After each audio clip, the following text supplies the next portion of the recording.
This story begins with a very interesting book, in which large-scale and dizzyingly interesting events unfolded. According to this book, one day the world changed dramatically due to the appearance of towers and dungeons in it. No one knew where they came from, but they quickly began to spawn monsters that plunged the world into chaos. The Korean peninsula took the brunt of the damage and suffered the most losses in this cataclysm, as towers and dungeons were constantly appearing there. Also, in this region, the monsters were much more aggressive and stronger than in any other country. Needless to say, everything very quickly turned into a real hell from which there was no escape. It is difficult to calculate how many people died because they did not have time to escape from the bloodthirsty monsters. In the future, these days will be considered mourning days, and every year a huge number of townspeople will mourn those who did not return on this day. However, even the deepest darkness can be dispelled by a bright light that will give hope to everyone else. That incident was no exception,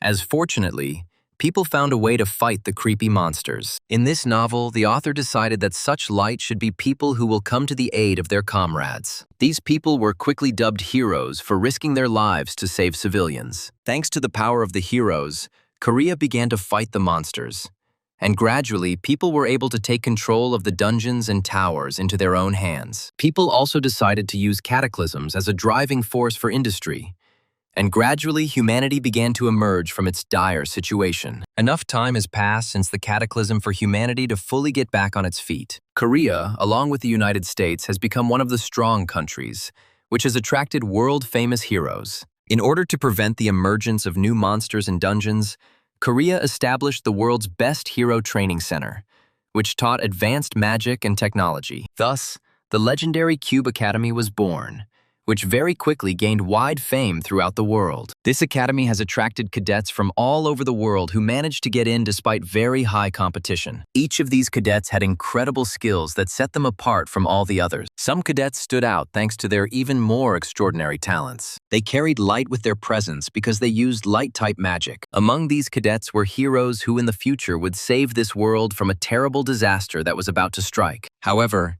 human nature is contradictory, so it is not surprising that there were other cadets who looked at this world completely differently. There were many characters in this story who competed with the heroes for their own goals. This is exactly what the world situation looks like by the time we finally begin to follow this story. One might wonder how we know so much about the world that is trapped in the novel. The answer is that this world was not invented by God, but by the main character of this story, who is the author of this work. However, after some time, a surprising problem arose, which finds us in a large stadium. The entrance ceremony is taking place at this stadium, and the host is talking about who won first place among the first-year cadets. According to the results, the first place goes to a gifted cadet named Edward, who is a very promising student. The main character turns around, realizing that something irreparable has happened. Looking at the screens, he realizes that he sees before him the world he described in his own book. However, he now realizes that the Cube University, the cadets, and Edward are right before his eyes. Looking around, he wonders what happened as voices begin to buzz around him. These voices indicate that they are a little tired of watching this ceremony and want it to end as soon as possible. After catching his breath a little,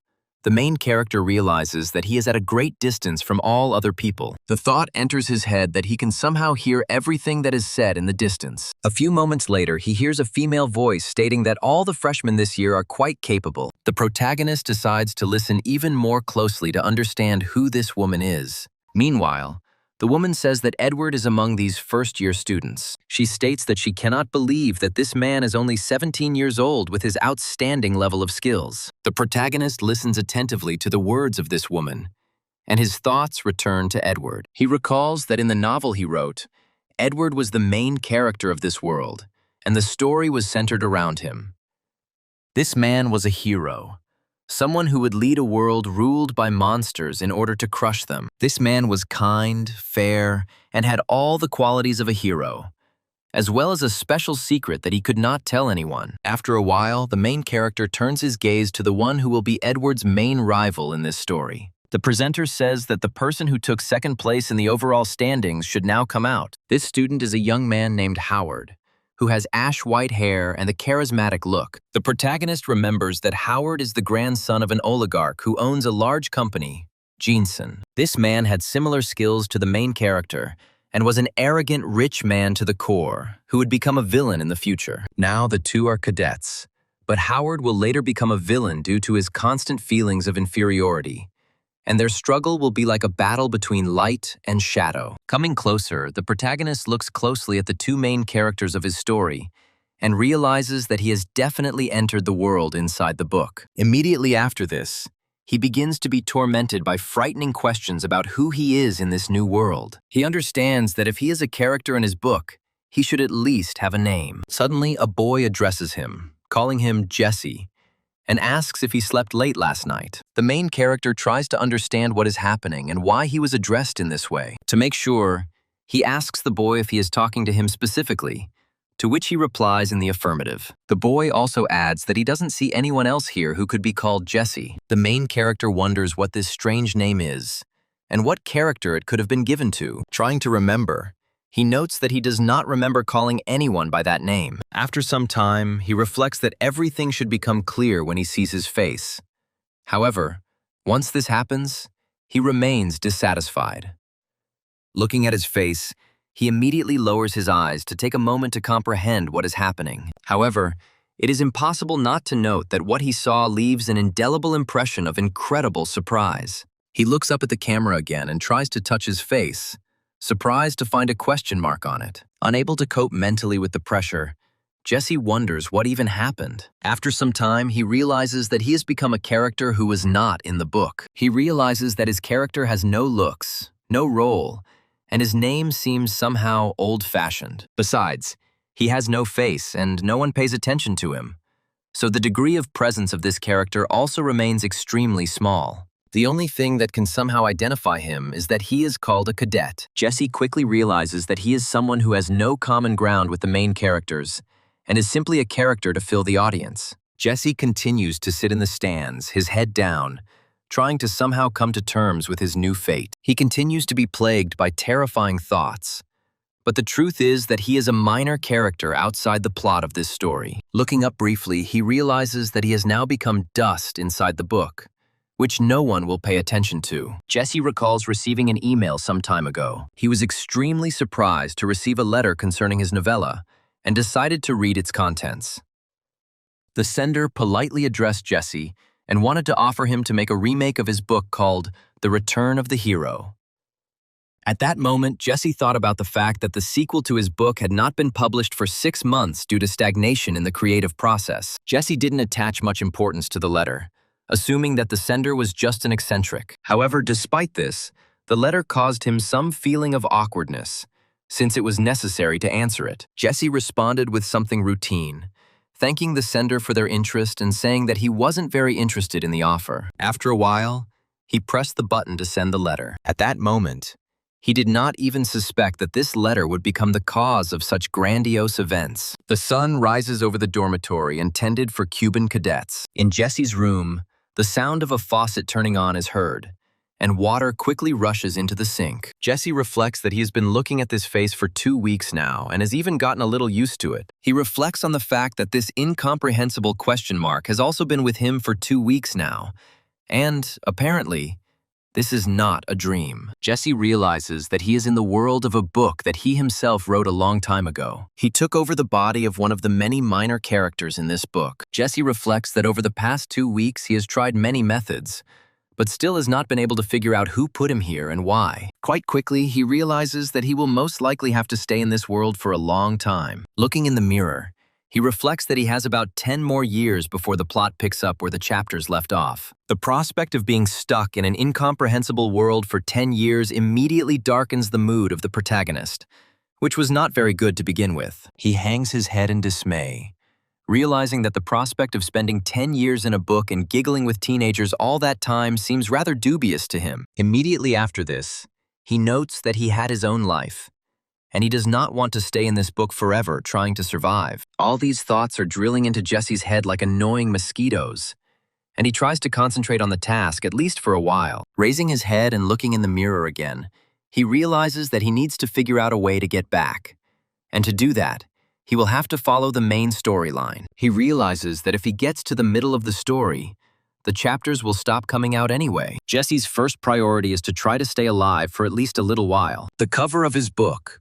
which he was never able to finish due to creative crisis, appears before his eyes again. A moment later, this image collapses in his thoughts, and he realizes that to do this, he needs to live like everyone else. Living like everyone else means, among other things, regularly attending the school he was enrolled in. The Cube Cadet School was located on an artificial island near the East Sea, and the academy housed approximately 5,000 cadets, including future heroes. It was a high-tech city, home to magic, advanced industry, and talented people from all over the world. The center of this city was the main stage where the plot of Jesse's book unfolded. This scene was the Cube Hero Training Center, which was a majestic building with an amazing design. It is this educational institution that Jesse will have to attend in order to continue his existence in this world. Among those who hoped to become heroes and had special skills, only a small elite could study at this institution. The owner of the body in which the main character now lives was also an ordinary cadet. Jesse muses that he doesn't know his fighting skills, but they must be special for him to be able to get in here. Jesse expresses hope that these abilities will help him in completing his tasks. The main task will be to survive in this school, which treats its students very harshly. Collecting his thoughts, Jesse opens the doors to the auditorium and walks inside to take his seat. This audience is the classroom of truth, which in turn is the central place in the cube. This is a place where both positive and negative characters sit. These characters are also allies or rivals depending on the time period in the story. Also here is the main character of the book, around whom the whole plot is built. Jesse realizes that very soon groups will begin to form, and this will lead to various events. He also notes that he will have to be around them for another 10 years, without even having his own face. After a while, classes come to an end, and Jesse returns to the dorm, overcome by a feeling of incredible loneliness. As he climbs the steps, he notes that he no longer even notices how his days at the academy are passing. He also wonders how he could study all day long in high school. After some time, he approaches his room and discovers a parcel that is intended for him. Jesse opens the package, thinking that no one warned him that he was supposed to receive something. Slowly removing the tape, he makes the assumption that it most likely contains his character's personal belongings. However, after a while, the package opens and Jesse stares in surprise at what is inside. Inside is his personal laptop, which belonged to him in the real world. Jesse quickly takes the gadget and wonders what his laptop is doing in the fantasy world. The laptop turns on quite quickly and the boot icon starts to appear on its screen. A moment later, the laptop system notifies the protagonist about the start of the synchronization procedure. Jesse lets go of the laptop, blinded by the light, and wonders what's going on. The system begins to transform Jesse's character into the real body of the protagonist, whose name was Corey. After some time, the system reports a reboot of the settings, adjusting the variables and constants. The procedure itself seems very familiar to Corey, and he remembers that he once created it himself. Taking a closer look at the system windows, he realizes that this is a settings log that he himself created some time ago. His hands begin to shake, and he wonders who could have sent him such a gift of fate. Gradually, the procedure begins to come to its logical conclusion, and Corey's body comes to its true meaning. The system notifies Corey that the synchronization is 99% complete. A moment later, the screen goes dark, leaving behind a short flash that captivates the protagonist for a while. The system also says that Corey gets a unique right to change the settings. After some time, the mirror in front of Corey begins to crack rapidly. A moment later, it collapses, and Corey realizes that he is now in this world using his own body. The system once again says that it has reset all indicators for synchronization purposes. After that, she finally adds that the synchronization was completely completed, and no additional settings are required. In order to try to figure out what is happening, Corey immediately lifts the laptop screen, but it shows no signs of life. However, this screen can act as a small mirror, and Corey realizes that he now has his real face back. Several system notifications immediately appear in front of him, and he wonders what happened and where it all came from. After some time, a phenomenon comes to his mind, which was described in his book and had the codename enlightenment. It is a phenomenon of awakening that occurs when one's own boundaries are overcome. After this insight, you can see your abilities, techniques, and skills in numbers, and become stronger in a much more effective way than before. In simple terms, the main character can now see a status that displays all of his stats, as if he were in the game. One of the main character's features is the ability to view laptop settings at any time without any means. Corey also looks at his numbers and freezes for a moment, as he was very impressed with them. After that, he decides to look at each indicator separately to understand how to proceed further. The first thing that catches his eye is the completion of the synchronization procedure, which resulted in the conversion of 10 points. Corey realizes that this single procedure has changed him and made him weaker than Jesse, but his performance has improved. After this, Corey explores the next problem that is bothering him at the moment. He learns the description of the ability to change settings, which allows him to edit or create data of an inanimate object using history points. Looking closely at the description, Corey reflects that he doesn't remember having such a skill. He also points out that these story points will increase as Corey becomes more important in the story. A moment later, an alarming thought comes to his mind that he was given his laptop back and given powers so that he could fit into the plot of this story. Without thinking twice, he says that this is most likely complete nonsense and has nothing to do with common sense. He also receives a gray notification that some secret information will be revealed to him after the end of the main story. Corey realizes that in order to return to the real world, he will have to intervene in this story. This information turns out to be quite difficult, and Corey decides to sit down to figure out what's what. He reflects that if he sits back and just waits until the book's plot ends, he will never get out of here. He also understands that if this hidden information does not help him in any way, then he will be able to find some clue while communicating with the main characters. Among other things, he decides to wisely distribute his indicators in order to properly pump himself up. Corey reflects on how his book had no concept of leveling up, and it was impossible to increase stats at will. The only effective way to level up was through points that had to be invested into luck parameters. Corey reflects on how luck used to only be available under certain conditions. These conditions were the discovery of unknown rewards in the dungeon. He recalls that the constant luck indicators could not be increased, but thanks to new abilities, he can now exchange them for story points. After thinking about his decision carefully, Corey decides to exchange 10 points for 10,000 SP to invest in his skills. Immediately after this, he decides to invest 9,000 SP into his luck to increase the score to 9 out of 10 possible. Immediately after this, he receives a notification about the application of mysterious luck to his character. Corey watches these notifications in amazement, realizing that this is a very valuable thing that will help him in the future. The system says that due to mysterious luck, he received additional skills and increased his luck to 91 points out of 100. Leaning back in his chair, Corey reflects on the fact that Edward, who is a very gifted character, also has a magic score of 9. After this, Corey decides to invest the remaining SP into the patience indicator in order to endure training at the club. The system notifies the protagonist that he has applied a huge luck, and his patience skill has increased to 72 points out of 100. Corey realizes that he is a very lucky man. But a moment later, something strange starts to happen to his laptop screen. A moment later, he receives a garbled notification that warns him that an error has been detected that could affect the likelihood of increasing the stats. Immediately after this, the system says that he can no longer change unchangeable indicators using SP. Corey bangs the table in frustration and says that this is a real mockery of a poor man who found himself in a difficult situation. He then says irritably that apparently there are limits to the tricks he can perform, adding that he still managed to significantly increase his luck. Immediately after that, he remembers that he had another 10,000 SP that he could use to make his own life easier. The possibilities that open up before Corey daunt him for a while, and he decides to think about it carefully. After some time, he realizes that nothing comes to mind, so he needs to put it off until later. The scene shifts to a lecture room where Corey is, having decided to visit the training center again. The teacher praises everyone for their success in a rather difficult training session,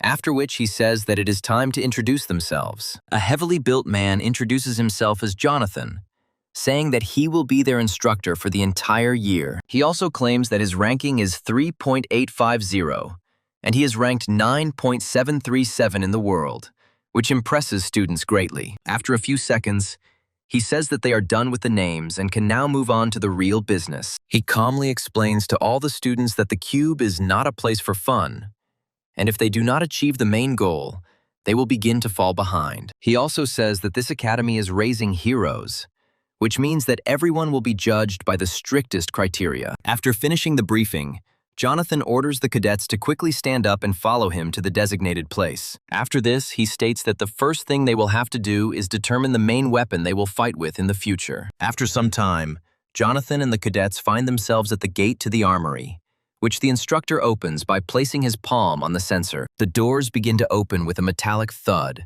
and Corey stares into the blinding blue light. A huge room, filled to the brim with all kinds of weapons, opens up before him and the other cadets. These rooms contain a variety of items, such as Asian swords, which have not lost their relevance to this day. The same applies to the huge axes or spears that were more common among European knights of old. Jonathan interrupts the cadets' delighted exclamations by telling them that they should quickly choose a weapon and not stand there with their mouths open. He also says that the weapon chosen cannot be changed for 6 months, so all cadets should think carefully before choosing. Edward takes a few steps forward to pick up the Asian sword and test its sharpness and usability. Other cadets thoroughly study all kinds of weapons, among which one can even find such prehistoric ones as a bow and arrow. One of the girls with emerald eyes and red hair decides to choose a bow as her main weapon. The other girl, who still watches everyone with a very cold gaze, decides to choose a rapier, which is considered a dueling weapon. The remaining cadets gradually disperse to choose weapons that best suit their personalities and fighting styles. Corey watches them and reflects on how all the main characters had no problem choosing their weapons because that's what the book said. After this,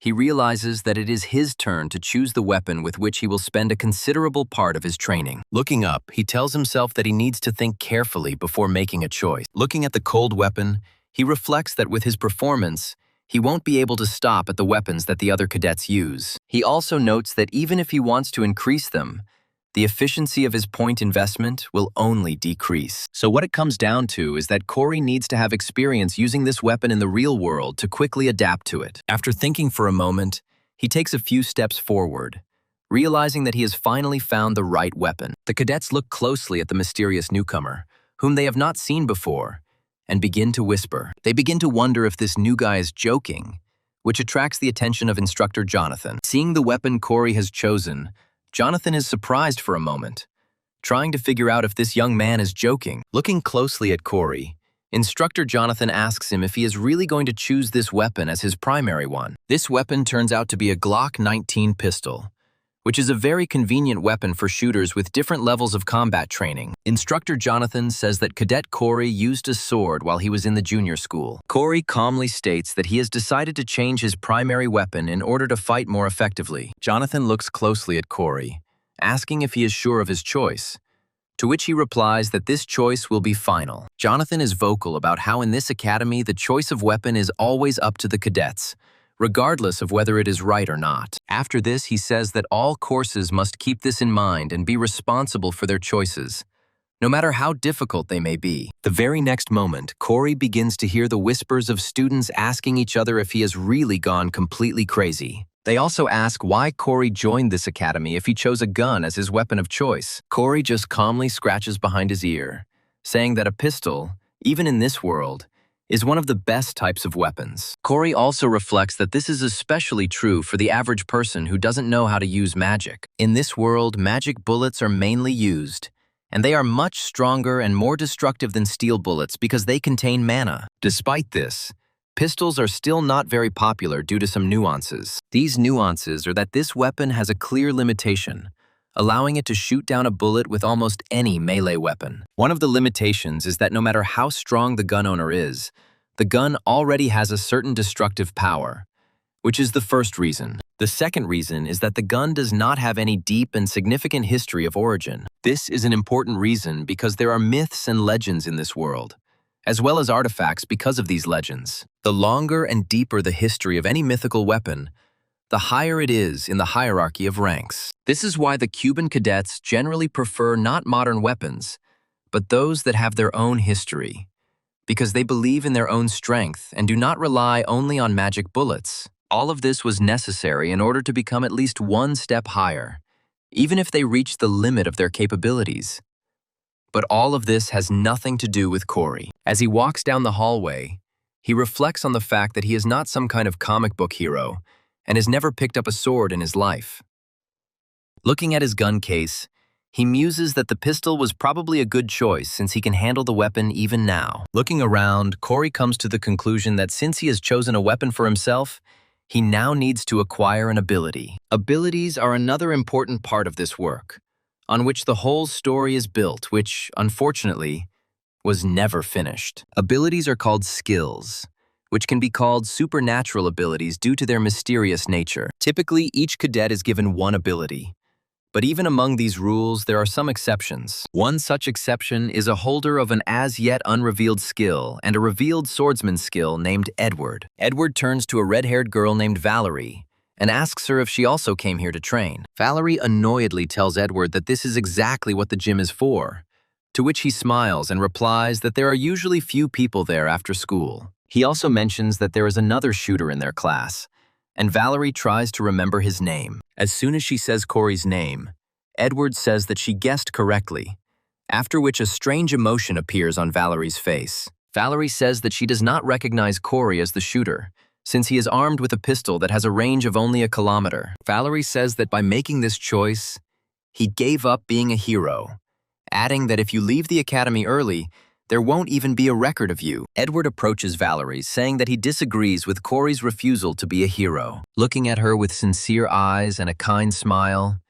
he says that one should not throw such words around, because they can offend someone. Valerie looks in surprise at the incredible wave of pathos that metaphorically forms next to Edward, and tries to understand what he is getting at. However, Edward stands in front of Valerie quite sincerely and does not take any other actions except for a strange smile. Naive Edward has no idea how difficult Valerie's character is, and she immediately yells at him, telling him that he shouldn't tell her what to do. She also yells loudly at him, saying that if he doesn't train, he can leave here so as not to disturb her. Valerie has such a loud voice that some of her swearing reaches the ears of Corey himself, who was nearby at the time. Not grasping the main point of these rumors, he wonders whether someone suddenly decided to talk about him. Cheering up, he reflects on how the main character's Edward will become better heroes just because of this skill, meaning abilities are very important. He also understands that there is a first ability that can bring 10,000 SP, which means he can't miss such a great chance. After looking carefully at the skill tree, he decides on the sniper skill, which allows him to be good with ranged weapons. Without thinking twice, he uses his remaining currency to create this skill and claim it for himself. To Corey's surprise, it turns out that this skill fixes everything itself and allows him to use additional skills that greatly enhance it. Corey also draws attention to the wording of the skill, which says that he can now use any ranged weapon. This skill is also growing, which means that over time it will be able to bring him even more positive effects, making him much stronger. Corey is pleased with this choice and decides to go with it, pressing a key on the laptop to confirm his choice. After this, he warms up a little, saying that he is now ready to enter into the intense process of learning. However, Corey is not optimistic, thinking that he can somehow survive on these abilities. He realizes that his only bet is that their abilities will be enough to survive until the end of the main plot of this book. After some time, the scene moves to the Cuba Academy, where another school day begins,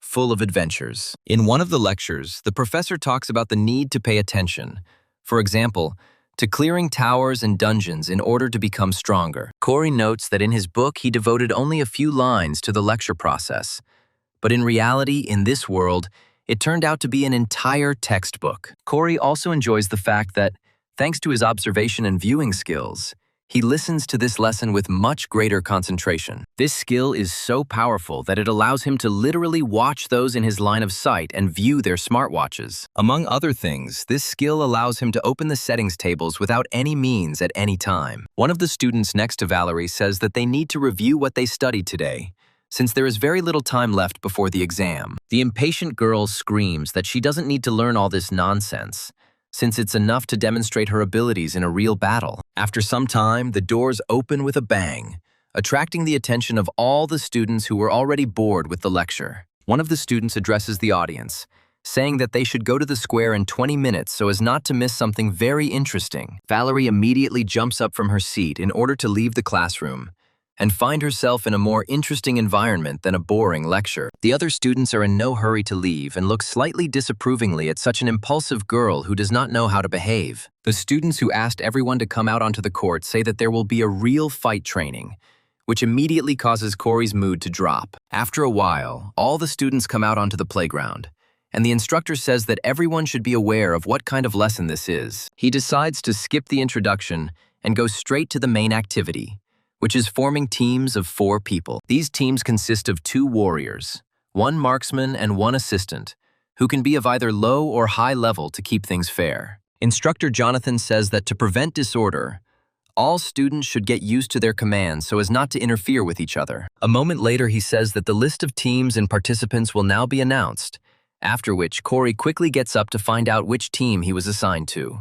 The names of the teams and lists of their participants immediately begin to pop up before his eyes, but he is surprised at where he ended up. The rapidly running names of the teams only cause him shock and surprise, which makes him unable to pull himself together. The thought that somehow he ended up on the same team as that very girl pierces his head. This girl turns out to be Caroline, who is one of the most important characters in the story that Corey wrote. The main character needs some time to think about it and understand the full depth of the situation he has found himself in. He reflects on how in books, the protagonist is always surrounded by numerous characters who encounter him, talk to him, and become involved in the same stories. However, this time there was a bit of a problem, because even among all these characters, there are some that are special. One of these special characters is Caroline, who is a beautiful girl with dark purple hair. This girl was the first successor of the best Korean guild, the shedding of an essence that has an incredible reputation throughout the world. Corey recalls that Caroline was initially hostile towards Edward,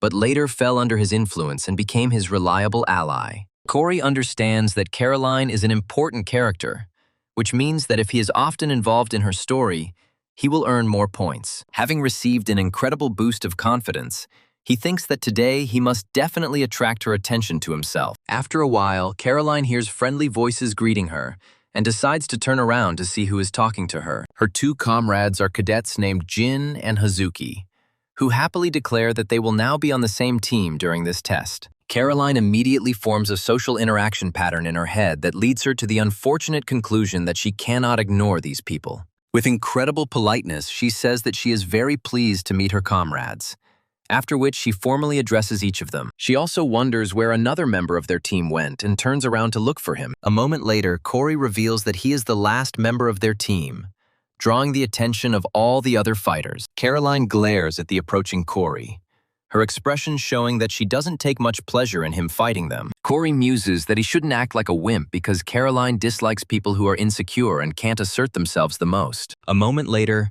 Jean loudly announces that Corey is the cadet who chose the pistol as his weapon. He also happily states that this is how Corey earned himself a kind of reputation among the other freshmen, not noticing how the instructor approached him. Jonathan materializes out of nowhere and asks the cadets if they've found time to chat. After a while, the test begins, and the instructor says that he sent them the location of the monsters they need to fight on their smartwatches. Having received the coordinates, the soldiers go to the designated location, which is a huge field of wheat. Thanks to the sunny weather today, the ears of corn shimmer with a golden glow, which can distract from the monsters lurking here. However, the Cuban cadets maintain their focus and quickly run towards the supposed monster that is in front of them. Caroline takes out her smartwatch to check the map again and make sure they are running in the right direction. Turning to her comrades, she says that they will be there very soon, and recommends that they prepare for battle. She also states that information about the monsters can be viewed at the moment when they reach their target and see it. Meanwhile,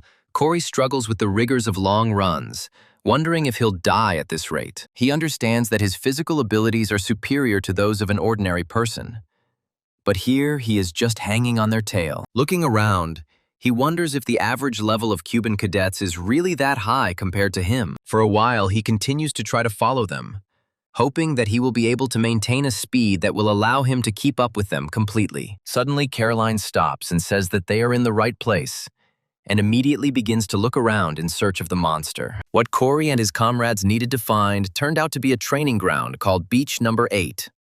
But so far, there is still no one in sight. However, this calm does not last long, because a terrible ghost monster appears from under the water. The giant monster immediately swings its tentacles to destroy the passenger ship, which, fortunately, turns out to be just a dummy. Caroline remembers that the monster was named the Black Humpback Octopus and watches the huge wave that appeared after its attack. The cadets stop to take a closer look at the monster as it continues to devour the large ship. After a while, Caroline suggests that everyone start discussing their plan to avoid any mistakes or injuries. Caroline states that they are dealing with a low-ranking monster that does not have the most outstanding attack power. She specifically emphasizes that the main problem is the hump that is located above his head and poses the greatest danger. Caroline states that when this creature senses a threat approaching, young ones emerge from this hump and suddenly attack. Jin studies this information carefully and says that once the battle begins, the first thing to do is to destroy these cubs. Caroline declares that she will take charge of the baby octopuses to prevent any incidents. She also turns to her comrades and tells them that they should step back and conserve their magical power. Corey watches Caroline's actions in surprise and tries to understand what her strange plan is. Without thinking twice,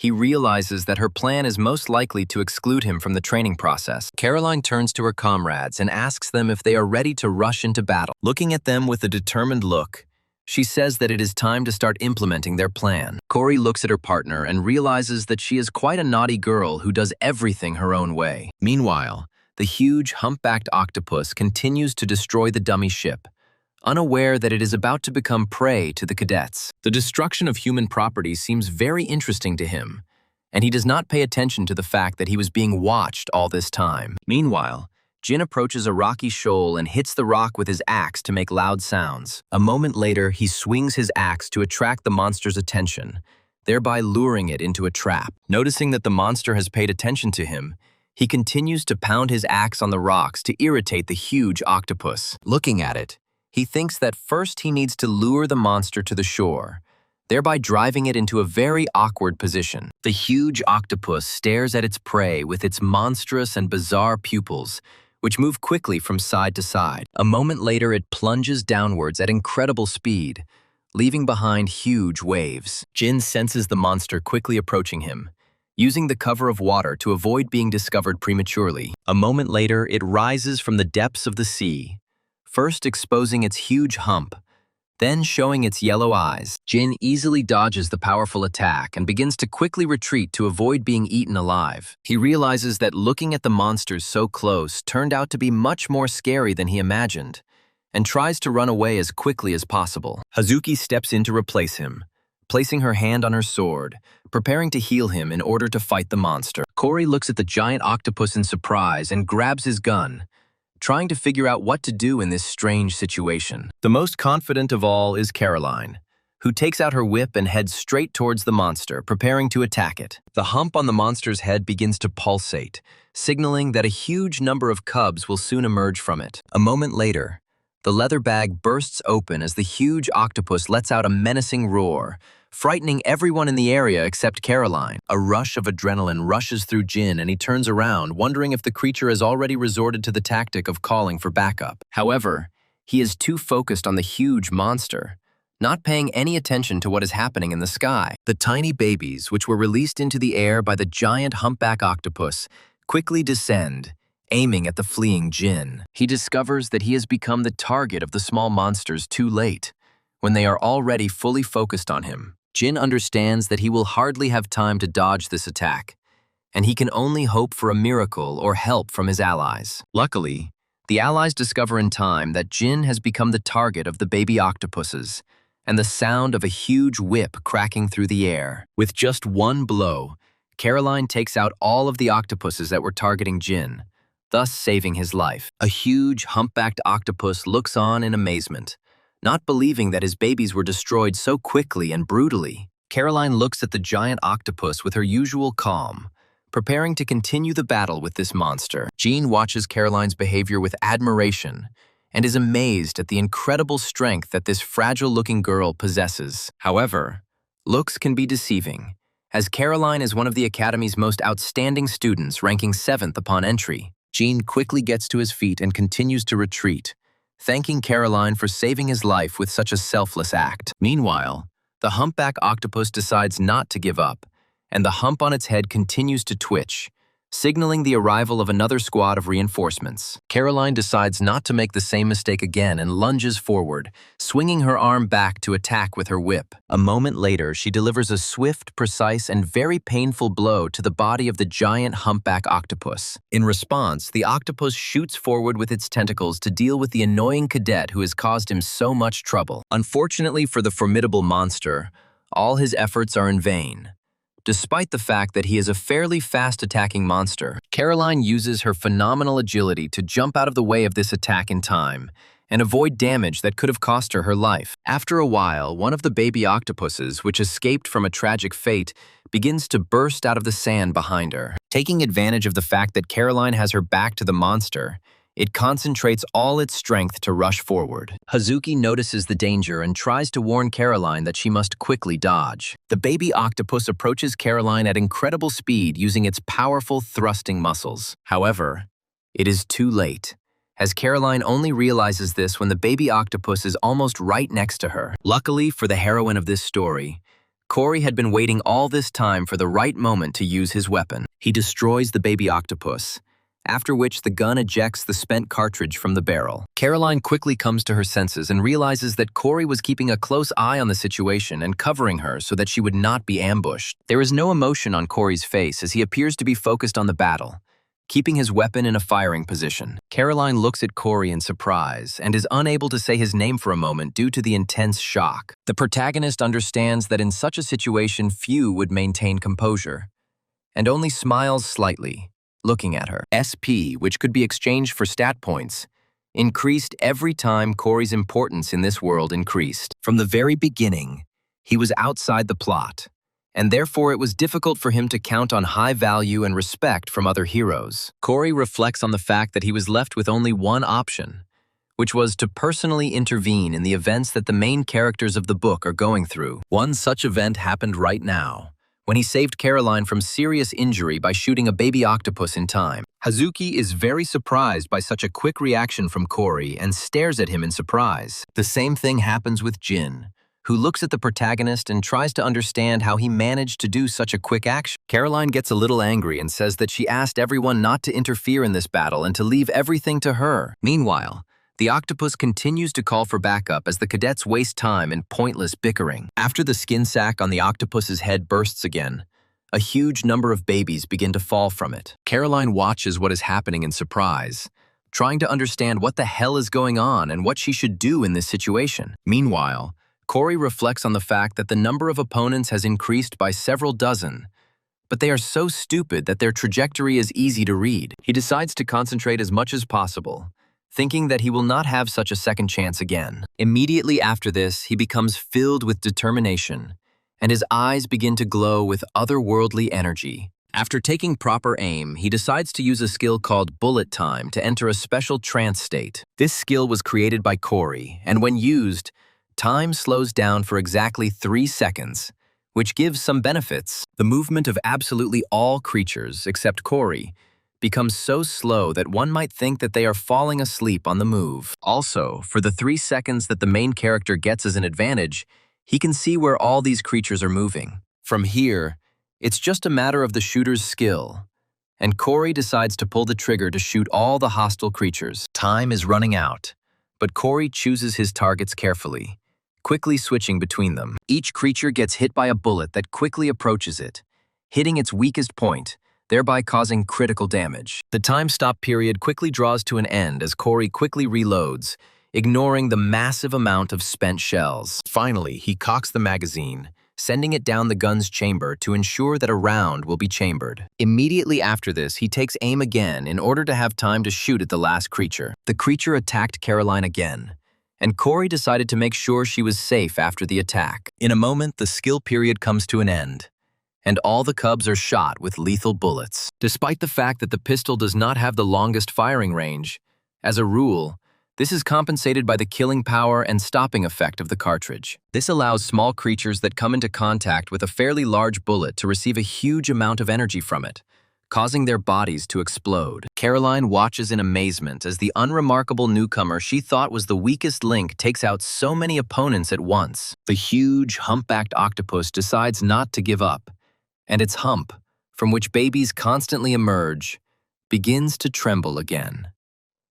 Caroline realizes that she can't let the creature call for help a third time and uses her whip. With this whip, she tightens the leather sack so that it cannot burst and release another group of cubs. Caroline immediately realizes that now is the best opportunity and orders her comrades to attack. Jin and Hazuki immediately fly into the air to finish off the huge octopus, which was left helpless after this maneuver. Jin puts as much energy as he can into his massive halberd to deal devastating damage to the monster's bones. Hazuki, on the other hand, uses his magic release skill to give his weapon even more energy, thereby cutting through the creature's soft tissue. Having completed their preparations for their abilities, the two cadets drop like stones onto the massive creature, preparing to deal fatal damage to it. Corey also decides to keep up and covers Caroline from the surviving baby octopuses trying to attack her. In an instant, the flesh and bones of the giant octopus begin to be cut through by the combined efforts of Jin and Hazuki. The monster lets out a piercing scream,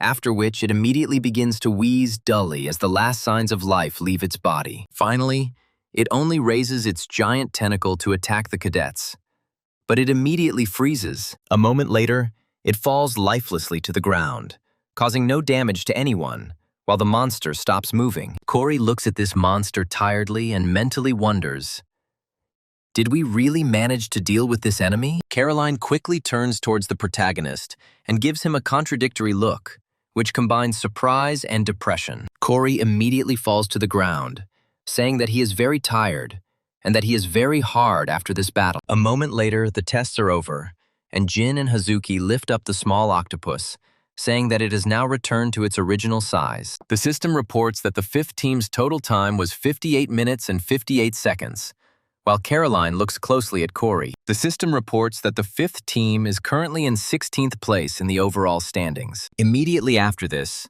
a system notification appears in front of the main character that the battle with the monster has finally been completed. After this, Corey sees that his team finished 16th out of 100 possible, which is not the worst result. However, not all team members perceive 16th place as something honorable and respected. Caroline took this result as a blow to her pride and a slap in the face to her leadership qualities, as well as her fighting skills. After the battle, the instructor states that the video of the battle was filmed by a drone and will later be sent to the cadets so that they can analyze their actions. Caroline can't believe she only finished 16th and muses that individual achievements should still be judged separately. She also wonders why Valerie was ahead of her in the overall standings, finishing 4th out of 100. Caroline continues to beat herself up and reflect on how she tried to close the gap between their teams, and wonders if that's all she can do.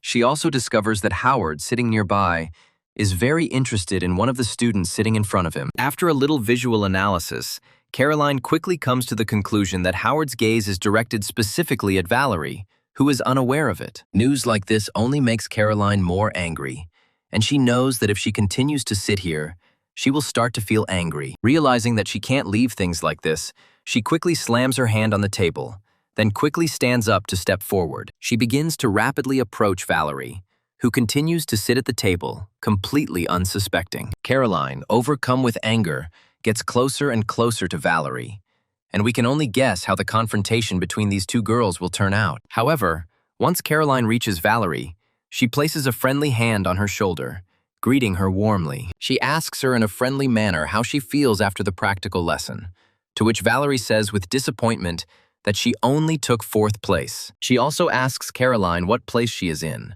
to which she replies with hidden despair that she only came in 16th place. Valerie says it's a great result because she now has a shooter on her team who could drag them down with his skills. Caroline looks at Corey carefully and thinks that her friend is right, since it was because of him that they got to the point in 50 minutes, although it could have been in 10. Despite this, Caroline objectively assesses Corey's contribution to the battle with monsters, which was quite significant. She recalls that this man destroyed several dozen cubs before they even reached the ground. She also wonders if a person with ordinary magic bullets can achieve such amazing results. Caroline wonders in her mind who this mysterious shooter is and why he has such interesting skills. After a while, the action moves to the training room, where Corey decided to take a little rest after a tense set. He turns to his laptop, saying that he was unable to check his notifications due to training, and is left wondering how much he has grown. The system tells the protagonist that he used luck and his opponent was a low-level monster,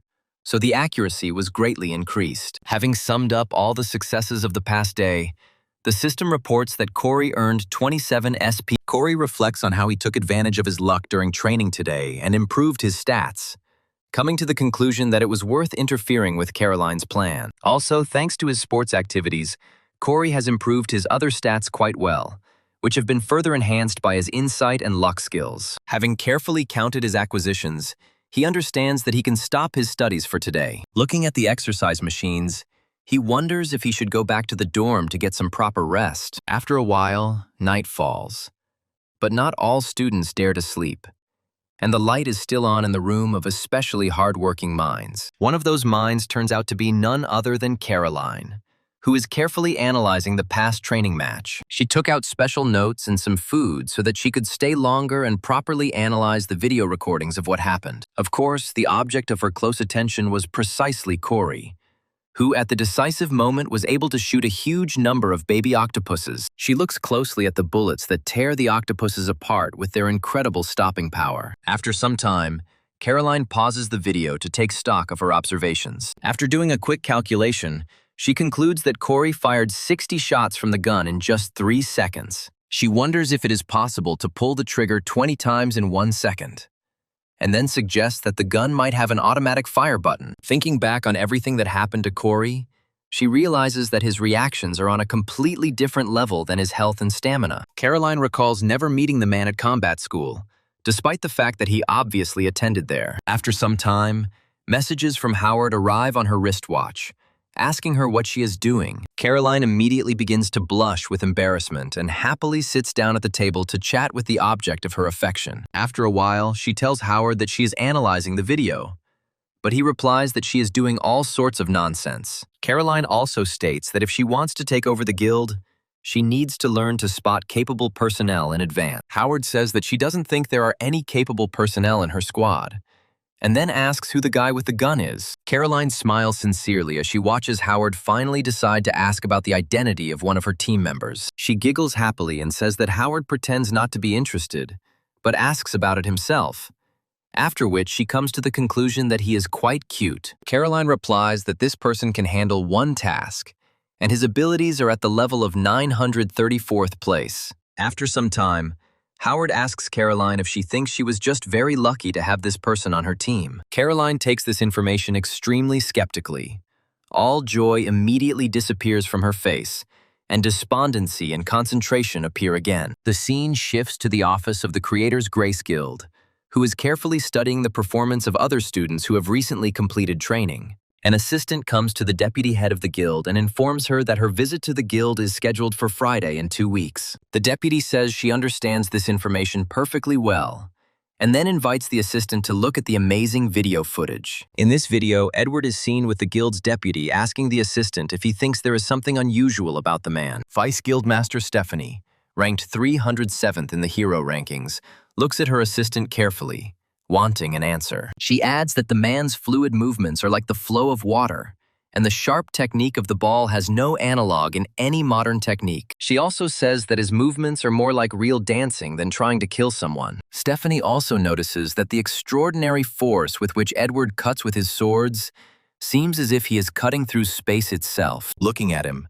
she can guess why the big guilds tried to recruit him at any cost, no matter what. After a short silence, Stephanie confidently declares that she would like to take him in, since he still hasn't chosen a guild. She also notes that she will keep this cadet in mind, and then moves on to the video of the next fighter, who turns out to be Corey. After a while, she starts staring at the video recording in surprise, trying to understand what is going on here. Taking a closer look, she wonders if this cadet is seriously using a pistol as his weapon. The assistant says that there was a lot of talk about this cadet in the guild community, adding that being on the same team with Caroline made him more popular. Stephanie notes that Corey was not holding an automatic weapon, but fired 60 shots in 3 seconds, 59 of which hit the target. She also says that even if he had excellent reflexes and pulled the trigger that fast, a regular gun wouldn't be able to withstand anything like that. After reviewing his personal file, the assistant reports that Corey is behaving rather eccentrically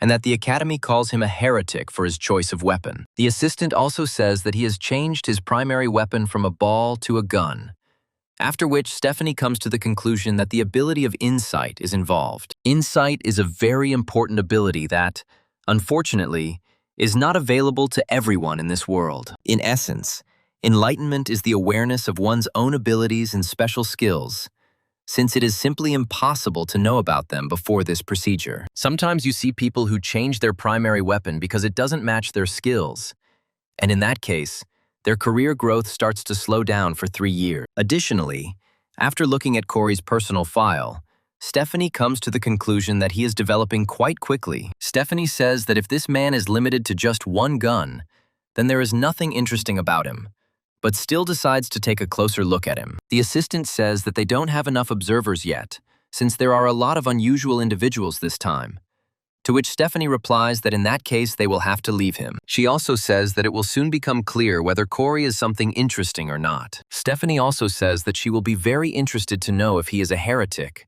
while the protagonist sleeps peacefully in bed. After some time, the scene moves to the training room, where Edward continues to practice his fencing skills. His opponent is another cadet who is armed with special gloves with metal inserts at the knuckle level. Two fighters engage in an intense battle that is intended to determine which of them is currently the stronger cadet. The reason for these duels is that today was a special dueling day. All cadets must use their primary weapons to make them much easier to evaluate. However, things go rather badly for Corey as the instructor angrily addresses him, calling him 934th place. She orders him to get up immediately, clearly unhappy that he has not been able to land a single blow on her. The instructor says that the training pistol is in the manufacturing stage, and training with a real pistol is too dangerous. She takes a step towards the crawling Corey and says that this is the very reason he was put to spar with her. Corey says that he can't fight her anymore and wants to give up, but the girl waves her hand and says that in a real fight, no one will spare him. With that,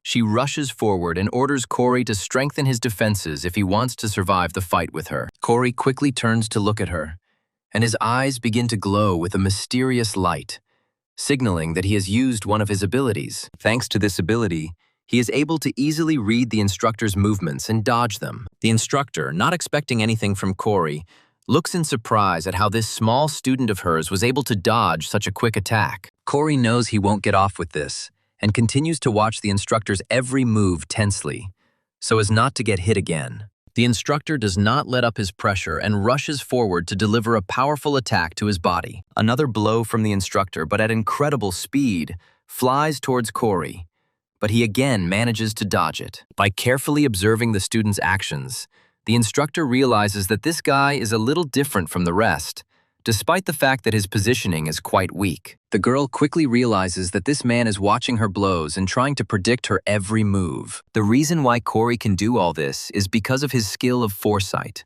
which allows him to see at great distances and guess the trajectory of movement. Thanks to this, Corey can roughly predict which direction his opponent will move and what kind of attacks to be wary of. Of course, this skill only helps Corey navigate the battle, since the task of dodging falls entirely on him. The other cadets watch the action and notice how Corey jumps around the instructor, avoiding all the hits. Corey tries to snatch at least a few seconds to get some rest, but the system notifies him that he has received 40 SP. Looking around, Corey comes to the realization that attracting attention will also give him some bonuses. After a while, the training ends and he goes to the drink machine. Corey drops to one knee, trying to catch his breath, feeling like this workout has worn him out. After a while, he turns around, hearing someone approaching him. He quickly realizes that it is Caroline, who passes by him and gives him a surprised look. Quite quickly, that look changes to one of contempt, and Corey feels her gaze trying to penetrate him. The protagonist does not understand what to do in this situation, and only answers Caroline in a calm tone. As soon as Caroline walks past, Corey realizes that he himself wrote the character's unique personality. After some time, an idea comes to his mind and he decides to conduct a small experiment. He quickly orders another can of soda and turns to Caroline to get her attention. As soon as the girl turns around, she notices a can of soda flying towards her. Thanks to her good reaction, she easily catches it on the fly, after which she stops for a short time. Immediately after this, she turns to Corey and asks him if he is bullying her. Corey says that Caroline helped him a lot during the last training session, so he would like to be friends with her. In reality, Corey is thinking that this will all be nothing more than an experiment to test her reaction to attention. Caroline calmly replies that her help is not worth the gratitude. Corey can drink both cans of soda on his own. With that, she tosses the can to him at a slow enough speed that Corey can catch it without dropping it on the floor. Immediately after this, she gives Corey a stern look and tells him not to address her informally without permission. The girl immediately turns around and starts to leave, while Corey is left alone with his own thoughts. Caroline continues her walk through the academy courtyard, as she too has been plagued by thoughts about Corey all this time. After some time, Caroline feels that something very strange has happened to her things, in a completely inexplicable way. Holding on to her bag a little tighter, she realizes that at some point its weight has changed slightly, even though she didn't put anything in it. Caroline pauses to unzip her large duffel bag and carefully check its contents for any new items. After some time, she discovers that her bag contains the same can of soda that Corey had discreetly placed there. Caroline is annoyed that Corey violated her personal boundaries and acted like a real psycho. After a while, she realizes that there is no point in pouring out her hatred on a simple can of Coke, which she might find useful. She puts the drink in her bag, thinking that the can was not to blame, and decides to continue on her way.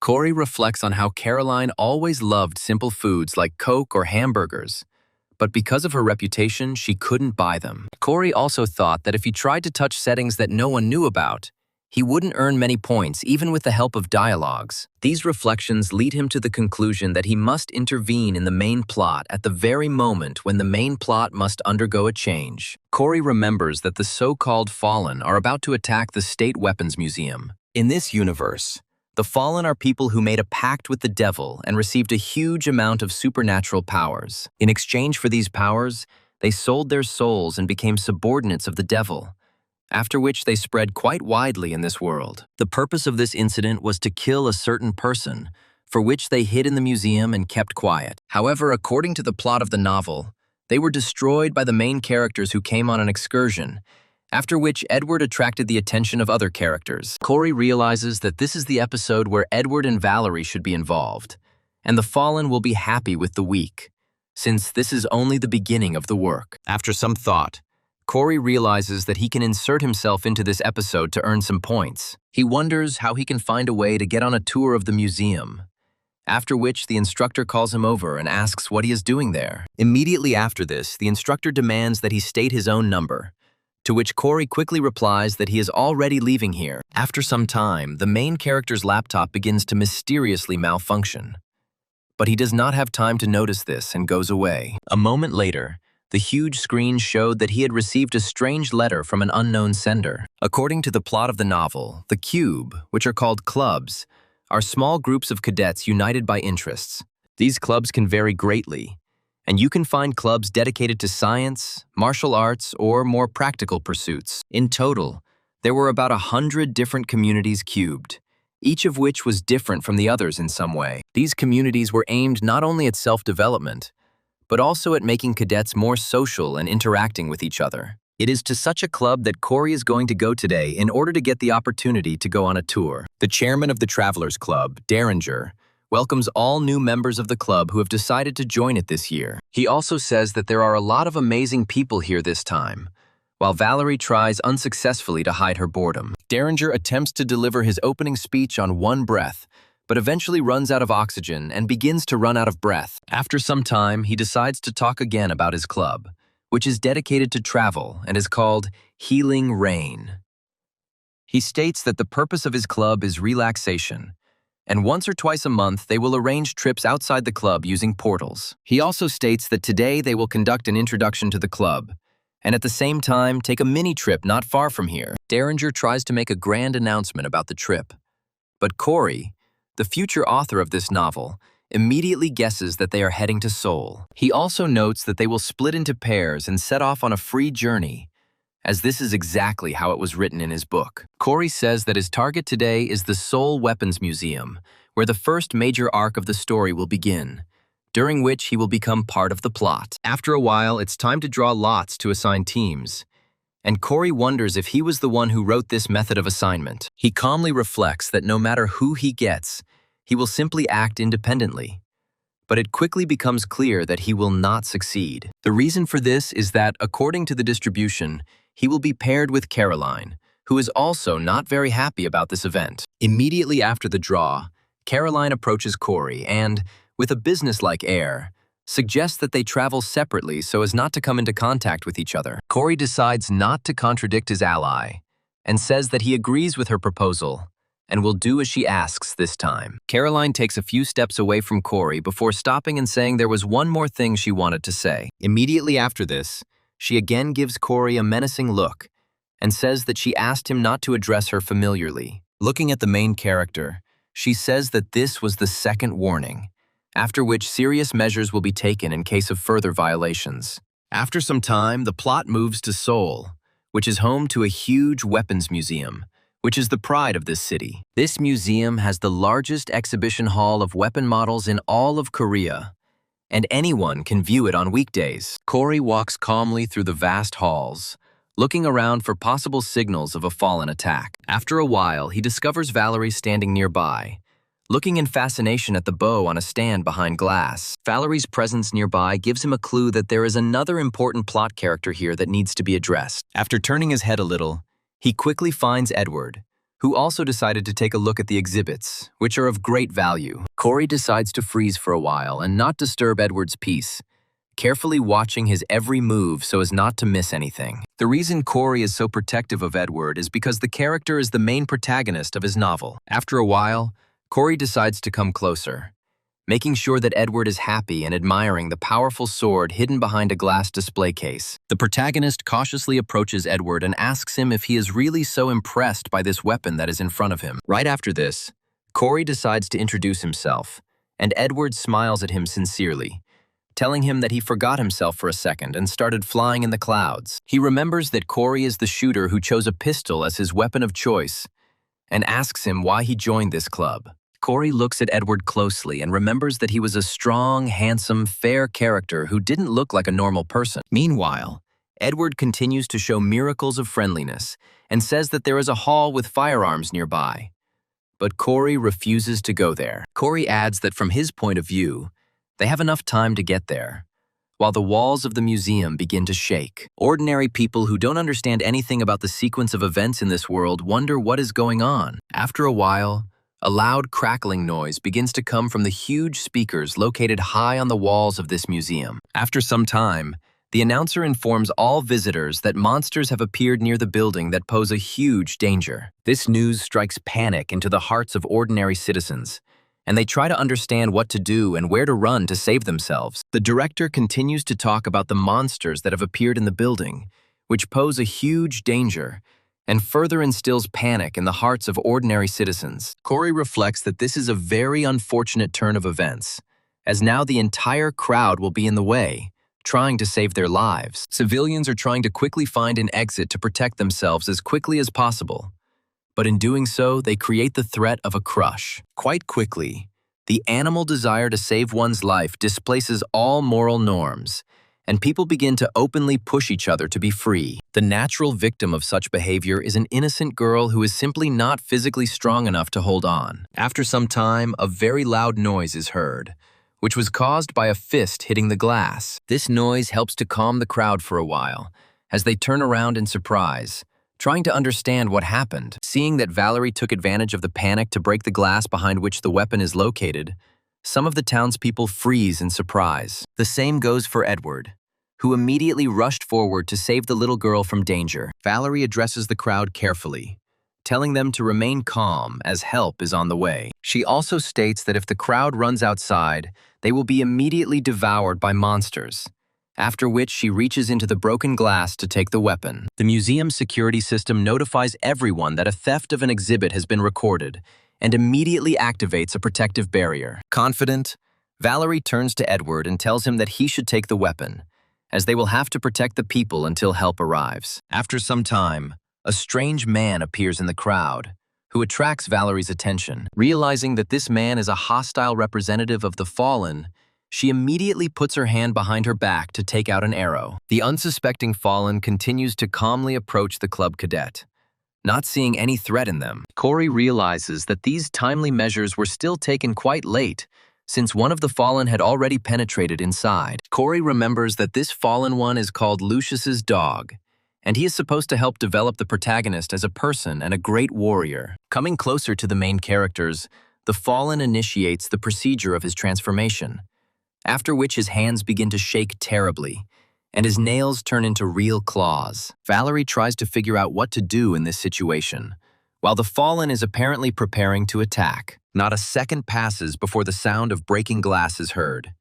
and a moment later Edward appears behind the fallen man, armed with the stolen sword. Corey continues to stand still and tries to figure out what to do in this situation so as not to change the course of the main plot too much. Corey decides not to interfere, thinking that, according to the plot of the book, Edward should be able to deal with this creature in no time. However, after a moment, it becomes clear that everything will not go as rosy as was written in the plot of the main character. The fallen quickly turns back to deliver a powerful attack on Edward, sending him flying back with a single flick. The attack is so powerful that Edward crashes into a wall, leaving behind massive destruction and miraculously surviving. A moment later, he falls to the ground, leaving Corey confused and terrified that now everything will not go according to plan. For some time, he continues to stare at what is happening in bewilderment, trying to understand what is happening and why everything went this way. Corey desperately tries to remember the plot of his book and can't find any reason why the plot should have gone in a completely new direction. The thought continues to drill into his head that something is clearly wrong here,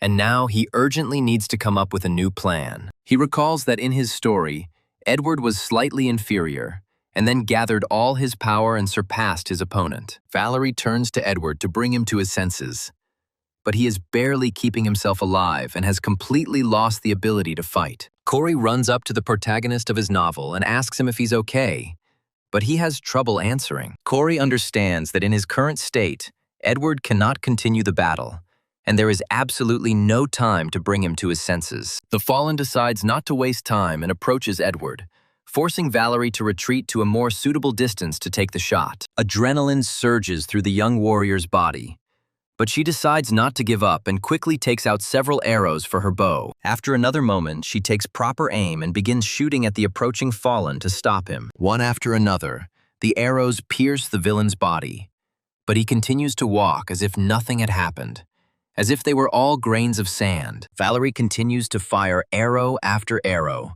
wondering why the enemy can't die from so many hits. Lucius's dog only smiles, receiving blow after blow, without slowing down his step for a second, as if mocking the main characters of this work. Valerie understands that she urgently needs to change tactics, but despair gradually begins to penetrate her body, forcing her to hesitate. Hesitation in such a situation is always like death. But Valerie loses her self-control for a moment, squeezing the bow tightly in her hand. She decides to fire a few more shots, wondering if the dog has something that sets him apart from a special skill or great regeneration. After a while, the arrows begin to split right in the air before reaching their target, and Valerie understands what's what. The reason for the fallen's success is that he relies solely on his agility, which is at a very high level. Lucius's dog smiles, realizing that this time he has got a very easy prey, which he can deal with in just a few seconds. Corey reflects on the fact that he urgently needs to take some action to save the main characters from certain death. Noticing that the fallen is about to attack, he turns to Valerie and shouts at her to immediately dodge the upcoming attack. A moment later, Lucius's dog makes a quick swing with his clawed paw to finish off the annoying archer with one blow. Luckily, the brave girl is helped by Edward, who has regained his strength and rushes forward, delivering a kick that knocks down the fallen man's attack. He asks her how she feels and if everything is okay with her,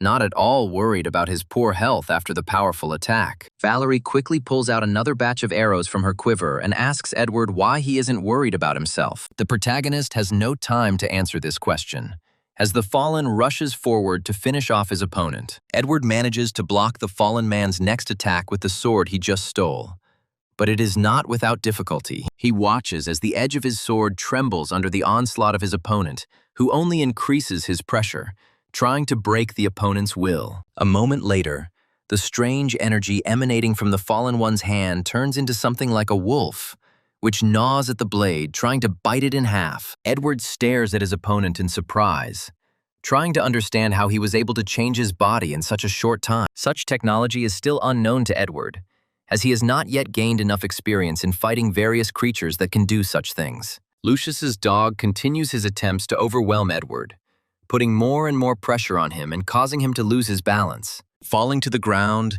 Edward continues to try desperate blocking, but this time his opponent almost managed to get to his throat. Valerie comes to Edward's aid, stabbing several arrows into the fallen man's back, imbued with powerful energy that causes him great pain. Valerie looks closely at her target, trying to figure out how effective those shots were so she can adjust her strategy. Lucius's dog turns back to give Valerie a haughty look, instilling fear in her that will prevent her from dodging further attacks. Without thinking twice, he puts his hand forward, which stretches out very strongly to reach Valerie. The agile girl does not expect such an attack, so she does not have time to dodge and becomes a victim of a powerful blow that can kill her. The fallen grabs the unfortunate girl by the head and immediately pulls her forward to forcefully slam her against the wall, thereby causing her to lose consciousness. Looking at how the battle with this enemy is developing, sadly, Corey comes to the disappointing conclusion that they are now in serious trouble. He orders all civilians and brothers out of this room and reflects that at this rate, someone might die. Looking at everything that is happening, Corey continues to not understand why everything is happening in such a strange way. He recalls that he wrote this plot himself, but now it has nothing in common with what he had been thinking about for a long time. Immediately after this, he takes out his laptop and tries to calm down, thinking that he must do everything he can in this situation. Once in a safe place, he begins to sort through his cartridges to decide what is best to load into his magazine. However, each bullet seems completely inadequate to Corey, as they have no properties that would allow them to damage the fallen. The system notifies Corey that his bullets have low destructive power and lack any unique effects. However, Corey remains hopeful, reflecting that this is the world from his book, and the basic settings are still the same.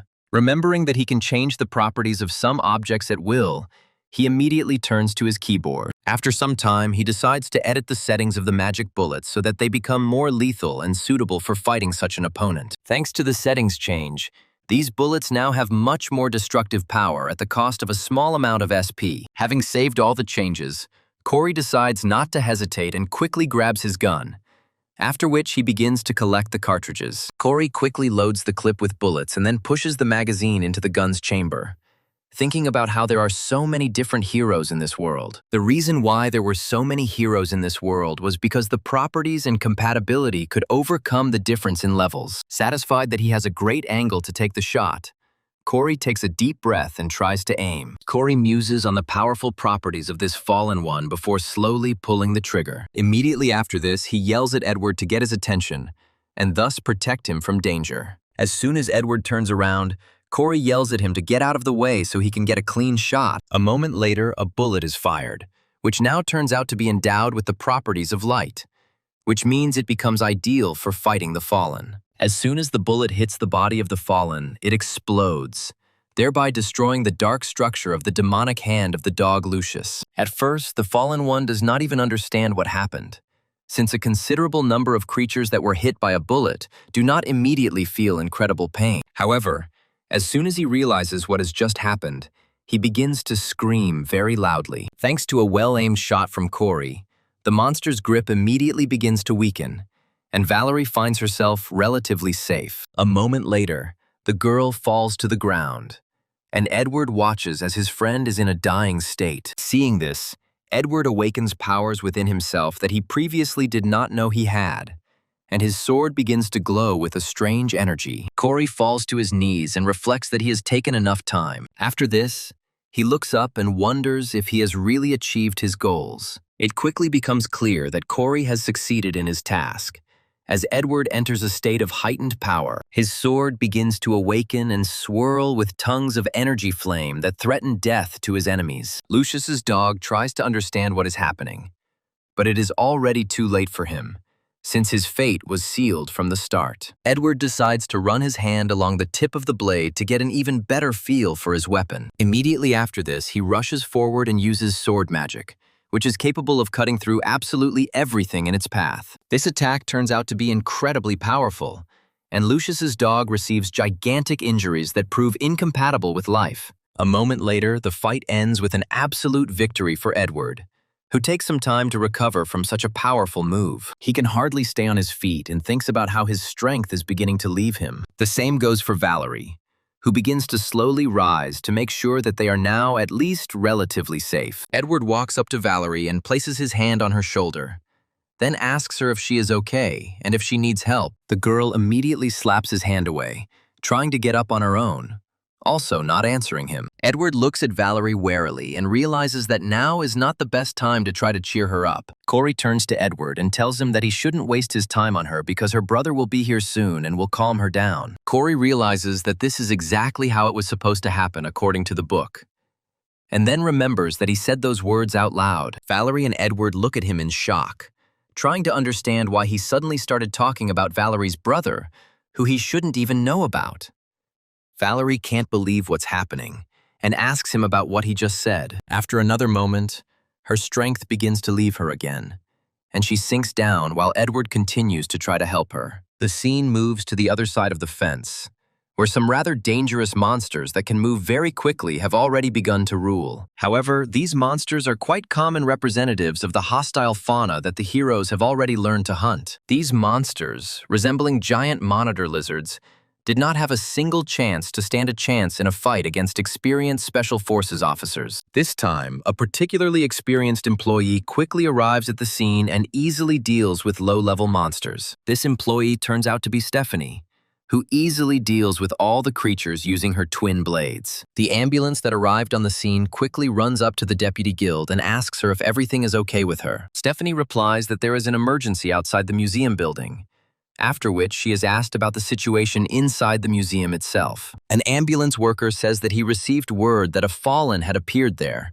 but it was immediately destroyed because there were 3 academy cadets there. Stephanie says she is very pleased with the students who took control of the situation and asks her classmate who was there. The employee says that Edward, Valerie, and another person were inside, after which Stephanie's eyes immediately light up. Deciding not to finish the conversation with her friend, she rushes forward to break into the museum and find out what the situation is. A smile appears on her face, and she reflects on how lucky she is to have had the chance to see Edward in action. Running ahead, she wonders where to start the conversation, and notices another cadet appearing in front of her. That course turns out to be none other than Corey, who is trying to leave the scene without attracting unnecessary attention. After a while, he notices Stephanie approaching him and freezes, looking at her in surprise. Stephanie quickly walks up to Corey and greets him in a very respectful and polite manner. She tries to find out where the person she needs is, but Corey interrupts her, saying that he understands everything. He immediately says that Edward is inside, and Stephanie smiles, thanking him for his assistance in this matter. Immediately after this, she heads towards the main premises of the museum to find out how her favorites are doing there. Immediately after this, she turns around, remembering that this face seems very familiar to her, but it is already quite late. She wonders how the man knew she was looking for Edward, while Corey decides to take a break on a bench. Corey reflects on how he felt a little scared that Stephanie suddenly approached him specifically, and wonders if this situation has anything to do with the story. Before we continue our story, we need to sum up some things, according to which a character named Corey intervened in the situation, but the value of this intervention was insignificant. So far, the plot has been going smoothly, as it should have, and Corey hasn't affected the main plot line in any way. The protagonist continues to study the information on the laptop, and after a while stops to check something. He realizes that he had completely forgotten about it, since this story had the same co-author who sent him the letter. After some time, he realizes that this world is a remake and is based on his book, which was edited by the person who sent the email. In Corey's mind, this is a logical explanation for why things happened that he could not have foreseen in advance. This also means that all his assumptions about his history and ability to predict major plot events are completely changed. Now, most of his knowledge has become, if not useless, then at least greatly lost its relevance. Corey tries to accept this thought and build his next plan of action based on a completely new reality. After some time, the laptop starts to glow, and Corey decides to figure out what is the reason for this behavior. It quickly turns out that the reason for the glow is a strange message that has just arrived to the main character. Corey decides to open the email, and the system notifies him that there is one caveat regarding everything that is going on. Systemically, there is no such thing as a threat to the protagonist and the characters around him, which can lead to a rather predictable plot. The system adds that if the main character wins, there is a risk of losing the interest of readers, since any intrigue in the story disappears. Corey continues to take into account the information the laptop provides him in order to understand where he is heading. After some time, he is surprised by the final conclusion of the system and tries to understand what the hell is going on here. The reason for such irritation of Corey, and in order to increase interest in the work, the system increased the level of negative characters. After some time, Instructor Jonathan arrives at the scene and calls Edward and Corey over to talk to them. He states that he heard perfectly well what happened, and now they should return to their room in order to tell the details later. Edward approaches the designer and asks him what happened to Valerie, to which he replies that she took a vacation and went away with her parents. Immediately after this, he recommends that they not delay and head back to the cube. The two heroes stand in silence for a while, after which Edward decides to approach Corey to find out some information. He looks closely at Corey and asks him why he told Valerie about her brother. Corey asks Edward what exactly he means, but he replies that it was not very polite to bring up the topic. Corey looks at Edward in surprise and tries to understand why he is so surprised that he mentioned Valerie's brother. Let's see. Something's wrong. He asks about what happened to Valerie's brother, to which Edward asks in surprise, does Corey really not know this? Corey says that he really didn't know anything about it, causing Edward to look at the protagonist somewhat disappointed. After thinking for a bit, he decides not to continue the dialogue and states that they will talk about it a little later, so as not to spoil this already fun evening. Corey recalls that Valerie was ranked 4th in the cadet school and is currently studying at the Cube Academy. Corey reads the information about Valerie and finds no contradictions, trying to figure out why it caused such a strange reaction. After some time, he understands what was the reason for Edward's strange attitude towards the words about her brother. New information, which was clearly not brought in by the main character, states that her brother was shot by a monster man and is now in serious condition. Corey learns new information about an operation called arson, during which Valerie's brother was seriously injured and fell into a coma. Looking at all this, Corey wonders what the hell is going on and why things went this way. Immediately after, he remembers the operation to suppress human monsters called arson, during which Valerie's brother was given the opportunity to gain fame. This operation took place quite a long time ago, since at that time Valerie herself was only 13 years old. The young girl was very proud of her brother and dreamed of following in his footsteps to become a hero like him. Corey realizes that this was the plot of his book, but now things have taken a very strange turn. A moment later, he notices that he has received another message from an unknown sender. The system says that the changes will be sent to him in a message after Corey's target personally confirms them. The system then informs Corey that, according to the changes, Valerie's brother is Edward's assistant. The system also says that the situation has now taken an unexpected turn due to the fact that he was seriously injured in Operation Arson. The system says that the main character had too many assistants, so the following changes were made. According to these changes, 4 years ago, when Valerie's brother became a hero during the first quest, he received the Devil's Mark and became the vessel of a demon. The system also adds that he is now a rather dangerous creature and will awaken after some time. Corey looks at this information in surprise and tries to understand what the hell is going on here and who came up with the idea to write such a story. After some time, the radio begins to broadcast that today in the very center of Seoul, a whole flock of monsters appeared, and 7 people were declared dead. The radio receiver also states that the deputy head of the guild, Stephanie's Essence, took part in suppressing the situation. Valerie turns off the radio and then sits down on her hospital bed, trying to collect her thoughts and think about everything that happened to her. Valerie realizes that she did not give 100% in the fight against this fallen one, who outsmarted her despite her best efforts. A few moments later, her father runs into the room, looking around anxiously in search of his beloved daughter. Valerie turns around in surprise at her father and asks him what he is doing here. She asks her father how his job is, but he replies that it is not a problem. He asks her if she needs to get examined, adding that he will talk to the doctor.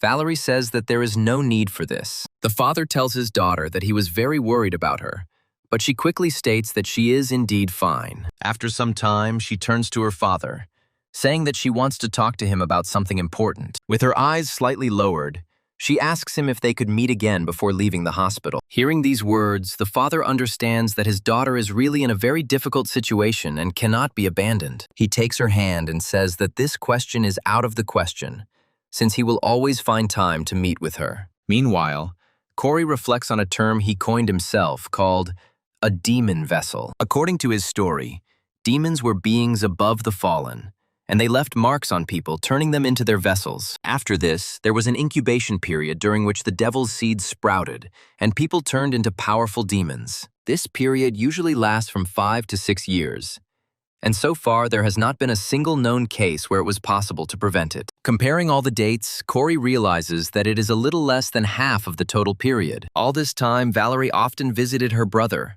who was in the hospital and confined to his bed. Corey, realizing that there was only one answer to this confusing situation, despite all its tragedy. From Corey's point of view, there are no other options here until a powerful demon awakens in the body of Valerie's brother. It must be destroyed. Corey understands the incredible tragedy of what is happening, because Valerie loves her dear brother very much. However, the main character tries to understand how he should deal with this problem. The main thing remains who must do this terrible act, which will inevitably leave a mark on this world. Hiring a man would be impossible, since no mercenary would undertake the murder of the offspring of such an influential person. Brother Valerie showed no signs of the devil's seed sprouting, so it was absolutely impossible to do anything. Corey remembers that this demon was originally supposed to manifest in Edward, which was supposed to lead to inevitable casualties. Corey decides not to do anything now, since all the characters will play a big role in the second part of the book, which he did not finish. All this leads Corey to a very disappointing conclusion, which makes a cold sweat appear on his forehead. Realizing that no one else can handle this task without ruining his relationships with the other heroes, Corey comes to the conclusion that he must kill Valerie's brother. Corey is left alone with this terrifying thought for a while, trying to figure out at what point he needs to take action. Valerie comes to visit her brother and begins to tell him that for the first time, she saw such a fallen one who almost killed her. She also wonders how a normal cadet could deal a fatal blow to such a creature. After which she begins to remember Corey. A few words escape her lips, but Valerie quickly falls silent, deciding not to bring up the topic for now. After some time, she is approached by medical staff who tell her that her visiting time is over. Finally, Valerie places her hand on her brother's body and says that she will return to visit him. A few moments later, she leaves the room to look around and figure out what to do next. But heavy thoughts catch up with her. She lowers her eyes and plunges into heavy thoughts about whether her beloved brother will be able to get out of this difficult situation. She tries to take a few steps forward, but after a few moments she freezes in place again, overcome by hatred. She thinks of Corey, who told Edward completely nonchalantly that he shouldn't worry about Valerie. She also remembers the words that her brother would soon come and calm her down, and each of these words burns a wound on her already sensitive heart. The very name Corey is etched into Valerie's memory, and she tries to cope with the incredible pain and experiences that fill her entire consciousness. It becomes difficult for her to hold back her tears, but she makes every effort to endure. A moment later, her gaze becomes completely cold, and she makes a firm decision to get even with this man. After some time, the scene moves to the hero's tower, which Stephanie decided to visit. The girl calmly walks into the archive, and the staff of the establishment try to stop her, saying that viewing the materials of a state organization is illegal. They also ask her what she will do if someone sees what she is doing here. Stephanie calmly sits down at the computer and says that she's just going to take a second to look at the records for today's center at the museum. She also says that traces of a material with the property of light were found in the body of the fallen, which means that one of the cadets used a weapon with this property. Without hiding her enthusiasm, Stephanie says that such a person could become quite a dangerous opponent for the fallen, and it is necessary to find and recruit him so that this does not happen. Stephanie recalls that 3 cadets who were on a field trip at the time were fighting the fallen one, to which the assistant replies that this is exactly the case. Stephanie muses that Edward and Valerie are already under close surveillance in an attempt to recruit them. After this, Stephanie moves on to study Corey and says that this is the first time she has heard of this cadet. Meanwhile, Corey reflects on the fact that he has finally realized one very important fact. He noticed that other people seem to be completely oblivious to the laptop, and he could stop worrying about the main characters and calmly check the book's detention. He also notes that he added this feature to the laptop when he found out that he was invisible to others. The system immediately notifies Corey that a change has been detected in the special plot settings. Now Corey can see other people's feelings depending on what happens to them. He thinks that if a setting appears within a 30-meter radius of him that differs from the plot of the book, he should immediately receive notifications about it. He notes that this is much more effective than the message from the author, after which he suddenly hears approaching footsteps. A moment later, Valerie comes up to him point blank and says that they should fight each other at least once. Corey turns to face Valerie and realizes that he's now in big trouble. After a while, he says that he doesn't want to fight Valerie, to which she says that he is too cowardly for a man who talks about other people's families. Corey talks about how he doesn't want to get scolded for hurting his classmate. These words only further irritate Valerie, who is already at the limit of her self-control. After a while, their argument is interrupted by the instructor, who loudly asks them what the hell they are doing there. She also adds that Cadet Corey cannot fight with other cadets due to the lack of training weapons. The instructor also orders Valerie to return to her seat, after which the irritated girl leaves. Corey turns around and thinks that he shouldn't apologize to her right now. He reflects that his primary goals now are to try his best to become stronger. The result of these efforts should not be the murder of Valerie's dear brother, so that the seeds of the devil do not grow within him. Looking after Valerie, he understands that even if he can improve relations with her, then only betrayal on his part awaits her. Some time passes, and the sun rises high above the academy. Corey and the other cadets arrive at room 305 to listen to another lecture. The teacher looks around and asks the students if everyone is there and if they need to wait for anyone else. After making sure that the classes can begin, he greets everyone, saying that he is glad to see them at the Science Club's water class. He states that the purpose of their club is to analyze monsters and research strategy, adding that they meet weekly for discussions. And after thinking for a long time, he turns to the other students, recommending that they read the brochures they had handed out to them. Corey watches the man calmly, thinking about how he has an attractive appearance and the ability to keep the public's attention on him. The main character understands that all of this is purely demonic abilities. He also recalls that from the very beginning of the story, in the cube where the main plot unfolds, various cases of disappearances of cadets begin to occur. This man named Jefferson is a monster who made a contract with the demon Lilith and gained the skill of charm. However, Jefferson is now hunting for one specific student, for whom Corey joined here in the first place. He also notes that this is the only reason he decided to spend time joining a club that stores information he himself wrote. This student is Caroline, who is of incredible interest to the Tempter. She herself is also present at this water lesson and listens attentively to everything Jefferson says. The head of the club says that today he will simply tell a little about the activities of the clubs in honor of their introductory meeting. After a while, he presses a button and shows everyone a mid-level monster called the Mountain Tyrant. From Jefferson's perspective, this monster appeared during an event called Outcall, which occurred almost 50 years ago. He states that regardless of whether the monsters are outside the cube or inside, information about them that gives a high rank is of great value. After some time, he turns to Caroline and asks her what the vital information is about this Mountain Tyrant. Caroline says that based on her knowledge, it is unknown, to which he says that this is the correct answer, adding that it is the job of their club to figure out such things. He also says that he asks those who want to share their thoughts to stay at the meeting after the end of the session. Corey approaches Caroline and asks her if she is going to go to the meeting too. Caroline doesn't respond to the protagonist and simply walks past him, not existing. Corey raises his voice and addresses her more formally, asking if she will go to the meeting. Caroline calmly answers him, saying that perhaps she will be able to obtain useful information at this meeting. Corey asks her if she wants to share this information with her dungeon clearing team in her guild. Corey spent a lot of time writing out a guild called the Entities, which was created a long time ago. The key figures in this guild, which was created 50 years ago, were Caroline's family. Corey says that the vice leader's influence has been declining lately, so Caroline, as the successor, feels threatened. He adds that this is why she wants to go to the meeting to get information. After which, Caroline asks him what he means by this. Corey says that she doesn't have to go to this meeting since he will tell her about the Mountain Tyrant's weaknesses anyway. Caroline asks Corey in surprise what he means, to which he replies that if she wants to lead the guild, she should start making inquiries now. Corey says that this creature has a small blue pattern on its heel, and if you hit it right there, It won't be able to move. Corey immediately states that this is not free information and asks Caroline if the guild has a decent arsenal. He states that the price for the information will be a desert eagle, which is probably lying around in their storerooms. Caroline looks at Corey carefully and wonders how true this information is, and whether this person can be trusted. Caroline asks him what he bases this claim on, wondering if he has any evidence. Corey smiles, realizing that now is the time to show off his erudition and dazzle her with his knowledge. Without thinking twice, he replies that he has absolutely no evidence that this information is true. Caroline looks at him in surprise,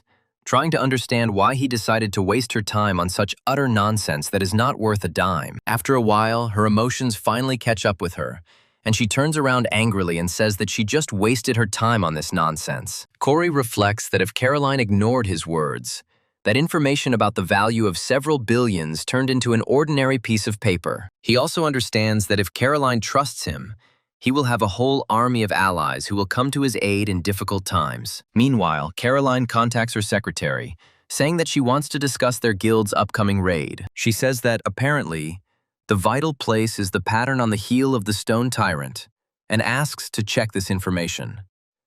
After some time, Corey receives a loan promissory note, according to which he must pay the specified bank 300 million won. Corey looks closely at this information, trying to figure out what kind of trouble he just got himself into. These numbers are so large that they still do not fit into the head of the main character, who obviously had no dealings with banks. He wonders what Jesse did before his body was replaced by Corey in order to incur such debt obligations. For some time, he continues to stand and carefully hypnotize this piece of paper, trying to understand what he should do. When he opens his bank book, he discovers to his horror that he only has 3 million won in his account. Corey realizes that if things go this way, he risks not only not returning to his world, but also living the rest of his life here. Sad images of his life immediately pop into his head, where he has to work tirelessly in order to pay off his debts. He immediately understands that he needs to not sit idly by, but somehow find some way to earn money.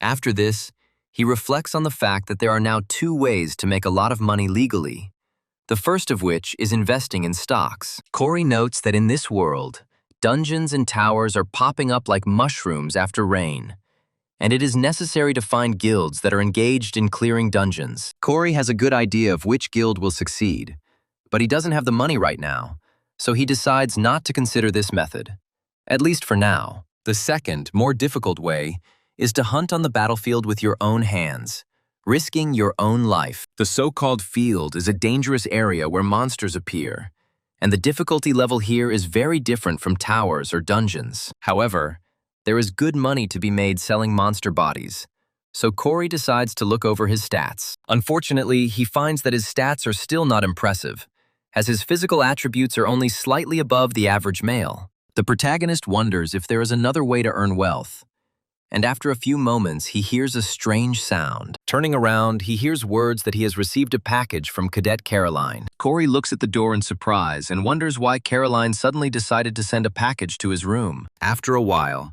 he opens the door to his room and finds a small briefcase standing right in front of it. He opens it pretty quickly and realizes that such cases are used to transport weapons and ammunition. Taking a closer look at the weapon in his case, he realizes that Caroline has trusted him despite her initial skepticism. After some time, the scene moves to the province of Gangwon-do, which is located in the so-called field zone. The station attendant greets Corey, telling him that they are very grateful that he used the portal. She finally wishes him a pleasant trip, after which Corey looks around carefully so as not to miss anything important. Leaving the station, he is surprised that the cadets are treated with such a special attitude that he clearly did not expect. He continues walking forward, reaching the stairs, and stops briefly to enjoy the view of the city. Before him opens a view of a rather modest town, which, nevertheless, tries to live its own life. Corey recalls that the area is now considered fairly low risk for the field, and there are many foreigners here year-round. After a while, he hears loud screams that someone is looking for a team to clear out the monsters. The young man enthusiastically talks about recruiting mages who are ready to go into the mountains to hunt trolls. Corey explores the town and listens carefully to all sorts of gossip that tells of some kind of fables. He also listens carefully to how much different monster bodies are worth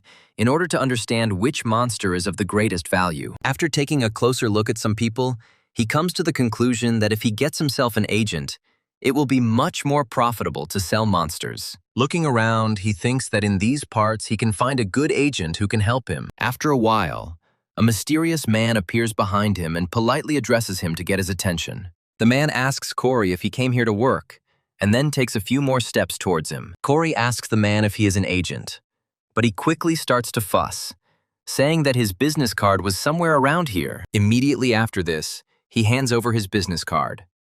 Corey reflects on the fact that his interlocutor looks somehow awkward. After a while, Corey looks closely at his interlocutor and guesses who is in front of him. Taking a closer look, he realizes that in front of him is a legendary member of the SH agency named Ferdinand. Corey remembers that this man is supposed to become the director of the best agency in Korea and gain incredible fame.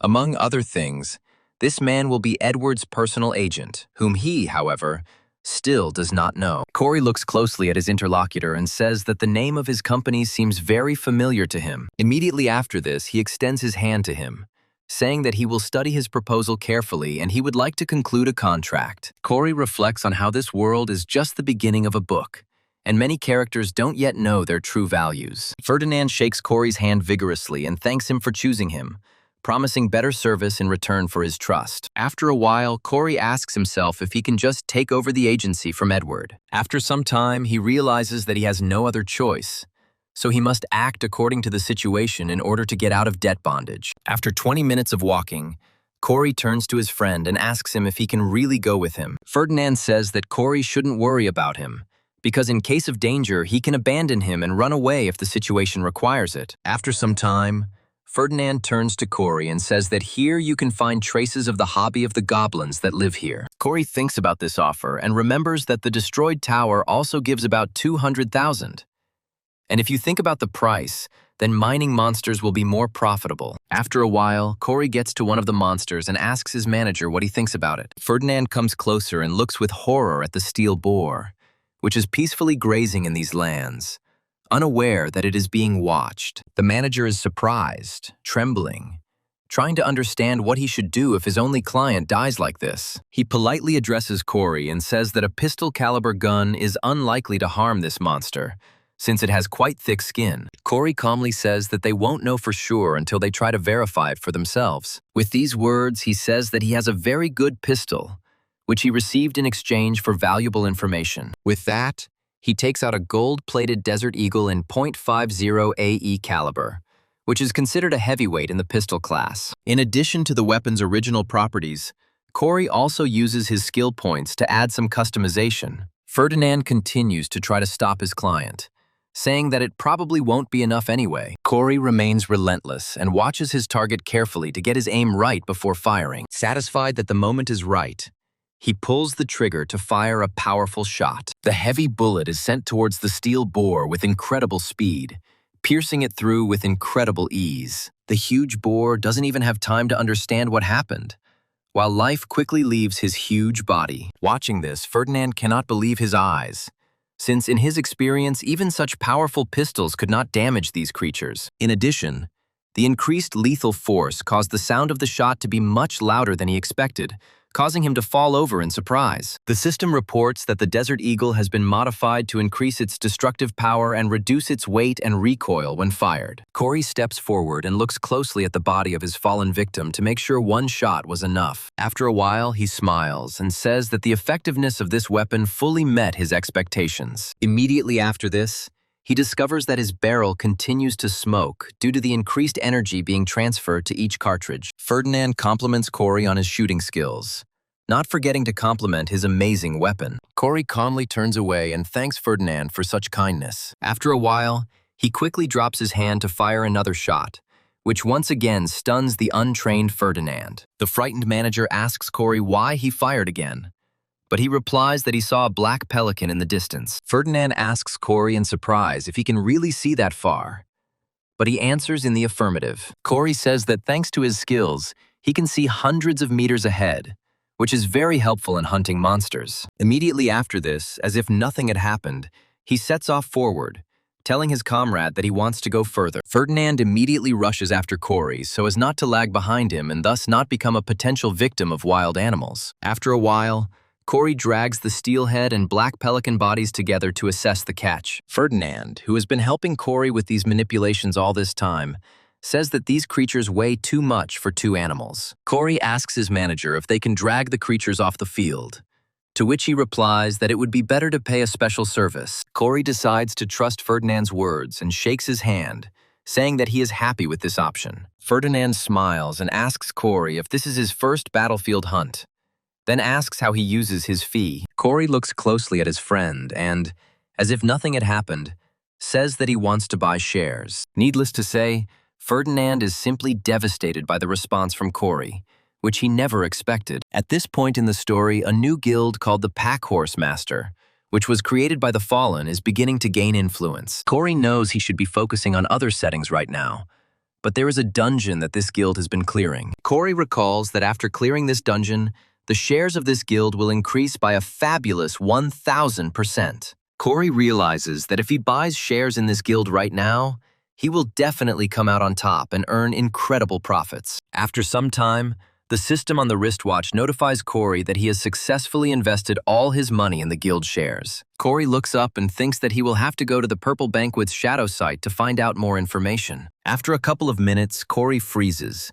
realizing that the conversation about flowers has pushed him into an important memory. This flashback concerns a mysterious group of chameleons who acted as the main villains, being a criminal organization about which there is no information. Cory comes to the conclusion that perhaps only he knew this information about the activity, since he was the author of the book. The protagonist muses that if he can get to their leader, he will learn about the incident with Valerie's brother, and recalls that around this time in the story, they had a vacancy. Suddenly, Cory's laptop goes dark when he asks about a group of chameleons he was so eager to learn about. He presses himself against the monitor and wonders what happened and why the laptop suddenly stopped working. Terrible thoughts immediately creep into his head that he has lost the only way to return to his world. However, after a few seconds, as if calling the main character, the laptop turns on again. Cory looks at him happily, saying that he finally got it going and will now continue searching for information again. However,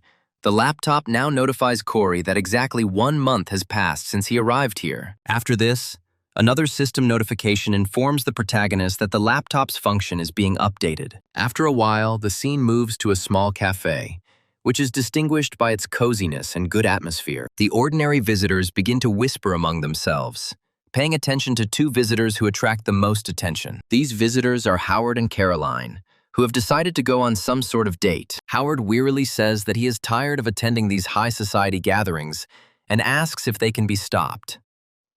Caroline suggests that Howard should suppress his discontent because they can develop close ties with community leaders. Right after that, she asks him how his grades have been lately, but he replies that he is happy with everything. Caroline points out that the Howard she knows won't rest until he gets first place, but he replies that's why his grades are so good. Caroline realizes that it's best not to bring this topic up now and says that she's glad that Howard is doing well. After a while, the door of the cafe opens and a cute-looking bell starts ringing loudly. Valerie enters the cafe and quickly looks around to see where her friends are. Before Caroline can tell Valerie that they are there, Howard jumps out of his seat and goes to meet her. He immediately asks her why she is now attending the meeting, to which Valerie replies that if she had known he would be here, she would not have come. However, Howard does not let up his pressure and asks her about her visit to the hospital. Valerie continues to hint to Howard that he is wasting his time trying to hit on her, while Caroline becomes upset that her feelings for him are not reciprocated. After a while, Valerie sits closer,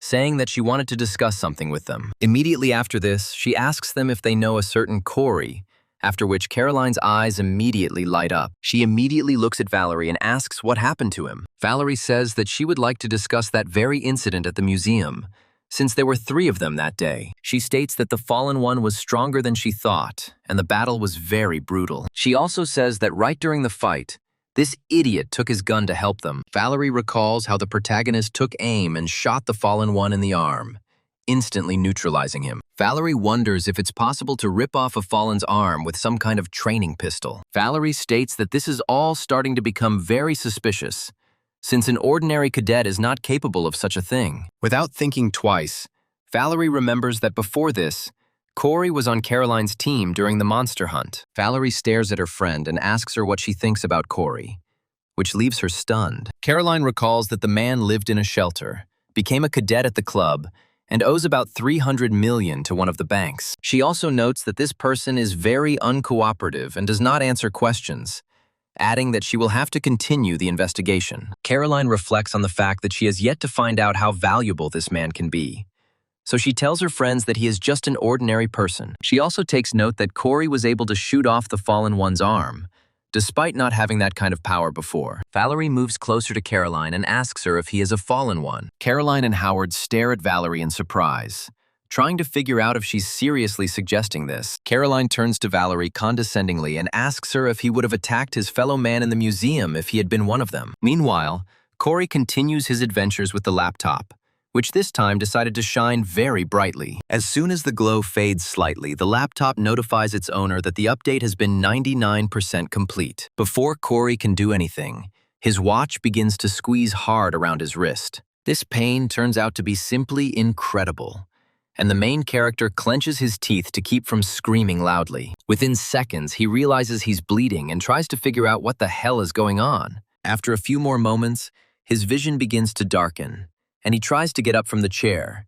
But now he has to strain to keep his balance. During random movements, he drops the table on the floor and continues to hold onto his feet with all his might. The system turns to Corey and tells him that this stigmata contains one of the creator's powers. Corey grabs his head, noting that information is being pumped into his brain like a fire hydrant. Howard slams his hand down on the table, realizing he can't listen to any more stories about Corey. He looks closely at Valerie and asks her whether she likes this man or whether she finds him disgusting. Valerie and Caroline look at Howard in surprise, trying to understand what he is trying to achieve with such provocative questions.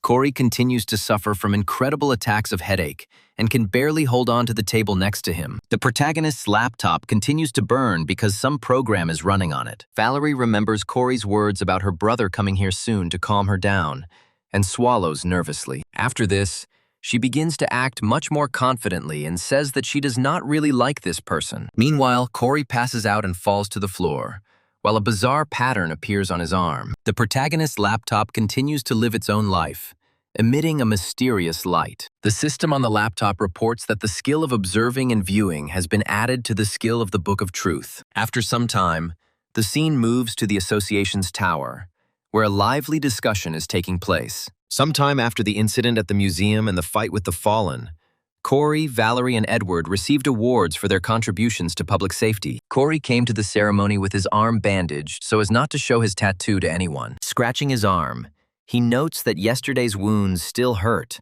causing him great discomfort. He also muses that he needs to learn that this is a strange skill, while Valerie, who is next to him, continues to click her tongue in annoyance. After a while, she turns to him rudely and asks him to be quieter so as not to distract her. Corey calmly says that he didn't tell her anything, but Valerie says that he's still making too much noise. Corey decides to approach Valerie and asks her if she has forgotten what happened at the museum, to which she asks him what he means. Without thinking twice, Corey states that he means that he saved her and Edward from a horrible, painful death. Valerie immediately starts to get angry and asks Corey what this has to do with the case, after which Edward tries to shut them up. Valerie doesn't calm down, and Edward decides to change places with her, despite the fact that the girl initially protests. After a while, Edward manages to cope with the stubborn girl, and he sits down in her place next to Corey. The three sit in silence for a while, after which Edward decides to clear his throat before engaging in a dialogue with Corey to tell him something important. Looking closely at the protagonist,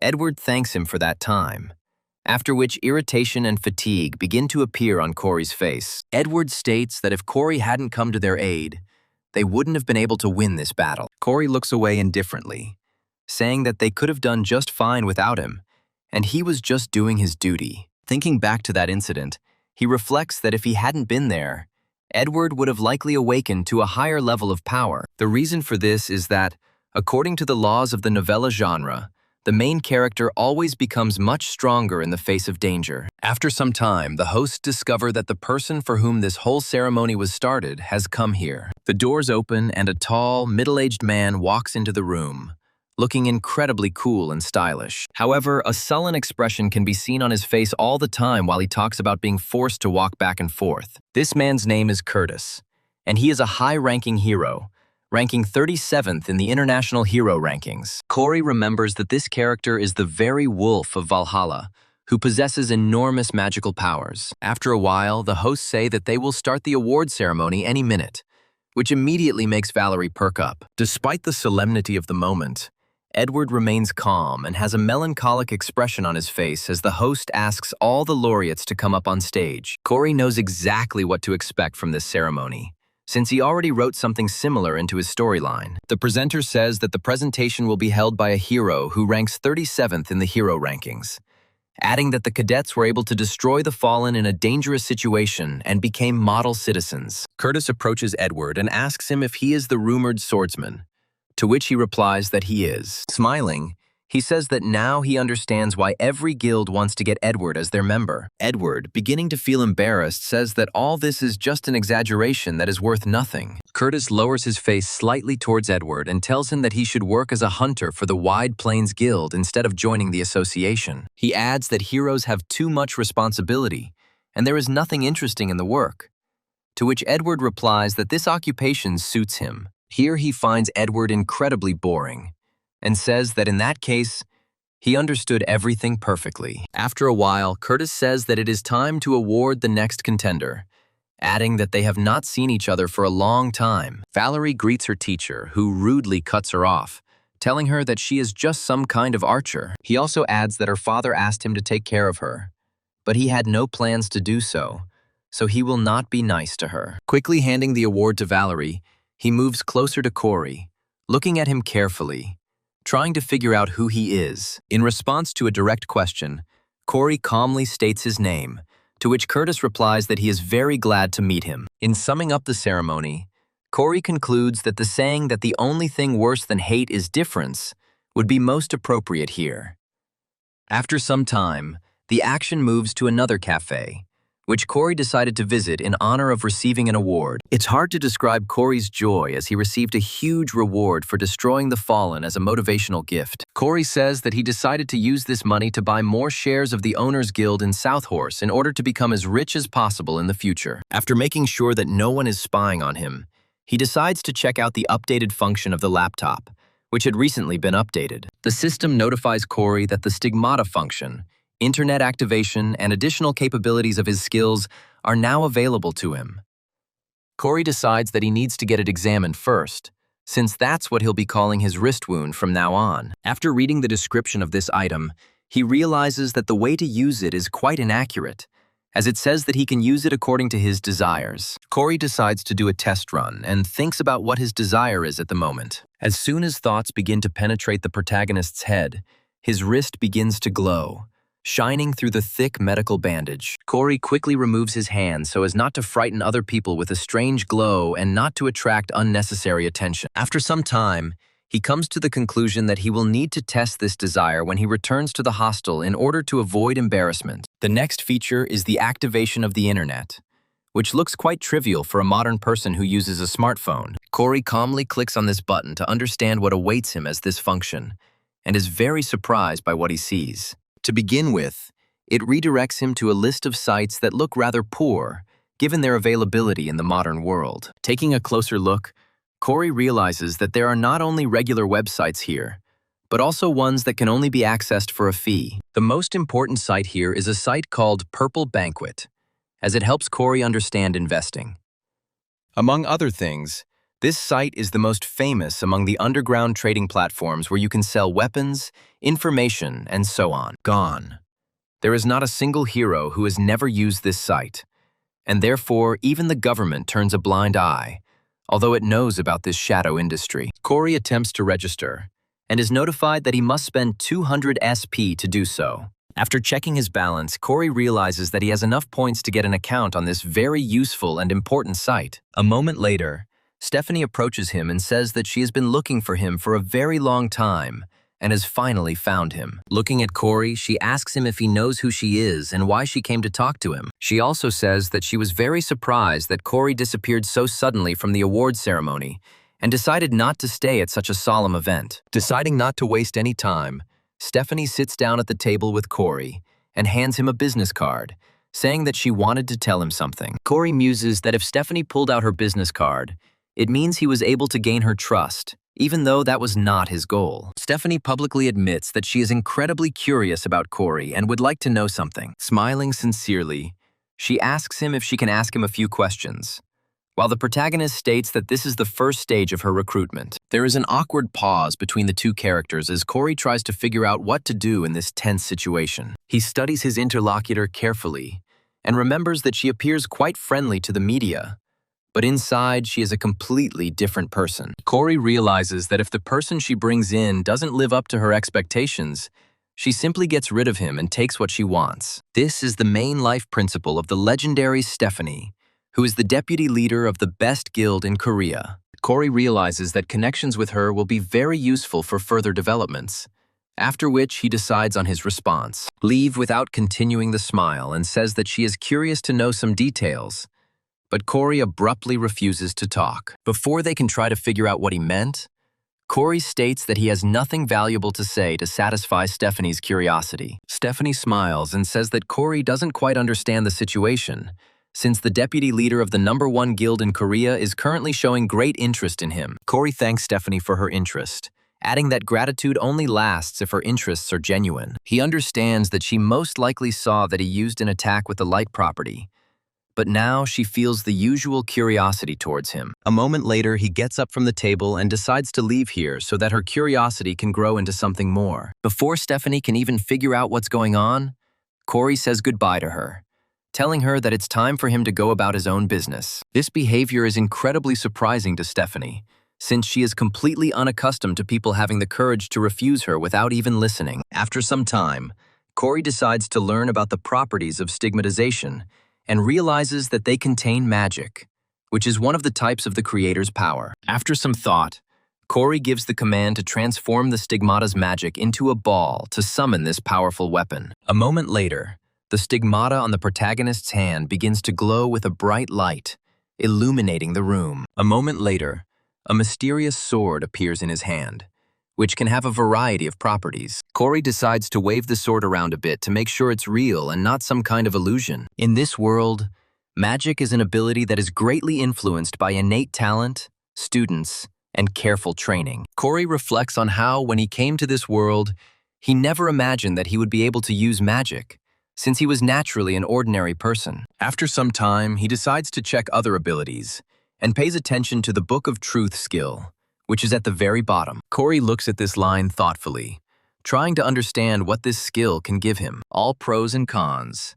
He summons the Book of Truth with a voice command, causing his wrist to once again glow with an incredible light. Before Corey can get bored, a mysterious book begins to materialize in his hand, quickly turning its pages. A strange voice addresses the protagonist, saying that this book contains the truth, and it can answer any question if magic allows it. Corey is skeptical about this concept and decides to test it out to see if it can be done. Unable to come up with anything more original, he asks the book the truth about how tall he is, to which his book replies that he is 174 centimeters tall. Immediately after this, the book says that 1 SP was spent on this question, and Corey realizes that he will not be able to use this book often. Suddenly, the protagonist's watch begins to flash red, foreshadowing something dangerous that had been hidden from his sight until now. Corey looks at his watch to see what happened and finds that it is starting to glow brighter with each passing second. Looking closely at the screen, he realizes that the watch is shining brightly because it has received an urgent notification of special importance. As soon as he opens the message, he realizes that it was a mailing list, according to which the entire academy is looking for the person who last saw one of the cadets. Corey realizes that the disappearance of the cadets and the growing anxiety at the academy indicate that the story arc of the second part of the book has begun. This arc was named the Cuban Missing Persons Incident because several cadets died during the events. As the title suggests, during the month that this episode lasts, 6 people will go missing, most of whom will be declared dead. Traces of the criminals will not be found, and the investigation will reach a dead end, while the number of missing persons will only increase. Corey recalls that this episode was of great importance in his original story for one simple reason, which was already mentioned earlier.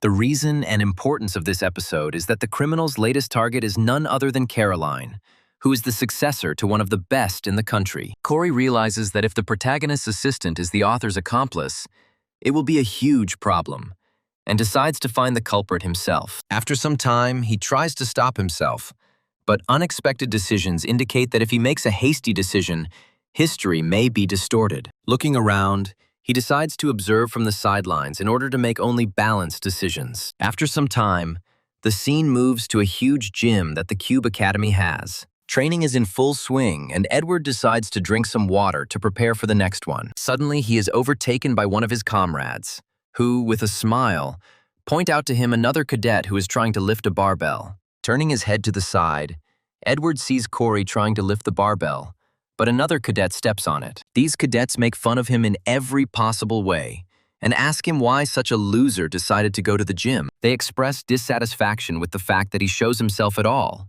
saying that he is a disgrace to the academy and probably entered here for a bribe. Edward immediately gets to his feet to prevent this further injustice, but his friend tries to stop him, saying that he shouldn't get involved in this. Edward turns to his friend, saying that he is the head man and therefore must keep order.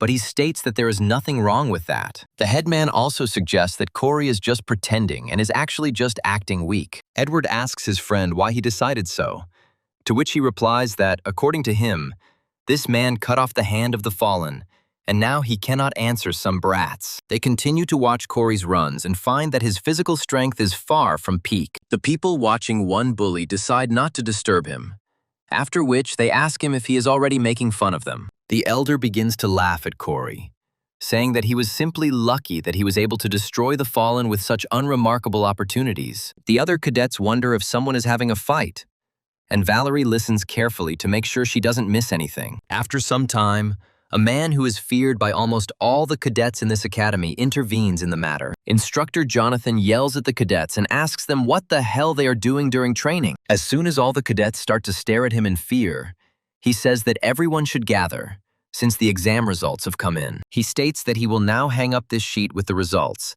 and all the cadets can come up to check them. Young men and women carefully study the results, and each shares their experiences depending on their results. When the data is calculated, it becomes clear that Corey took first place, having scored the maximum huge number of points. As he watches this, Corey reflects that it's not surprising, since he brazenly copied absolutely everything. A moment later, he hears the loud sound of a falling sword, which hits the hard floor with a crash. Turning around, he sees a girl looking at the results and discovers that she is not in first place among everyone. This girl turns out to be an English princess named Rachel Elizabeth Lewis, who was ranked third in the admissions rankings. Besides everything else, this girl has never given in to other people and has always been the first in test results. These words are not a joke, as Rachel always took first place in written exams, no matter how difficult they were. Corey realizes that he has now destroyed the girl's entire world by brazenly cheating without taking care to put himself first. Some time ago, the servants in Princess Rachel's house sincerely congratulated her on her admission to the club. They said that outstanding heroes known all over the world would gather there,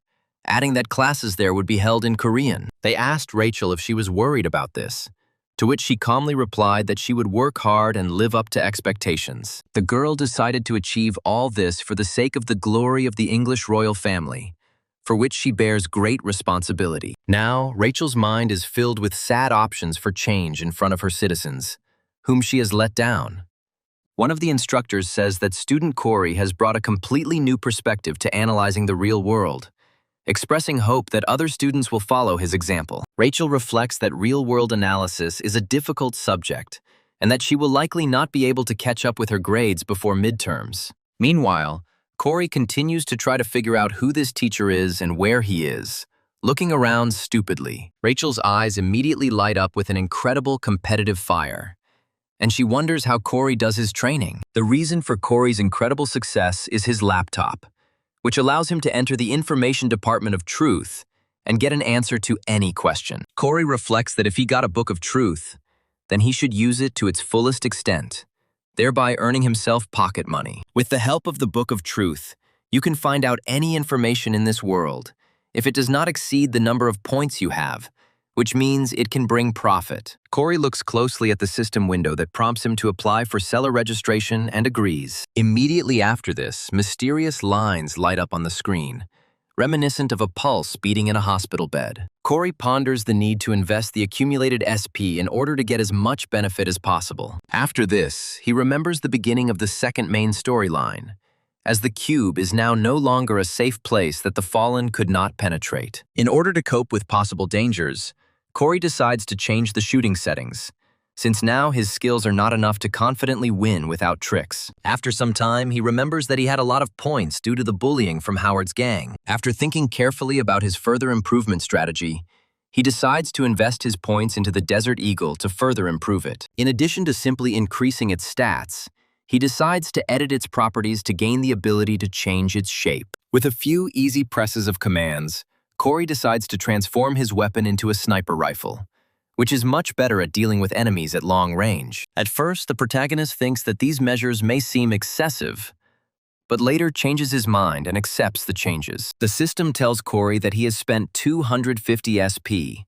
after which his gun begins to glow with an unnatural fire. After some time, the transformation procedure is completed, and a simple large-caliber pistol turns into a long-range rifle. In addition to a good optical sight, this rifle also immediately materializes a silencer, which allows you to partially hide the shooter's location during the shot. Corey takes a good look at the rifle and also discovers that it had a bipod attached to it to make it easier for him to take a prone position. Corey enjoys the changes and says that with this thing, he will be able to surprise almost everyone on his exam. Having completed all the manipulations, he returns his new pistol to its usual shape so that it is convenient to carry with him. Corey also discovers that he doesn't have any techniques and decides to learn one or two. Unlike abilities which cause supernatural phenomena based on magic, techniques refer to physical abilities or skills. The most important thing for a shooter is to be able to take a position, and there is a separate technique for this. Corey quickly figures out which section he needs to fill out and continues typing on his laptop. Taking a position,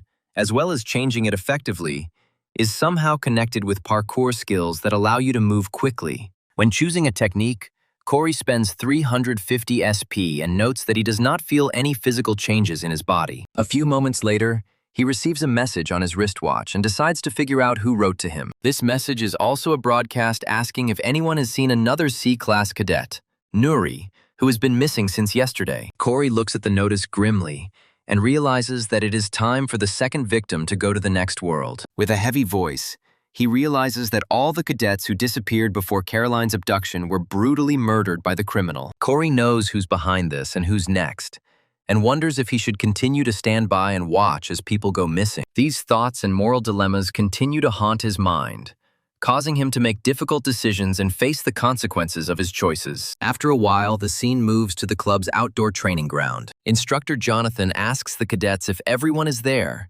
adding that there will be a special practical training session today. He claims that the cave behind him is an artificial dungeon created using magical engineering technology. He also says that there are imitation monsters inside, and today they will have practice clearing dungeons. In conclusion, he orders all cadets not to relax, adding that the unreality of what is happening is no reason to relax their vigilance. He also says that today there will be a joint training of two classes, Truth and Development, which will compete with each other. Jonathan announces that everyone will form teams, with one team from each class. Once he's finished painting, he gives the command to break into squads, and the cadets disperse to form alliances. Corey ends up on Team 8, along with his old friends Hazuki, Jin, and Caroline. The protagonist reflects on the fact that all sorts of traps are installed inside the artificial dungeon, some of which imitate the Fallen. He realizes that he made himself some special ammo for this dungeon, but it might not be enough to get him through this training. Looking up at the sky,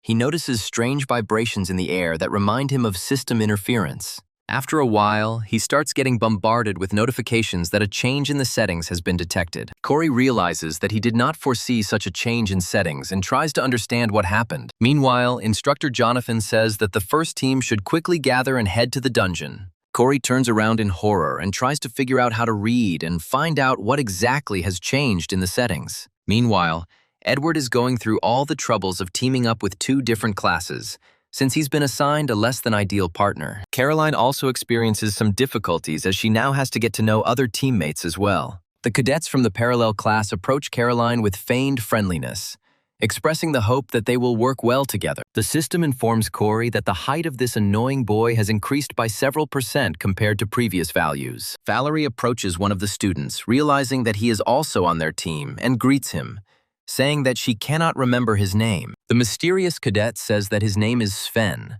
after which he smiles eerily, looking at his interlocutor. After a while, his face becomes brighter and more sincere, but his appearance betrays him as a foreigner. Corey reads system notifications that some students' psychological weaknesses are increased during the dungeon clearing, increasing the likelihood of the devil's servants infiltrating. This is also due to the information received.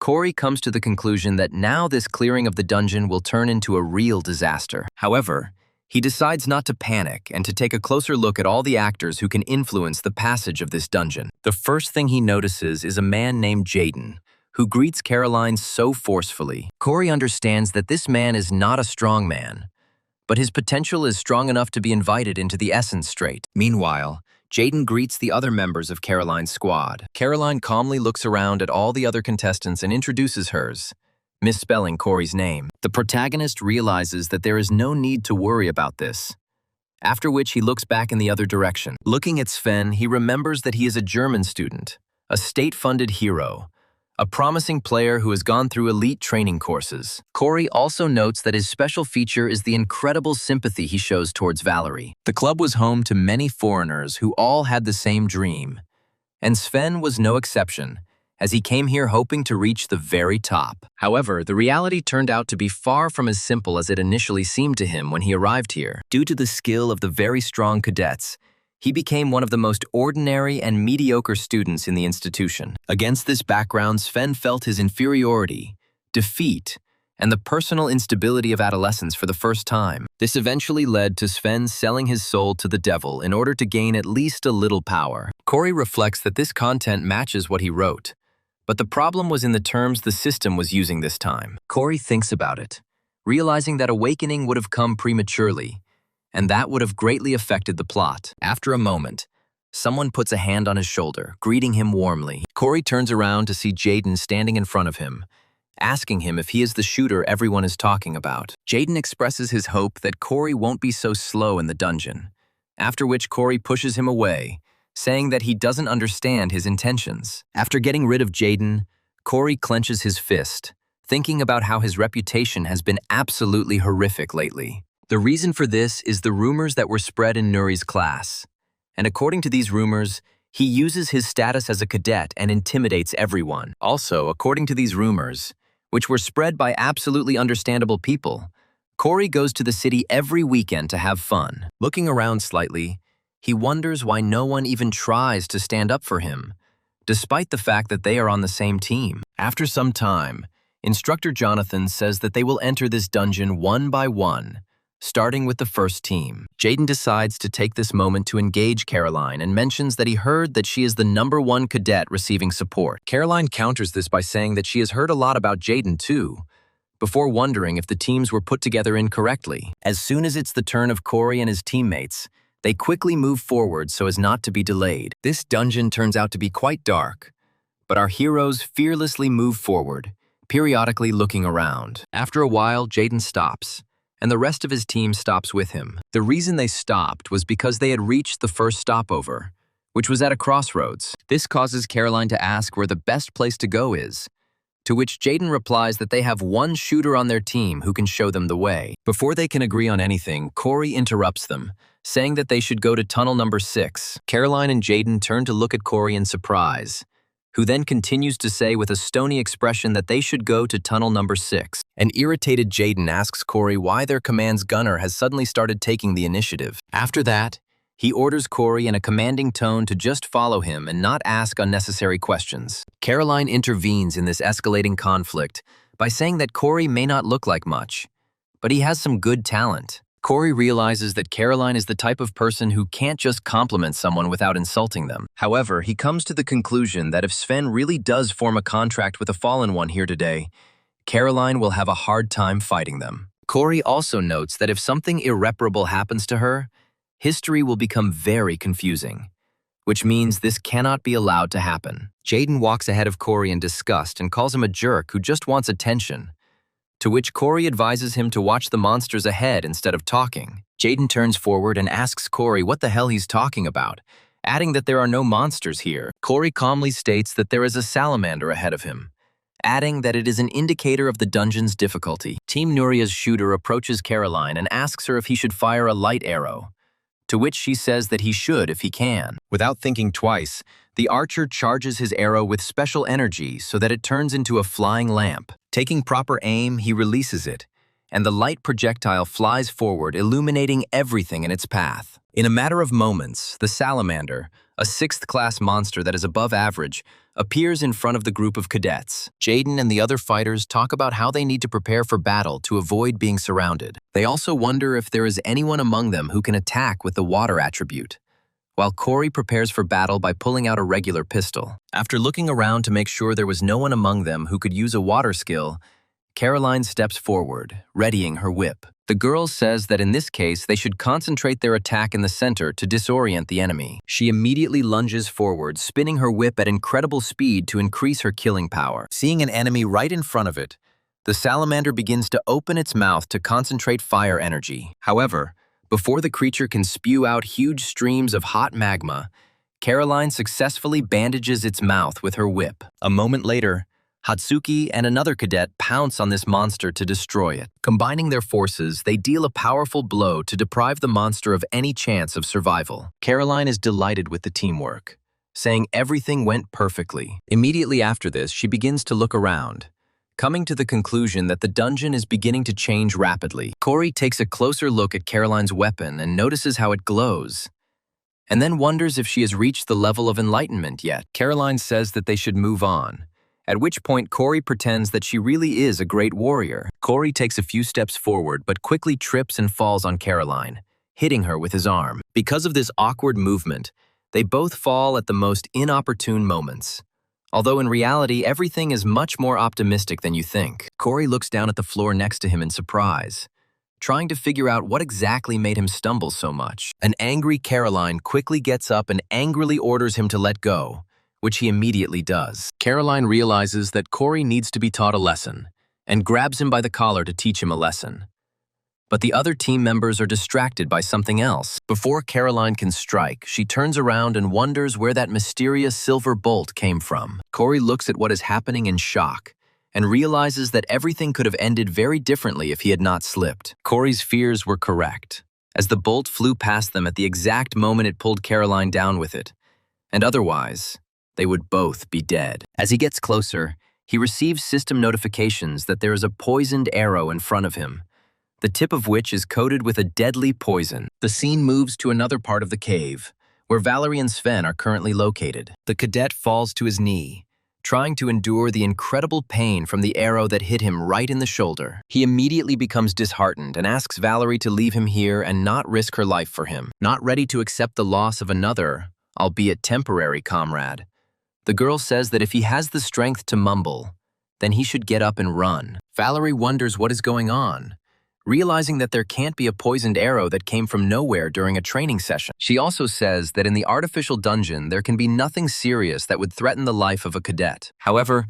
her group encountered a truly powerful beast that poses a danger to the entire dungeon. This monster is a real beast, capable of spewing out huge amounts of lava in a matter of seconds. In another area of this dungeon, the cadets continue to be tested, and they encounter tricky traps. Caroline and Corey, along with their partners, continue to move forward, protecting themselves from traps with a shield and destroying monsters along the way. Small baby salamanders are in no way inferior to adults in their firepower, capable of burning a person in a matter of seconds. Luckily for them, they have a man on their team who has enough physical strength to wield a powerful shield. This shield absorbs powerful jets of flame and also absorbs heat effectively enough to be worn without getting burned. After waiting for a pause between attacks, one of the cadets, armed with a bow, peers out from behind his protector and kills 2 salamanders with well-aimed shots. Corey and Caroline do not stand aside and also join the fight, quickly dealing with numerous opponents. Jaden also tries to show off his youthful prowess,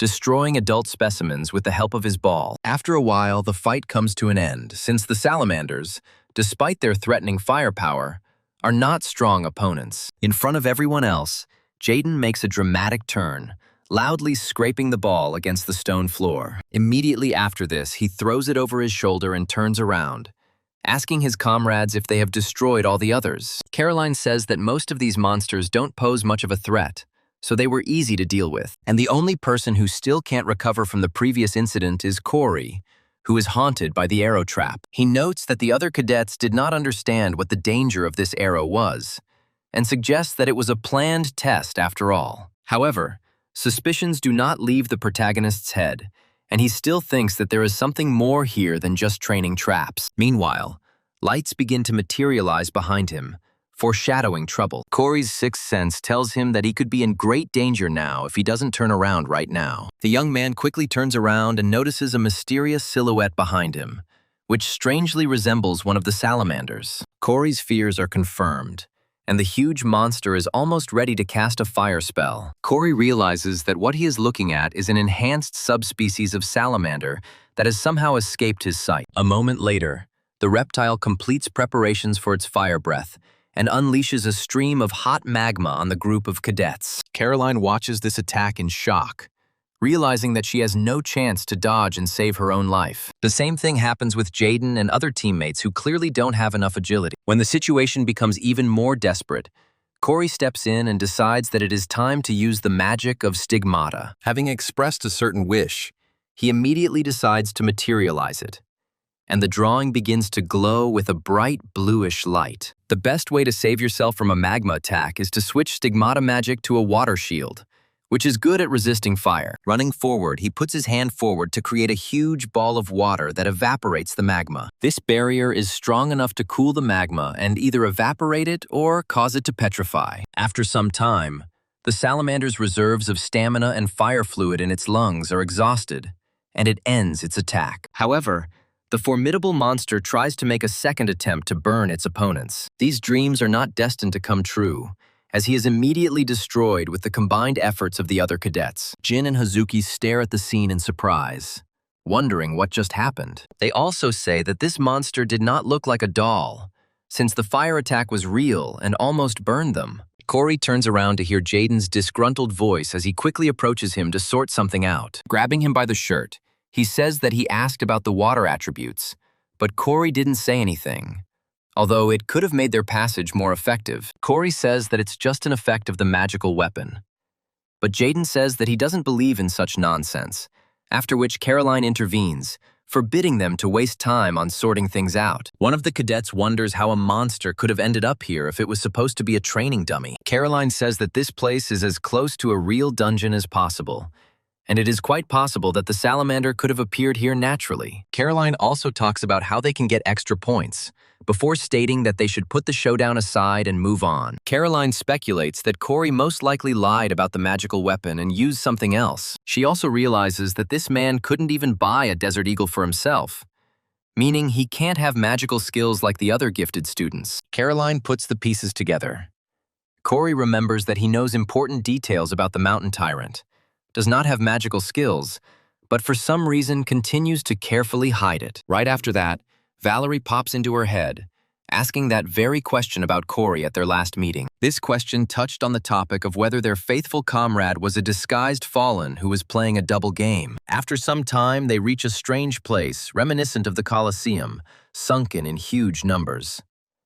A mid-level, fifth-class magma monster appears in front of them, which is the main monster of this dungeon. Valerie and her other comrades also observe this monster and decide to wait for reinforcements to join forces. They also remember that they need treatment, and discuss that the difficulty level of the training is too high due to the real traps. The wounded cadet clutches his clothes, indignant that he was unable to cope with the simplest trap and catch an arrow in flight. He mentally apologizes to the guys, saying that he was hit by a cursed arrow, and again found himself in a stupid situation. After he came here, something bad always happens and tears start to appear in his eyes. In the sense that it is becoming harder and harder for him every day, suddenly another voice appears, which speaks to Sven. He wonders who is talking to them, after which the voice asks him if he wants to become even stronger. The demon says that he had a very hard time, but he can give him the strength to finally become stronger. A demonic hand reaches out to Sven, and the creature says that the price for this power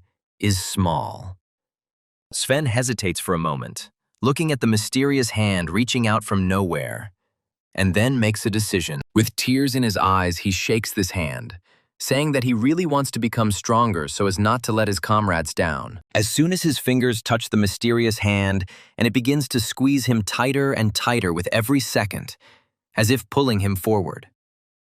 A moment later, the illusion dissipates, and the demon menacingly says that he has finally caught his victim, revealing his eerie and chthonic face to the naive victim. In just a moment, he begins to feel incredible pain that permeates his entire body and burns out his soul. This pain cannot be suppressed, and Sven begins to scream loudly, spreading his scream throughout the dungeon, which inevitably attracts the attention of the monsters. The cadets try to calm him down, wondering what the hell happened to him and why he started screaming so loudly. Valerie turns to her friends and asks them why the hell they are standing there and not trying to help him in such a difficult situation. However, a moment later she realizes the reason for her allies' shock, which is that those screams have attracted the attention of the lava golem. The eerie orange eye begins to glow even brighter as the monster notices the movement and prepares to attack. It slowly begins to develop its mouth, from which a lump of light is immediately visible. The students realize that they need to save their lives and run away from this monster to avoid dying a horrible death. The monster takes careful aim and continues to spray lava, then swings its arm. In this way, it hopes to bury the cadets under a pile of rubble that might appear from an earthquake caused by such monstrous blows. Valerie doesn't slow down and tries to carry Sven in her arms to prevent him from dying. Other cadets follow in order not to remain in this place forever and die an inglorious death. The monster continues to pound the walls of the lava-covered Colosseum in order to reach its victims. One of these attacks incapacitates several cadets, who are caught in a powerful shockwave. The earthquake and collapse completely extinguish Valerie, who had been bravely carrying Sven on her shoulders the entire time. The girl clears her throat in order to quickly regain her strength and tries to look around to understand where and best to run. However, as soon as she turns her head, she notices that she is face to face with a huge lava monster who is staring at her. Valerie realizes that nothing like this could happen when fighting a normal doll. Looking at the huge monster, she realizes that this is the end for her, as she is no longer able to fight. Looking at the huge mouth of this monster, she wonders if she will die in this cave and never avenge her brother. A few moments later, a loud shot is heard, and a spent cartridge begins to flash through the air. A powerful magic bullet flies straight into the head of a huge lava monster and strikes it with its incredible inertia. After a shot, a powerful hole remains in the thick stone skin, which indicates that the bullet has penetrated the armor. Despite this, the monster still shows signs of life despite being incredibly stunned. Valerie stares at this monster in surprise and tries to understand what caused her miraculous salvation. After a while, she looks away slightly and notices a cadet standing in the distance, who was patiently aiming at this monster. This cadet turns out to be none other than Corey, who used the Desert Eagle to pierce the monster's tough armor with magical large-caliber bullets. A few minutes before this miraculous rescue, his group found themselves in front of a huge blockage. Jaden turns to Corey again, saying that he said that the main monster's area was visible here. Corey replies that this is the right way, after which he realizes that just now this huge wall was not there. Turning his gaze to Jaden, he says that behind this wall is the main monster zone and asks him to break this obstacle. But he begins to protest. However, I understand that they don't have much other options. Jaden comes closer and delivers a powerful sword attack on the stone ground. However, the stone behaves as if it had been hit with a puny toothpick and does not even think about falling apart. This sad turn of events only irritates Jaden, and he realizes that he now looks like an incredible disgrace in the eyes of his team. He also receives an incredibly powerful blow to his hilt, while Corey is surprised that such a powerful magical blow did not work. However, Hazuki draws the attention of the rest of the squad to the small gap that was created by Jaden's strike. Corey looks up and says that there really is a gap in the distance that can be penetrated with some dexterity. He states that in such a case, one can use improvised means, or even climb there without any auxiliary means. Jaden says that this wall is at a level of 10 meters, but Corey calmly says that in this case, he will go first. Clinging to a rocky ledge, he decides to use parkour techniques to quickly gain a favorable position. It doesn't take more than a couple of seconds before he finds himself at the very top of this cliff, marveling at the skills of his comrades. Once he gets there, he starts to quickly climb up it to find out what is going on behind it. A moment later, he disappears from the sight of his team, who comment in surprise that he looks like a cat. After a fairly short period of time, a small earthquake begins in the tunnel, and the team realizes that something has happened there. Due to this earthquake, the beams that hang on the ceiling of this cave begin to move and create a risk of mortal danger. Jaden realizes that the situation is getting more dangerous with each passing second, and tries to figure out what to do in this dangerous situation. Meanwhile, Corey reaches the huge monster's location and shoots him in the back of the head with his pistol to save Valerie. He continues to stand calmly in place, trying to figure out whether he killed this monster or whether it still retains signs of life. Noticing a slight tremor in the Laurel Golem's body, he wonders how it was able to thaw out so quickly after being shot by the ice. Without wasting a second, he turns to Valerie and screams at her to pull herself together and move, so as not to become a victim of this monster. A moment later, the giant lava golem turns towards its attacker, and Corey realizes that he needs to change his brilliant plan. He turns to Valerie again in a plaintive voice and asks her to save him from a terrible death. After some time, a loud command is heard in the air, ordering to take a combat position. At the same moment, the lava golem's body is subjected to powerful attacks that stop it and prevent it from rushing forward. It doesn't end there, as the cadets who came to the aid of our heroes continue to deal blow after blow to prevent the enemy from coming to their senses. One of the fighters says that he is surprised to see how this lava golem cannot move from its place due to these attacks. Valerie, realizing that the guys from her team came to the rescue, who had recovered and did not chicken out when they saw such a big machine. Without thinking twice, she picks up her bow to pull the string and get the arrows, which in a few seconds will be sent towards this monster. She begins to charge up an energy blast and aims carefully to hit her attacker in the head. She yells at her allies to stall for a bit to give her time to charge up her shot. The cadets continue to distract the monster with their powerful attacks, and she asks them to hold out at least a little longer. Another cadet continues to carry off early Sven, and then there are dangers while Corey wonders what to do next. The suddenly revining monster becomes enraged precisely because one of the cadets decides to run away, carrying a wounded soldier. The smell of fresh blood drives this monster into an indescribable rage, which can only be compared to an enraged bear. A few seconds later, a powerful projectile flies straight into his face, knocking out several of his teeth. Sven's voice can be heard in the air, apologizing to his partners for everything that happened. Finding himself right on top of this monster, he says that he came here too late to help. Immediately after this, he jumps into the air in order to return from the powerful attack of the lava golem and take a good position. Taking advantage of the few more seconds of distraction, Valerie finishes preparing her incredible lethal combat skill. She understands that this time she must show herself at the highest level to prove to herself that she is ready to study here. Valerie is so filled with anger and pride in herself that she screams out loud that now everything will be completely different. With these words, she releases the bowstring, and an energy projectile rushes at great speed towards the large golem. This projectile hits the head straight and instantly tears it apart, killing the huge monster. Before dying, the monster manages to let out only a menacing roar, after which it falls into the lava, leaving this world forever. It also begins to fall apart quite quickly, leaving behind only some miserable pile of stones. One of the students who saved their early comrades says that they actually destroyed the magma monster, while another student wonders if they will get points for it. Valerie approaches her comrades and greets them, saying that they have found them. Now it is all over. The cadets begin to talk to each other, asking how he managed to defeat this monster and sharing some secret techniques. Corey looks closely at Sven and realizes that he has not yet become fallen, which means the plot is slightly different from the original. Corey realizes that the process is slower than usual because he has already made a contract with the devil, and everything will be irreversible. After a while, Valerie notices the missing Corey and turns her head to find her savior with her eyes. She quickly manages to find him, sitting on a pile of rocks and sorting through his gear. After a moment, she becomes more and more calm, but decides to approach Corey in order to talk to him. Coming closer, she calls him by name in order to get his attention.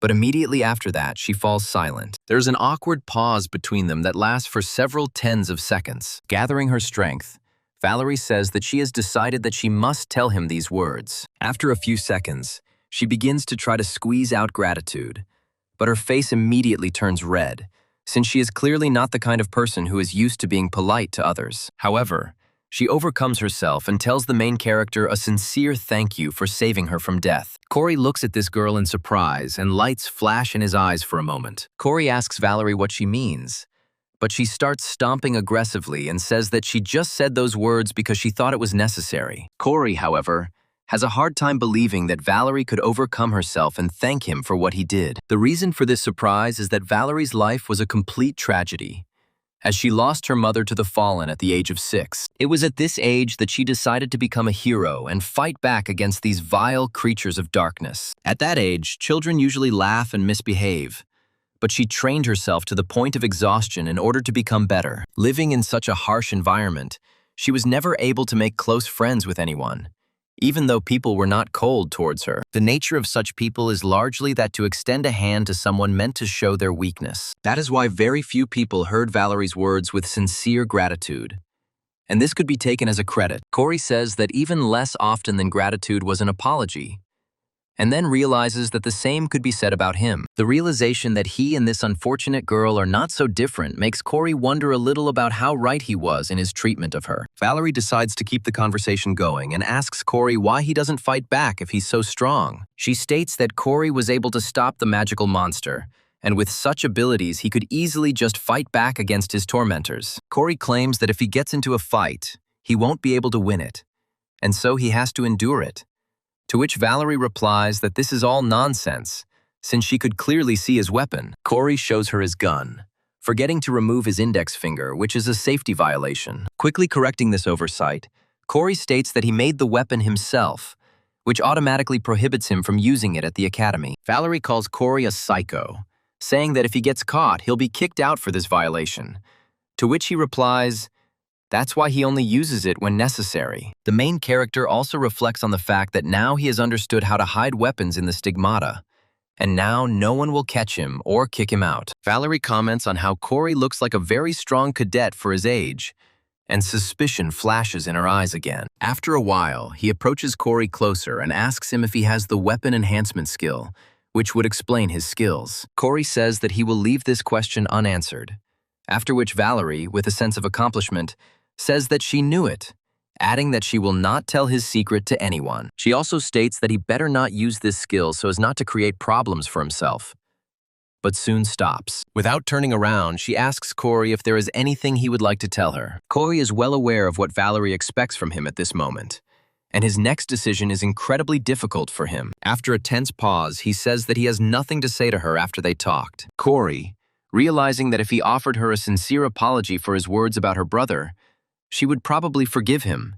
It would be better for him to remain a simple acquaintance at a distance. The reason Corey continues to remain distant is because he must kill her brother, who is now harboring the seeds of the devil. Valerie approaches her friends, who ask her if she is friends with Corey, to which she replies that it is all a lie. Meanwhile, Corey continues to stare at his beloved, not noticing how his gaze becomes more and more manic. After a while, a strange noise begins to be heard in the dungeon, and the other cadets freeze in anticipation. This noise was a procedure for turning on special speakers through which the cadets were given information that they should stop clearing the dungeon. The reason for this was that several cameras inside the dungeon suddenly stopped working after the start of the quest, and instead of dolls, real monsters entered the dungeon. Despite the fact that this incident is very serious, due to the absence of victims, the club decided not to involve external forces, but to conduct an internal investigation. Corey realizes that this means that the fallen in positions of power were able to cover this up. He continues to draw weird faces on his notebook,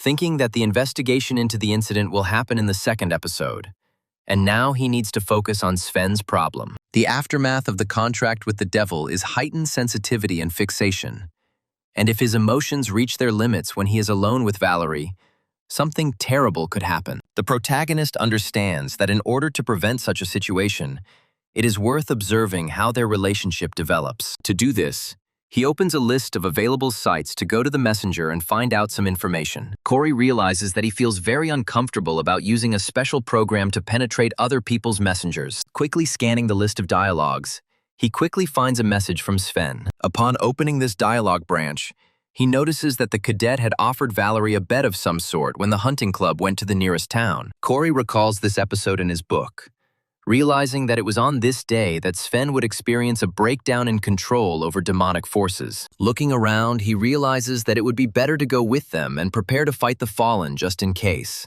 He also understands that his skills have grown a little, which means he can try his hand at the dungeon on Mount Gari. After a while, his wristwatch begins to glow strangely, and the sounds of music come from the miniature speakers. Corey realizes that one of the cadets is calling him, raising questions about why Edward decided to contact him right now. After a while, he decides that there is no way out of this and presses the button to accept the call. Edward immediately greets his interlocutor politely and says that he would like to discuss something very important with him. He asks Corey if he has time to meet him on Friday on a very important matter. Edward further emphasizes that he has one very important request that he cannot entrust to anyone else. The setting is Gari Mountain, which is a famous place in Gangwon province because it is where energies and spirits mix.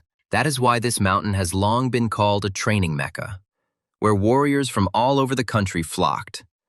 But they are not the only ones who come here. Also coming here are collectors of treasures hidden in the depths of the mountain, one of whom is Francis, whom Corey only recently met. Corey looks at his new traveling companion with incredible skepticism, clearly not impressed by his ceremonial speech. After a short pause, he says that he is very pleased to meet such a person who clearly knows what he is doing. After some time, he decides to take a walk with this man, who constantly pesters him with his questions and attempts to teach him about life. After a while, their paths diverge. And finally, Francis says that all young people who are just starting out, this body, have incredible self-confidence.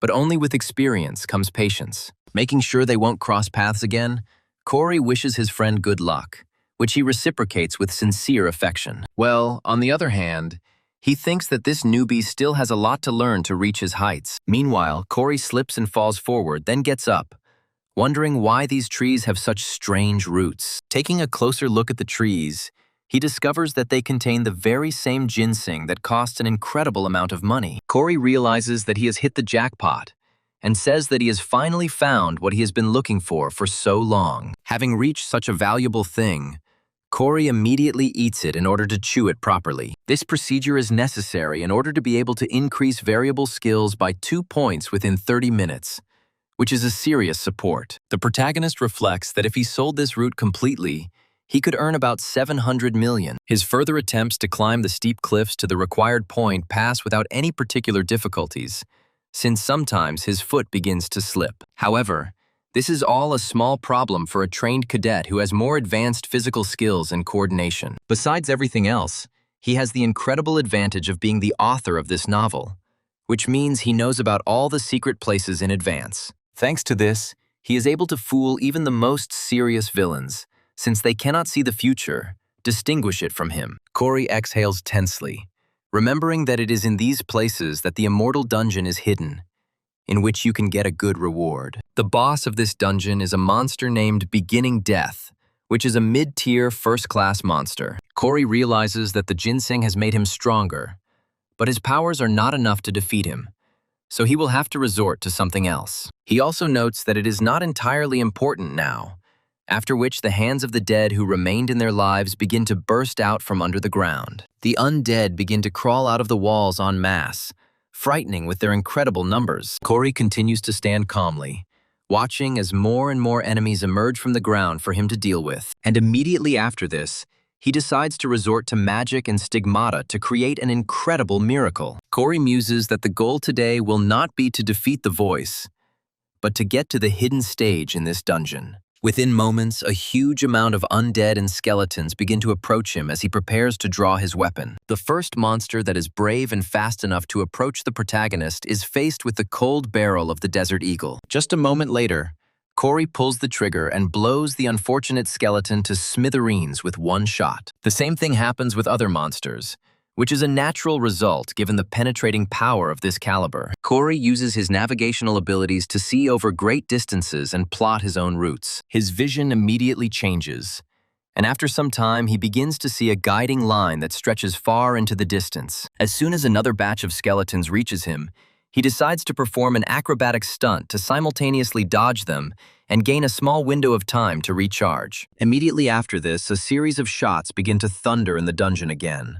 accompanied by the death rattles of the undead. Once the fight is over, Corey calms down for a while the gun barrel continues to smoke for a while. Looking around, he comes to the conclusion that, most likely, at this stage he has cleared out all the opponents who decided to attack him. As he moves on, he reflects that the number of dead is constantly increasing, which means he is getting closer to Evangel's base. Evangel is a powerful witch and also the boss of the hidden stage in the dungeon of this mountain, after which she will build a castle and create a terrible Tower of the Dead. However, this is not what worries the protagonist now, since the reason he is hunting her today is because of two items he wants to obtain. The first item is a growing type weapon called Ether, as well as an Evangel seed that contains incredible power. Corey recalls that in the book's plot, they made Tomer a fallen leader of monsters with incredible strength. Corey knows that if he takes these things, the plot will change dramatically, but he has made some outlines of a plan according to which he will have to act. After some time, he reaches the entrance to another cave corridor and stops for a while. Before going any further,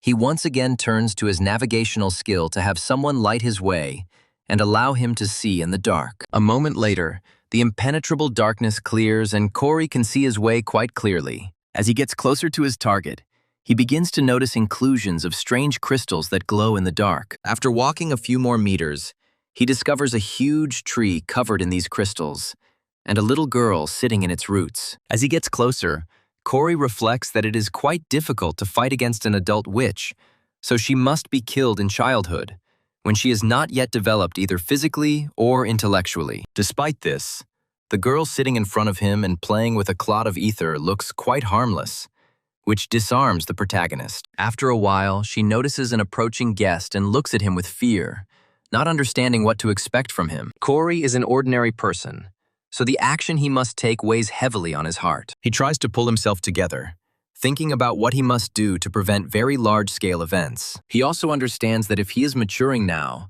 then that same Tomer will come here and deal with this witch, having acquired her power. Although he is getting closer to saying that it was he who created this girl, so he has nothing to reproach himself for. He also notes that the witch is in a state of mind, so the gun would be completely useless, leaving him with only one course of action. Using the magic of stigmata, he decides to create a spear of magic and light to destroy the creature of darkness. Feeling incredibly light in his movements, Corey admits that eating ginseng was a great idea to get out of here. Finally, he states that he feels as if he is in the body of Caroline, who is known for her ease of movement and superbly precise punches. The spear hits its target because the young witch understands nothing about this world and does not even try to escape from her inevitable fate. When this spear hits the witch, it emits a bright flash of light that briefly blinds Corey. He covers his eyes with his hand to keep from losing his sight, and then slowly opens his eyes. Once the bright light finally dissipates,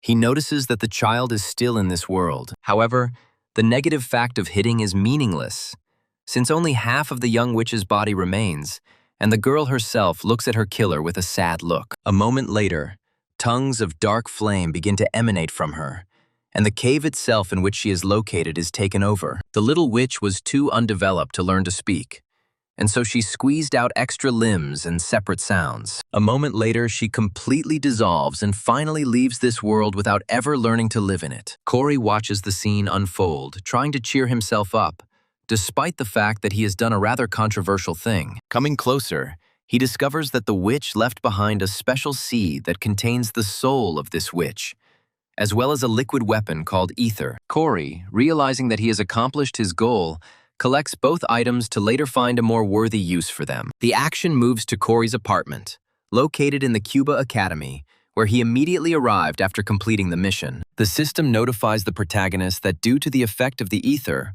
all indicators are increased by 60% without the possibility of change. Corey watches the behavior of this ether with interest, saying that it is a pretty good acquisition. After a while, the ether takes the form of a gun, and Corey realizes that if his stats increase, it will only get better. The protagonist says that he got about 47 points and put the rest of the ginseng into a purple banquet that will be bought soon. The most important reward is Evangel's seed, which contains her soul and can summon her if it sprouts. Corey realizes that the Witch of Despair is a terrible name, but if raised properly, she can be a good ally. Corey remembers that growing this seed is a fairly trivial task, as it needs to be given a little blood instead of water. However, the growth and character of the witch will depend on whose blood it feeds on, so this issue should be approached seriously. Corey immediately thinks about the most noble candidates for this position and realizes that it will most likely be quite problematic to obtain the blood of Valerie or Caroline. After some time, he decides to put the seed aside in order to wait for the right opportunity to get the necessary blood. And immediately after that, he tries to turn off the laptop, saying that today he needs to go to bed early. He receives a notification that the hunting club event will start tomorrow, and he understands that tomorrow will be a difficult day. The action moves to Gangwon province, near a mountain spring where a hunting club competition is to take place. One of the leaders asks the other cadets whether everyone who wants to is present, or if they need to wait for someone else. Everyone at once answers that there is no need to wait for anyone else, and says that she is very pleased to see everyone collected and prepared. She also says that for those who weren't there last time, she will tell the goals of their clubs again, adding that their club holds regular meetings where they hunt. Corey reflects on how controversial today's episode is because he didn't think much of it as he wrote it. He recalls that in the original, as a result of the battle with the Fallen, Valerie was seriously injured and Sven died. But this incident was only needed to make Edward pay attention to Valerie. The villain's goal was to make everyone think that the Fallen's target was Valerie, and not someone else. While the search party was watching this girl, it would be possible to take advantage of the moment and get to the true target. That target had to be Caroline, who would not be able to fight back against a powerful opponent. Corey notes that Sven's storyline has changed a bit, and he hasn't completely blown up yet. He reflects that he controls the power of the devil, albeit only a little, but it is already impossible to prevent the sad outcome. The protagonist comes to the conclusion that if Sven disappears from the book now, there will be nothing to worry about. But simply attacking him would be a mistake. Valerie, who is next to Sven, mistakenly assumes that Corey has been watching her closely the whole time. Valerie understands that Corey pretends that he is not interested, but he himself constantly revolves around her. Noticing Corey's intense attention, Sven turns to Valerie and advises her to be as careful as possible. Valerie asks him if he means Corey, to which he replies that he means the recent disappearance of the cadets. Valerie understands what Sven is hinting at and says that this man is clearly not someone dangerous, so she trusts him to some extent. Meanwhile, the head of the hunting club finishes his instructions, saying that they should slowly set off on their journey. Valerie and Sven rush forward, after which Corey follows them carefully so as not to attract unnecessary attention. Corey keeps his cool, knowing that he is faced with a task of incredible difficulty. After some time, the hunt drags on, and we observe a completely normal deer, peacefully grazing in a meadow, unaware of the danger. A moment later, tentacles appear next to him, which are clearly hostile towards this poor little animal. The poor deer doesn't have time to realize anything before the huge tentacles immediately pierce his throat and chest with powerful blows. This attack kills the beast almost instantly, after which the tentacles begin to finish off around the neck of the dead animal. He, who has almost completely lost control of his demonic powers, lifts this creature with us with tentacles. His gaze becomes almost empty, but everything changes as soon as he hears Valerie's words approaching here. He immediately decides to hide his tentacles so as not to unnecessarily frighten his beloved. Valerie emerges from the bushes, saying that she has finally found Sven and is holding the carcass of a dead deer on her shoulders. Immediately after this, she observes a huge pile of animal bodies and asks him how he managed to kill so many creatures. Sven smiles and says that this time the victory will be his, after which Valerie says, upset, that now she will have to fulfill his wishes. She asks him what he wants,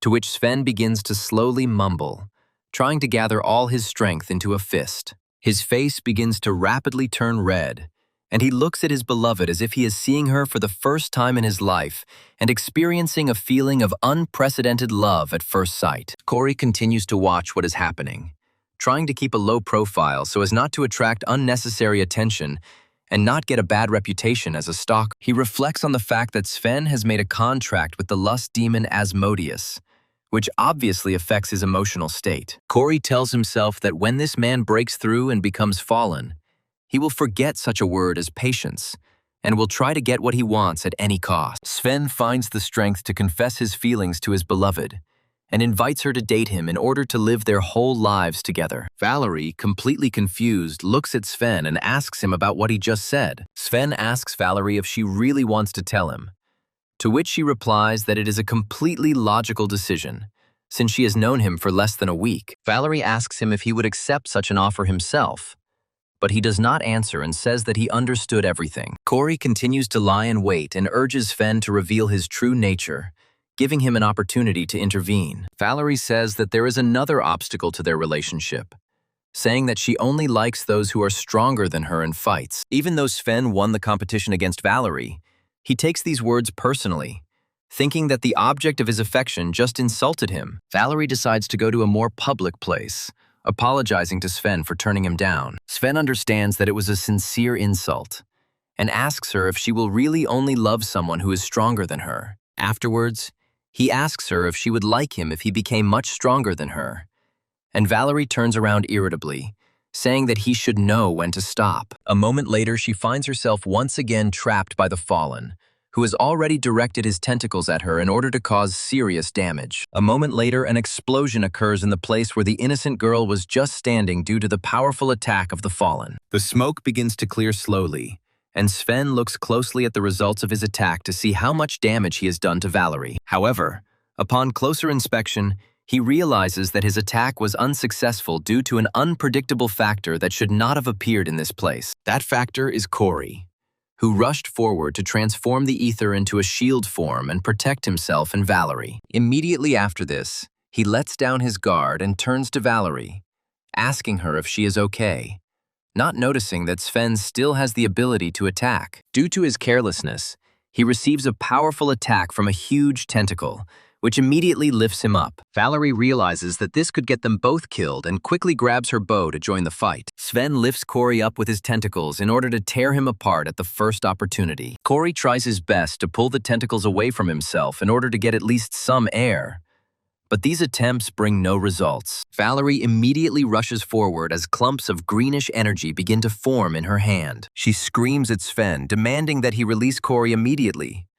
But demonic confessions of love begin to reach her ears. Sven almost completely loses his human form and appears before Valerie in his disgusting glory, continuing to confess his love. Such confessions do not impress the young warrior, and she continues to be angry that her friend was in danger. Corey continues to strain with all his strength in order to hold on for a little while longer without losing consciousness from asphyxiation. After another moment, a bright light reaches his eyes, and he turns his gaze to Valerie, who is trying to save him. The light becomes so bright that it is almost capable of blinding any creature that can look at it for too long. Corey recalls that sometimes in this world, some characters with high potential choose a weapon that is not quite right for them and are unable to fully utilize it. Valerie enters the battle, but this time she does not use her bow and arrow, but what she has been accustomed to since birth. Corey chuckles slightly, remembering that Valerie is a shining example of such a character, due to her incredible potential but difficult fates that prevent her from fully revealing herself. Entering a state of unity with her own nature,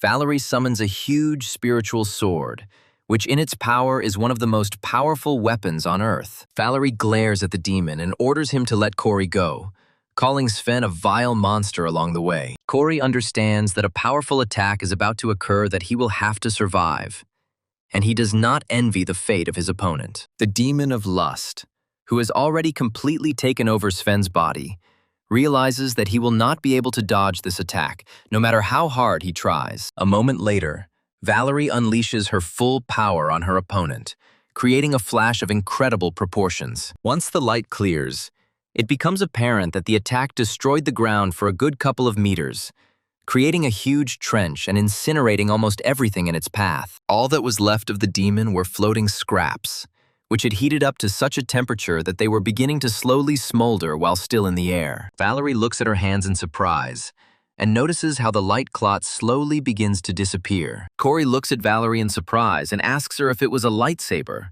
to which she honestly admits that she doesn't know. Immediately after this, she asks him if he is okay, wanting to know if he received any injuries from the fight with the monster. Corey tells his savior that he is fine, but something asks him if he is trying to hide any injuries. After making sure he is okay, she states that she is very happy to hear this, but her vision immediately becomes clouded and she loses her balance. A moment later, Valerie loses consciousness and falls to the ground, leaving Corey alone with himself and his thoughts about what he should do. After a while, night falls, and Valerie carefully comes to her senses rather quickly, feeling someone else's body on her cheek. Having figured out a little about what is going on, she realizes that Corey has been with her all this time, which is quite an embarrassing factor for our warrior. Corey honestly admits that Valerie did not come to her senses, so he decided to carry her on his back.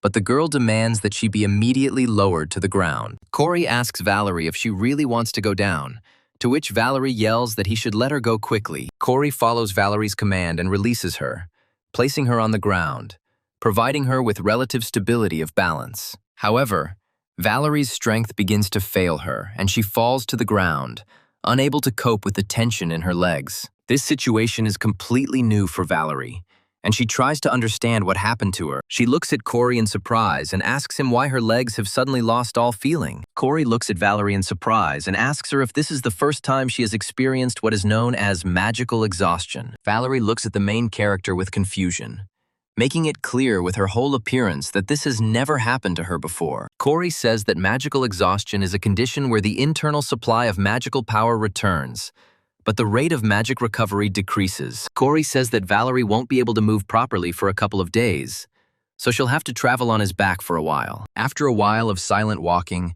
Corey asks Valerie if she plans to continue using the bow, after which the girl asks him why he asks such strange questions. Corey points out that this question is not stupid, as Valerie herself has experienced incredible breakthroughs in her abilities today. Valerie's strength is that she can infinitely enhance her skills as long as she has a conductor of magical powers nearby, in order to create a sword that can destroy an entire army with one blow. Corey remembers that in a large-scale battle there will be no one who can stop her, and she herself will become a legendary queen of the battlefield. Corey also notes that for the sake of such a future, she should give up trying to shoot a bow now. Valerie eventually shows her fiery nature and says that Corey understands absolutely nothing and therefore makes erroneous statements. Corey decides to calmly accept Valerie's difficult character in view of what she had to go through and think that it is not time for this yet. Having reached a certain point, Corey puts Valerie down on a bench, and they say that from here the checkpoint is already visible and she must go on her own. At first, the girl protests and asks him why he left her, to which he replies that the dorm has already reached curfew. After some time, news of what happened spreads throughout the academy, and students begin to talk to each other, spreading rumors. Corey passes by and overhears stories about Valerie being attacked by a monster man, who turns out to be Sven from Nuri's class. The students also wonder why the management is silent about this.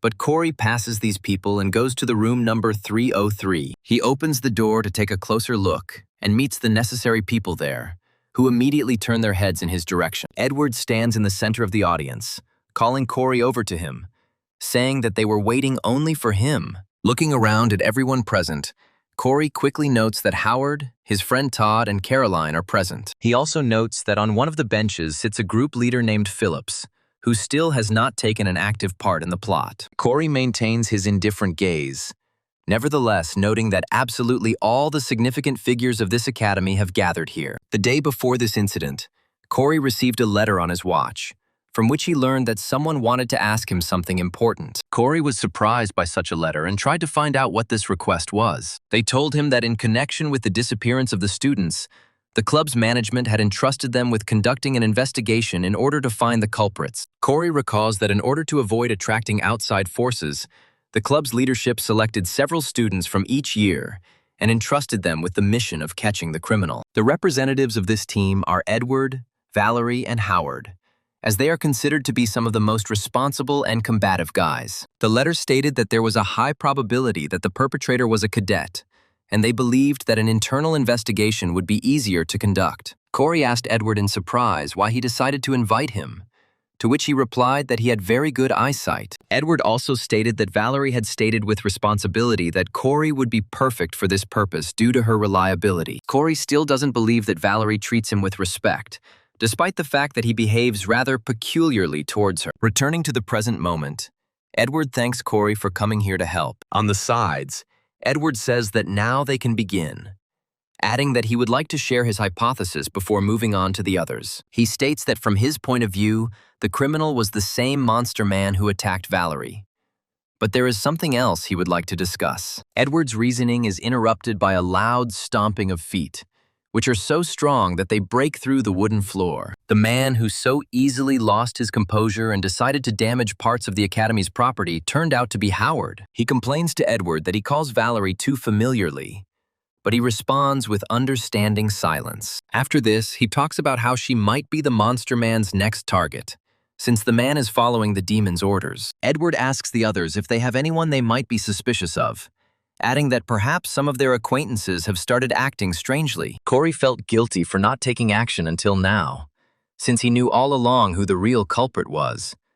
But he believed that revealing his name would be dangerous. However, unlike the book, where only 6 victims appeared in 2 months, here 3 people have disappeared in 2 weeks.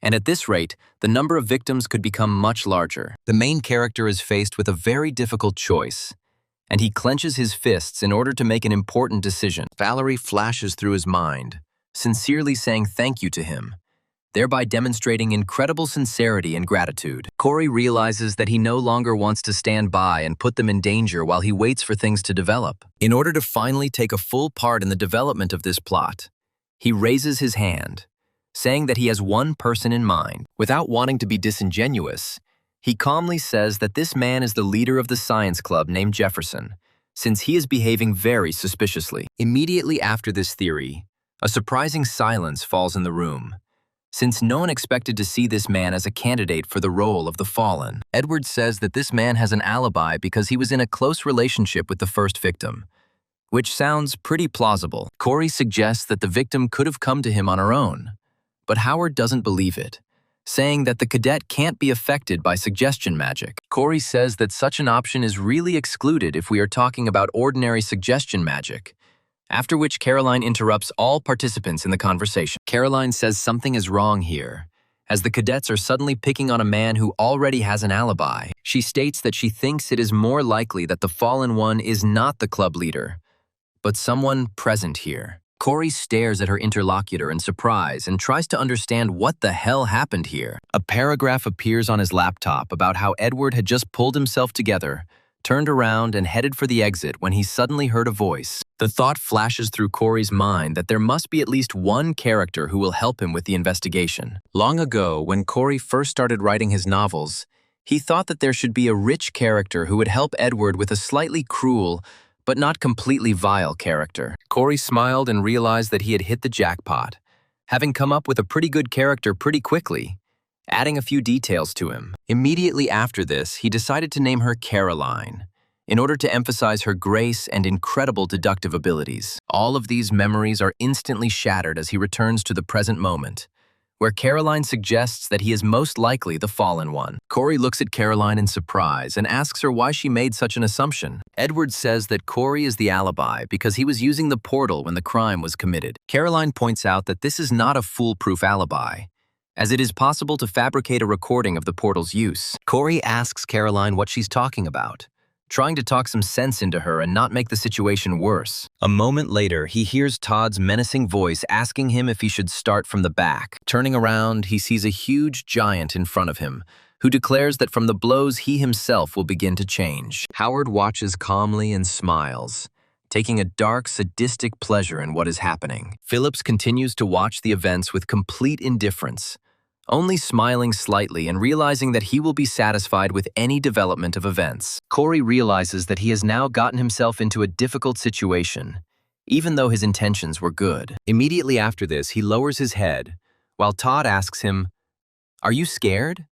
After which he adds that he will beat him up now. Corey remains seated and turns to Todd, telling him that if he tries to do it, he will get a hole between his eyes. Edward intervenes in the escalating conflict, saying that they shouldn't fight with each other so as not to complicate the matter. Corey says that if they doubt him, they can ask him about Valerie's reputation, since they were at the club together that day. A moment later, a basketball flies past him, developing incredible speed. The person who threw the ball turns out to be none other than Howard, who can't control his emotions whenever Valerie is mentioned. He calls Corey a pathetic worm, then asks him how he dares to say anything about Valerie. Corey states that when they were attacked, they killed the fallen one together, and then asks him if he didn't hear about it while he was out partying with his gang. Howard loses his patience again and gets up to lecture Corey, but Phillips tries to hold him down to prevent a fight. Todd acts like the perfect lapdog and says that from his point of view, Corey is the culprit of what is happening. The main character decides not to take part in this farce and calmly turns around to leave the room. Todd rushes after him while Corey slips,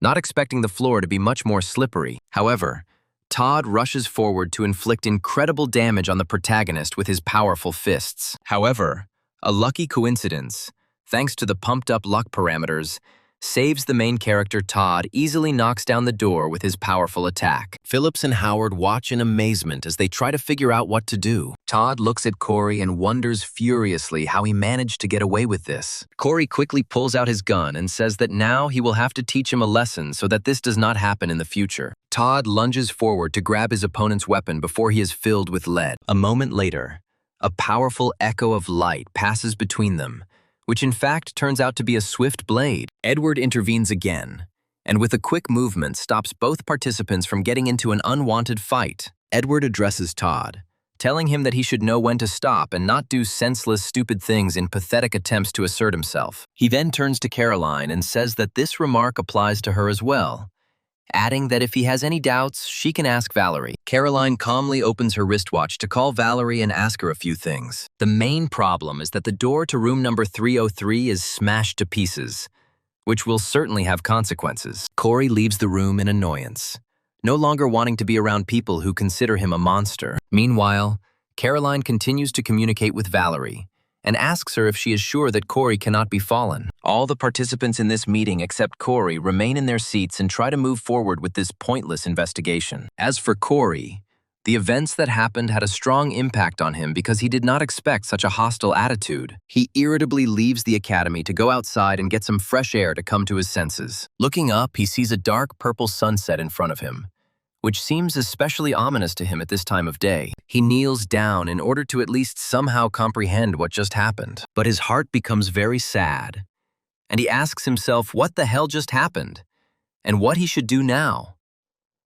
He understands that he not only ended up in his book, but now he is also arguing with the characters that he himself created with great love. The weight of circumstances begins to weigh on him more and more, and he thinks that he is incredibly fed up with everything. He remembers his past life and reflects on how he really misses his parents and friends and wants to return to his apartment. He reflects on what is happening now in his world, realizing that if time goes by without changing, he would have long been declared missing. Corey wonders if his parents, who were most likely very worried about him, are crying because of him. He also wonders if he will ever be able to return to his real world. After a while, he receives a notification and quickly raises his head, trying to wipe away his tears of incredible grief. The system notifies Corey that his tenacity score has increased significantly since recent events. Corey looks at this message in surprise and realizes that in reality, everything is not as bad as it seemed to him.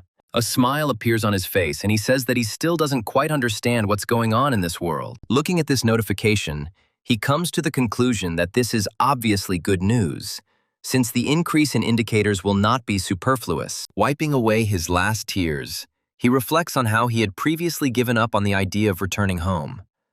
But now, everything is different. He shakes himself off and stretches a little so that his knees don't get too numb from squatting for so long. After this, he rises and looks up at the sky again, filled with incredible determination. After some time, Edward returns to room 303 to hold another meeting. Phillips asks him where Corey is now, to which he replies that it is better not to touch him in the near future in order not to worsen the relationship between them. Caroline watches Edward's movements closely to ensure that he himself is not fallen. Immediately after this, she turns to Todd and asks him if he really used his skill to attack Corey. A smile appears on her face, and she says that she is surprised that some shooter dodged this attack, adding that it is becoming increasingly suspicious. A moment later, she receives a notification on her watch and decides to get to know him right away. This notice comes from Jefferson, who asks her to meet him tomorrow in the study room just before the meeting. Caroline reads this message in surprise, trying to understand why Jefferson decided to make an appointment with her. The action moves to a mysterious alley, the atmosphere in which becomes more and more sinister with every second. Jefferson receives a response message from Caroline, who agrees to come to a meeting to discuss some issues. Jefferson smiles slightly, realizing that now he will have to wash the blood from his hair, face, and clothes. Immediately after this, he gives free rein to all his feelings, and a full-fledged smile spreads across his face, which looks quite ominous. The next day, Corey was deep in thought about how he now understood why people advise doing things when you're in a bad mood. He reflects that usually when he trains or goes hunting, he is too tired, so he has no time to think about anything else. Immediately after this, he shifts his gaze slightly and notices that Edward and Phillips are constantly watching him, despite the fact that he is fine. Corey reflects on the fact that he created these characters himself, so he shouldn't be fooling around and just thinking about how to get home. After a while, he hears Howard's voice, who asks Valerie if she can go to the academy already, but she answers that she has nothing to do at home anyway. Edward approaches Valerie and offers her a helping hand, to which she replies that she can walk on her own. Howard immediately tells Edward to step aside and not touch her. All of this is observed by Caroline, who obviously has warm feelings for Howard and is not happy with what is happening. Valerie tries to drive her friends away from her by saying that the lesson has started, so they should go to class immediately. During the lecture, Instructor Jonathan says that all the cadets already know that there are only a few days left until the midterm exams. He states that immediately after the written exam, practical testing will begin, which will be divided into two parts. The first part of this testing will consist of a duel between two cadets, who will be randomly selected. The second part of the duel will be a battle with a monster that will be summoned by a special trained magician. Instructor Jonathan states that both tests will be at a different level of difficulty than what they learned in class. Corey reflects that the written exam is not the most difficult task given his skills. Corey recalls that each participant is given 3 cards from which he must choose his opponent, and this is the most difficult stage for him. At first glance, it may seem that high-ranking cadets will immediately choose weak opponents in order to earn easy points. However, to prevent such situations, the Cube developed a system of bonus points, and even if a strong cadet wins a duel with a weak student, the winner can go into the minus. Corey notes that it is quite logical that there will be those who do not care about this system, and they simply use the right to choose an opponent in order to defeat someone they do not like. One of those people is Todd, who still harbors a vendetta against Corey in his mind. However, the main character reflects on the fact that there is another factor that begins to worry him more and more. He understands that the distance between him and Rachel, next to whom he has been sitting all this time, is gradually and clearly decreasing, and he is not the initiator of this process. The protagonist reflects that Rachel doesn't say anything but continues to hang around him, despite the fact that before she always sat alone at the last desk. Corey wonders what she's even doing, and suggests that perhaps the great English princess is trying to steal his job. Nevertheless, he decides to test this in practice, after which he turns to his notebook and takes out his pen. Putting his pen down on the notebook,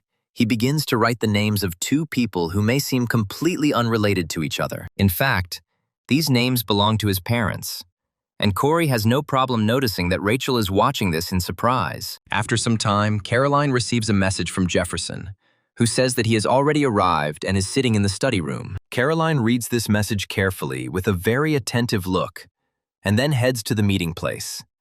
The girl's motives seem rather unclear, as she prefers not to show her true emotions and suspicions to the public. After a while, she knocks and quickly opens the door to the office where Jefferson is. But a strange smile immediately appears on his face, and he politely addresses her, welcoming her into his office. He also says that he was really looking forward to her arrival in order to finally discuss very important issues. Caroline looks around and says that apparently there are still no other people here, to which Jefferson replies that they will come soon. Caroline continues to look around the place, and her gaze falls on a glowing object that looks a little strange. Caroline says that she didn't expect to see candles here, to which Jefferson replies that the scent helps her concentrate. Jefferson also says that he heard that Caroline joined the team to search for the fallen, adding that he is also there and represents the second year. He asks her how their investigations are progressing, sadly stating that so far they have had no results. Caroline says that their investigation has also reached a dead end,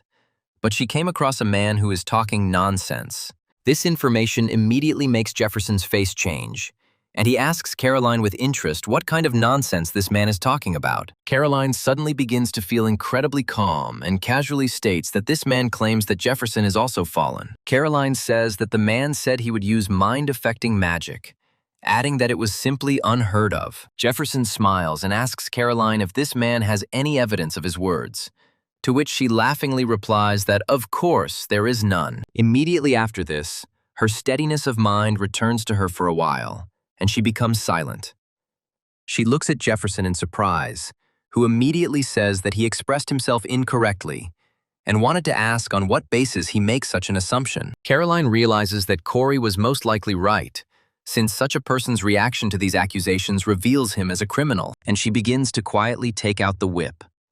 They say that usually when an innocent person is suspected of something, he does not ask if there is evidence. Immediately after this, she delivers a powerful blow to the man, asking him who he is and what he wants. She immediately assumes a fighting stance, preparing herself for the fact that Jefferson might actually fall and attack her at any moment. Jefferson just smiles slyly, not paying any attention to Caroline's behavior. He looks at her carefully and then asks why she is behaving so strangely and inappropriately, and the all-consuming gaze declares that Caroline should not behave like this, since her turn has not yet come. Night falls and the scene shifts to a second-year dormitory, which is located some distance from the academy. Caroline gradually comes to her senses, feeling that her consciousness is clouded, and she herself cannot understand where she is. However, she quickly realizes that she is sitting on a chair and is firmly tied to it with ropes that cannot be broken. She begins to quickly look around to determine her exact location,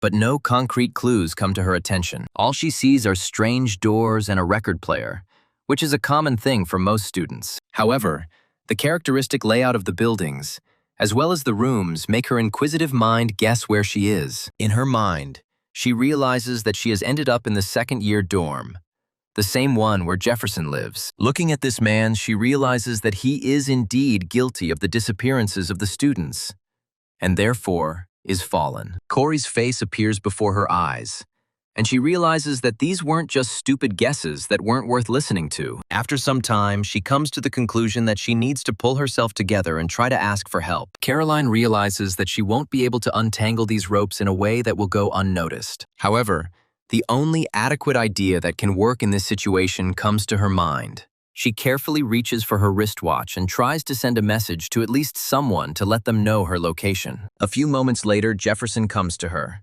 who does not understand what she is doing and tries to calm her down, saying that he will not succeed. He looks at her with an ominous expression and asks why she looks so scared. After some time, this message comes to one recipient, who owes Caroline a death threat. The recipient turns out to be none other than Corey, who wonders who could be writing to him at such a late hour. After a while, he realizes that Caroline has written to him and picks up his watch to read the text of the message, which looks very strange. He looks at it carefully and tries to understand what it means, since this number does not tell him anything important. Meanwhile, Jefferson rips Caroline's wristwatch off her hand so she can't call for help. He asks her what other people will think if she tries to text someone in the middle of the night. Jefferson smiles, saying that Corey figured out his nature pretty quickly, adding that he will need to be finished off later. Caroline becomes angry and asks him if he really thinks he can get away with such crimes. She states that the search party has probably already picked up the trail and has begun to act, but Jefferson crushes the watch, saying that he will soon leave the club. Caroline loses her self-control and glares at her opponent, trying to figure out what to do in this difficult situation.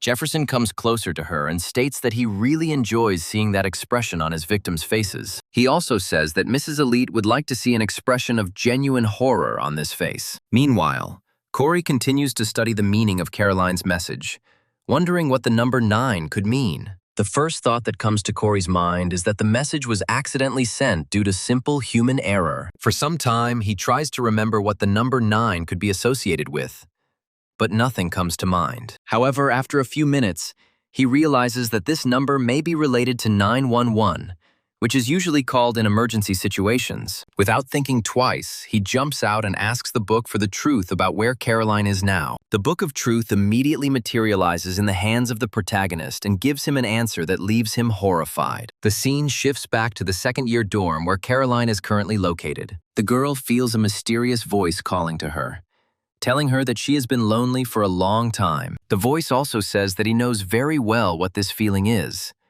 adding that he can help her with it. Jefferson continues to manipulate his unfortunate victim, playing with her mind and trying to win her over to his side. Despite all his efforts, he quickly discovers that his manipulations are very difficult. He realizes that Caroline retains her sanity and continues to look at him with incredible malice. Jefferson says that Caroline has quite a high willpower, stating that he has put in so much effort, yet it still hasn't given in. He also states that she only needs to open her mind to him once for all of this to end, since Lilith herself allowed it to happen. As soon as Jefferson puts his head next to Caroline's face, she continues to hear a voice saying that all the demons want to meet her. Instead, Caroline continues to shake her hands in order to create as much disturbance for her tormentor as possible. Jefferson laughs and says that her attempts are pointless, since there is no way to hide or run from Lilith's magic. A moment later, his vile glee is interrupted by a powerful shot that pierces the glass and hits him right in the head. This shot causes an incredible burning pain in his body,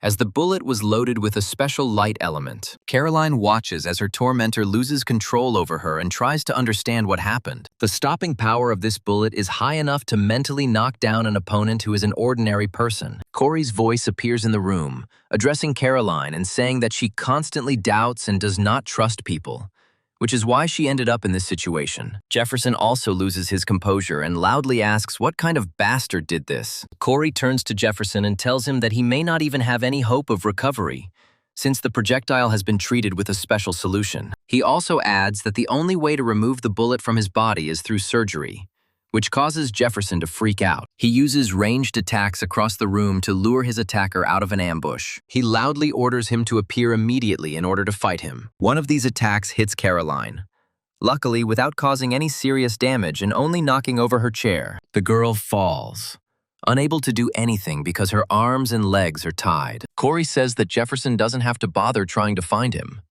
but he yells at him and asks where he is now. Corey calmly replies that right now he is very far away, and at this distance it will be impossible to reach him. Immediately after this, he smoothly presses the trigger again and treats Jason to another large caliber bullet. Bullets from long-range sniper rifles fly at incredible speeds, and almost no living creature is able to intercept them in flight. The killing power of such rifles is also at its best due to the large caliber, and therefore Jefferson falls to the ground every time. In fact, all this time, Corey was at a fairly large distance, however, enough to be able to fire accurately. He climbed onto a small cliff, which was surrounded by a large number of trees. These trees camouflaged his position perfectly, and the solid ground allowed him to place the rifle on a bipod, which provided him with a stable aim. Looking at his victim, Corey admits that this is why he enjoys long-range shooting. He also turns to Caroline, saying that today he will spend all the bullets he received from her.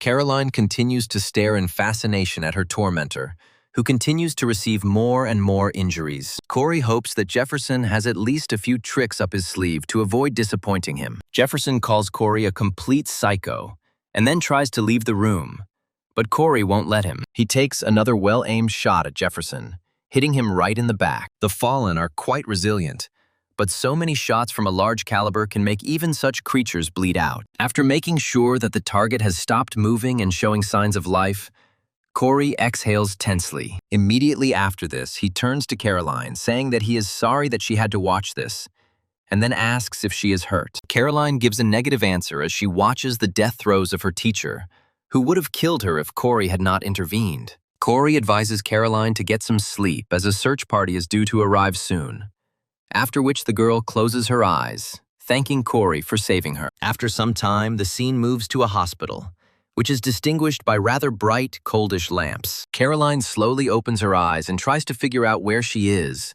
gradually regaining her consciousness. After some time, she hears a question about whether she has come to her senses, and she realizes that this voice seems familiar to her. The man next to her turns out to be Edward, and the girl asks him what he is doing here. Edward asks her if everything is okay with her. They say that the doctor said that there are no abnormalities, to which Caroline replies that the doctor was right, after which she asks him again about why he was here. Edward says that they take turns keeping watch outside her room, adding that Valerie, Howard, and Todd are here with him. Caroline asks them why they made such a decision, to which Todd replies that they are partly to blame for what happened. He says that they should have paid a little more attention to the words of other cadets, but they were busy with other things. Immediately after this, Edward offers a sincere apology to Caroline for what happened. Caroline looks at Edward and asks him if he's ever been told that he's quite slow. Caroline also reflects on how she thought that the most important thing was to get first place in the ranking, but she was very wrong. After this, she also remembers the incident with Corey, and the words that she was wrong take on a whole new meaning. Immediately after this, she asks Edward if another person has come to visit her, but he asks her who she means. Trying not to look stupid, she turns away and says that Edward misheard and that she never said anything. After this, she notices that the sun has risen over their city and is now shining brightly into her room. After some time, Corey receives a message from Caroline, who states that she is grateful to him for saving her and will definitely thank him. The protagonist smiles, realizing that this story ended very well, since he not only saved one of the main characters, but also established a relationship with him. The system notifies him that he has received 457 points, as well as a bonus that gives him an additional 11% of all SP received. Corey is surprised that he was able to earn so much SP in just one action, reflecting on the fact that there is a good reward for solving one of the main episodes. He also understands that putting all his skills into sniper shooting is not the most profitable solution. After some time, the same manager with whom he had recently gone hunting approaches him. Ferdinand says that he was very surprised when he received a call from Corey and asks him what happened. He immediately falls to his knees and says that if Corey wants to cancel his contract with him, then he asks him to think about it again. But the protagonist quickly assures him that this is not the case. After a while, he places a suitcase in front of him, saying that it contains something very important. He also states that he would like to invest his funds in the SH agency, where Ferdinand currently works. This news is a real bright spot in this man's life, as he had previously invested rather poor funds. The ginseng that was at the Purple Banquet brought the protagonist about 400 million won, which is a decent amount. From this proceeds, he decided to invest 250 million in the owner of pack horses, and the remaining 150 in the SH agency. The reason for this is that Corey remained confident in the growth of both the Pack Horse Master Guild and the SH agency. Ferdinand says that this is such a large sum that he does not even know if he can accept this gift. Corey says that Ferdinand should accept this money because he is investing for their overall growth, and also so that he can buy a normal magic pocket and HUV with it. Corey asks Ferdinand how old he is, to which he replies that he is 29. Corey says that since Ferdinand is much older than him, he can address him informally, to which Ferdinand replies that he can't talk to an investor that way. Corey suggests that if he continues to be treated too formally, he will cancel all his investments, and Ferdinand decides to give in. Immediately after this, the main character invites Ferdinand to go to a 24-hour store to buy something important. They calmly walk into a small eatery to check out the range of goods. Ferdinand notices that Corey has decided to buy a lottery ticket and asks him why he needs it. Corey replies that he is a minor and therefore cannot claim his winnings without an adult. Ferdinand asks Corey about the results of the lottery ticket, but he replies that he just won 20 million won, to which he smiles and says that he understands everything. However, a moment later he realizes the amount Corey just named and tries to comprehend the magnitude of this win. A moment later, his nerves fail him, and he shouts out the amount loudly, wondering if Corey is deceiving him, taking advantage of his gullibility. Corey hands him a lottery ticket, saying that he wants to put this money in there too, and then asks him to adjust the contract and send him the result. Having received such a huge sum of money, which fits into just one small ticket, Ferdinand immediately crosses his arms to hide it deep in his pockets. Corey asks him why he is acting so strangely,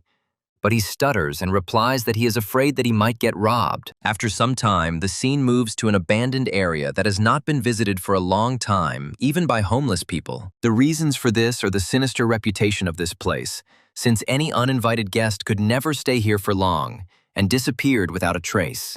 In one of the warehouses, a dark liquid begins to rise from a mysterious barrel, which gradually begins to take on some form. After a few more minutes, this form takes on the outlines of a child of about 7 years old, who continues the transformation process, looking around. A moment later, he turns to a certain captain and states that the people they were watching have finally started to move. He happily announces that the pack horse's owner has grown considerably, and then asks the captain what they should do next. A mysterious girl, whose name only a few know, but who all call by the nickname Boss, says that they will steal only an item from this guild and leave the rest as is. The young man says that he understood everything perfectly, after which he adds that he noticed something strange, noting that some guy recently appeared who bought up the shares of this guild. He claims that initially these amounts were quite small, but now this person has invested 250 million in shares. The boss replies that this is not the most important task at the moment,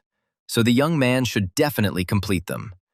To which he says that he understood her command. After this, he corrects himself and says that he almost forgot to tell her that several curious pages appeared at the Purple Banquet. He says that these pages belong to a group looking for a dog truth office, and then tells him that there is something really wrong with that office.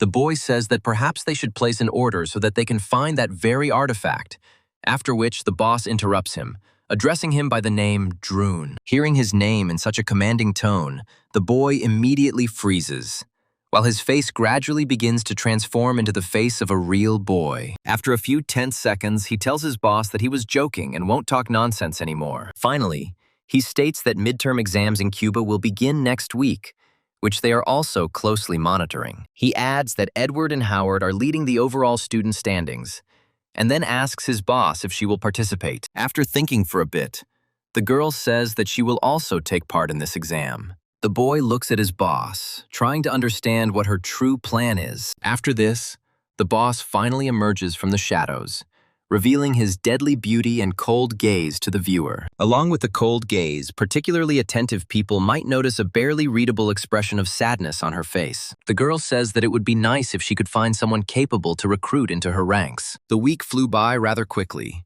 and before the other students knew it, it was midterm day. On this day, the academy held an open day so that parents could see their children. The gates of the academy themselves were hung with festive ribbons to give at least some festive atmosphere to this harsh place. Cadet Hazuki sees her mother, and an emotion of genuine happiness immediately appears on her face. She rushes forward and hugs her mother, who asks her how she is doing, adding that she misses her very much. During exam week, the Cube opened its doors to guilds and associations interested in hiring heroes, as well as to relatives of cadets. The crowds of people gathered from all over the world resembled some kind of festival, as the media also appeared. In addition to everything else, a small quadcopter was flying over the site, filming everything that was happening with its built-in camera. The owner of this quadcopter turned out to be Corey, who reflects on the fact that he hasn't managed to film anything interesting yet. However, he decides to launch the winged robot again to try his luck and get some valuable footage. This drone is a modest gift of gratitude from Ferdinand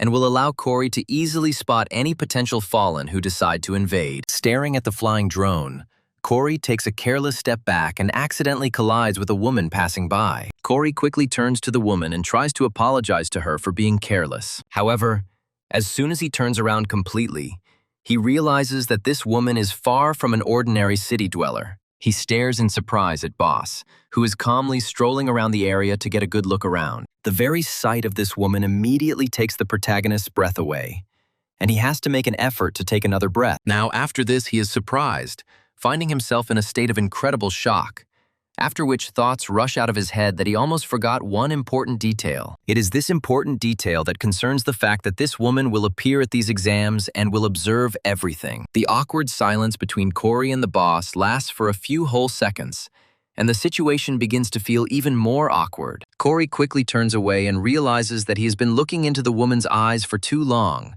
which has consequences. He also realizes that he needs to say something urgently so as not to look suspicious. Using all her incredible charisma and attempts to not give herself away, Corey quite loudly declares to her face that she looks very beautiful. We won't go into detail and explain how much Corey just bought the situation, or say that the boss wasn't impressed by the compliment. A moment later, Corey himself realized how strange and stupid he looked now. After a while, the boss quickly turns away and, without saying a word, silently walks away in the other direction. Corey watches her go and notes that she gets lost in the crowd pretty quickly. However, the boss continues to explore the surrounding area and communicates with his assistant via remote communication channel. She claims that this guy she just ran into was looking at her through a vision-blocking object. Keeping her face completely emotionless, the boss tells her assistant to check who it was. Corey remembers that it is not only the hero who comes to the cube to search for capable cadets, since people from the Chameleon Group have already ended up here as well. The Chameleon Group's goal is to recruit Howard and Edward,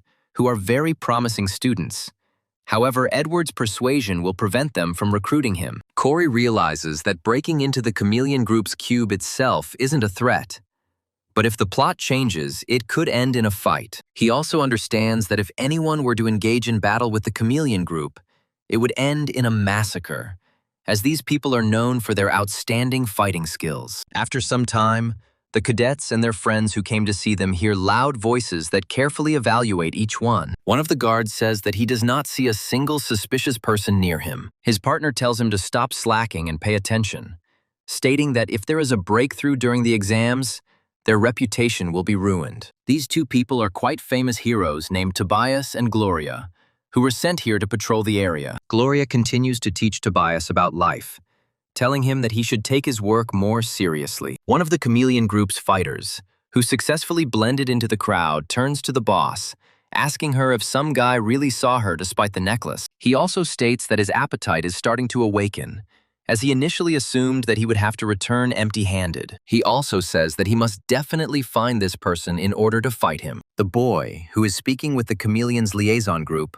orders the man to calm down, stating that everything can be resolved without his intervention. He also states that a battle will begin very soon to decide who is the most worthy contender. Commentators say that the first fight will finally take place today at 9 a.m., adding that their correspondent has also gone to the scene. Corey walks calmly down the hallway, preparing to enter the arena and fight his opponent. Suddenly, he is stopped by Caroline's voice asking for his attention for a minute, after which Corey immediately stops. Caroline looks at him carefully and asks if it's already my turn to go to the arena. Corey says that it's his first competition, so he should be there any minute. Caroline says that she now understands everything, after which she calls her assistant, who immediately appears as if out of nowhere. In his hands, he holds a gun case, after opening which it becomes clear that it contains several gun magazines. Caroline states that among other things, there are 100 high-quality bullets in there that cannot be used in the exam, but they may come in handy later. She also says that she is not trying to thank him for saving her life. Looking at Corey's surprise, Caroline states that it's just a gift to celebrate the fact that they're now sort of friends. Caroline also says that she is being called to be a witness regarding the case with the fallen, but she still hasn't said that it was Corey who shot, after which the protagonist asks her to keep it a secret. Corey muses that if everyone finds out that he was the one who shot Jefferson, he might be in trouble. Caroline says that she knows full well that Corey has his own reason for hiding his powers, adding that this is why it will be difficult for him to pass this one. Corey tries to laugh it off, but Caroline makes it clear that this won't work with her, and then asks him if he's seen his rival. As you might have guessed, Corey's opponent will be one of his recent opponents, who for some reason holds a grudge against him. This man continues to lift dumbbells in order to prepare himself as best as possible for the upcoming fight. This man turns out to be Todd, who is filled with determination to win this fight at any cost. To give himself more confidence, he repeats phrases about how he will crush Corey in a few minutes, if not seconds. The Oracle of the Chameleon Group addresses the boss, saying that among all the candidates, nothing special has been revealed so far. He also claims to have found Corey's personal file and notes that he grew up in an orphanage, has no parents or relatives, and was discovered to have special abilities at the age of 6. He also says that this person was an average student, didn't stand out in any way, and then entered the cube and got a debt of 300 million won from somewhere. The boss listens calmly to this information, then asks how he was able to see her through the visibility blocking item. After some time, she is found by one of her subordinates, who cautiously peers out from among the leaves of ornamental shrubs. A huge thug named Vincent says that he hasn't seen his boss for a long time. The boss calmly tells Vincent that he is late, and then asks if he made any detours along the way. But he replies that he was looking for talented personnel. The boss asks him what his verdict is, to which he replies that he has nothing to report, since all the cadets are weaklings who will fall with one blow. The oracle says that he is not surprised by this information, and then asks if there were any unusual cadets there. Vincent tries to justify himself by saying that he was looking at the second years, to which the oracle says that they need to check the information about a cadet named Corey. Vincent thinks for a moment, then remembers that he is talking about the cadet who saw the boss through the visibility blocking item. After some time, there are only a few minutes left before the exam battle. Tobias was already fully prepared to watch these fights and bought himself a good pizza. He smiles happily and says that this place brings back a lot of good memories. Gloria says that for her, the place is associated with a much more modest number of pleasant memories.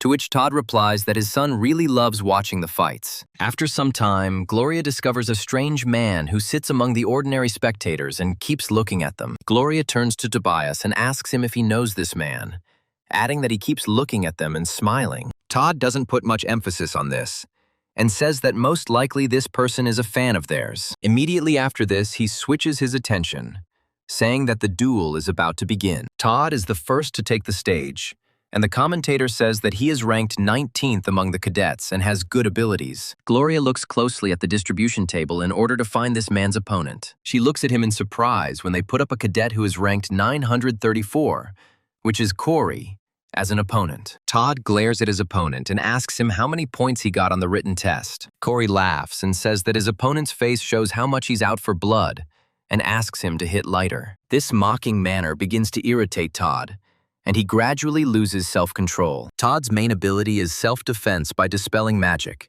and Corey realizes he'll be lucky if he doesn't break him in half. Looking at his opponent, he decides not to let him get close at all in order to have any chance of winning. Meanwhile, commentators are saying that it is now time for the first-year exams, claiming that they are starting right now. As soon as the announcers give the go-ahead for the fight to begin, Todd creates an energy armor around himself and rushes forward. Its purpose is to close the distance as quickly as possible and protect itself through energy armor. However, Corey also has a few tricks up his sleeve to bring to the table in this fight. Seizing the right moment, he decides to use the bullet time skill to stop time. He also reflects that the duration of use of this skill has increased significantly. Looking around, Corey clearly understands that he now has a whole minute to make a shot. However, Todd is quick enough to continue his onslaught on Corey and not give him time to catch his breath.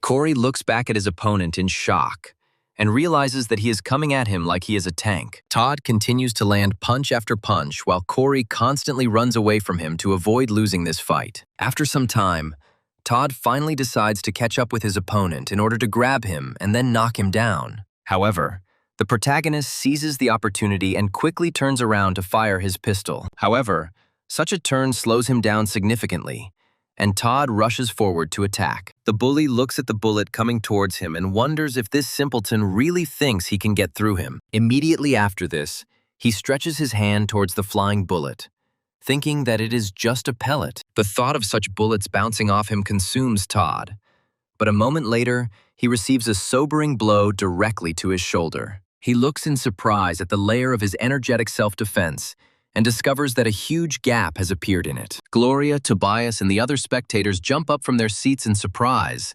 trying to understand what just happened. They cannot believe that such a puny cadet, armed with a pistol, was able not only to stand up to this man, but also to break through his self-defense. Todd looks at his opponent, frantically trying to figure out who he is and why he remains calm. He also cannot understand how a simple cadet could do this with ordinary bullets, which a priori do not have any killing power. Immediately after this, he realizes that he will not be able to break the distance, since his self-confidence has dropped significantly. He quickly assumes a defensive stance as Corey decides to unload half his clip on his opponent. Each such shot causes incredible damage to Todd, and he feels hellish pain that pierces him. Corey smiles before quickly reloading his gun, pulling back the bolt and thinking about how Todd was wrong and hoping the bullets would bounce off him. He muses that this time he has enchanted his bullets with magic and stigmata to give them a demonic effect. The audience gradually begins to root for Corey, who until now had seemed like a weakling, incapable of winning against anyone. However, Todd pulls himself together in order to make a dash forward and thereby break the distance. The rage from the painful blows continues to fill Todd's body, and he raises his fists up. Immediately after, he slams them into the ground to create a shockwave and send tectonic debris towards Corey. The ground immediately begins to crack, and Corey realizes that he needs to change position quickly if he doesn't want to end up trapped. With a slight movement, he jumps up and dodges the fragments that could seriously injure him. Immediately after this, he takes aim and throws an unusual object at Todd, warning him along the way that a sword is flying at him. Todd looks closely at the flying objects, realizing that most likely a bladed weapon is indeed flying at him. Using his reaction time, he easily dodges the throw and wonders if the sword is a trick device. Corey smiles and says that the sword is just a fake, and then takes proper aim again to take the shot. Todd fails to dodge the bullet, and Corey fires several quick shots, each hitting its target. Todd falls to the ground, completely exhausted, and Corey takes a few steps towards him to secure his success. Due to the incredible energy fluctuations caused by the collision of Corey's bullets and Todd's magical self-defense, clouds of dust begin to emanate from the latter's body. Todd realizes that his opponent is much stronger than he expected. His body begins to tremble with fear as the protagonist approaches. Other spectators are frozen in amazement, trying to figure out how this incredible battle story will end. Corey takes careful aim and calmly pulls the trigger. But instead of firing, there is a dull click, which is the sound of the weapon's striker hitting the air. The protagonist tries to pull the trigger a few more times, but this time the gun makes absolutely no sound. Todd looks up in shock and can't believe the amazing coincidence that just happened. The same goes for the viewers who are at a certain distance and still don't understand why Corey doesn't fire the final shot. Only experienced heroes, who have been closely monitoring what is happening all this time, understand that the solution to this problem is trivial and lies in the fact that Corey has run out of ammunition. Todd starts to slowly rise, hoping that this isn't another trick and that Corey won't take a quick shot straight into his body. Rage mixed with incredible fear continue to fill his being, but he understands that it is better not to make unnecessary movements. Meanwhile, Corey continues to maintain an indifferent expression on his face, realizing that he has already proven his strength to his opponent once and for all. Looking at his opponent, a genuine smile appears on his face, and he decides that he will do it his way. Without thinking twice, he throws the gun on the ground and raises his hands up, indicating that he surrenders. Todd looks at his opponent in shock, realizing that he has just been outplayed like a grandmaster. Tobias and Gloria look at what is happening in surprise and try to understand why Corey suddenly decided to give up and not continue the fight. The commentator, who was also watching all this in amazement, takes some time to come to his senses and says that the fight is over. Todd gets to his feet and realizes that Corey has just humiliated him beyond belief by simply giving him a free win out of pity. He tries to get even with Corey for what he just did to him, but is held back by the instructors who tell him to remain calm. After some time, he begins to communicate with the doctor, who says that he looks quite healthy, despite the fact that a magic bullet flew at him. Tobias turns to Gloria and asks her what her impressions were of the fight that just took place. Gloria calmly says that Corey showed his best side,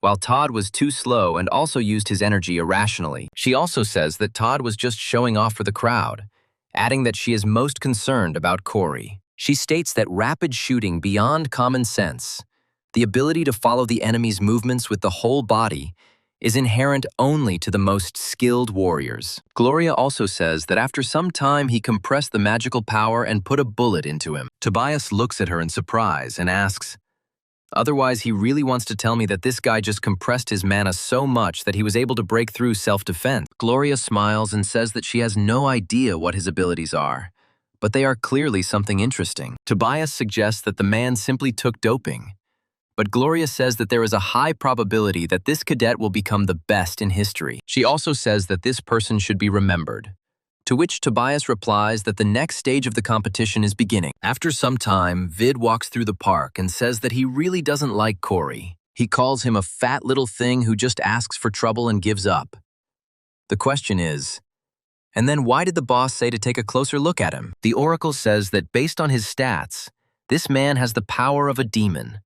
But Vincent says that this is not a very impressive quality. The oracle asks him if the whole reason is because Corey is a long-range fighter. He replies that this is exactly how it is, since a real duel can only be called a battle when you speak with a desperate desire to plunge death into the heart of your opponent. The oracle replies that this is why Vincent is here, and recommends that he take a closer look at the cadets who have this desire. When asked about Howard and Edward, Vincent says that Howard impressed him with his spear technique, as he aimed straight for vital organs. He also says that he liked the way he treated cowards who were constantly trying to defend themselves. After this, Vincent says that Edward, whom he was also following, was behaving rather unusually. He states that this man is rumored to use a sword technique similar to dancing, and his movements are indeed very precise and polished. Vincent also says that despite this, he was haunted by a very vague feeling when he watched the fight. He once again adds that he had no complaints about the fighting technique itself. However,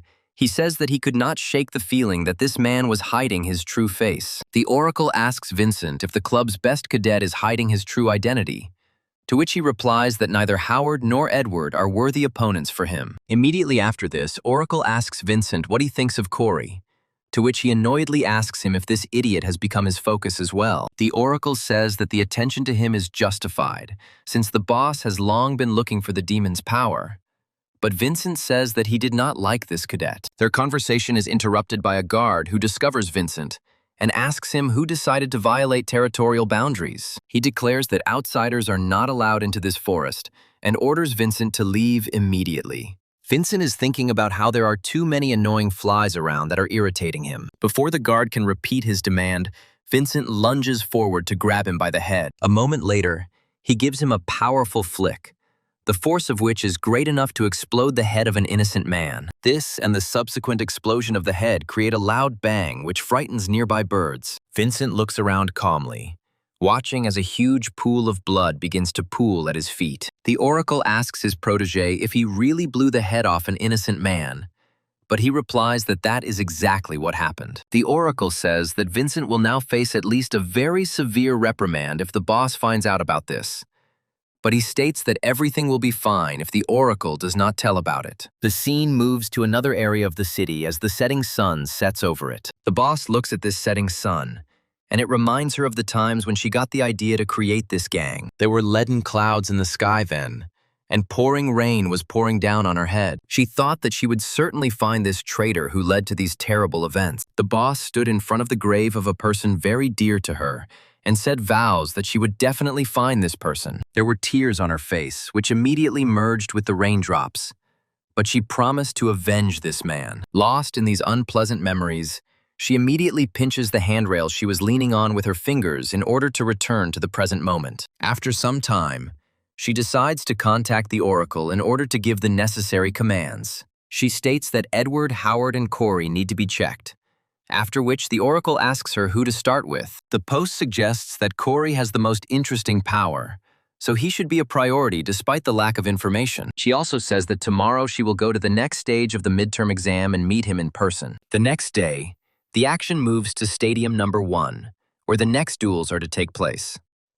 A boy who knows a lot about guilds discovers that recruiters from the sword and fortresses of the Creator Guild have come here. His mother says that compared to the first day, there is a big difference in the fans. The first to enter the arena is Edward, and his opponent, who is ranked 8th among the students. Immediately after this, according to the tournament schedule, a duel will be held between Rachel and Valerie. Fans are saying that they can't wait for the battle of rankers who will show their true class. Corey already knows the outcome of this duel and understands that Valerie will not stand a chance against Rachel. The reasons for this are quite simple, as mentioned earlier. Using a bow that is not a true weapon, it will be simply impossible for Valerie to defeat a person like Rachel. The commentator says that competitions between first-year students are finally starting. Valerie fuels her fighting spirit and asks Rachel if they should change their ranking today. She then draws back her energy bow and raises it up to fire a trick shot. Immediately after this, she releases the bowstring, and the energy arrow flies upward. As soon as this arrow reaches a certain height, It splits into several projectiles at once. This huge pile of shells immediately rushes towards Rachel, who nevertheless turns out to be ready for it. With her incredible agility, she lunges forward, dodging every shot. Immediately after this, she looks up and discovers that another arrow, fired by Valerie, is already in front of her face. However, the speed and reaction are so great that she delivers a powerful blow, thereby knocking the arrow off course. Valerie can't believe that her attack was repelled so easily at the very last moment. The fight continues, and Corey doesn't even know if he should watch the outcome because he already knows how it will end. Meanwhile, the chameleon boss calmly descends the stairs to find the desired target. Periodically looking around, she quickly stumbles upon Corey, who is sitting there unsuspectingly. As soon as she sits closer to him, Corey realizes that something is wrong here and decides to turn around. Quite quickly, he realizes that the woman sitting in front of him is the boss he called a beauty some time ago. Corey remembers that this girl is wanted at the Hero Academy because she is the leader of a group with a bad reputation, and also a very strong warrior who reveals herself behind many names. Looking at the boss's almost motionless face, Corey realizes that in this world, only he knows her real name. The boss tries to talk to Corey, but a moment later, a Coke drink flies into her face and spills right on her head. Random illnesses that couldn't stay on the steps wonder how it happened, and the young man asks the boss if she is okay, while Corey tries to suppress the state of incredible shock he has fallen into. Meanwhile, the duel ends, and, predictably, Rachel wins thanks to her incredible speed and agility. Calmly closing her eyes, she tries with all her might to cope with the incredible absurdity of everything that is happening. Wiping her head with a handkerchief, she thanks Corey for his kindness, to which he sheepishly says that his help was not worth the gratitude. Anyway, after a few moments, Boss returns to her indifferently sad face and says that she saw their battle with Cadets Todd. She also states that she prefers to watch from the shadows and hands him her business card. She also asks him if the skill he showed in the competition is his ability. Upon picking up the business card, Corey discovers that the name on it is Li Xiaoping, which is one of many fictitious names. Corey says that he can't contact the guilds until the exams are over, and then doesn't let Boss take his business card back, saying that he's not rejecting their offer. The boss sits quietly next to Corey for a while and says that she can't go into details yet, but in any case, he has nothing to lose. The rescue lasts a long time. She quickly gets up and says that it is time for her to leave. She expresses hope that Corey will call the number, while the protagonist wonders what the point is for the boss to call him. After this, he begins to look at the sky and wonders why she came to him. Edward took a confident first place in his fight, not feeling much resistance from his opponent. After the exams were over, fans discussed Edward's great fighting technique and were surprised that Rachel had defeated the rising Korean star. Meanwhile, the quadcopter, which had been filming the area all this time, returns to its owner. Corey wonders if the drone captured anything interesting, noting that he needs to go back to the dorm to check everything out. After some time, strange sniffling sounds, typical of crying people, can be heard from afar. Turning his head, he discovers Valerie sitting nearby in the bushes, crying after an offensive defeat. Corey remembers this episode, which he personally wrote out some time ago. According to this episode, Valerie was very sad about the loss, and Edward, who was passing by, tried to console her. He recalls the words of encouragement that Edward gave her, and notes that such consolation is unlikely to help her now. Corey understands that there are times in life when you just need to give up, but that word simply doesn't exist in Edward's dictionary. Corey muses that this is probably why she never gave up her bow and arrow practice. After some time, a great idea comes to his mind, which, from his point of view, will help Valerie. A few minutes later, the unfortunate girl receives several notifications on her personal watch. She decides to look into their contents and realizes that Corey sent her a text message saying that he saw the competition. Valerie calls Corey a weirdo and then decides to continue corresponding with him. Corey says that he was right when he said that Valerie is bigger than the sword, and then states that not all is lost. His final message advises her to change direction to focus on results. Valerie looks at what is happening in surprise, completely not understanding how she should react to something like this. After a while, Valerie and Phillips run up to the hidden Valerie, saying that he finally found her. Coming closer, he says that he has been looking for her for a very long time, and asks why she is sitting alone and hiding here. It's hard to convey the horror Edward felt when he saw Valerie's eyes burning with hatred, as she was caught in a less than perfect state. Thus, The end of the combat competitions of the midterm session of the first semester at the Cube Academy has passed. After some time, Corey carefully studies the video footage, which shows Vincent approaching the guard. In just a few seconds, this guard lost his life, despite the fact that he was simply doing his job. Corey pauses the video of the action to take a closer look at what is happening. He realizes that things are getting more serious now, as more violent players are getting involved. He notes that this spectacle is clearly one of the most brutal he has ever seen. Looking at this man, he asks questions, then, does he also belong to the chameleon group? The distinguishing feature of this man is that he kills people without any hesitation, without thinking about the consequences. Corey realizes that there are people in this world who do this for pleasure, simply because they crave incredible blood. In this world, life became much more comfortable thanks to scientific magic, behind which were hidden fat people, not bound by morals and laws. Even though they were human, they did not accept heroes. They could not be called ordinary criminals because they had unusual powers. Such people were called villains for want of a better term that could describe their whole nature. Corey reflects on how the original plot didn't really focus on villains and negative characters. He also understands that in the new version with the author, the plot has changed, and now he does not know which characters will play negative roles. After some time, the midterm exam actually arrives, and the scene moves to the exam field for a battle with a monster. The cadets are greeted by a battle mage named Camilla, who says that she will be conducting this exam. And after thinking for a long time, she decides to give a short briefing, saying that in front of them is an examination field, and on it they will fight a hologram monster. She also says that this exam is quite dangerous, unlike the training lessons that have been held so far, and the summoned monster has the same attack power as the real one. The girl warns the cadets that excessive pride can put their lives at risk, so if they encounter difficulties, they need to surrender immediately. The girl reiterates that the exam will be judged on how quickly and calmly they make decisions, and then wishes everyone good luck. Another magician says that they will enter in groups of 4, starting with the first team. The first team includes the already well-known Hazuki, Jin, and other participants who are not worth mentioning. After this, the magician turns to the other students and asks them to listen carefully to the following information. She states that those who haven't yet reached their turn should not waste their time and spend it analyzing the battles of other cadets. The magician advises to watch carefully how their comrades fight monsters, what mistakes they make, in order to become better. After this, she says that it is time for one very important action, and falls silent for a while. All the students' smartwatches suddenly start buzzing, and the mage clears her throat, pretending she doesn't notice. After some time, she asks them to turn off their smartwatches so as not to create difficulties. She also says that their feedback will affect the rating,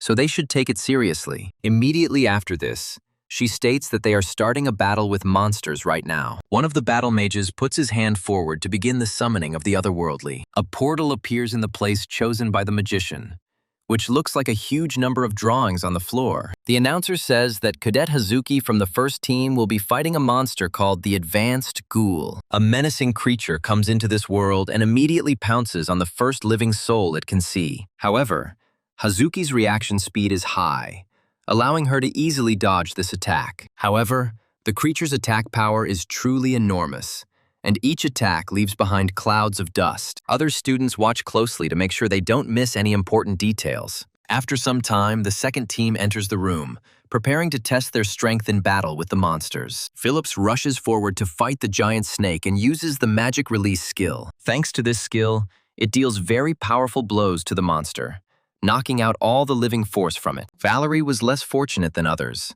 as a whole herd of otherworldly horses was summoned to fight her. However, the girl has incredible potential, thanks to which she shoots an arrow upward, which splits into many others. With this attack, she finishes her exam fairly quickly, defeating all opponents. A flock of otherworldly birds were sent against Caroline, but they were quickly dispatched with well-aimed blows from the whip. Some other students fight even more bizarre monsters that look like water slugs. After some time, it was the turn of Corey's team, which had been translating all this time. The commentator tells Team 10, which includes the main character, to prepare for the exam. As soon as Corey enters the arena, his monster appears in front of him, which is a chrome wolf. Hiding behind cover, Corey quickly emerges to fire several shots into his opponent's body. Even though Corey is a pretty good shot, The caliber is still small enough to take down the massive beast. Corey looks at the monster's combat vital signs and realizes that it will take him a little longer to shoot than he planned. Suddenly, an alarm goes off throughout the building and red lights start flashing everywhere. Valerie looks around and tries to figure out what's going on while the other students do the same. Corey peeks out from behind cover and also doesn't understand why the building was locked down. Tobias, who has been on guard this whole time,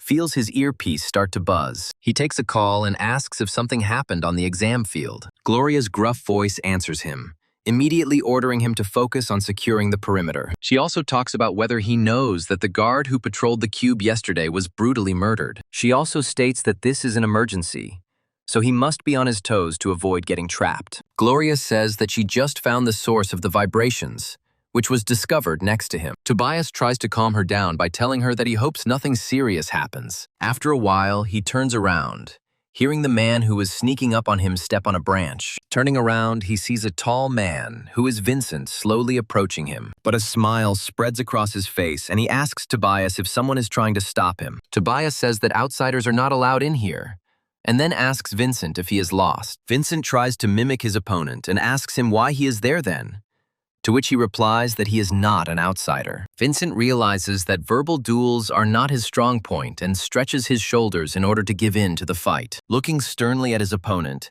he tells him that he must stop blocking his path if he does not want to die. Tobias doesn't take this threat seriously and takes out his sword to teach the villain a lesson. Before they both can charge into battle against each other, a strange earthquake occurs, causing them to freeze in place. Forgetting for a moment that they were supposed to be rushing into battle, they turn around to see what the hell just happened. The sea behind them begins to stir, and something like a typhoon begins to form. Also in this typhoon, the outlines of something ominous begin to be seen, as well as red lights that look like eyes. This earthquake also reaches the complexes where the monster fighting test takes place. The commentator states that the exam has been temporarily stopped due to an unforeseen situation outside the exam area, and asks all students to leave the building. The mage runs up to the testing glass and addresses Team 10, ordering them to run outside. Corey looks at what is happening in surprise, trying to understand what the hell is going on here. Meanwhile, a strange figure approaches the examination center,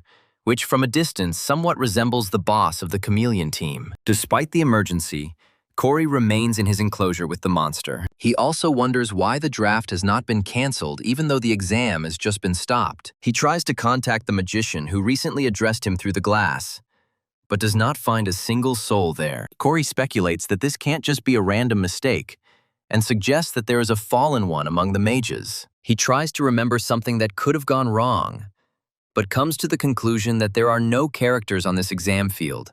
The settings have been changed. After some time, an extremely non-obvious and frightening thought comes to him, causing him to be taken aback. He quickly gets to his feet, realizing that he must hurry in order to get to Princess Rachel. He realizes that if he thinks about it being a remake, then these events now seem completely logical to him. Meanwhile, a strange man enters the examination building and quickly looks around in search of his own. His target is Rachel, who is in full combat readiness. But he only greets her, saying that they haven't seen each other for a long time. Immediately after this, he addresses Princess Rachel by name, much to her surprise. Corey realizes that there are a lot of minor characters in the book who never appear in the story, like Jesse. One of these characters is Sir Lancaster, who came here to commit his terrible deeds. The scariest part of all this for Corey is that now a story has begun that is unknown to him. The walls of this building begin to shake with incredible force under the influence of a strong earthquake. Rachel turns to Alex Lancaster and asks him where he has been all this time since that incident. She also notes the strange appearance that Lancaster has acquired during the years he has been absent. Looking closer, she discovers that there is a strange fire burning in his eyes that can only mean one thing. Rachel is well aware that the man she once knew has turned into a demonic spawn because he sold his soul. She asks him in surprise how he could allow this to happen, reminding him that he was in charge of the guard at the royal palace. Lancaster says he didn't sell his soul, noting that a new owner picked it up after he was thrown out by his own state. Such pompous speeches about a banal change of owners do not impress Rachel, and she grips her rapier tighter. Picking it up, she says that, apparently, it will be useless to talk to him, and it will be faster to take the necessary measures. She states that in that case, Alex Lancaster must be arrested and rushes forward at incredible speed. Her original idea is to inflict serious wounds on her old friend so that he will not be able to resist. However, the results of the attack prove incredibly unpredictable for the naive Rachel. After delivering powerful blows, she stops, trying to understand what actually happened and why Lancaster is still standing. Upon closer inspection, she discovers that her attack appears to pass through her opponent without causing any visible damage. Lancaster says he is very sorry, adding that his body is here. What she sees in front of her is just entertainment. He claims that there is chaos outside now, so no one cares what happens inside. That this is different from Britain, where the members of the royal family were protected first and foremost. No one cared how many people would die for it. Rachel looks at Lancaster in surprise, trying to understand why the commander of the royal guard has only now discovered the banal truths of the monarchy, and not long before he took his title. However, before her eyes, she immediately recalls unpleasant scenes from her life, during which she saw a huge amount of blood for the first time. Also reminiscent of Lancaster, who held the dead girl in his arms. This girl was obviously very dear to this knight, and her loss undoubtedly hit his soul very hard. However, Lancaster takes a few steps back to avoid fighting the princess. He just wearily states that he would like to talk some more, but he doesn't have time. Without thinking twice, he turns around and says that they will definitely meet Rachel again. Rachel tries to catch up with her old friend, but a shadowy disturbance appears where he had just been standing. After some time, a mysterious silhouette emerges from the shadows, which resembles her old friend only distantly. The face of this entity is hidden by bandages,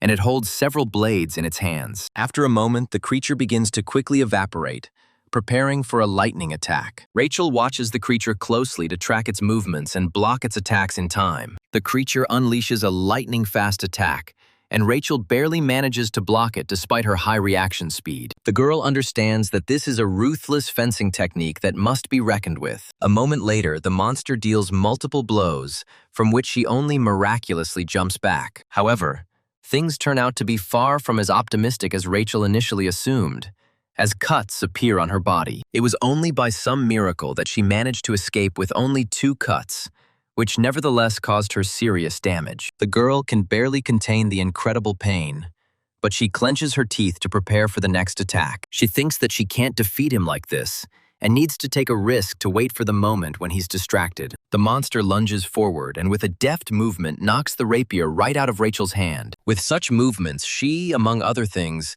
imposes an incredible momentum on the girl's body, causing her to fall to the ground. After making sure that the girl does not pose a threat, he freezes for a while to enjoy his victory. However, the girl's hand begins to glow slightly with a strange energy, which at first glance does not look like anything interesting. However, it quickly becomes clear that this is Rachel's way of maintaining contact with her weapon, despite it having been knocked out of her hands. The shadow fighter lunges forward to finish Rachel off, ending her story. At that very moment, the rapier rises into the air and immediately rushes towards its owner to save her. And a moment later, a flash of bright light is created, which is needed to blind Rachel's opponent. Suddenly, a third party intervenes and accidentally blows out the wall with a powerful explosion. Rachel and her non-warriors look towards the huge hole in surprise, trying to figure out who came here. This man clearly does not belong to Sir Lancaster, and most likely one of the cadets came to the rescue. Taking a closer look,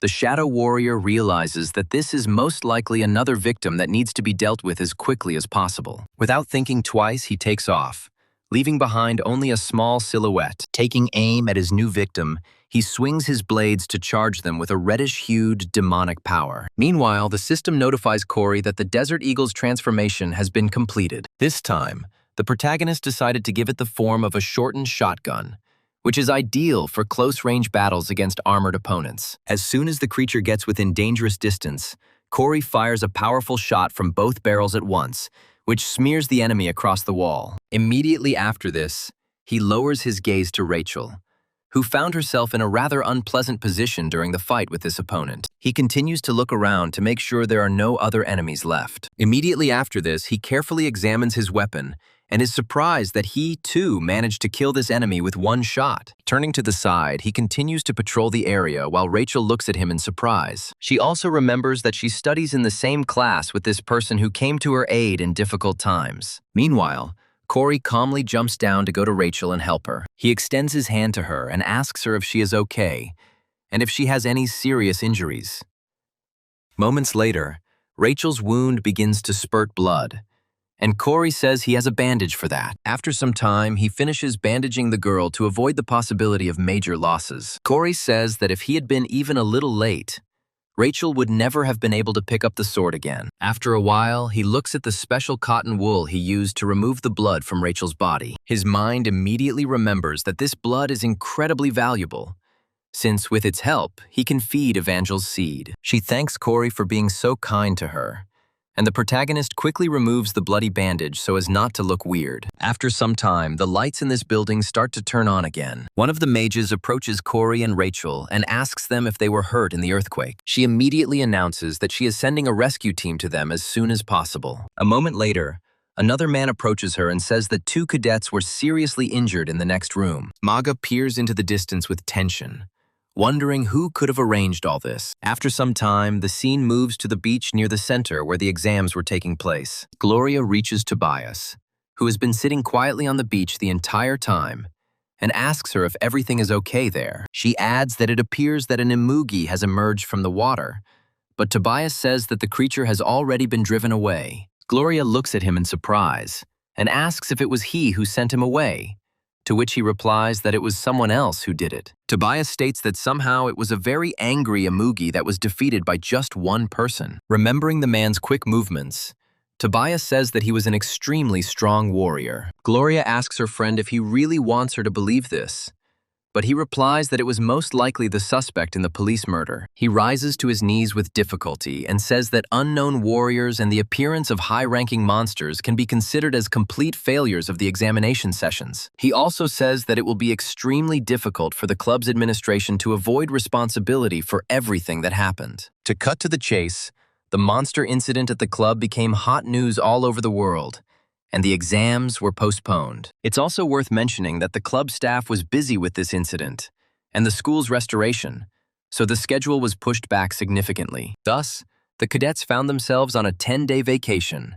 Nothing had happened before. Instructor Jonathan tries to lecture the happy cadets, saying that they don't even think about their comrades who got hurt. After some time, he notices how the laptop, which had been in his backpack the whole time, starts to eat. Now after this, he quickly takes it out and destroys it, indicating that he finally received a message about changing the settings. The system notifies Corey that the attachment to the family that died in the accident has been strengthened, and the probabilities have been increased. Corey recalls that Lancaster was introduced by one of the British characters he created, and his goal was to stage a coup in his own country. He also notes that this negative character has become stronger and appeared much earlier than he was supposed to according to the plot. Corey reflects on the fact that he hasn't only received bad news lately, since he now has Rachel's blood.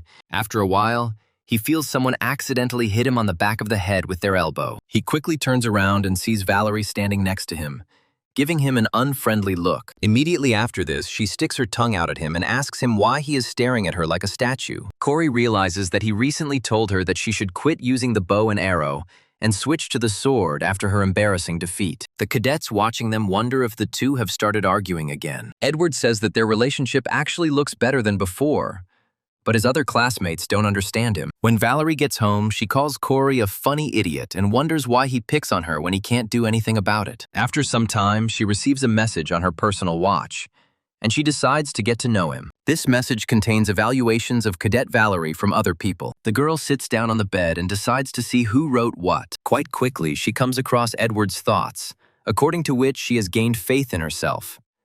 Edward also added that she has a lot of thoughts in her head, and many factors influence her self-esteem. From Edward's perspective, Valerie is an excellent archer with many abilities, and her steadfastness in fighting the monster helped her achieve good results. He believed that someone said that her abilities would not be enough, but this was all untrue, because she only lacked faith in herself. Edward genuinely believes that Valerie should not give up on the business she is trying to continue, not realizing that he is actually making things worse.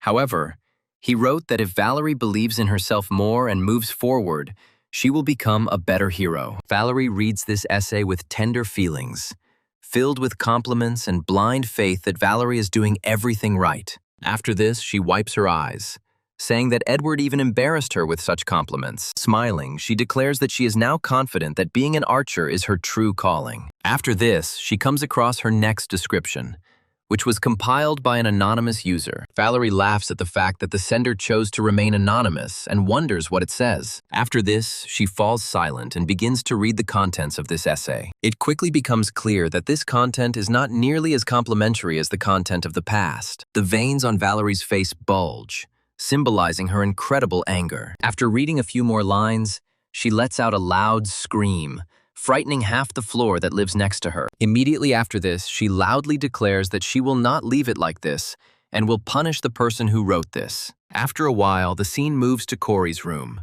where he has wrapped the seed in a bloody rag. Despite this sham method, the blood gradually penetrates the seed, causing it to develop further and further. Corey watches closely and is surprised to see that the seed appears to have absorbed blood. Immediately after this, he remembers that if Evangel's seed feeds on human blood, the witch herself will be born from it. After this, the protagonist realizes that he is pouring blood on him from Rachel, who is a good girl, so she probably won't be a villain. After this, he gently strokes the seed and asks it to sprout in order to help him. As soon as he says these words, his hand begins to glow, as if in response to his wish. He looks down at his hand in surprise and tries to figure out what the hell is going on. A few seconds later, he realizes that a second stigma has just appeared on his hand. Despite the joy of what is happening, the appearance of the stigmata is always accompanied by incredible pain.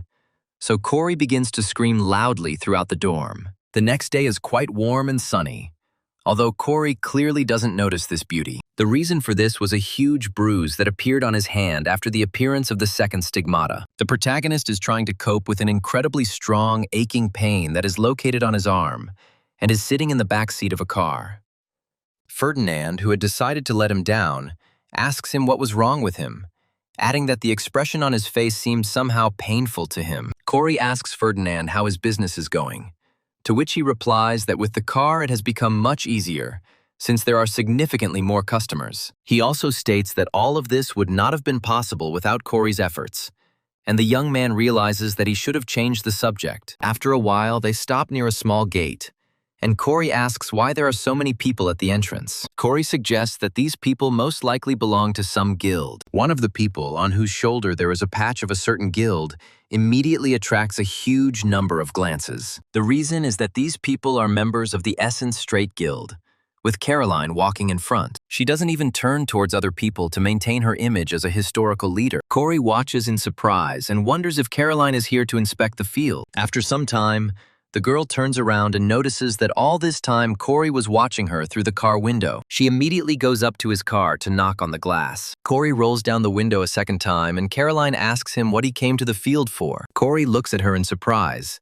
trying to understand why she didn't pass by, and says that he just came here to make money. Caroline asks him if he came here alone, to which Corey replies that his agent named Ferdinand is with him. Caroline looks at Ferdinand, who is shocked by this acquaintance, and says that now everything has become a little clearer to her. Corey smiles and thinks to himself that Caroline and Ferdinand are a rather odd combination, reminiscent of a boa constrictor and a mouse. This man was originally supposed to be Edward's agent, and in the original story, Caroline found out about this and decided to invest a large amount of money into SH. As a result, they had great success and a very favorable future.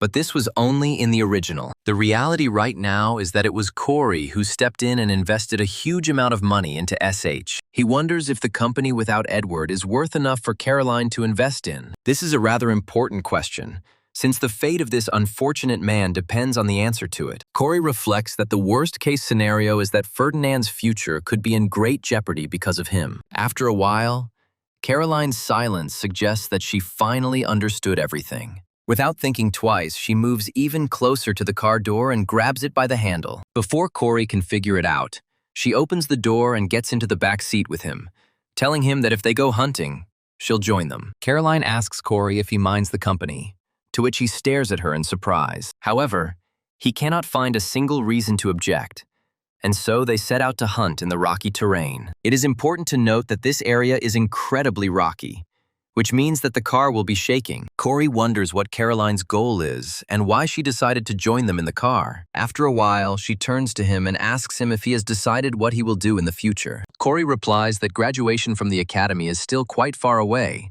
so there is no need to worry about it in advance. Caroline points out that his carelessness is misplaced since midterms are over, and because of third-year practice, they will spend little time in the cube. Caroline suggests that if Corey doesn't have any special plans, he could join the Essence Straight Guild, of which she is the heir. She states that they are still inferior to the Creator's Grace Guild, but if she becomes the leader, she will make this guild the best in the country. She also states that she can promise Corey the provision of high-end weapons, as well as a good agent who will provide any assistance. After that, she smiles and says that from her point of view, this is a pretty good offer. Corey calmly replies that contact with agents before graduation is illegal and carries a huge fine, to which the girl replies that she will pay that kind of money without any problem. Caroline suggests that Corey should think twice about the offer, after which Ferdinand accidentally runs over a rock. The car suddenly brakes sharply due to unforeseen circumstances, and the unfortunate Caroline, by inertia,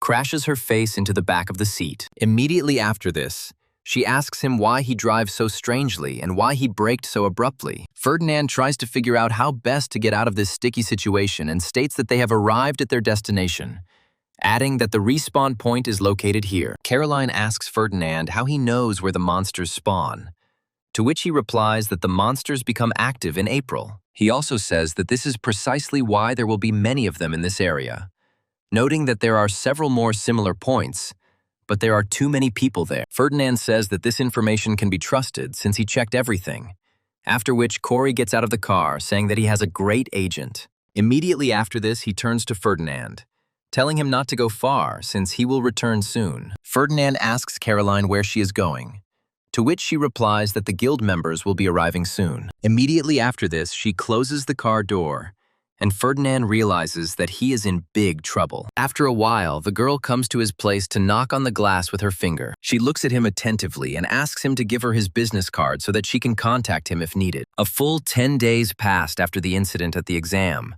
and gradually the incident began to be forgotten. Classes resumed and the students returned to the cube to review their midterm report cards. Corey never learned from his past and took first place again, brazenly cheating on everything, thereby driving Rachel into depression. After she taught Todd a lesson in the practical exam, the bullies who constantly bullied him suddenly became quiet. This was the most peaceful time Corey had experienced at this academy in a long time since he joined. However, the happiness did not last long, because on the same day he was caught by Valerie, who abruptly stopped him with a powerful blow to the wall. The angry girl shows him a review written by an anonymous person and asks if it was really he who wrote this nonsense. The other students notice the scene that is starting and wonder if there will be another fight here. Valerie says that he shouldn't try to deny it, because it was immediately obvious from the style that the letter was his. Corey says that he sees nothing strange in this letter, since he wrote it specifically to help you.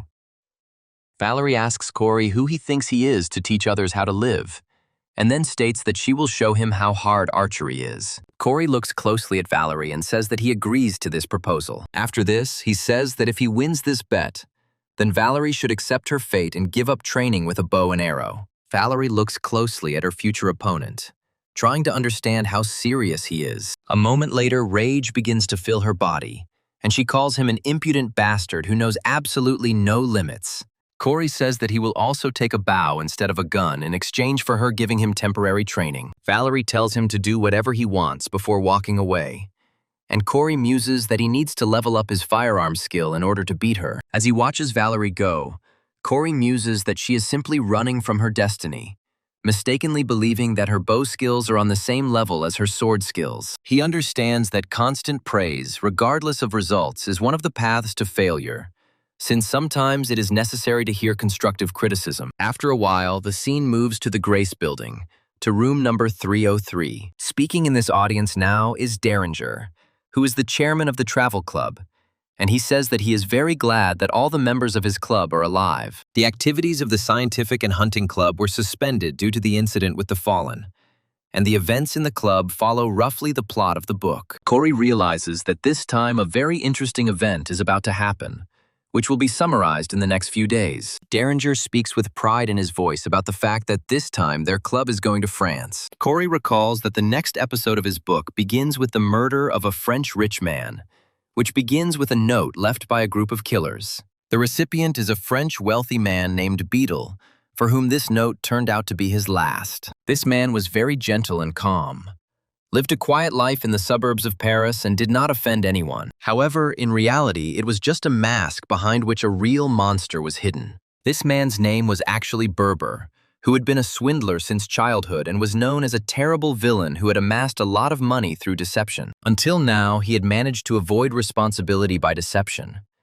But this time, he gave in to the trail of darkness. Because he was wanted, he could not ask the police for help, and he did not have time to look for good security. However, even if the heavens fell, this man always had a way to retreat. One day, Beadle met a student of the club who had come to Paris to travel, and it was he who gave him a brilliant idea. This man was the leader of a travel club who was passing through these places. Derringer spoke to the stranger about how he wanted to offer his guys a visit to Paris next time, but finding a suitable hotel for all the cadets would not be easy. Having heard such valuable information, the kind old man approached the young man and said that in that case, they could all stay at his house together. This man's secret plan was that he simply wanted to use the cadets as security. Corey is carefully considering his actions regarding this episode, when suddenly another notification comes to his laptop. As soon as he opens the notification stage, he sees a text on it that addresses the office, however, and asks it to fulfill the order. Corey looks at the room in surprise,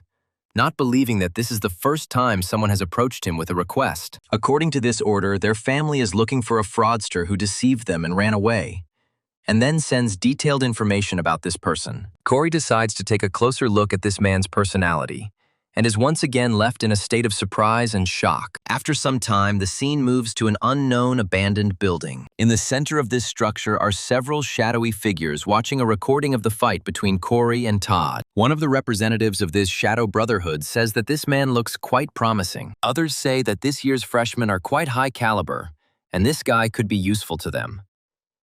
After this, they decide to approach the boss to find out something important from him. One of the girls asks the boss when they started doing tests and whether or not to take such chicks. One of the gang members says that Corey looks quite suitable since he has no parents or a girlfriend. He is asked how this relates to the matter, to which he replies that if there is no one around, then it is much easier to speak with material things. Other representatives say that their main goal is to find traitors in his career, which means that if Corey has all the necessary qualities, then he should be recruited. One of the gang members says that they can bring him here, after which she says that the only available colors now are black. She also asks everyone present if they are really suggesting giving the black color to this chick, reminding him that the same color was worn by the one who betrayed the former leader. The willful Vincent intervenes in the matter, stomping loudly and saying that this way they find themselves in a rather sad situation. After this, he smiles sunny and says that he is ready to take on the responsibility of wearing black on himself. Two shadow figures immediately say that they are against this decision, arguing that Vincent is too stupid. The Oracle, which is the link between all agents, says that they have only one way out. This way out is to hold a vote, after which he turns to the boss for her to make a decision. After thinking for a while, the boss turns to his comrades and asks them who agrees to accept Corey into their team. Several people immediately raise their hands, expressing complete solidarity with this decision. Only two people, one of whom is Vincent, refuse to raise their hand to express their disagreement. The Oracle raises her hand and says that 8 people spoke in favor, while 2 spoke against. Without thinking twice, he says that this means that the decision to accept Corey into their team will be almost unanimous. After some time, the boss turns to another ally named Jane, sending her important information. The boss states that this is an invitation for Jane to a VIP party that will take place in Paris in a few days. A light shines on the girl.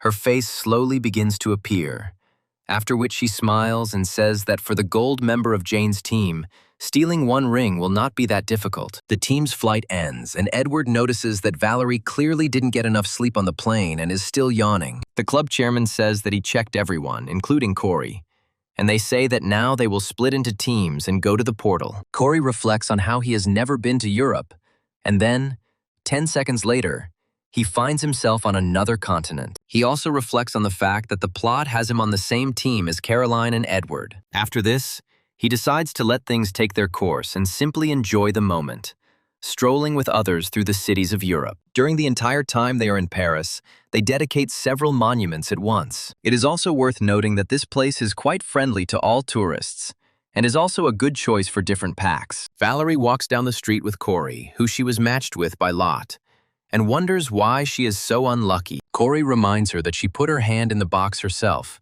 after which Valerie begins to attack him, ordering him to shut up immediately. Suddenly, Corey hears calls from other cadets who are trying to get their attention so that they will stop fighting. Turning around, the protagonist notices a strange girl jumping into the arms of the club president. They immediately start to cheer and ask each other how they are doing, which causes the other cadets to wonder if he really came here on a date. Derringer introduces his girlfriend to everyone, saying that she came here as a doctor, after which the girl introduces herself as Natasha. The other students wonder how they met here, but Corey continues to study the girl closely. After a while, the chairman of the club says that there is now free time for sightseeing, and that there will be a party in the evening. Valerie realizes that she is alone with Corey and asks him where he is going, to which he says that he would like to get something to eat. Corey asks her if she wants to join him, to which Valerie states that if Corey doesn't kick her out, she'll go with him. Hearing these words, Corey turns around and says that she should follow him, after which the girl asks him if he knows where everything is.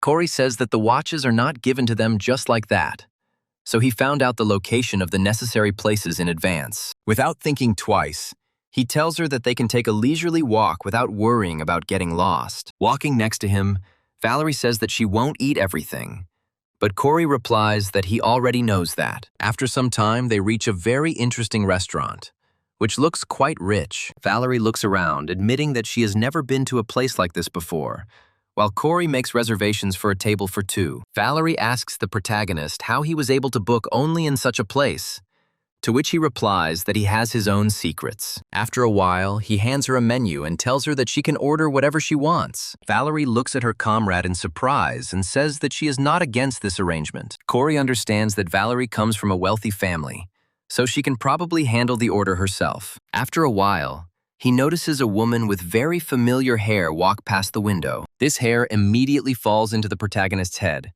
and he understands that he will not confuse this person with anyone else. He quickly gets up from his chair and wonders what the hell just happened, much to Valerie's surprise. Without thinking twice, he tells Valerie to stay here and not go anywhere, adding that he will be back soon. Running out into the street, he reflects on the fact that history could have changed, or that some new character could have entered the picture. After some time, he finds that same girl who seemed terribly familiar to him. He approaches her and calls out to her, asking what Stephanie was doing in this place. The girl turns around, and her appearance is almost like two peas in a pod, repeating the same Stephanie who addressed him recently. However, as soon as he approaches her, she begins to act as if she is seeing this man for the first time. Corey doesn't pay much attention to this event, and says that Stephanie walks too fast. He asks her what she is doing in Paris, after which she asks him who he is. Corey asks her if she is pretending not to know him. There is an awkward pause, and the girl, who looked a lot like Stephanie,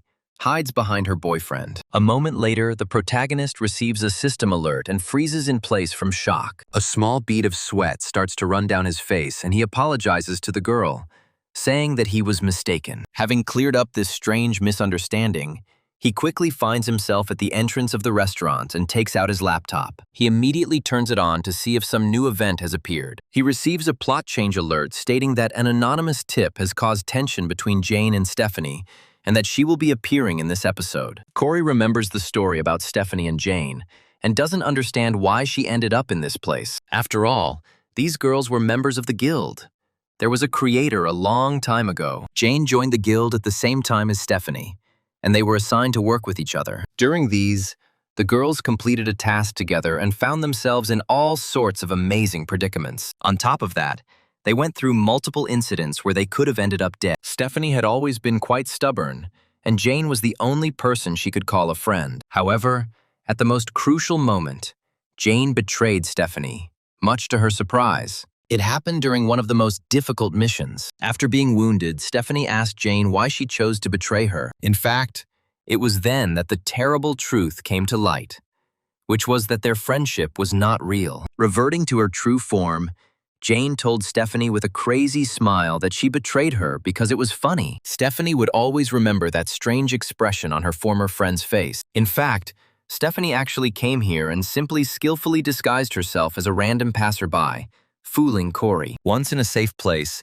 she looks around while her assistant brings her coffee. Stephanie's assistant comments that she looks very anxious, to which she replies that she is somewhat so. After this, she says that, in addition to this, she feels relieved because she will finally be able to put an end to this terrible relationship. Stephanie's assistant says that a source tells Jane Ballerin will definitely be at the party. Stephanie says that she cannot trust unknown sources, but such events can serve as a varnish and a goal for her. The deputy director emphasizes that gold trinkets have always been of particular value to Jane. She says that this banquet hall contains an incredible treasure called Homer's ring. Stephanie claims that Jane Ballerina will show up tonight to steal him. After a while, Corey and Valerie leave the restaurant, having finished their very filling lunch. Valerie happily talks about how incredibly full she is of French cuisine. Corey asks the girl if they should break up, adding that she probably wanted to watch something of her own. The main character himself reflects on the fact that the points will start at 5 o'clock in the evening.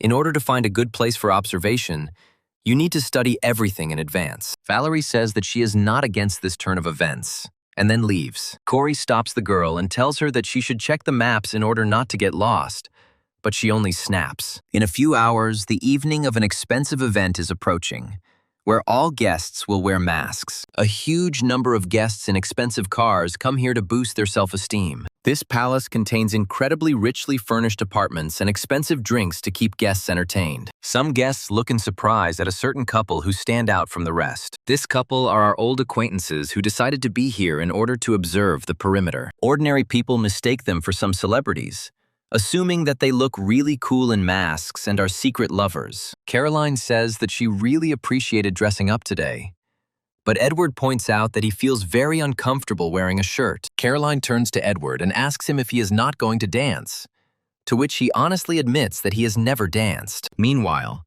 Corey, who has already chosen a suitable position for observation, is observing everything that is happening. He carefully examines each window in order to determine exactly when the operation to steal the ring will begin. He thinks that it's already 5:30 and Stephanie must have arrived here by now. Corey reflects on how he is supposed to be here today simply to help history move along. After some time, his all-seeing eye detects strange vibrations in space. Looking closely, he discovers strange cloudings, very similar to a magical portal. He figures out what's going on and understands that things can't go that easy, even though he's prepared well. He understands that the artificial portal could only have been created by the Fallen, who, moreover, possesses incredible power and enjoys the favor of the devil. Therefore, the conclusion leads him to the idea that among the guests there is already a fallen one capable of such a thing. After a while, his laptop starts making sounds, and the protagonist quickly turns to it. A notification appears on the laptop that critical moment number 1 has occurred. The system tells the protagonist that Homer's ring is an artifact of mythical rank. According to the new adjustments,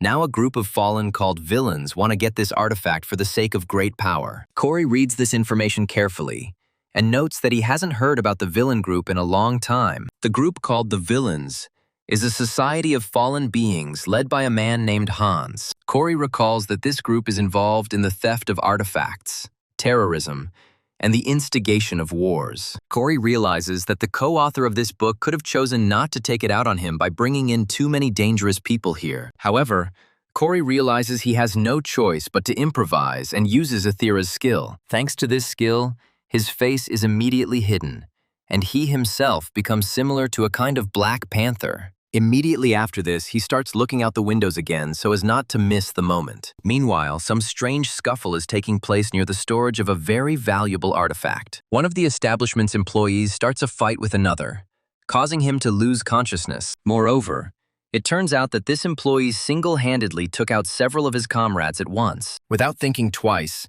he approaches the combination lock to lean against it and enter the code word. In addition to the code word, this lock scans the retina to pass a full security check. After a short scanning procedure, the code lock responds that the procedure was completed successfully. In just a moment, the gates begin to slowly open. The employee approaches the artifact and comments that it looks as beautiful as he expected. Coming closer, the employee again begins to admire Homer's ring, allowing himself to enjoy its appearance. After some time, the employee reaches out to steal it and take it for himself. However, a moment later, the employee hears a strange question behind him and realizes that this voice is very familiar to him. He turns around, and it becomes clear that this employee was Stephanie's assistant all along. He asks his boss, who infiltrated here, how she found out about this. Stephanie gently tells him that she came for him, then asks if her secretary can just leave her workstations like that. Immediately after this, she takes a few steps forward to slightly confuse her partner. She also allows herself to show tenderness for the first time in a long time, and cuddle up to her secretary to express the depth of her feelings for him. However, Stephanie's secretary looks at her in surprise, trying to understand why she is acting so strangely. He tries to stop her, saying that such a place is not the most suitable for such actions. However, Stephanie proves relentless and suddenly tightens her grip. And after thinking for a long time, she raises her secretary and says that she will not fall for this bait a second time. A moment later, she throws the boy over herself to slam him into the ground. A loud explosion is heard in the room, the consequences of which even reach the dance hall. After a while, the smoke clears, and the remaining spectators try to figure out what happened and who is responsible for this destruction. A moment later, a girl jumps out of the clouds of smoke, armed with a sword, which quickly kills her pursuers. Her face begins to melt before taking on its true form. Jane asks Stephanie, who is pursuing her, how she knew, adding that she had disguised herself perfectly. However, Stephanie makes a powerful dash to catch up with her victim. She menacingly remarks that Jane switched places with her secretary when she arrived in Paris, and then declares that she always notices the gait and mannerisms of the person she works with. Jane smiles wickedly and says that Stephanie wasn't so meticulous before, suggesting that she's still angry about the betrayal. Stephanie just glares at her former friend, not giving in to her emotions, since they had already failed her last time. However, their clash is not destined to happen, since the cadets of Cuba intervene in the matter. Caroline decides to use her whip to stop Stephanie's attack and prevent a brawl in the ballroom. He also addresses the guild's deputy, obviously not recognizing her behind the mask and trying to attract her attention. She states that she does not know who is standing in front of her, but love showdowns should be arranged at home. Stephanie looks at the two students in surprise and asks them who they are. Caroline says that they are hero cadets from the Cuban Academy, and then says that if they put down their weapons now, bloodshed can be avoided. Stephanie's face only shows a slight smile and a slight disdain at such bravado coming from such a young man. Without letting Caroline finish her monologue, she simply tenses her hand to concentrate a large amount of energy in it. The energy is incredibly powerful, and before Caroline knows it, her whip begins to disintegrate right before her eyes. The girl looks at her weapon in fear and tries to understand what she should do in this situation. Stephanie quickly turns towards Jane to make sure she doesn't miss the fugitive. To the guild's deputy's surprise, Jane, a ballerina, attempts to destroy her former friend with a quick attack, which, however, misses the target. Stephanie dodges with ease, then charges her weapon with incredibly powerful magic. The two fierce rivals continue their battle, destroying everything that gets in their way. Both girls' skills are at the highest level, and they block each other's attacks despite their incredible speed. However, Stephanie did not waste any time and improved her fencing skills much more, which allowed her to gain the upper hand. She throws her former friend aside, denying her the opportunity for a new goal. Immediately after this, she rushes forward and, shouting that Jane must now go to the next world, swings her weapon. At the last second, another man intervenes and blocks her attack with his sword. This man turns out to be Edward, who obviously doesn't understand whose side he should be on. Stephanie asks Edward who he is, and then immediately orders them to get out of there before she cuts them into pieces. Edward continues to act like a true knight and says that they cannot allow other people to be drawn into this fight. He advises them to stop, but Stephanie understands that ignorance of life should not stop her. Taking advantage of Edward's obvious enjoyment of the sound of her voice, she unleashes a powerful attack that sends the boy flying back several meters. Immediately after this, she turns to Jane and discovers that her sworn enemy has run away. After this, she quickly raises her head to look for her, and finds that Jane is already running to the window. She gives chase, orders Jane to stop immediately, but the happy girl says that she has fooled her again. However, Jane was unaware that this adventure involved much more influential players who wanted to get their hands on the ring. Stephanie shields herself from the powerful streams of dark magic and tries to understand what is happening. Jane, the ballerina, also looks around, trying to figure out who broke in to steal the ring. After a while, Stephanie manages to get a good look at another guest who showed up here without asking. The dark hand snatches Homer's ring and holds it in its clutches. A strange, fallen girl, resembling a jellyfish, grabs the ring and says that she has finally found it. Corey watched what was happening carefully and waited specifically for this moment. Nevertheless, he clicks his tongue in irritation, realizing that things didn't turn out so well. Meanwhile, Valerie tries to find her way to the right place and stumbles upon the restaurant where she had lunch. She looks at the sky in irritation and asks him why she can't find her way. She also wonders why she keeps walking in circles, even though she found the exact location on the map. Without thinking twice, she says that this watch is absolutely not functional and that she needs to file a complaint immediately. However, once she finds out who the manufacturer of this watch is, it becomes obvious that it was designed by her father. Valerie decides to call her friends and quickly dials their numbers using her smartwatch. Unfortunately, Caroline does not respond or check her messages, which irritates Valerie. Grandpa wonders what's going on there that she can't even look at her messages. Stephanie, who finds herself at the center of events, witnesses the appearance of a powerful fallen one. The mysterious girl, the jellyfish, joyfully squeezes this ring in her hand and then presses it to her heart. He does not understand that the theft of such an artifact cannot be allowed, and he raises his sword, ordering the fallen to give up this ring. The fallen one smiles sarcastically and says that this thing is not suitable for people like Stephanie. After this, she happily announces that the ring will remain with the group of villains who are its rightful owners. Corey continues to watch what is happening and tries to find the right moment to enter the battle. He understands that if this ring falls into the hands of this group, then this story can be put to rest, since no unification of forces in subsequent searches will help. Corey comes to the comforting conclusion that he will have to use his Plan B. The main tool for Plan B is his ethers, which have been slowly improving all the time. Having taken proper aim, he begins to unwind his ethers as if they were a very elastic band. After some time of such spinning, he throws them forward properly to give them maximum initial speed. The representative of the group of villains pushes into the main speech, as if corpses, suddenly behind her, and the glass breaks. Immediately after this, the ethereal ribbons rush straight into her hand, and then everything disappears. The villainess turns in surprise towards the broken window, causing her to question what the hell just happened. Stephanie decides not to waste any time and prepares to attack her opponent. As soon as the fallen villainess turns around, she notices Stephanie running towards her with an energy sword. Corey begins to rejoice that now there will be no pursuit after him, since he was able to steal the ring unnoticed. Immediately after this, he destroys thoughts about what opportunities might open up to him if he takes it for himself. However, a moment later, someone incredibly powerful appears next to him, capable of cutting through the leaves of an ordinary eye. Corey realizes that he is in deep trouble and tries to dodge the powerful attack that was aimed at him. A moment later, a powerful explosion occurs next to him from the landing of another person. As the explosion begins to slowly dissipate, Corey looks around to see who it was. This man turns out to be another fallen one, who says that trying to steal the ring was a bad idea. He also looks at the main character and asks him where he is going in such a hurry. Corey realizes that he clearly underestimated the number of people who would go after this ring. The younger one tries to greet Corey by saying that his name is Sidious.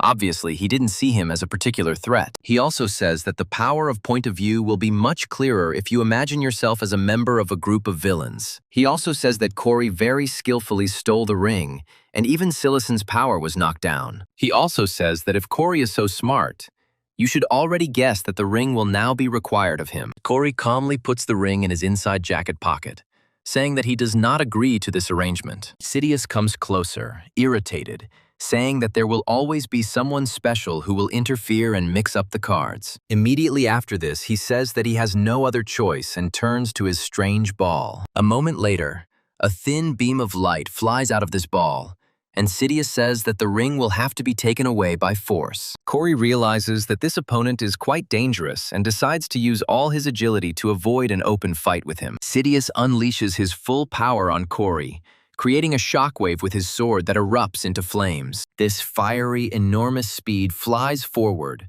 absorbing everything in its path. However, Corey manages to jump to the side in time to dodge this attack. He quickly gets to his feet so as not to have to adjust to the next blow. Sidious looks at Corey happily and asks him if he was scared after seeing such a powerful attack. Immediately after this, he begins to spin his weapon, saying that one such sword costs several hundred million. Corey recalls that among other benefits that the Fallen receive when signing a contract, this is an increase in magical powers that allow them to wield such a sword. For a moment, Corey is lost in thought, trying to figure out what to do with the sword to rid himself of the threat. Decides not to give his opponent time to make a plan and rushes forward. Just a moment later, he once again creates a huge shockwave, which turns into a stream of destructive flame. Corey dodges this attack and takes out a Desert Eagle from his pocket.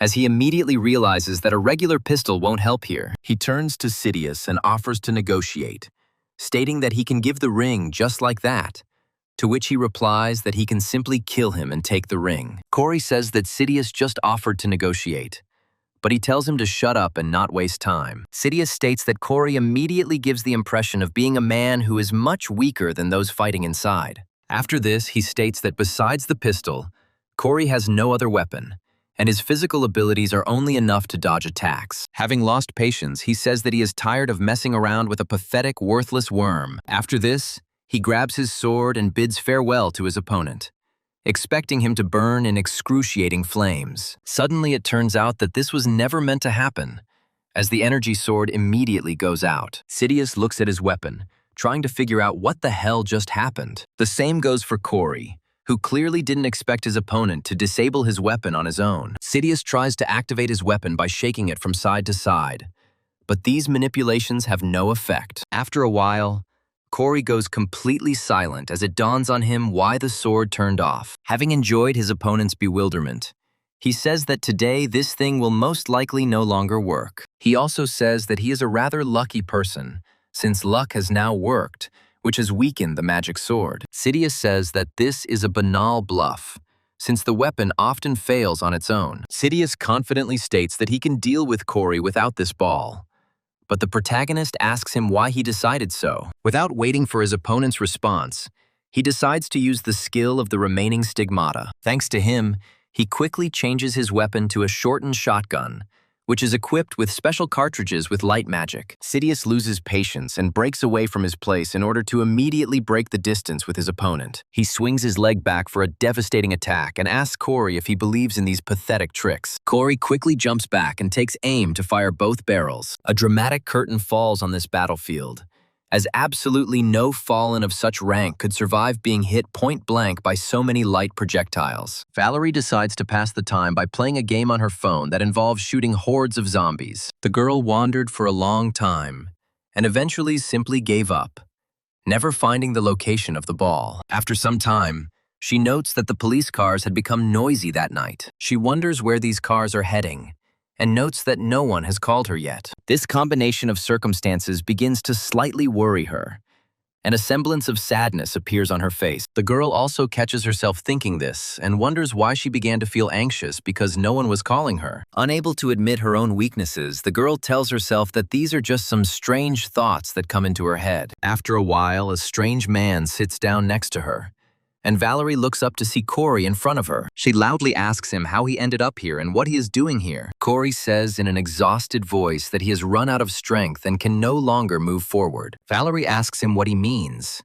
but Corey doesn't answer her and simply falls lifelessly to the ground. She immediately approaches him and asks what happened to him and why he suddenly feels so bad. However, the protagonist loses consciousness and can no longer answer Valerie's nervous questions. He begins to see a strange place in front of him, which seems to him to be something very familiar, but still something alien. After some time spent getting used to this atmosphere, he guesses where he has ended up. A glance at the surroundings completely convinces him that he has ended up in the time period when he was just taking exams.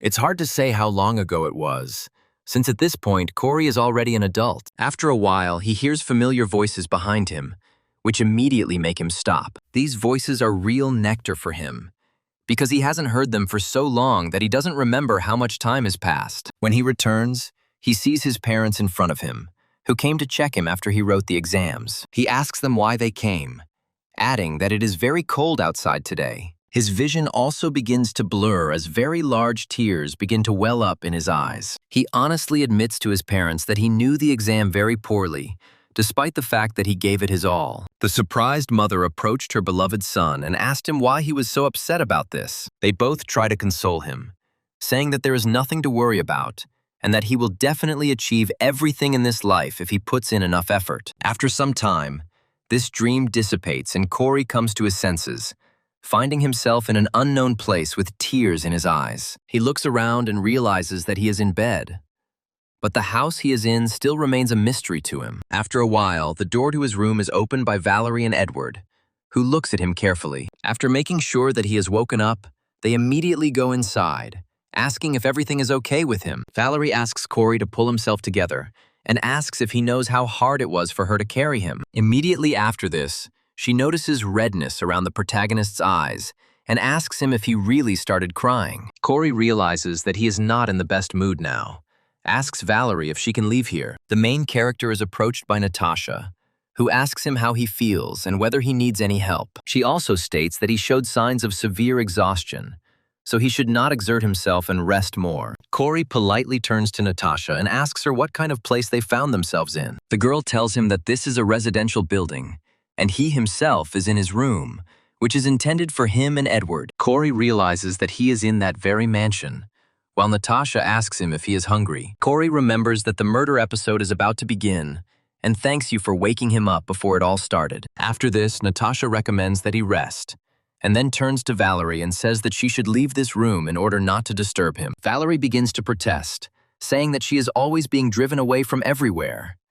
But Natasha calms her down, stating that it is too late now. After some time, Edward finds himself alone with the main character and begins to peel apples with a special knife. He asks Corey if everything is okay and if it is difficult for him to move, to which he replies that everything is fine with him. Edward admits that he is very happy to hear this, while Corey continues to study the important information. He opens the news and reads information that at around 7 p.m., the appearance of the fallen was recorded. But it was the cadets of Cuba who were on the scene. Having carefully studied the reports from the scene, he is glad that no one was hurt or killed, which means Jane managed to escape unharmed. Immediately after this, he turns to Edward in order to find out a little about this incident. Edward says that he cannot tell him about any details, assuring him that nothing terrible happened. Corey takes a fork to eat a small piece of apple and enjoys its taste. Immediately after this, he notices Edward's incredible apple peeling skills and the fact that his fingers are injured. Without thinking twice, he asks him to be as careful as possible, to which he asks him what he means. Corey calmly says that Edward is the main character, so he must not allow himself to be injured or killed. Corey remembers that today Edward rushed towards Stephanie without any fear, despite the fact that she was determined to kill. He understands that if the fallen had appeared a little later, perhaps things would not have ended with just light scratches. The reason why Edward acts the way he does is because he is the main character of the book, who strictly follows the path of virtue. The main character also wonders whether the main character, who tries to do only good, will be able to overcome the difficulties set up by an unknown creature. Corey also admits that there is one more thing that is starting to bother him more and more. The question is whether this man will be able to bring him back to his world from which he came. Corey's thoughts are interrupted by Edward asking him what he means. Edward also states that if he holds the title of the main character, then the same can be said about Corey to the same extent. He also states that the whole world consists of main characters, each of whom plays their own role. Corey asks Edward if he really thinks that way. There is a slight pause, but Edward decides to get through it by turning to Corey. The main character looks at his interlocutor in surprise and tries to understand what he wants to know from him. Edward mentions that he saw the letter he wrote for Valerie, adding that he was very harsh, to which Corey replies that Valerie is not a natural archer. Edward asks him if this is the reason he decided to have an archery competition with her, to which Corey answers in the affirmative and reveals the details of the bet. Edward says that this is wrong since Valerie chose this path herself, and others should not encourage her to abandon it. Corey asks Edward if it's a good idea to support someone even if it's not right for them. He then states that not everyone is able to move mountains just because someone gave them good advice, after which He asks Edward what he will do if she fails despite all her efforts. He asks Edward if he will take responsibility if his advice turns out to be wrong. Edward counters with a question, trying to understand why Corey is so sure that Valerie is not a natural archer. Corey replies that he has thought about this subject more than anyone else and has been watching Valerie for much longer than anyone else. Corey says that this is the reason why he knows so much more. Edward looks at his interlocutor in surprise and asks him if everything really happened exactly as he said. A moment later, they hear a noise coming from the front door and quickly turn around. Corey uses his skills and reflects on how one of the skills of a shooter is the ability to hide well. Finding Valerie running away, he realizes that this girl has learned this science better than anyone else. After a while, Valerie breaks into her room, immediately waking up the peacefully dozing Caroline. The formidable warrior's face turns red with embarrassment, and she wonders what kind of nonsense this idiot is talking about. Caroline slowly gets up and asks Valerie what happened and why she looks so strange. Valerie understands that now is not the best time to discuss such things, and says that this topic is not worth them talking about. Caroline says that if nothing happened, then they should go to bed quickly since she is very tired. Valerie immediately goes to the bed to cover herself with a blanket and not show that anything is bothering her. In fact, the girl is trying to calm herself down by thinking that she overheard this conversation, and now she has to pretend that she doesn't know anything. However, memories from 5 minutes ago immediately appear in her head, in which Corey confessed to his interlocutor that he had been watching Valerie for a very long time. She clutches the sheets very tightly, unable to cope with the incredible embarrassment that permeates her body. The girl is trying to get to know herself. What is this man trying to achieve? When suddenly a loud, forced scream is heard in the corridor, Valerie immediately jumps out of bed to understand what just happened. Caroline, who was also awakened by the scream, mistakenly assumes that it belonged to Valerie and asks her why she can't be quieter. Valerie says that it wasn't her who was screaming, after which she shows her friends the corridor from which the screams were coming. They turn their heads in surprise towards the exit door and try to figure out whether they should go out right now or not. The cause of the human screams was a servant who saw something that frightened her so much that she could not contain herself. This terrible scene consisted of the murdered master of this house, whom the maid had known for a long time, lying on the bed. There is a huge noise throughout the house, and most of the cadets jump to their feet, opening the doors. They come out of their rooms to understand what is happening and why there was such a loud scream. One of the cadets says that apparently this scream came from the lower floor. Hearing the news that someone is in trouble, Edward immediately jumps out of his room, gets dressed, and rushes downstairs. The cadets who were watching him looked at this behavior in surprise, trying to understand why he was in such a hurry. Corey, who ran out of the room armed with a gun, wonders if Edward is thinking about nothing and jumps from the 3rd floor. In fact, Edward behaves this way precisely because he cannot behave differently, because he is the main character of this novel. He immediately rushes forward and gets to the place from where that terrible scream originally came. It is worth noting that what he saw shocked him, since he had never seen scenes of such a brutal murder before. He sees a dead man in front of him, as well as a frightened maid who, she looks at the young man, trying to find at least some support in him and asks him for help. After some time, other people enter the room and wonder how something like this could happen to Mr. Beetle. Natasha approaches the murdered man and tries to understand if there is still any chance to save this man. After a fairly short period of examination, she says that there was severe bleeding due to a stab wound to the stomach, stating that he could no longer be saved. One of the butlers says that this was definitely done by those who were envious of the owner, who had spent his entire life only sacrificing for the sake of others. The cadets who are here are filled with sympathy for this incredible loss. After a while, silence falls in the room, since there is not the slightest strength to say anything in such situations. Natasha asks the cadets to return to their rooms and suggests that everyone leave to wait for the police and ambulance outside. After some time, another cadet enters the room and unceremoniously decides to turn on the light. It is not difficult to guess that this cadet is Corey, who already knows all the secrets of this novel. Natasha looks at the man who arrived here in surprise in order to understand what he is trying to do. Having recognized the main character, she asks him why he suddenly decided to turn on the light. Corey decides not to answer and simply calmly approaches the bed on which the deceased lies. Natasha begins to behave suspiciously and asks him not to touch anything, as this could affect the expert's conclusion. Noticing that he is not listening to her, she comes closer and extends her hand to him, telling him to move away immediately. To everyone's surprise, Corey turns towards the innocent girl and takes out a gun, presenting it to her face. The cadets who are at the scene of the incident watch in horror,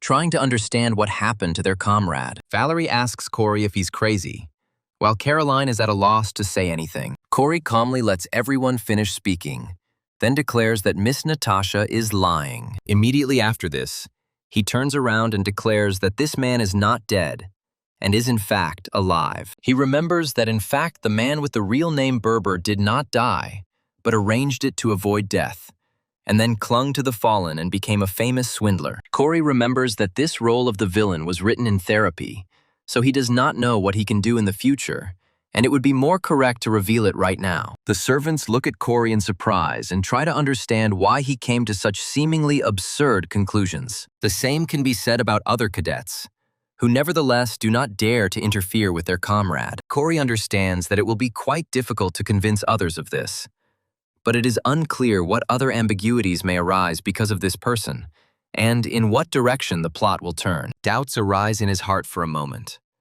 but they are immediately dispelled by memories of the conversation with Edward. He remembers Edward saying that if he was the main character, then Corey could fill that role just as effectively. He comes to the conclusion that it is not necessary to think much in order to understand that some stupid kid will interfere with this uncertainty. Corey reveals that Mr. Bedell is not dead and is actually pretending to be dead while in a deep slumber. Natasha says that this is complete nonsense and states that she is a doctor and can easily determine that a person has died. Corey says that such scars are too small for the blows that slashed the man from top to bottom. Immediately after this, he says that there is too much blood here, since the fatal blow falls on the heart. But now, not only the entire mattress is soaked with blood, but also the floor. After this, he decides to activate his wristwatch, saying that now it's time for the crowning argument. All the cadets watch Corey's reasoning process, and after he demonstrates his guesses to them, developing what is surprising. Corey is told that the real name in front of them is Berber, who is on the international list of wanted fraudsters. Natasha understands that their scam is monstrously close to being exposed, and she can hardly contain her emotions. After this, she turns around and asks the butler if she called the police or an ambulance. The charger replies that he has already completed all the procedures, to which she replies that they will ask them everything, since the conclusion of the specialists is more reliable than the assumption of some cadet. Immediately after this, she suggests ending the conversation before the police arrive. Corey disagrees with this development and places his finger on the trigger of his gun again. After a few moments, he turns his weapon towards the unconscious old man. Natasha hears the sound of the bolt being pulled back with horror and quickly turns around, trying to understand what is happening. To her horror, she discovers that Corey has placed a gun next to the body of the supposed deceased. The other cadets, still unconvinced by his arguments, ask him why he is behaving this way. Corey remains adamant and says that he will now count to 3 and shoot, noting that if Mr. Beetle still dies, then nothing will fundamentally change. Corey begins to coldly count down the seconds, which causes Natasha's expression to immediately change, revealing herself. She tries to appeal to common sense and the pity of the other cadets and asks them to stop this man. Corey continues to test the patience of everyone in the room and says that there are 2 seconds left. Natasha is scared and asks him why he continues to insist on his own, stating that they have already called the police. Corey doesn't move a muscle and says that he has 1 second left before he smashes the corpse's head across the bed. Realizing that she has nowhere to go, Natasha sinks into the very depths of despair. She immediately rushes forward to try to stop the protagonist from carrying out his dark sentence. She throws herself on the bed and covers the unconscious elderly man with her body. She says that this man is her father, so Corey should spare him and not pull the trigger. One can only imagine the degree of surprise of all the students who watched this strange scene. The butler, who was nearby, began to tremble, which revealed him as an accomplice in this and the scam. A few moments later, a shot is heard next to him, and the bullet hits a cabinet that was 2 meters away from him. Corey says that they shouldn't call the police, but the heroes who will sort things out completely. He also states that the hero needs to be informed that they have caught a fugitive criminal. After some time, the heroes arrive at the scene,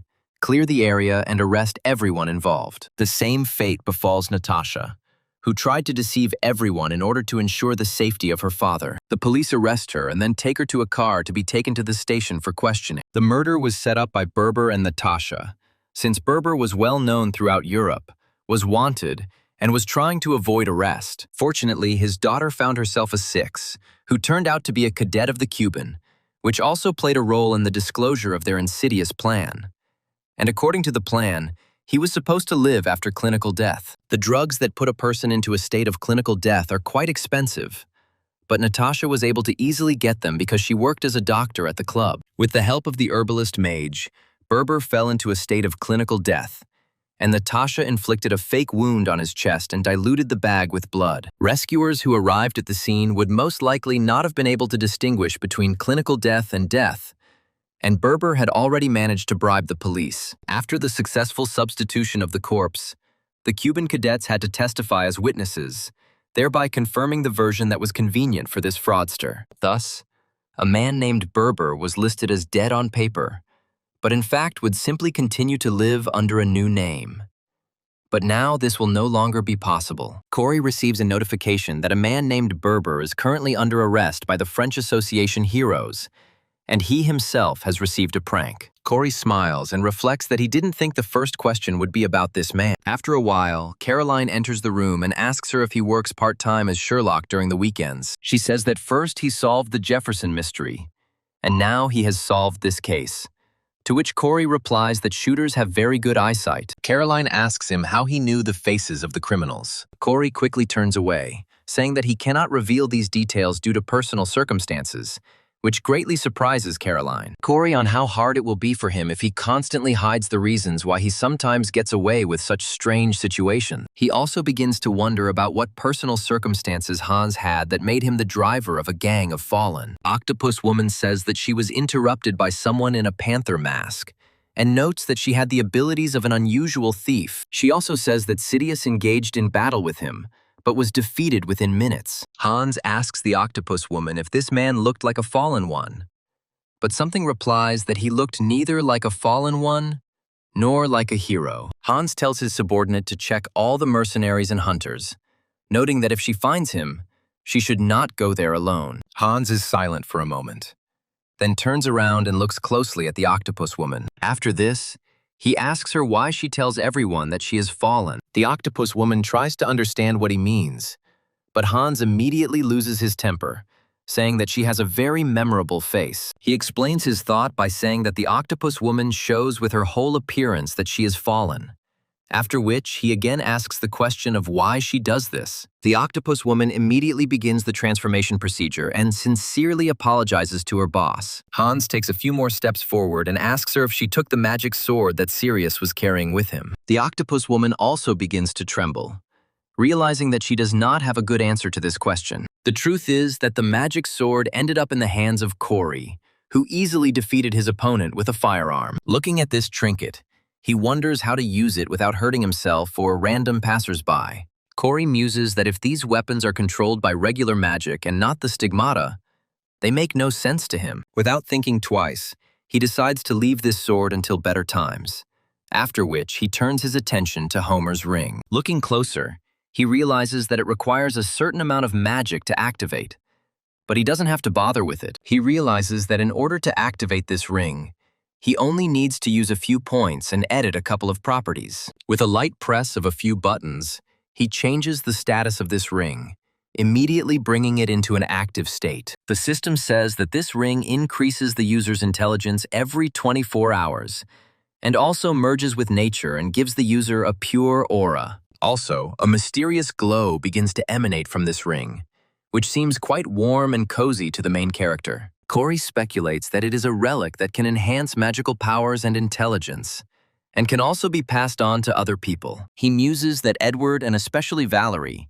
who have much more magical powers than he does, will be able to use it properly. After putting on the ring, Corey wonders how much his IQ scores have increased. Having called up the window of his own settings, he notes that all his parameters, except for intelligence and sensitivity, have not increased much. An image appears in his head of himself banging his head against a wall, trying to break through impossible boundaries. After thinking for a bit, he reflects that with such indicators, he will be able to defeat Valerie in their upcoming duel. Immediately after this, he remembers that his business is not yet finished, as he wanted to find out something about Jesse's family. Corey convinces himself that the co-author could not have left this man's past completely blank. Jesse entered the academy, and in the main character's book, he was a cameo character.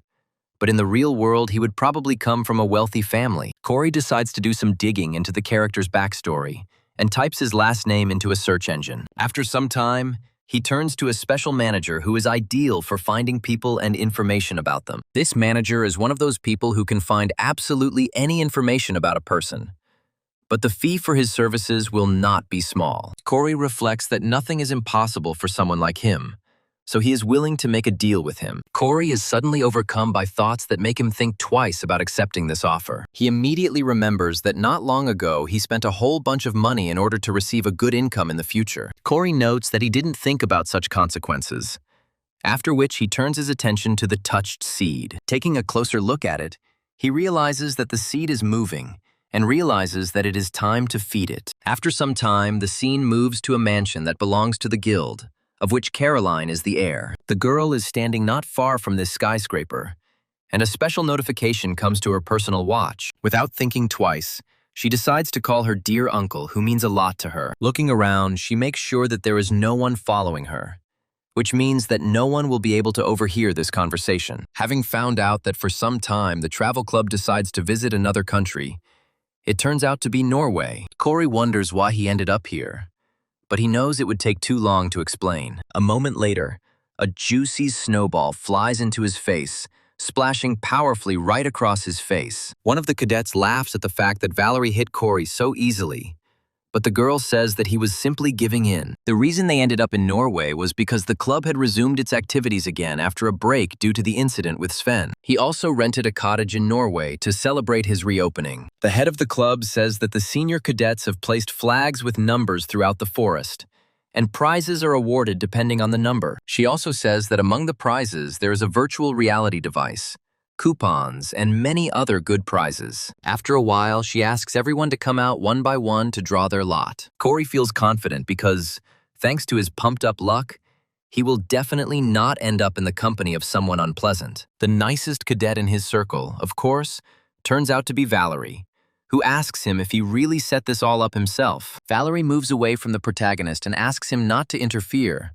to which he replies that she should be more careful so as not to fall into a trap. He also claims that there are boar traps nearby, and Valerie screams menacingly, unable to bear Corey's company. After a while, she turns to him and asks if he is cold. How can he walk in such a thin coat? And notes that it would not take long for him to die from hypothermia. Corey continues to stroll calmly around the neighborhood and talks about how the coat has a heating function. This time, Corey really isn't being disingenuous, as he got a royal black coat as well as sneakers with similar functions. This gift was given to him by Rachel, since he could never have bought anything like it himself. A tear runs down Corey's cheek as he realizes that if he had known where he was going to end up, he would have created 100 characters just like him. After a while, Valerie stops and points her finger at a huge mountain on which a strong flag has been erected. Corey takes a closer look and says that this flag is awarded first place. Valerie is very happy, while the protagonist wonders why he is in such a place. He says that there are no idiots in the world who would climb there, after which he lowers his eyes and sees Valerie doing exactly that. With a small sigh, Corey realizes that a little creativity is needed here to get that flag. A little later, he takes out a small knife with several strings tied to it. Valerie turns around and asks him what he is trying to do, noting that it might be quite difficult to implement. Corey says that he doesn't expect it to be that easy, and notes that he took a pretty strong rope. Corey is tactically silent about the fact that he put stigmata magic into the creation of this material. As soon as he throws this knife, he thinks that it doesn't matter where it flies, since it just needs to adjust the magic power a little. With these adjustments, you can get a virtually perfect tool that allows you to reach hard-to-reach places. Under the control of the main character, the sharp knife completes its flight, changes trajectory, and crashes right next to the base of the flag. With this powerful and precise blow, he manages to knock the flag out of the snow and make it fall down. A few moments later, the flag lands right next to Corey, who by this point has already put his hands in his pocket. He takes a few steps towards his trophy and reaches out to take it for himself. Valerie quickly approaches him and asks him what the prize is for first place. Once they unfold the note attached to the flag, they learn that the first place prize is Stephanie's phone number. Valerie is very impressed with the award, but the same cannot be said for Corey, who does not share her enthusiasm at all. Without thinking twice, he hands this piece of paper to his partner, saying that he doesn't need it. Valerie says that this is the number of the guild's #1 deputy, but Corey again refuses, thinking that he already knows it. Valerie accepts the gift, a semblance of embarrassment appearing on her face at the awkwardness of the moment. After a while, she hands the paper back again, saying that Corey got the flag, so he should not give the reward he earned to someone else. The action moves to the Cuba Academy, where intense classes continue for everyone who did not go to Norway. Caroline watches her desk and takes notes on the necessary information, but something is bothering her. For a girl with such a crazy mind, it still remains a mystery how Corey could have gotten the faces of criminals. Corey's intransigence also adds fuel to the fire of her seriousness in getting to the truth. She makes a small mental connection, thinking that the first one was mainly active in Europe and could hardly have been connected to Corey in any way. She understands that the more plausible version is that he was specifically looking for information about international criminals, but why he might need it still remains a mystery. He also notes that there is something incredibly mystical in this story. The girl assumes that Corey may have experienced an unpleasant situation in the past, so she studies the lists of wanted criminals and remembers their faces. Caroline continues her train of thought and notes that if you remember that Corey is an orphan, then this version may seem quite plausible. She makes the assumption that, most likely, his parents were killed, and he resembles the criminals in appearance and is hiding by force in order to quietly kill the culprit of the tragedy. She spends some time crossing out the diagram, realizing that these are just guesses and not exact facts from this person's past. The thought occurs to her that if he really had something in his past and she can find out about it, then this will be her good chance. This chance can be converted into the opportunity to invite Corey to join his guild in a very advantageous position. Caroline realizes that this venture could be very profitable, but the chances of its success will be very unlikely. After this, she realizes that the time has come to make the call, and her face immediately loses all its former enthusiasm. After some time, a loud telephone ringing is heard in another part of the city. This bell continues to ring for quite a long time, because the person being called is in no hurry to pick up the phone. In one of the offices, the director of the establishment comes out of his office and wonders why no one is going to pick up the phone. He goes to the office phone, which has been ringing all this time, and says that there is no point in secretaries if they don't work. The man turns out to be a legendary fixer who can find information on any person, named Barry Stiff, who claims that the caller has entered his office. Barry's interlocutor greets him in a shy voice, and he quickly recognizes his niece in that voice. This niece turns out to be Caroline, and Barry asks her why she is contacting him. Caroline talks about how she wants to find one person she has been looking for quite a long time. The girl states that the man's name is Corey.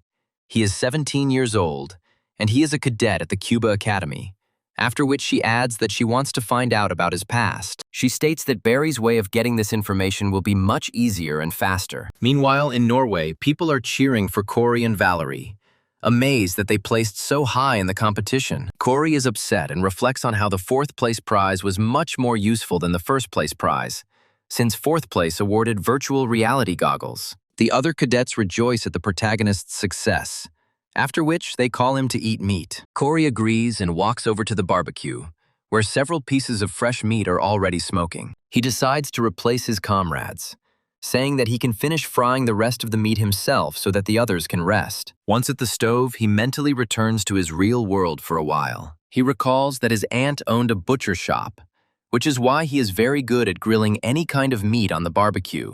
One of the students says that the final exams for this course are coming soon. She also says that everyone should be careful because no one can be trusted. The girl states that she has seen many times how relationships between people deteriorate, since their future depends on this exam. After this, she asks whether her classmates know that there are repeater classes. The repeater class is made up of people who did not do very well in school and were unable to earn enough credits to advance to the next year. Every year, there were about 200 students in this class, and 20% of them were those who had made a contract with the devil. Corey suggests that the likelihood of such students appearing increased significantly after the author's intervention, as it was a confirmation of the academy's rotten nature. One of the cadets turns to Corey and tells him that he fries meat very well, after which she advises him to have a good rest and eat something. Corey replies that he already ate while he was frying, so he can stand at the stove for a while longer. Looking at his friends, he realizes that they enjoyed the roasted meat so much that they became very friendly. After some time, the club chairwoman says that they all had a very tasty dinner, so there will be no evening hunt, and they can just relax. They get bored pretty quickly and decide to play Mafia to have some fun. Valerie tries to sincerely admit to her comrades that she is a peaceful resident, but no one believes her, and everyone unanimously points at her. Immediately after this, she begins to look at Corey, who initiated this vote against her using his abilities. Several hours pass during these exciting games, after which night rises over the small settlement. Corey goes outside to get some air and says that he hasn't laughed so sincerely in a long time. Immediately after this, he decides to open his laptop in order to check the new changes in the plot. Corey gets a tip that there is a crook named Jerome Mueller who was the finance manager until he ran off with the money. And the customer asks to find this person, and Corey immediately turns to the Book of Truth in order to find out his location. The Book of Truth says that Jerome Mueller has been walking around the city's outskirts for just a moment since yesterday, and now he has changed his appearance and found himself in a different place. Concentrating hard, Corey realizes his head is spinning, and then types to his client that the man is in the suburbs of Berlin. After some time, the deal between him and the unknown customer is completed, and the main character himself receives 5 million points. Corey closes his laptop and reflects on how this deal was pretty quick and the pay was very generous. After this, he raises his eyes to enjoy the northern lights and notes that the local beauty amazes him. Immediately after this, he makes an instinctive movement, as if trying to grab a cigarette with 2 fingers. After this, he lowers his eyes and remembers that he has stopped smoking, despite the fact that he used to smoke packs a day for 5 years. Valerie watches Corey closely as he reflects on how, after coming to this world, all thoughts of cigarettes have disappeared. The quick-witted girl comes even closer and asks the young man if he was really trying to smoke just now. Corey reflects on how he was very scared by the sudden appearance of this girl and asks her where she came from, to which Valerie smiles once again. She also says that sometimes Corey looks like a real gangster who also smokes,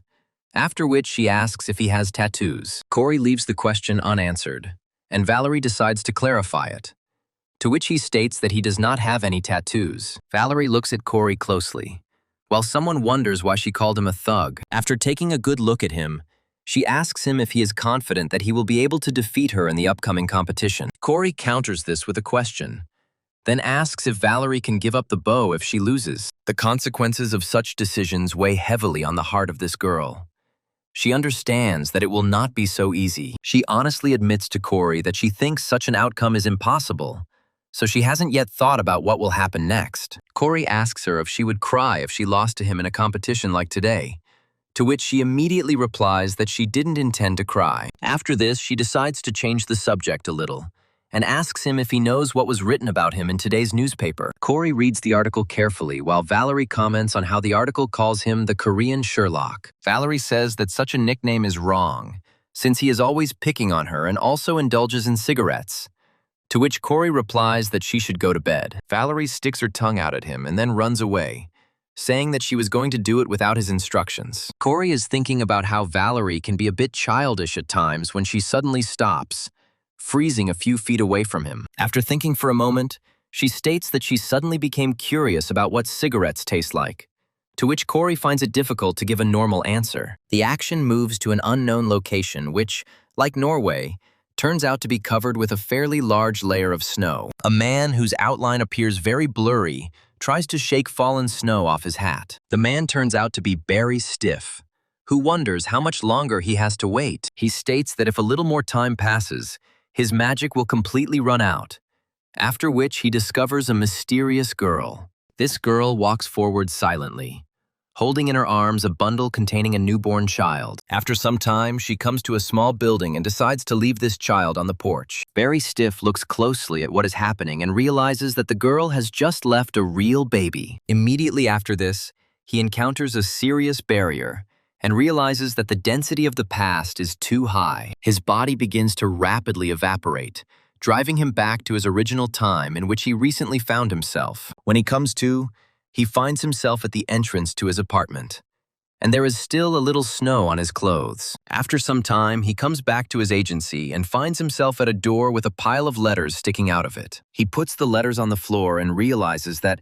thank God, nothing has changed during his absence. After making sure everything is okay, he decides to go to his agency while it continues to snow. At the entrance to the agency, he is met by a secretary who looks at her details with a bored expression. He greets the director and asks him how everything went, but he replies that everything went fine. He also says that the object he began to follow is quite unusual. Immediately after this, he quickly runs away, saying that he needs to visit the restroom. Barry Stiff returns to the day Corey was abandoned at the shelter and watches him all night. Later, he tells his subordinate that some girl brought him, but he did not see his parents. Barry Stiff says that he doesn't know anything specific and the past remains a mystery, after which he understands that he needs to continue observing. Sitting on the toilet, he says that, despite the fact that this is his niece's request to do it for free, he will not be able to fulfill it. His secretary carefully opens the door and covers her nose from the smell, saying that he will have to do it anyway. Barry asks him what he means, to which he replies that he has received another order to find out Corey's personal information. The secretary also notes that the new customer is a member of the highest rank of the Purple Banquet, the Red Diamond. Barry carefully studies the information contained in the letter and cannot hide his surprise. On closer inspection, he notes that the letter was written in a very respectful manner, and that the customer had also submitted a large advance payment. Without thinking twice, he realizes that there can be no doubt that this is a request from a group of chameleons. The circumstances become more and more interesting for Barry Stiff, and he begins to look at Corey with interest. He comes to the conclusion that this man is really hiding something very important, since even such major players are interested in him. After some time, Friday comes and the scene moves to the academy. Instructor Jonathan says that there are only 4 weeks left until the final exams. He also states that the practical exam will be very different from the one in the midterm session. Corey reflects on the fact that, unlike the midterms, which were more like entertainment,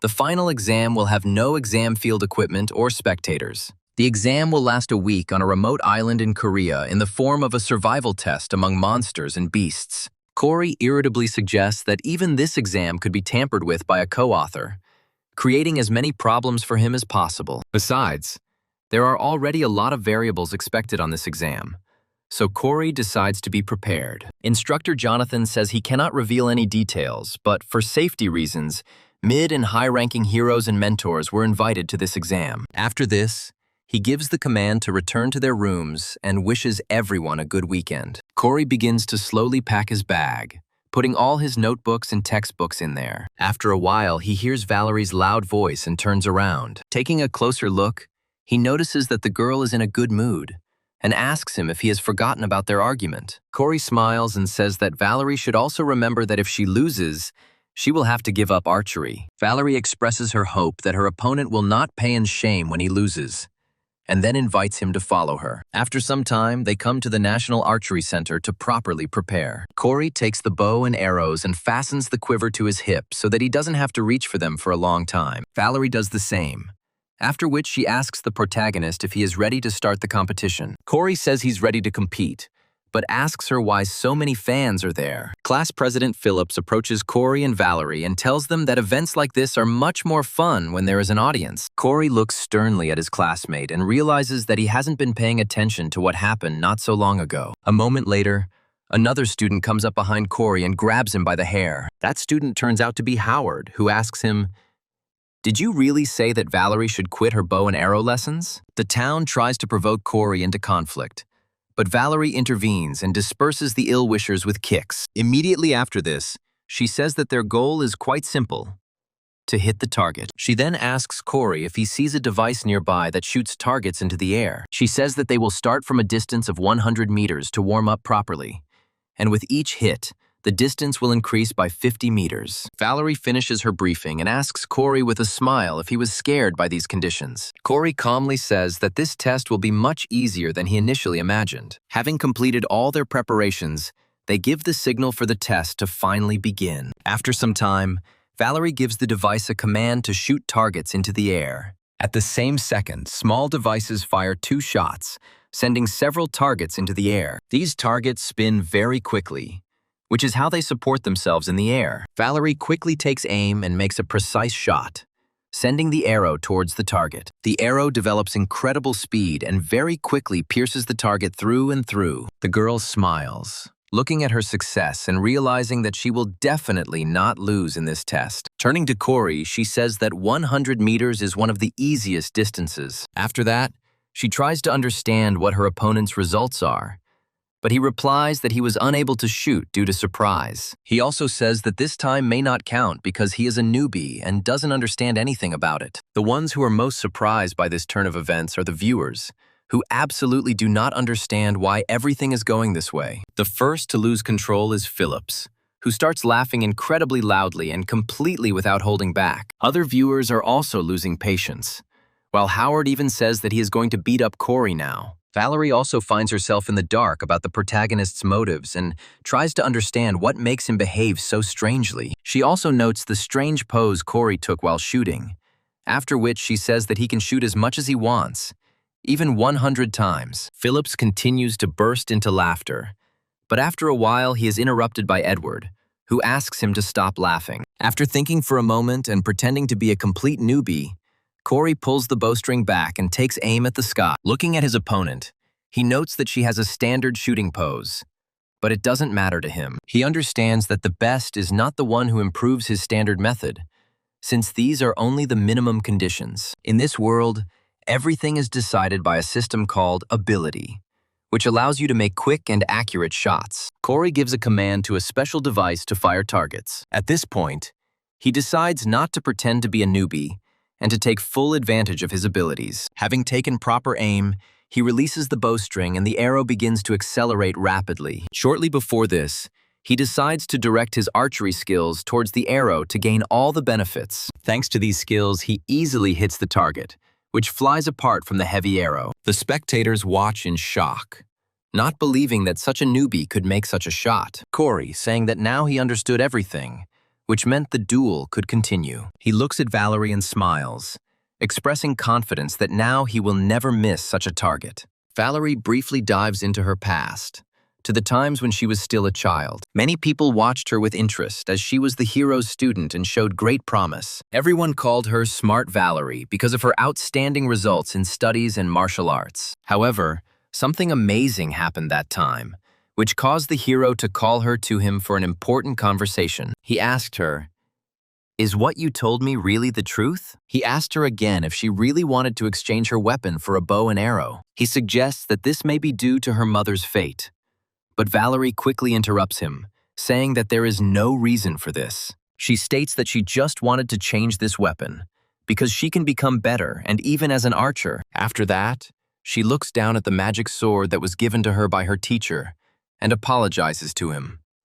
However, Valerie's teacher was quick to point out that he does not consider those who change their path like gloves to be his students. Immediately after this, he calms down and realizes that he is talking to a child. Unable to stop Valerie, he says that if this is her choice, then he will no longer try to change her decision. Finally, he asks her if this is really what she wants. He advised her to think carefully and not act rashly before making such impulsive decisions. We return to the present time, to the moments of the duel, which continues to flare up with a hot fire. Right now, Corey and Valerie have already reached the 450-meter mark, and the challenge is starting to get harder and harder. However, Corey is not going to give up, as his goal is to force his ally to abandon the hopeless direction. He summons a target and then easily hits it with one shot. Other Truth Class shooters note that Corey is doing a much better job of this task than they initially thought. Another shooter says that not only is he doing well, he fired as soon as Valerie hit the target. He adds that 1 to 2 times can still be attributed to chance.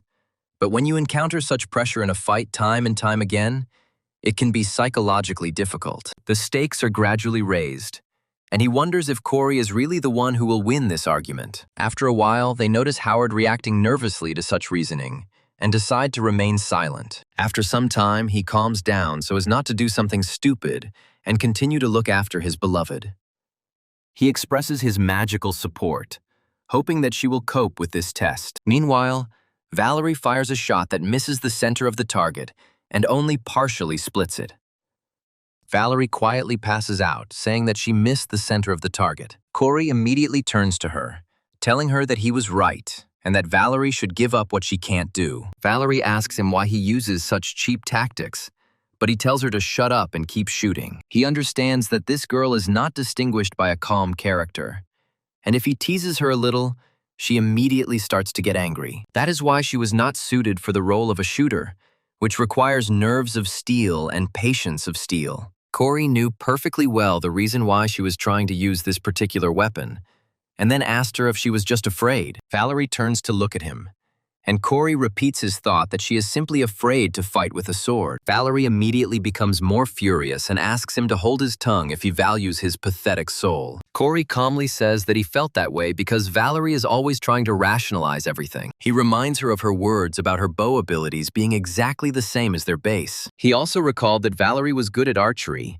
and could even become a first-class hero with it. Corey continues to press her and tells her that, considering the change of class, she is not doing so badly. Corey decides to use her signature move and states that with such achievements, she will not be able to avenge her family, since the first fallen she comes across will kill her. Valerie can't take it anymore and releases the bowstring prematurely, sending the arrow on an uncontrollable journey. The target continues to fly towards this arrow, so there is still a chance that it will be able to hit. In a few moments, the arrowhead is very close to the target. However, reality turns out to be cruel, and this arrow flies past, only slightly scratching the edge. Phillips and Edward, watching what is happening, are frozen in surprise since nothing like this has ever happened before. The same goes for Howard, who all this time hoped for his beloved to win this competition. Valerie tries to understand if everything her friend said was true. Corey falls silent for a moment and just watches his partner. The result of this test is Valerie's natural loss,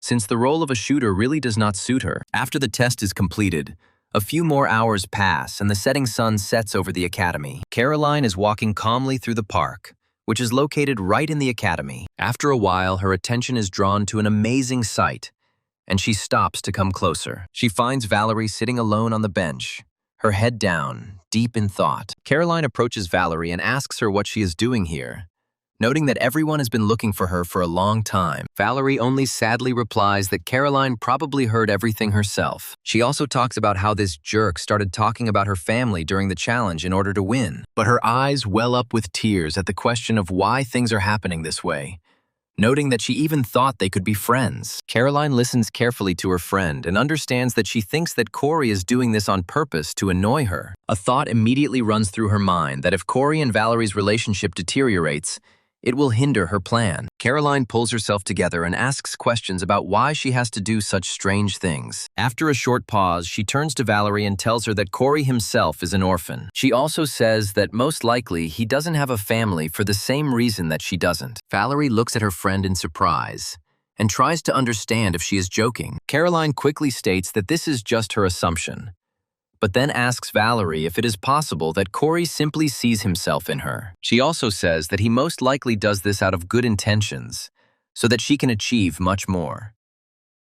This information temporarily calms Valerie and warms her heart. Caroline says that she might leave Valerie alone now that she has something to think about. Valerie is left alone and lowers her gaze, after which she again plunges into her past. She recalls her brother asking her why she chose the bow, to which she replied that she was just a little bored with the sword. Her brother looked at her in surprise, trying to understand how sincere her little sister was. Immediately after this, he patted her on the head, saying that he understood her decision. Squatting slightly, he turned to his little sister and said that he would support her in her choice, and expressed confidence that she could handle it. He also said that she should promise him something in return for his unwavering support. He extended his little finger and asked her to promise that when she was ready, she would think again about what she really wanted to do. The young warrior, still a child, extended her little finger to her brother and said that she made a promise that everything would be just like that. The memories end at this very moment, and Valerie returns to the present. Corey receives a system notification that he has had incredible human luck triggered, and his SP has been increased by 253. Corey wonders what happened, not understanding why he is being rewarded. At the same time, Valerie makes a clear decision to get back to what she really wants to do. Barry Stiff says that this route is definitely some kind of difficult guy, and is possibly connected to some kind of criminal group. He passes all this information on to his dear niece Caroline, after which he asks whether he should continue surveillance. Caroline smiles and says that everything should remain as it is, since she has already made the decision to lure him into the guild. Barry Stiff is very excited about this prospect, and understands that the game is definitely worth the candle. After some time, Corey returns to the training room to hone his skills. He reflects that there were so many spectators at his competition that word quickly spread, causing other students to approach him. Corey reflects on how he is already afraid to go into class, lest he be inundated with a bunch of questions. After a while, he hears a strange noise and decides to look around, trying to figure out who else might be in the training room at such a time. What he saw made Corey freeze in surprise and not utter a single word for some time. He sees that Valerie has cut her hair so that it won't get in the way during her training, and has returned to sword training. After a while, she also turns around and notices that she has been watched all this time. Deeply embarrassed, she immediately hides her weapon behind her back, naively trying to hide it. Corey smiles and says that it looks like Valerie decided not to waste any time and to start training right away. The girl asks him if she can't work out in the gym, to which he replies that that's not what he meant. He also decides to pay attention to the radical changes in his hairstyle, after which Valerie asks him what's wrong with it. Corey asks her if she cut her hair because of a bet, to which she replies that she was just hot and wouldn't cut her hair because of something like that. Corey looks at her ally with a smile, then says that her new hairstyle suits her very well. He also asks her if it's gotten cooler, but Valerie is too embarrassed to hear it. She lowers her gaze a little and tries to say something to him, but she can't. Corey decides not to embarrass his ally even more, and says that in that case, he will also go to train. He chooses another gym for training so as not to disturb Valerie, who can work out calmly without feeling pressure. Valerie recalls Corey's words that he too was originally a swordsman, but at some point changed his weapon. The girl asks him how he felt when he gave up what he had been doing all his life. Valerie presses the cold blade of her sword to her forehead to think hard. After this, she decides to concentrate on her power, which immediately ignites the blade. Unlike the other students, Valerie's potential is at the highest level, even exceeding Edward's. It is for this reason that her blade turns into a raging energy whirlwind, throwing everything in its path. After a while, she breaks her concentration on this skill and happily declares that she can now reach the ceiling with the energy blade. Immediately after this, she remembers the words Corey said to her after they dealt with Sven. She looks up to think carefully about what to do with all of this now. After a while, she says that it seems like her friend knew what was best for her from the very beginning. Meanwhile, Corey continues his online shopping and decides to buy folding chairs, a tent, and a portable gas stove. Having completed his shopping, he realizes that this is enough, and now he only needs to pay for all the desired goods. He also says that before the exam he will check his equipment again, but things like weapons or protective equipment need to be prepared in advance. After a while, he hears a loud squeak coming from Evangel's seed. Right now, he will feed it. As he approaches, he wets it with blood and says that it has grown a lot, as if it will soon hatch. A newborn seed looks like a child who looks like 3 to 4 years old, and if you change it with magical power, you can keep it in a dormitory. Immediately after this, he begins to lightly stroke the seed with his finger to calm it down a little. Corey smiles and says that he is looking forward to the seed finally hatching and being released into the world. The action moves to the ST Hotel, which is located in the vicinity of Sill. Jane the ballerina approaches her boss and asks her if she really wants to dress up as a cadet and take part in the final exam. The boss grimly replies that everything is exactly like that, after which she says that this is exactly why she needs her help. Jane asks the reasons for this decision, to which the boss replies that there is a person she wants to test, adding that she needs to get something from this exam. Jane, saddened, exhales and says that she accepts her offer, noting that no one will stop her. After a few moments, the boss begins the appearance change procedure, during which a strange liquid appears next to her. This liquid immediately begins to cover all of her clothes, after which it spreads to her body. She says that she will give her the data of the cadet, under which she disguised herself, since she wrote down her manner of speech, character, habits, and so on. It was calm. She says that she is satisfied with such input, to which Jane says that for some reason she is uneasy because of this adventure, after which he smiles slightly and says that Jane has been worrying too much lately, and then asks her what is so difficult about this task. The next morning, disguised as Cadet Li Jin, the boss encounters such an unpleasant phenomenon as very happy and sincere girlfriends. One of her friends offers her a cookie, and she decides to take advantage of this to avoid breaking her disguise. After this, she looks up and thinks that there is nothing difficult in pretending to be a cadet. Without thinking twice, she decides to play along with her friends and pretend to be another person to the fullest, and begins to happily communicate with her friends. However, a moment later she turns around and discovers that Corey has been watching her the whole time. All this time, he had his observation and viewing skill activated, which allowed him to immediately reveal this disguise. Corey feels weird right now because he would look the weirdest in this situation. The girls turn around to look at him and try to figure out what he's doing here,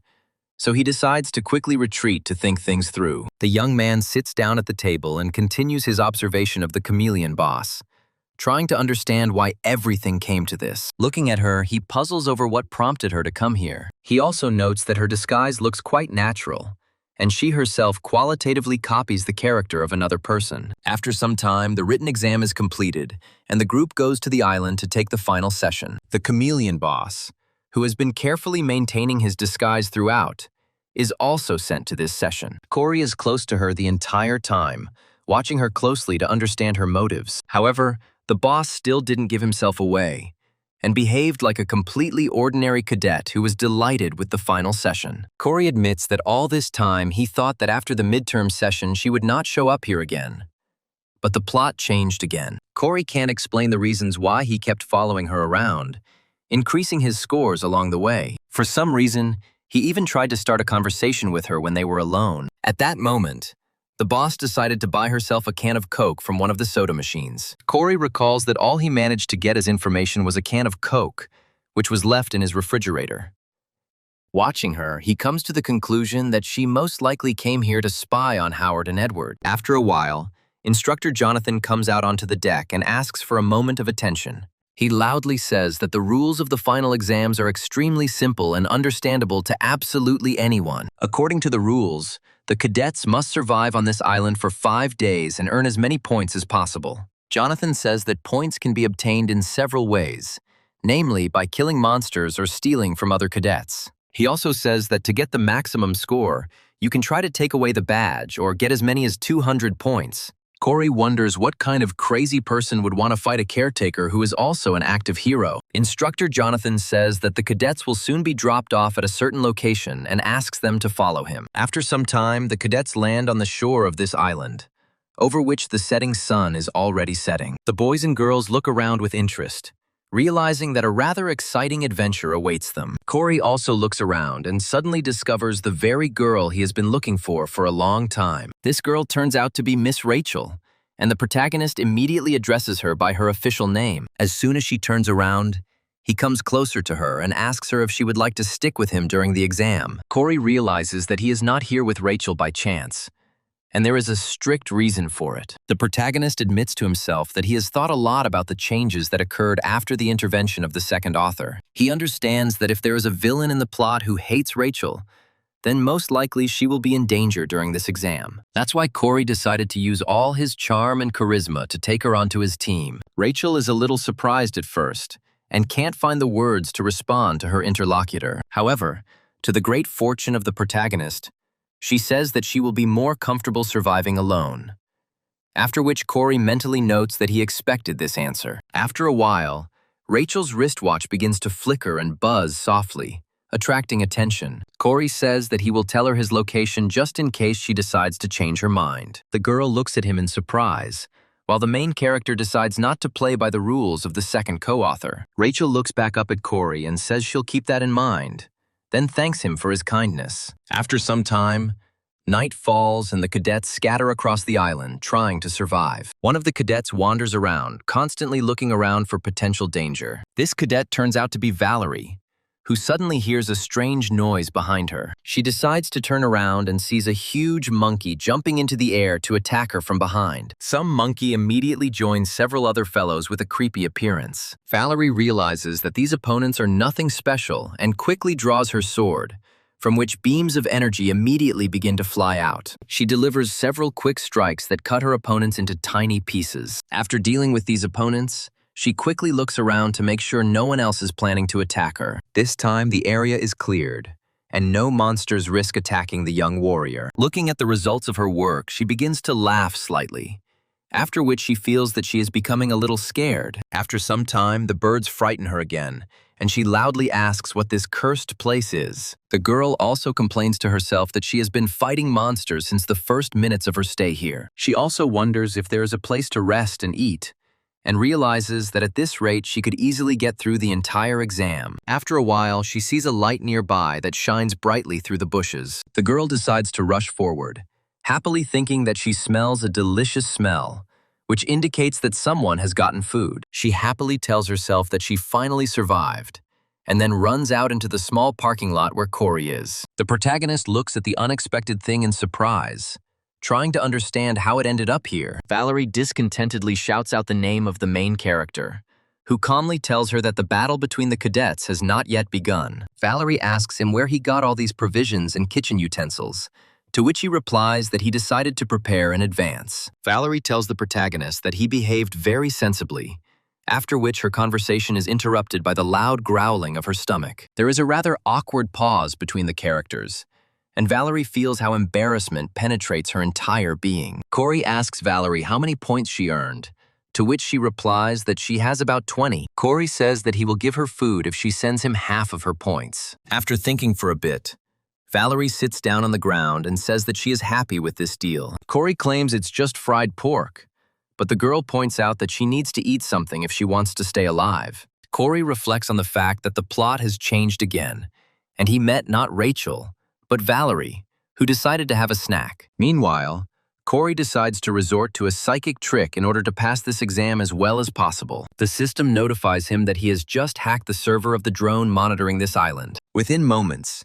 he receives a relatively clear picture from the cameras that are closely monitoring the island. This drone is located quite high, so it is almost impossible to detect it with the naked eye. Meanwhile, Rachel continues her adventures, which lead her to a small cadet camp. She stands motionless for a while in front of the unknown people, trying to understand how hostile they are. The cadets look closely at the new arrival and ask her if she would like to buy some food. After a while, one of them says that she can just help herself, since it would be improper to sell food to her own people. The leader of this camp asks her if she agrees with his assumption, while the fire makes him more ominous. At the same time, Cory and Valerie decide to put out the fire and spend the night in a huge tent. After a while, Cory wakes up and decides to stretch, wondering if it's already morning. Looking around, he realizes that even if morning has arrived, there is nothing here to indicate it. Continuing to peer into the dark sky, he wonders if there really is such a thing as polar night here. When he returns,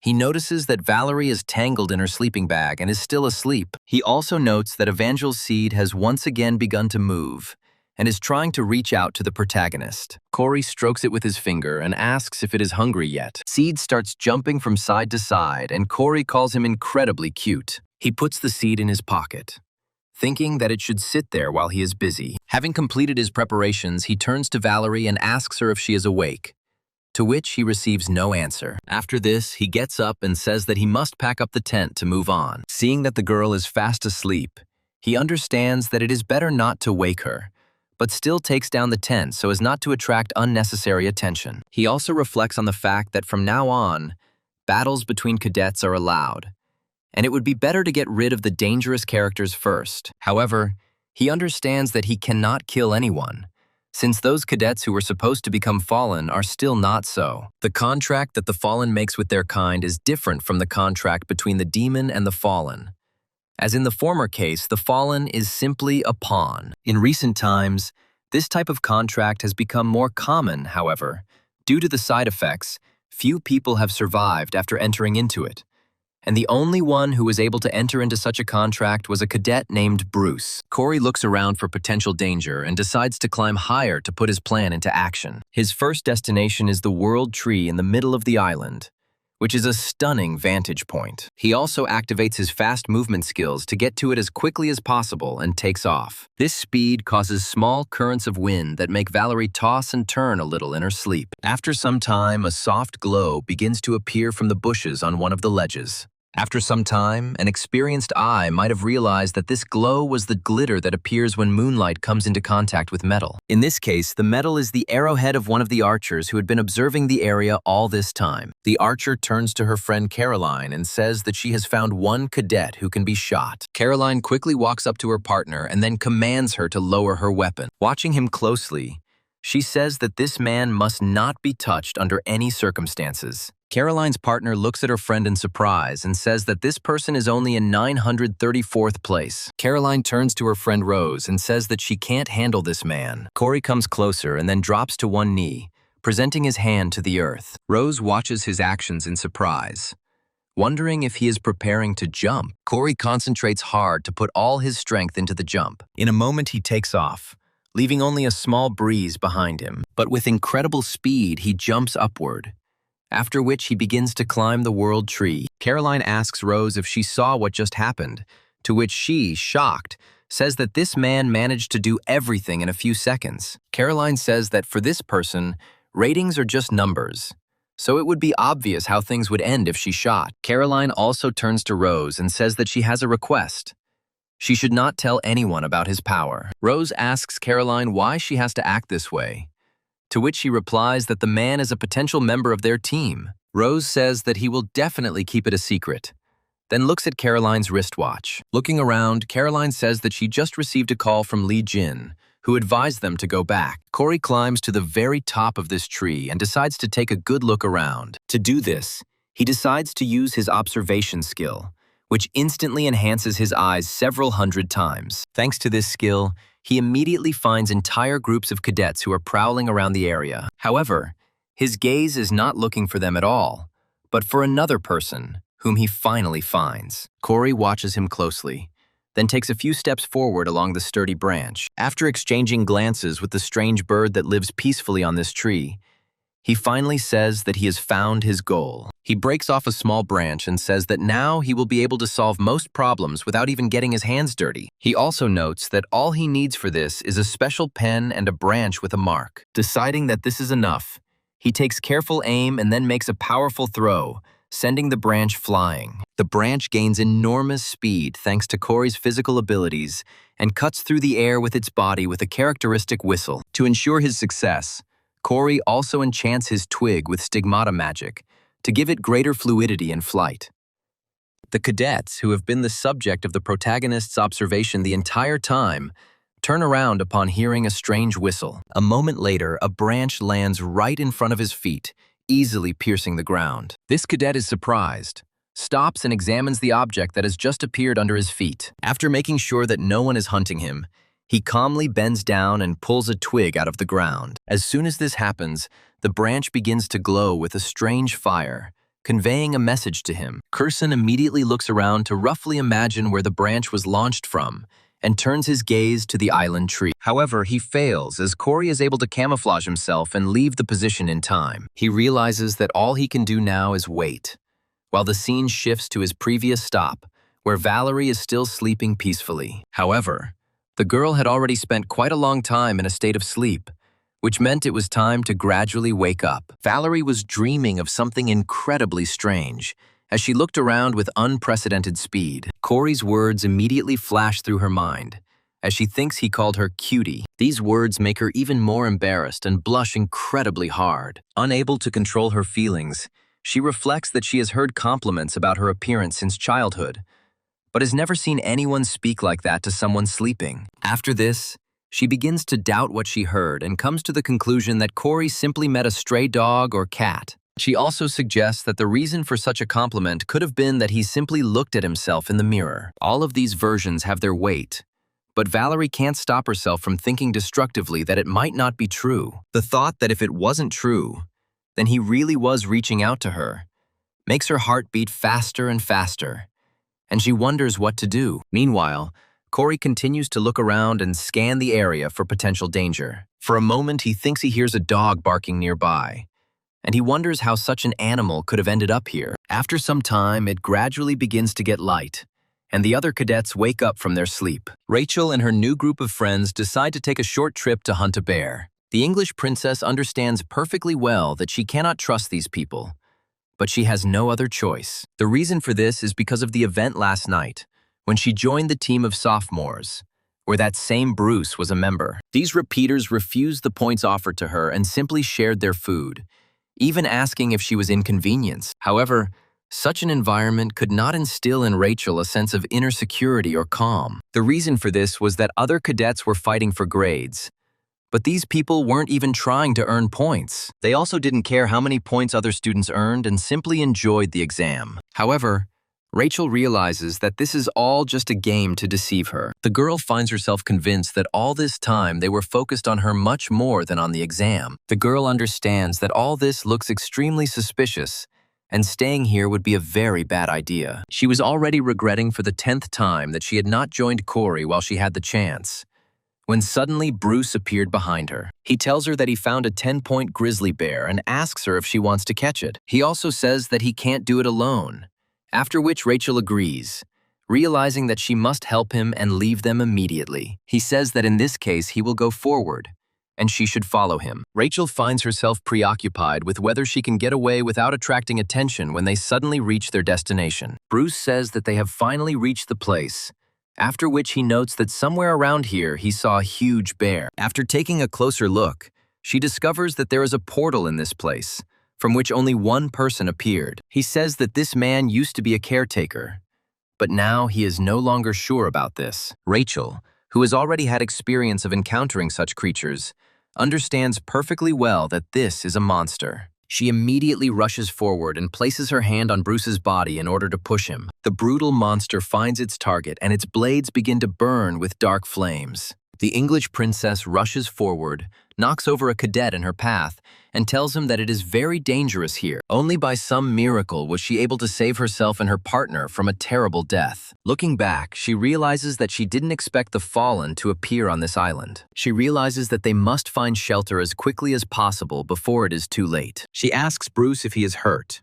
to which he starts to act up and say that he is in a lot of pain. She looks at him in surprise and says that she doesn't see much blood loss despite his loud screams. He immediately shows his true nature and cowardly runs away into the forest, leaving behind too big a trace. Rachel watches him go in surprise, then lets out a disappointed sigh, realizing that he was a pretty bad actor. Immediately after this, she takes out her blade and says that something has been bothering her all this time. After this, she states that she could not have imagined that the Fallen would suddenly become interested in the cadets of Cuba, and scolds herself for this naivety. The monster either doesn't respond to her words with anything at all, or else it prepares to rush forward and launch a powerful attack. To begin with, he decides to confuse his rival, and summons a whole road of dangerous spikes that burst out from under the ground. They head towards Rachel, then miss and explode. The girl manages to dodge, but realizes that by doing so, she has exposed herself to the next attack. The Fallen lunges forward to make a quick attack with his blades, but she manages to block it with her rapier. Decided to reflect on the fact that she had encountered a truly serious opponent, one that possessed high performance and destructive power. However, this only makes her grip her blade tighter in order to fight to her last breath. She reflects on how she has no choice but to fight this and imbues her blade with the power of light. Looking at the monsters that continue to fight her, she convinces you that she can handle this enemy. After a few hits, she discovers a stunning window of opportunity and decides to take advantage of it immediately by making a choice. Before the Fallen can react to this attack, she delivers a powerful blow that pierces through him. She immediately realizes that all of this was just a deception, and in fact, she fell into a simple trap. The reason is that all this time the Fallen was quietly building traps on the ground, which at the right time would activate and block her leg. Rachel realizes that she has lost all mobility when suddenly the Fallen appears behind her and prepares to destroy her with his claws. The girl turns back, you understand. She can still manage to block this attack with her blade. However, it quickly turns out that this was a diversion, and the Fallen has already appeared on the other side, taking advantage of her inexperience. Rachel's lightning-fast thinking tells her that this time she won't have time to dodge this attack, even if she really wanted to. However, at the last second, The monster man is met with a hail of lead bullets, which quickly stop his attack. Rachel looks at her opponent in surprise, trying to understand why he suddenly stopped and who decided to shoot him.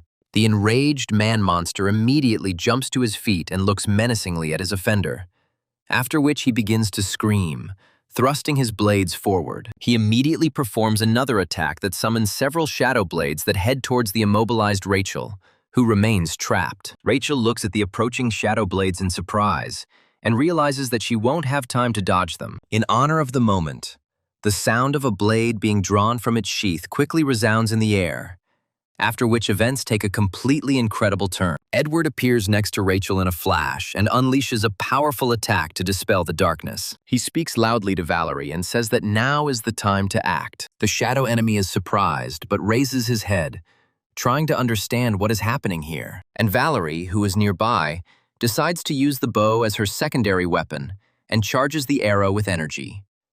A moment later, she decides to fire, and the projectile cuts through the air with a characteristic greenish light. A moment later, he develops incredible speed, like some kind of rocket whose jet engine is fired, and leaves behind a trail. Valerie and Phillips run to Rachel to make sure she is okay. Valerie says that the creature didn't look like the caretaker, and then asks the others if they're okay. Edward decides to check what happened to the enemy and concludes that he managed to jump down before the arrow hit him. He also says that they don't know when these creatures will attack again, so they all need to leave here together. The group of friends immediately decides to unite and begins to explore the island, fearing a repeat attack. After a while, Rachel notices a strange shine, which immediately attracts her inquisitive gaze. She steps off the road a little, trying to figure out what this strange thing is that shines so brightly in the light. As she gets closer, she realizes that the object looks very much like a small bullet that has buried itself in the ground without deforming. Rachel picks up the mysterious bullet and wonders what she is doing there,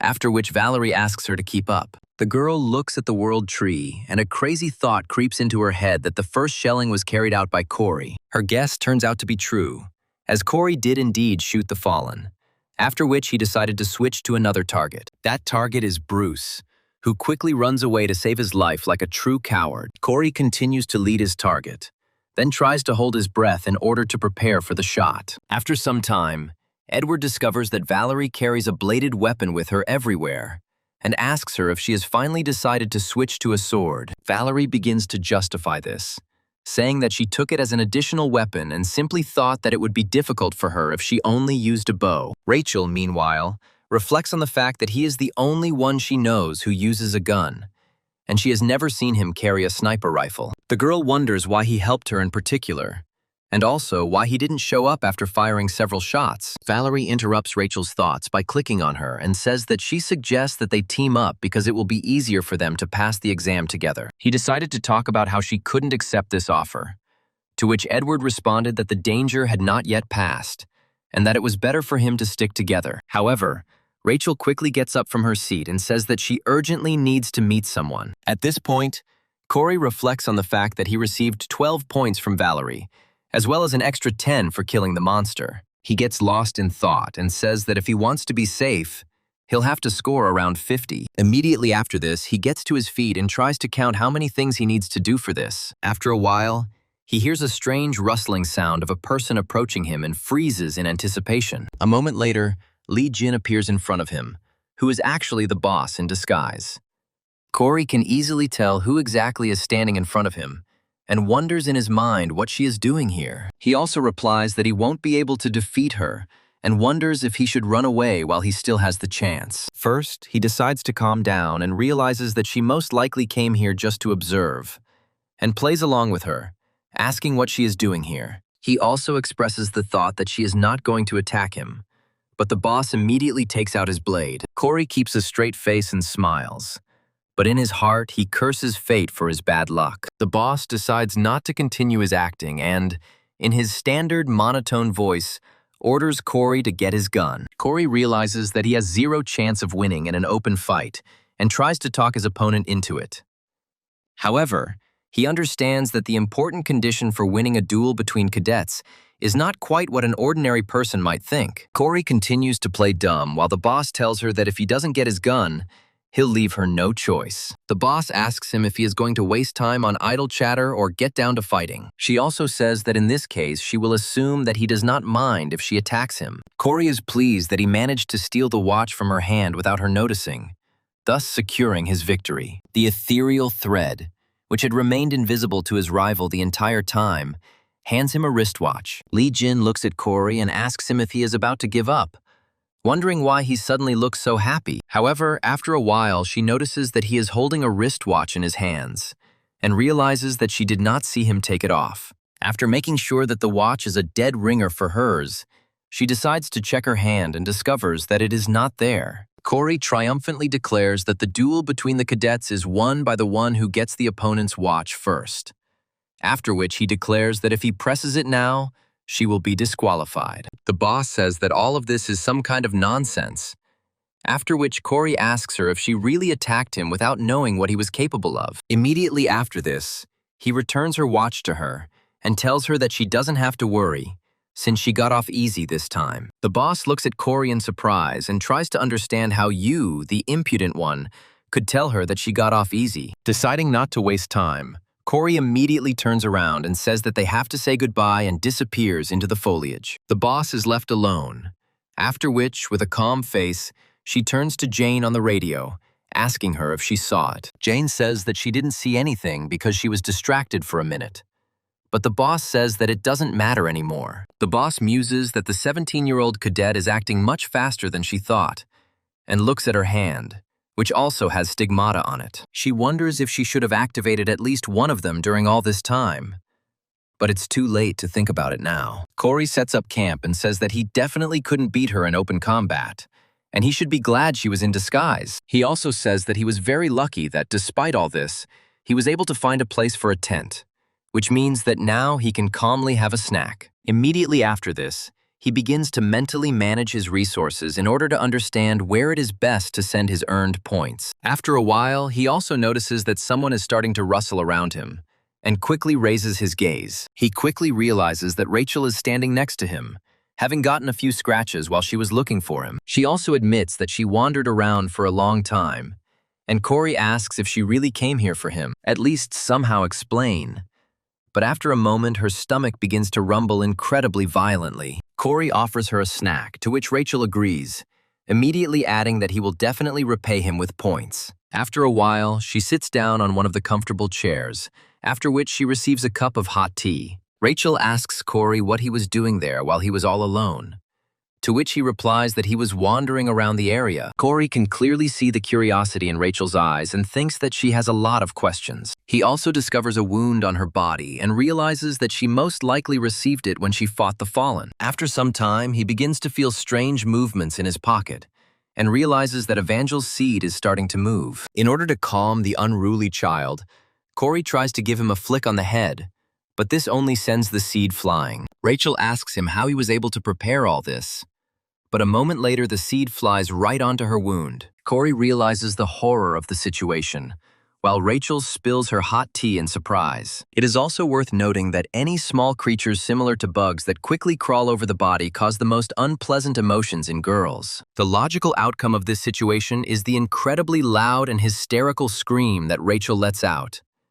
You have everything around. After some time, Rachel removes the seed from her wound and hears it humming a strange music. Corey says he's sorry because it was his pet almond, which confuses Rachel even more. He says that seeds are usually grown on Earth, to which he replies that this is exactly what he will do, and asks to return him. Rachel and Corey sense the incredibly awkwardness that has developed between them and decide it would be best if they just sit down to eat. Corey opens a pot of cooked food when Rachel suddenly approaches him with a question. She says that she knows very well that this proposal is rather untimely, and then asks him if he would like to team up. She repeats the phrase she heard earlier from Valerie, saying that it will be much easier to pass the exam together. Corey reminds her that she says the same thing as Valerie, and then decides to quickly change the subject by saying that he would be happy to team up with her. Rachel says that she is very happy to hear this, and then states that she is part of a kind of team. Corey asks her what she means,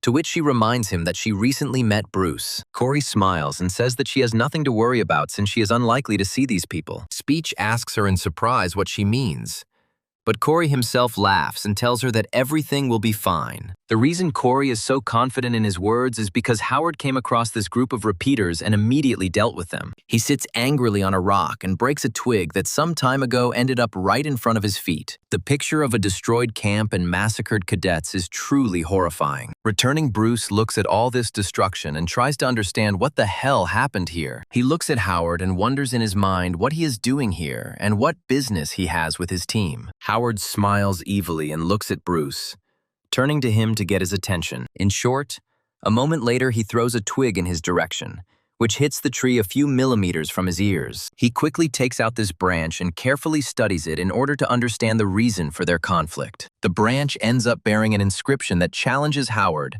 and also gives coordinates that coincide with their camp. Trying to get out of this difficult situation, Bruce says that it was not he who sent this message, and someone else is behind it. Howard smiles and says that it doesn't really matter to him at all, since he's only here for the violence. Bruce looks at Howard in surprise and tries to understand why there are such difficulties between them. Meanwhile, Howard takes a few steps forward and grips his spear more tightly. Coming closer to Bruce, he says that he simply cannot stand parasites like him. Without thinking twice, he makes a quick dash forward to grab his opponent by the throat, despite the fact that he does not even resist. A moment later, he lifts him up, the highest, calling him a damned non-entity who is not capable of anything. He also says that parasites like Bruce should always know their place and not stick their necks out. The action moves to the watchtower on the northwest side of this mysterious island. Stephanie is on duty next to this platform, looking around with interest in order to enjoy the beauty. After some time, another man approaches her and addresses her quite friendly. This man is obviously her friend and asks her the reason why she looks so thoughtful. Stephanie talks about how she's been thinking about Corey for a long time, and her friend asks her if she's decided to switch from Edward to him. Stephanie claims that Edward will always be her favorite, but she has received some rather interesting information. She states that 2 days ago she received a secret report from Caroline, in which she states that Corey's abilities are superior to Edward's. She replies that there is every chance that this information will turn out to be false, after which she reminds them that they have already observed Corey's unusual abilities more than once. She smiles and reflects that it would not be a sin to allow such a cadet to deceive them at least once. Stephanie's friend asks her if it is impossible to verify this information, to which she replies that she will try to do so when he has time. Suddenly, Stephanie asks about when she gives this time, to which she points to her caretaker badge, saying that she has this. With incredible enthusiasm in her eyes, she declares that this bait worth 200 points will definitely attract him. Meanwhile, he continues to prepare for bed, sitting on the backside of the tent and looking closely at the fire. Looking at the bullet that was still with her, she reflects that Corey was most likely the man who saved her. She also wonders why it was him, and how he knew that she was in great danger and needed help. Reasoning therefore pushes her to think about Alexei Lancaster, who once swore an oath that he would protect her no matter what happened. And I decided to assume that today's ambush was also his trick, since he is a very smart and cunning enemy. The weight of responsibility that lies upon her begins to weigh heavily on poor Rachel, and she gives in to the terrible question. The question is, maybe she should have died then, along with her parents, and not have to go through all this hardship. After a while, Corey goes hunting, moving almost silently through the night forest. Quite quickly, he comes across a huge animal, which looks like a wild dog. He takes careful aim, then exhales slowly to smoothly pull the trigger. At the last split second, the dog senses something is wrong and lifts its nose, baring its teeth aggressively. However, it is already too late,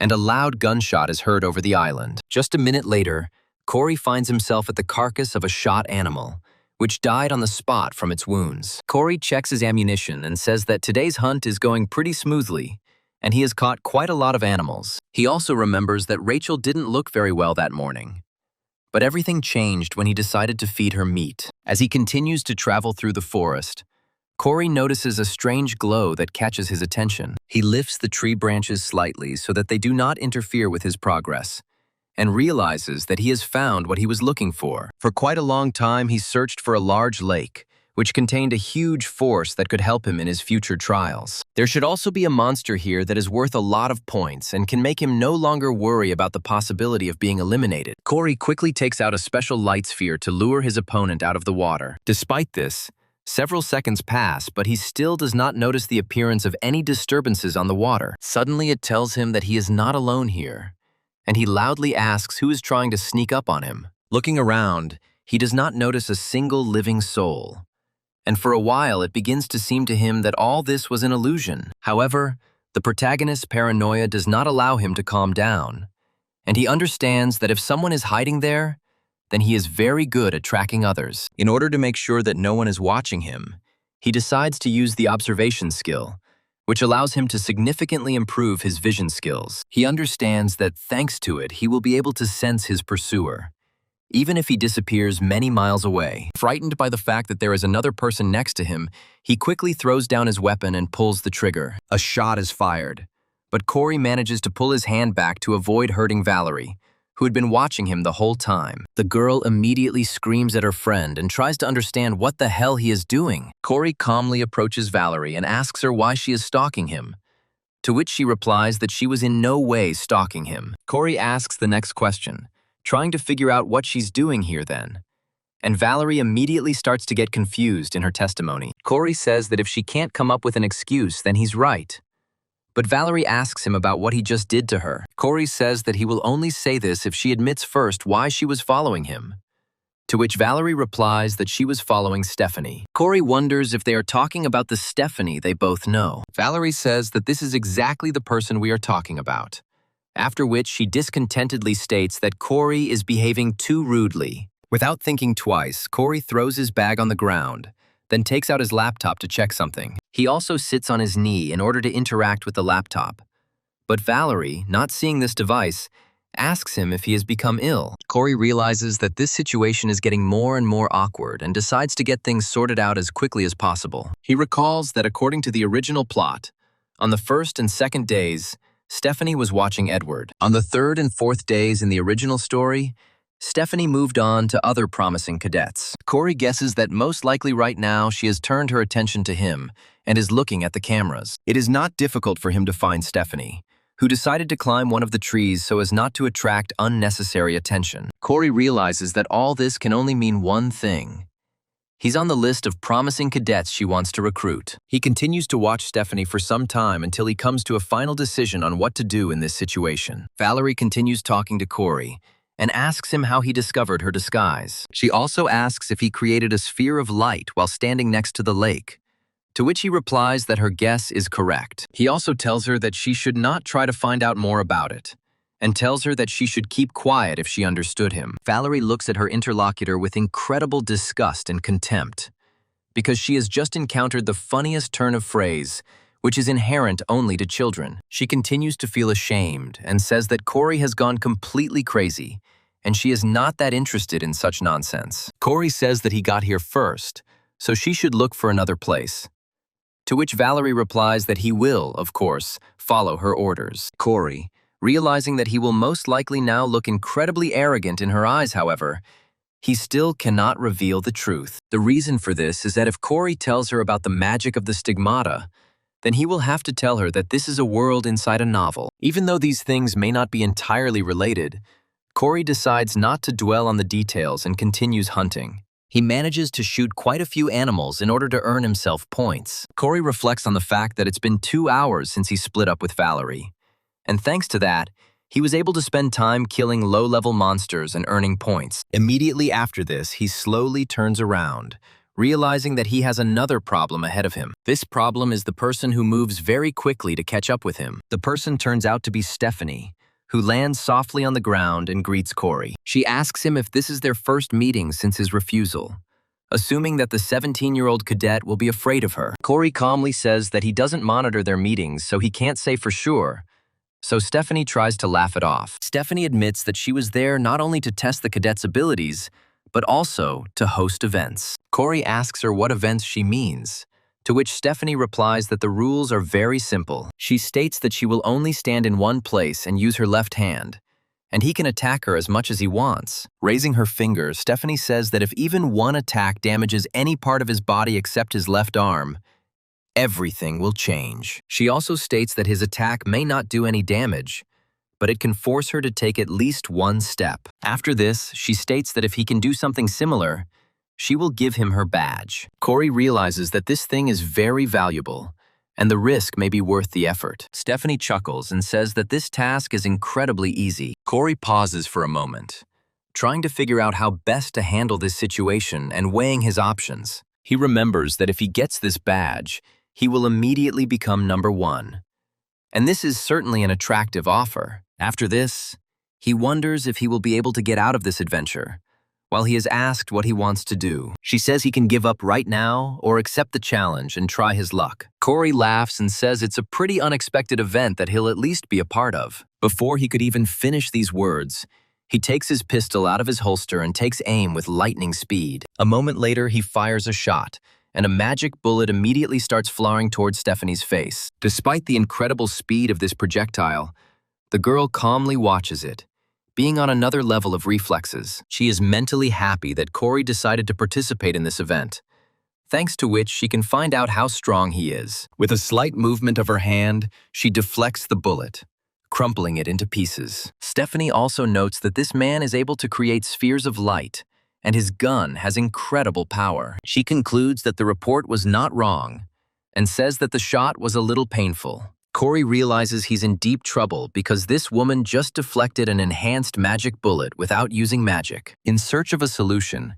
he comes to the conclusion that direct attacks will be useless here, and that he must use cunning. After some attempt at feinting, he throws the knives in front of him to send them towards Stephanie. Stephanie remembers that Corey was a swordsman before he switched weapons, and praises his idea of using 2 types of weapons at once. Corey quickly reloads and pulls back the bolt to chamber a round. Immediately after this, he fires several quick shots to confuse his opponent. However, these shots are unsuccessful, as Stephanie easily deflects them with a snap of her fingers. After that, she states that its firepower is much higher than that of the training pistol, which is a nice plus. She also states that from her point of view, he really is very good with a gun, not noticing the strange glint behind him. However, she almost deceives her, and she quickly reacts to approaching objects, which turn out to be those same knives. Corey muses that she is too far away to reach with his left hand, so he will be able to spread her. Stephanie realizes that in this case, she will lose miserably to a 17-year-old cadet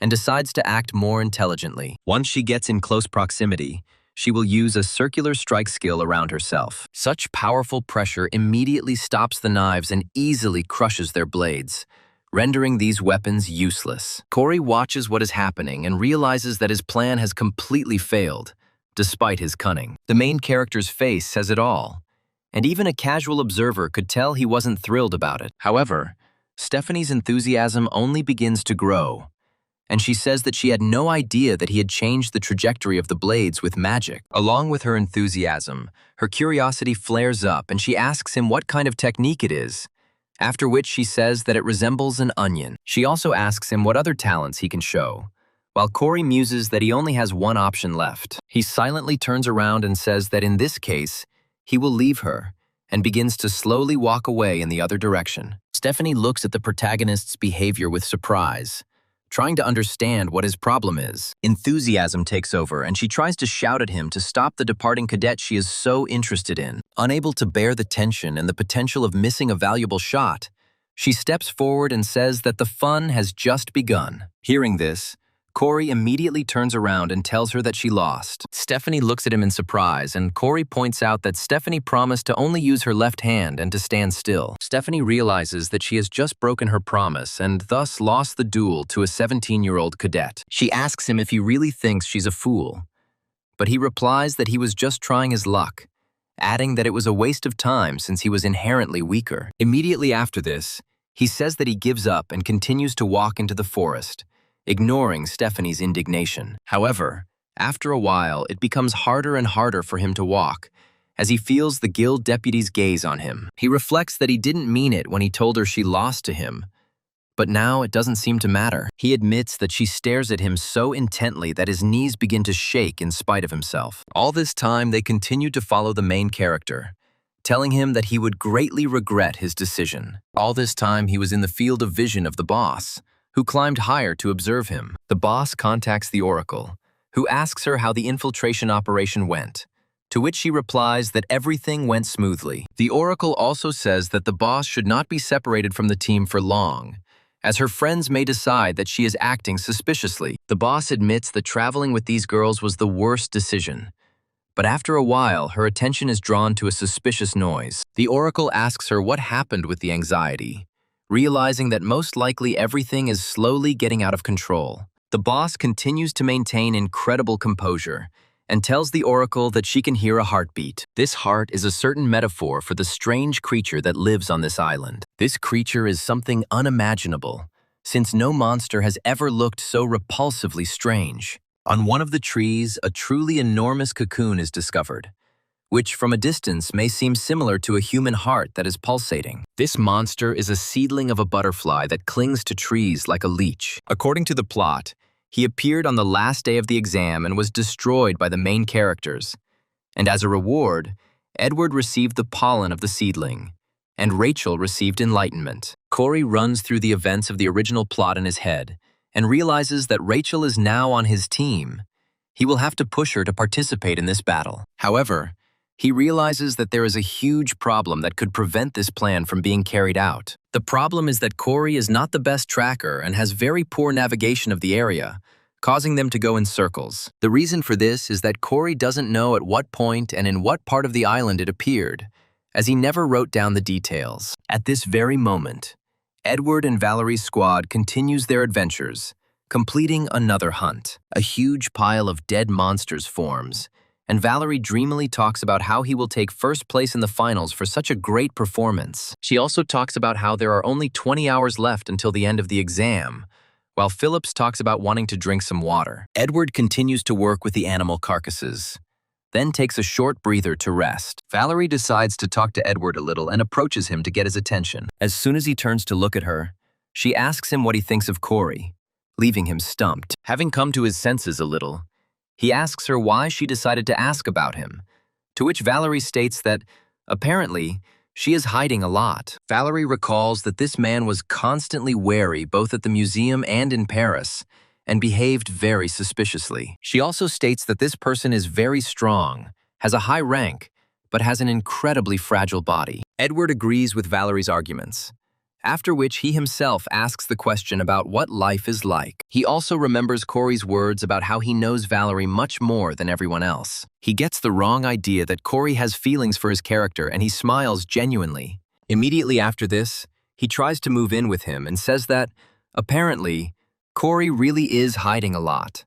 But Valerie demands immediate details from him. Edward states that Valerie should find out everything on her own and asks why she is asking him these questions. A moment later, a huge blue root appears next to him, which distracts our heroes from talking about Corey. They stare at the strange creature with no surprise and come to the conclusion that it is a simple tree root. However, for some reason, the roots of this tree began to move, spreading throughout the island. Corey realizes that the time has come and the monster is about to awaken, which means he must act. The other cadets who have been reached by the roots begin to try to dodge in order to save their lives. However, these roots are quite nimble, grabbing several cadets and crippling them in the blink of an eye. Rachel feels a strange rumble and looks around in surprise, trying to figure out what is its source. The question remains as to what the hell is going on, after which she turns to a completely calm Corey, who decides to talk to her. He says that they will go to the source of the tremors to kill the monster, and then announces her task, which is to protect him. He looks at his fellow traveler in surprise, after which he agrees with his tactics, realizing that they can't do anything better. Corey loads his pistol into the magazine and muses that the cadets who felt the tremors were most likely headed for the butterfly seedling, and he shouldn't give in. Having prepared himself for battle, he rushes forward, saying that they must hurry and not waste a second. Those watching the events are looking or are surprised that a real butterfly seedling has appeared in this place. Stephanie says that no one expected such a monster to appear, after which her colleagues ask whether the exam should be suspended. Stephanie is optimistic that she thinks everything will be fine, as the cadets have enough skills and experience to defeat this monster. Stephanie's colleagues say that the methods of educating cadets are too Spartan, so she asks in surprise whether this is really so. She immediately says that one should not underestimate these cadets, since they are the beginnings of real heroes. Immediately after this, she makes an important philosophical point about how heroes develop only during times of crisis. Valerie decides not to waste time and draws her sword, immediately imbuing it with incredible power. Thanks to her crazy energy potential, she easily outlives one of the roots of this tree. After landing down, she turns to Edward and asks him what he thinks about this move. Edward is happy about his partner's adventures and says that it was simply incredible and magical. He also says that the sword's cutting power will increase much more if she circulates this energy, to which Valerie replies that he will tell her about it later. Phillips asks his comrades why they continue to grow, despite the fact that they have already destroyed 100 of these creatures. Edward raises his head and says that if simply cutting off the roots does not help, then you need to act differently. He looks closely at the tree trunk and says that he will have to destroy it by cutting it down to the root, thereby ensuring safety. One of the cadets notices a strange movement near the cocoon and asks the others to look there. He also says that inside this cocoon there are definitely some vibrations that can only mean one thing. The clever cadet's guesses turn out to be true,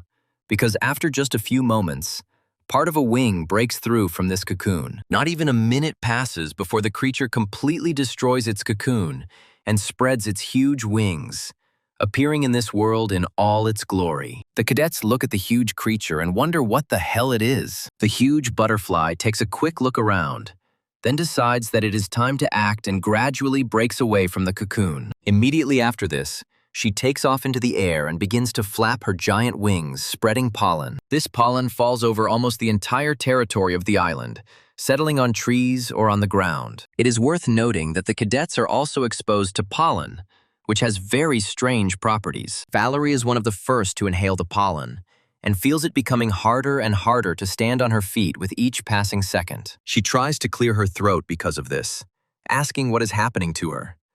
But her body immediately begins to rapidly fail. She understands that this pollen has a weakening property, and feels how many people stop obeying it. Unable to keep her balance, she falls forward face first, realizing that if no one catches her, things will be tough for her. To her great happiness, Edward appears on her way and manages to stop her so that she does not receive any injuries during the fall. Edward is surprised to find that all of his comrades have fallen asleep, and he examines them carefully, realizing that it does not look like poisoning. Holding his breath, he realizes that he needs to defeat this creature before his lungs run out of oxygen. The giant butterfly continues to hover over the island, spreading huge amounts of pollen. Edward looks at her in surprise, trying to figure out what he needs to do to win this battle. A moment later, he hears a strange sound that signals that someone is rapidly jumping out of the trees. Looking up, he notices that several cadets have launched themselves forward like catapults. Among these cadets are Corey and Rachel, who were able to get themselves some masks to combat these disputes. He stares at the protagonist and Rachel in surprise, trying to figure out where he managed to get such devices. Corey continues to rapidly approach the huge creature, which is decided to follow strictly. They use all the strength they have accumulated to get to this creature as quickly as possible. Rachel looks around at the other cadets and realizes that they are simply unconscious, and wonders if Corey knew about this beforehand. After a while, Corey pulls her friend back to concentrate on the upcoming battle. He asks her if she sees that huge butterfly monster, and then says that he will defeat it, but it must be protected from the roots. Rachel says that she understood his demand perfectly and is ready to defend him, after which Corey takes it out. A moment later, he takes good aim and fires towards the butterfly, hitting its wing. The insect begins to make a terrible scream, realizing that if it does nothing, the cadets will destroy it. In response to the loud cries of their mistress, a huge number of hard roots rise from under the ground. They immediately rush towards Corey and Rachel to destroy them. However, Rachel proves to be a very skilled swordswoman and can deal several hundred blows at once. These blows are incredibly precise and accurate, causing the roots to immediately fly apart. What Rachel tells her is that they still haven't killed all the roots, and she quickly looks around. Looking down at her feet, she realizes that they must dodge immediately as the trap is underneath them. The very next second, a huge root bursts out from under the ground, creating a small tectonic shift. Rachel jumps forward to save Corey, who was unable to react to the attack. However, the root does not manage to reach at least one target, and this target turns out to be Rachel's leg, which ends up captured. In just a moment, this root grabs the unfortunate girl and throws her into another tree with all its might. The lever receives serious damage, which puts it out of action for several seconds. Corey looks at his ally and understands that otherwise he will even face the same fate if he is not an object of something. However, it is too late. As the roots are devoid of empathy, their only goal is to destroy the enemy, which is now played by Corey. The protagonist turns around and realizes that he has once again missed his chance to come back from this attack. And right where he had just been, a powerful explosion occurs from the collision of a heavy root with soft earth. However, as the smoke gradually clears, Corey finds himself safe and sound. Looking up in fear, he realizes that Edward has come to his aid, repelling the attack with his sword. However, Edward finds it harder to fight with each passing second, as he is forbidden to take even a single breath. Corey looks around and realizes that Rachel must have been seriously injured and left unconscious. Seed Evangel immediately perks up when she senses Rachel's blood nearby. Without asking permission from his owner, he immediately jumps out and heads towards her. Corey looks at the cheeky Seed, who has absolutely no concern for his own safety, in shock, and tries to figure out where it is going. Finally reaching its target, the Seed immediately lands on a small abrasion to sign itself with new blood. Corey, realizing that the situation seemed to be getting worse, while Edward asks him if he wants to defeat the butterfly, adding that he won't last long. Corey quickly pulls himself together and reflects on the fact that with the help of stigmata magic, he can make only 3 bullets with fire properties. Corey agrees to Edward's help, saying that he would be very grateful for any support in this difficult battle. He also says that his bullet most likely missed, since this monster moves much faster than its other relatives. Corey also says that if he wants to kill him, he needs to get closer to him to get a proper aim. He asks Edward to act as bait, and thereby buy Corey some time. In order to give himself more power, he uses the Holy Sword magic, and Corey notices that it has become much stronger since what happened at the museum. Edward looks at his friend and comrade and then smiles, giving him incredible hope. Looking at him, he says that what is happening is becoming more and more interesting, which makes Corey very surprised. Edward continues, "It's interesting to watch his interlocutor as his holy magic gradually charges and takes on its true form." He also says that no matter what secret weapon he pulled out, Corey never looked surprised, before adding that he was the one who spotted Valerie's talent. Smiling sincerely, Edward states that sometimes he feels like Corey is the one who knows everything about this world. Corey looks at his interlocutor in bewilderment, realizing that this deduction is at the highest level. Edward says that he relies on his comrade's help anyway, and rushes off to lure the huge creature. Here, it immediately jumps off several roots at once in order to attract as much attention to itself as possible. The roots try to stop him from doing what he has planned, but he wields the sword masterfully and strikes where it is needed. Corey continues to watch what is happening and is amazed at the incredible grace with which his ally moves. A huge number of thoughts immediately come into his head about whether he should reveal his secret. After this, he turns to the side to prepare for May according to the horoscope up to the specified point. By running away, he once again declares to himself that he knows everything about this world, precisely because he is its author. After a while, he reaches the trunk of a huge tree and clings to the vines to pull himself up. The parkour skill is on cooldown, so climbing up is a bit of a challenge for him. Corey climbs to new heights and reflects on the fact that now there is a huge problem. According to this problem, the world he wrote in a simple novel is right before his eyes right now. He raises his head to look again at the bright dawn sun, which blinds him with its rays. He also realizes that some revelations took too long to reach him due to his strange nature. He remembers events that kept switching with him and went beyond the original plot. Corey finally realizes that right now he has become a character that never existed in the original. After this, he climbs a tree and takes out his gun to aim. With the perfect window of opportunity, he pulls the trigger, sending a fiery bullet through the air. This time, the shot is incredibly successful, and the bullet hits the insect's body directly, piercing one of its wings. The magical properties of the fire attack cause a small explosion that immediately sets the butterfly's body on fire. Edward realizes that the air in his lungs is completely running out and wonders if he has done enough to win. The butterfly begins to be engulfed in incredible flames, and it continues to scream in incredible pain, feeling its imminent death. This spectacle truly seems to be something both beautiful and very frightening. Corey watches what is happening and feels his strength leaving him.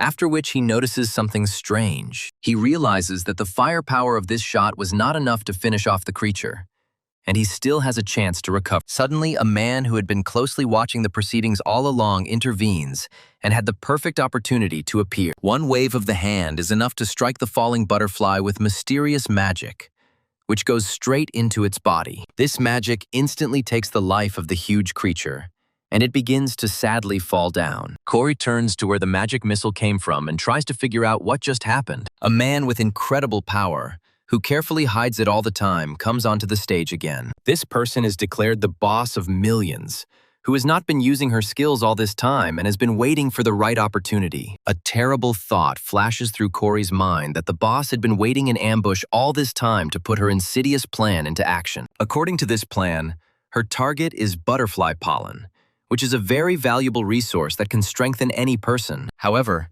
Edward is still on his feet and waiting for the right moment. He notes that the butterfly has fallen low enough to not resist, and immediately takes off. He uses all his strength to deliver one precise and incredibly deadly blow with his sword. Immediately after this, he feels his strength begin to fade, but his sense of duty continues to support him. Immediately after this, the butterfly falls to the ground with a loud crash, creating a small earthquake. Looking at this creature, Edward says with difficulty that she is finally defeated, which means they have won. Immediately after this, his strength finally leaves him, and he falls to the ground, completely unconscious. A boss appears next to this butterfly, which has successfully avoided the effects of the sleeping pollen all this time. She comes closer and closer and notices how the body of the defeated animal begins to glow. After a while, she stretches out her hand to extract the pollen and takes it all for herself. Suddenly, Corey appears behind her, demanding that she give all this pollen to him.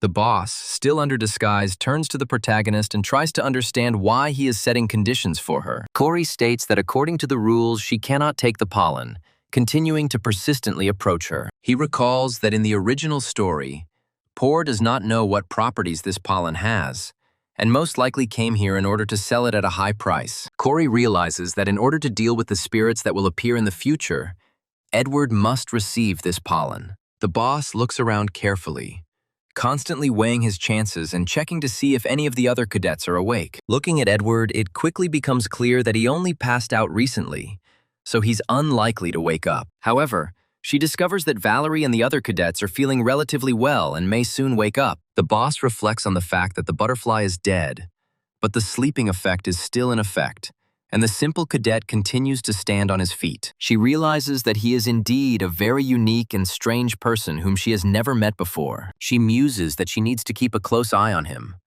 while in reality, the protagonist has used the ether to keep breathing. After some time, he realizes that this won't work. He urgently needs to put on a mask, when suddenly something irreparable happens. The boss decides that the masquerade is over and takes a few steps forward, extending his hand and creating shadow streams, and Corey begins to form protective barriers around him, thereby protecting him from pollen. Just a few moments later, a kind of protective cocoon appears, resembling a black hole from a distance. The boss comes closer and closer. Corey shows with her whole appearance that she would like to talk with her. She looks at him carefully with a very serious look and asks him if he knows who she is. Corey is silent for a moment, and then the words begin to slowly fall from his lips. Having found the perfect way out of the situation, he says that the very same Li Xiaoping is in front of him. The chameleons stare at the main character in surprise, trying to figure out who Li Xiaoping is. Immediately after this, she remembers giving him her business card, which had her fictitious name on it, which she had previously used. She decides not to reveal her true identity and asks Corey if he understands, and also asks how long he has known about her disguise. Corey tries to joke, but a moment later, a rather powerful shadow projectile explodes next to him, which could make a hole in his head. The boss looks at Corey seriously and says that if he lies to her, she will beat him in the most brutal way. Corey realizes he needs to stop acting like a trickster and says he figured it out the moment he took the watch off her. He claims that when he looked at her up close, he realized that she was a little different. The boss looks at Corey in surprise as he states that he has pretty sharp eyesight thanks to his skills. The leader of the chameleon gang listens attentively to his words after which he mentally understands that he is not telling the whole story. She recalls that Jane's powers cannot be seen through with just her keen vision. But the vision-blocking item did not work on it either. Looking at him, Boss ponders that most likely his mana may have anti-magic properties. She reasons that most likely he is in a special state, when the internal block of deception blocks someone else's magic, and in this case, everything falls into place. The sullen girl continues to look at Corey and suggests that if this theory is true, then he is a very valuable resource that cannot be missed. After a few moments, the shadow sphere begins to gradually dissipate, and Corey looks around in fear. After making sure that no other people had appeared around him, he immediately returned his gaze to the boss. The girl hands him the pollen and states that she wants to give it to him. Her icy gaze warms up a little for a moment, and she says that there are counter-conditions to such a deal. Corey patiently waits for Boss to say something when Jane contacts her and asks her not to say anything weird and to just repeat after her. She also advises her not to behave in any unnatural way and just calmly repeat the following words. Following Jane's prompting, Boss asks Corey to give her his phone number for further communication. Some time passes, and Corey admits to himself that at that moment he almost gave his soulmate to God. Quite quickly, he comes to his senses and realizes that this decision had its very positive consequences. Thanks to this decision, he was able to achieve his goal and get a whole bag of incredibly valuable pollen. Corey wonders how he is supposed to give Edward the pollen, given that he will now have to come up with an explanation for what is happening. Immediately after this, he remembers that he completely forgot about Evangel's seed, which was with Rachel all this time. Turning his gaze to the English princess, he notices that a mysterious but very warm glow appears next to her. As he gets closer, he realizes that this feeling is becoming more and more intense, which means that the great event is about to happen right now. Corey tries to shield his hand from the very bright light and realizes that Evangel is about to wake up. This light gradually grows, and the huge shadow appears behind Corey. The light becomes brighter and brighter, and the main character can only wait for the procedure to end. Meanwhile, Rachel feels incredibly sleepy and thinks about how she needs to defeat the spirit quickly in order to take first place. After this, she opens her eyes and finds herself in some strange dimension, wondering what is happening to her. She sees in front of her some girl who looks very similar to her, and also feels a bright light. The girl throws herself into Rachel's arms, while the cadet herself wonders who this person is. She also feels that her joy is rapidly healing, and her soul becomes incredibly warm. Looking into the eyes of this joyful child, she realizes that she seems terribly familiar to her. The girl looks happily at Rachel, after which she closes her eyes briefly, without removing the smile from her face. The cadet tenderly hugs this child and reflects on how she is very similar to herself in her youth. After some time, she begins to hear some kind of sounds that the girl makes, trying to address her. She can't understand what this girl said, but her consciousness again begins to float away somewhere far away. Finally, she decides to ask this girl about it as soon as she has the opportunity. After this, her gaze begins to darken again, and she realizes that she cannot do this. Rachel's fatigue continues to weigh heavily on her, and she feels an incredibly strong desire to go. Half asleep, Rachel asks the girl next to her what she said. Evangel, who has come fully into this world, turns her gaze to Corey and calls him her dad. Looking at him with her pure gaze, she says that her mother has fallen asleep on the grass again. After some time, other instructors arrive on the scene and find most of the cadets asleep. Some of the instructors are surprised to find Corey looking surprisingly cheerful, so they decide to take Edward to safety. Stephanie and the other observers quickly bring the situation back to order and take control to get the students home. Corey reflects on how the hectic exam day passed in the blink of an eye, and at 9 a.m. the next day, they were heading back. He goes out on deck to enjoy the waves and be glad that they are finally through this nauseating final exam. Despite this unpleasant incident with the butterfly seedling,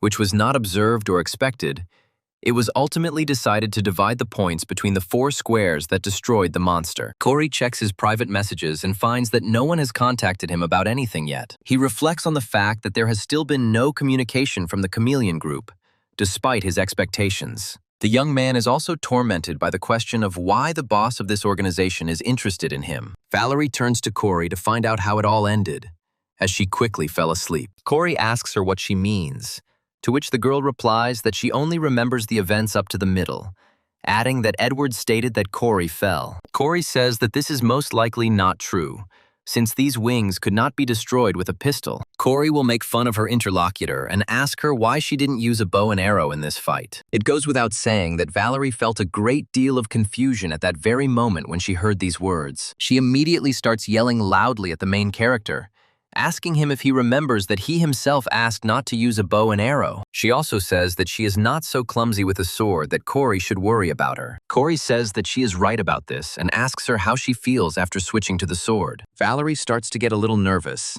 and he asks her if she feels a little scared. Valerie is very bad at hiding her emotions and continues to naively believe that she can fool Corey with her statements that she is not afraid of anything. Corey looks away slightly to keep his thoughts from showing. He reflects that every first person who knows this girl for even a few minutes can tell when she is lying. He recalls that the inability to lie convincingly is one of the traits he prescribed for her, and expresses joy that at least that one thing has not changed. Corey says that if she uses the sword more often, she will get the hang of it much faster. In addition, he confidently states that, in the end, Valerie was born with the talent of an incredible swordsman that hardly anyone could compare to. After some time, Valerie tells her friend Caroline about all this, who immediately declares that this indicates that he is interested in her. Valerie says that this simply cannot be true. But Caroline immediately turns to Edward and asks him if Corey told him anything about this. She recalls her last conversation with her friend and says that there is a lot of truth in Caroline's words. Caroline says that Corey Cold is not interested in absolutely everyone, but as soon as the conversation turns to Valerie, he becomes more interested. Valerie continues to stubbornly declare that all of this is absolute speculation and nonsense, after which she wonders why it has become so hot here. Valerie's friends ask her what she is going to do, to which the girl states that she has no plans whatsoever to do anything. Caroline decides to immediately test her theory in practice and calls out to Corey. Corey greets everyone at the table politely, after which Caroline wishes him bon appetit. After this, Corey looks at those sitting at the table for a while without saying a single word. After a short pause, he turns around and continues peacefully going about his business. Caroline smiles and says that all this time Corey was staring at Valerie, thereby embarrassing the unfortunate girl even more. In fact, Valerie is very afraid to open her heart to someone, since this is also a sign of weakness that she cannot afford. Corey makes it to his room and talks about how he's finally back, asking if anything bad happened. In response to this, he hears a joyful girl's cry that her father has finally returned. Corey looks at the girl approaching him in surprise and asks her not to run at such a speed. Immediately after this, he sits down, and the girl asks him where he has been, to which he replies that he went to buy her food. Corey picks Evangel up and tells her that she shouldn't call him dad, after which the girl asks him why he says that. Corey spends some time trying to explain, but the girl keeps asking him why things have to be this way. After some time, he realizes that without proper training, there is absolutely no way to get by here. Meanwhile, Evangel continues to look at him with interest, trying to understand why he forbids her to call him dad. Even though she doesn't wait for an answer, the little girl still decides to smile with joy that her beloved has come to her. Corey smiles too, unable to resist the charm of this little girl. He realizes that only a few days have passed since she woke up next to Rachel. Corey asked her why she called him her dad, to which she, not understanding, replied that he was her father. She also threw herself into his arms, saying that he had taken care of her all this time while she was a seed. Shortly after, Corey discovered that a helicopter had come to pick them up, meaning they could be discovered, which would not lead to the best of consequences. Corey asked Evangel to take on the form of a seed again to hide from prying eyes. Evangel looked at her new father in surprise and asked him what would happen to her mother. Corey told little Evangel that their mother had to go out on business, which prompted the child to follow the request. A few moments after the bright flash of light, she turned back into a seed, which is very easy to hide in your pocket. This is how she ended up in Corey's dorm room, which now leads to the misleading conclusion that he has a secret child. Corey opens the food bags and invites the little girl to the table to have breakfast. After tasting human food, Evangel smiles happily, feeling incredible pleasure. Corey advises her to take it slow so as not to get stomach problems, to which she immediately replies that she will try. After making sure Evangel is okay, Corey turns back and looks at the glowing pile. Looking at the pollen sac, A question pops into his head about what he should do since this pollen sticks to targets that have mana. This thing can also awaken dormant potential. But for this, you need to find a suitable target. He remembers that in the original storyline, the pollen fell into the hands of Rachel and Edward, and then the boss's face appears before his eyes. Corey leans against the table and thinks about how he needs to think about how to get this pollen to that couple. Rachel continues to lie on her bed and wonder what happened to her that day when they fought with the giant butterfly. She is still haunted by the child she saw in a strange dimension that looked very much like heaven. Rachel says that she felt the baby more, but she still remembers her warmth clearly. Turning over on the bed, she begins to speculate that it could have been a tree spirit, as the powers of such creatures are still largely unknown. Rachel speculates that she may have been hallucinating, but this little girl was not typical for such phenomena. Oddly enough, thoughts of this girl fill Rachel's body with a strange warmth that allows her to calm down. She asks herself why this incident is still stuck in her head and can't get out of there. After this, the girl decides to get some sleep and thinks that apparently they will meet this little girl again. After some time, the scene moves to one of the monuments located in the city of Seoul. Caroline stands quietly by his side,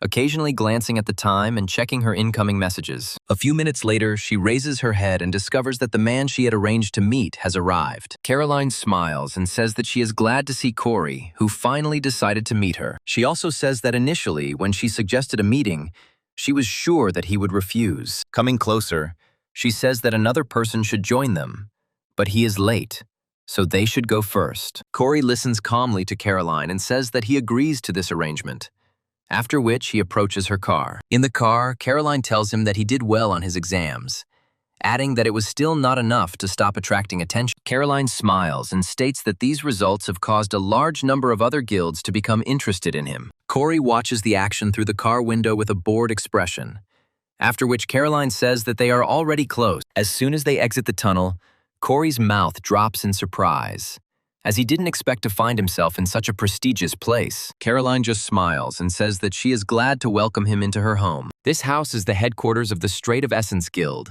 which they decided to come to. A while ago, Corey received a notice about the guild tour, which stated that each guild would be presenting their list of cadets that evening. Corey reads the message further and realizes that this event is organized so that the cadets during the holidays can personally observe the heroes. Local guilds have priority in selecting cadets based on their ratings, making Corey a very tasty morsel. The protagonist reflects that he is actually interested in what the heroes are doing, since there will probably be other missions besides those prescribed in advance. However, each guild can only select a maximum of 3 cadets from among the first and second years, and so first years are not even looked at if their rank is low. Corey recalls that according to the ranking he received when he entered the academy, it would be difficult for him to get into the top, even though he performed well in the exam. After some time of such despondent thoughts, he receives a loud message on his wristwatch. Corey can't believe someone wrote to him and tries to figure out who could possibly need him. The message he read made Corey remain silent for a moment,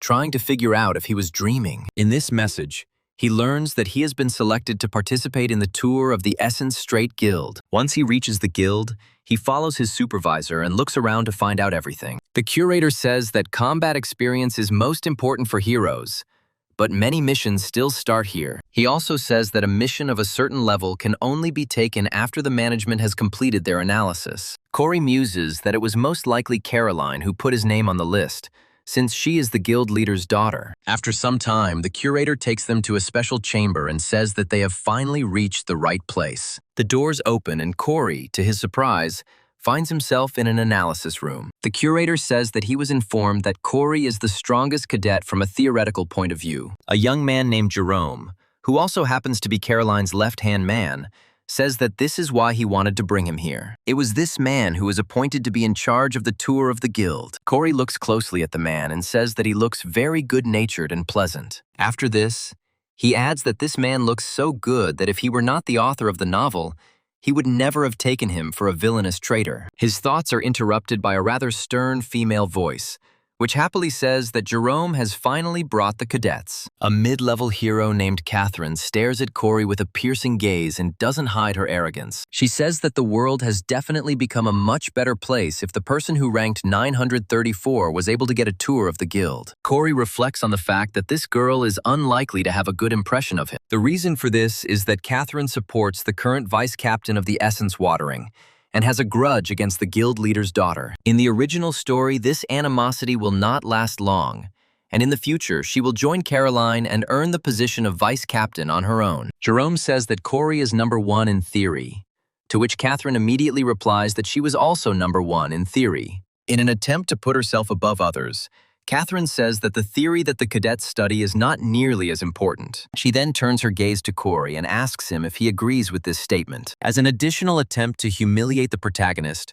she calls him the number 1 child in theory. Corey decides not to answer her, and the girl turns to her notes, saying that an idea has come to her mind. She hands him a piece of paper and asks him if he can handle it since he is so confident in his abilities. Jerome says that Catherine has no right to disclose such information, but the girl says that there is nothing important there. Prijamam says that in this case, she can give him these reports if the child can understand at least something there. After quickly scanning the text of the reports, he extends his hand to the side, which seriously surprises her. Without thinking twice, he says that he needs paper in order to carry out all the additional calculations. Catherine tries to get playful and asks him if he really thinks he is helping him in this matter. This scene is interrupted by an alert coming through Caroline's wristwatch, indicating that the last person has arrived on the first floor. Jerome says that in that case, they can go down and meet this person together. Corey is left alone with this report and a piece of paper, as well as a small pen. Quickly studying its contents,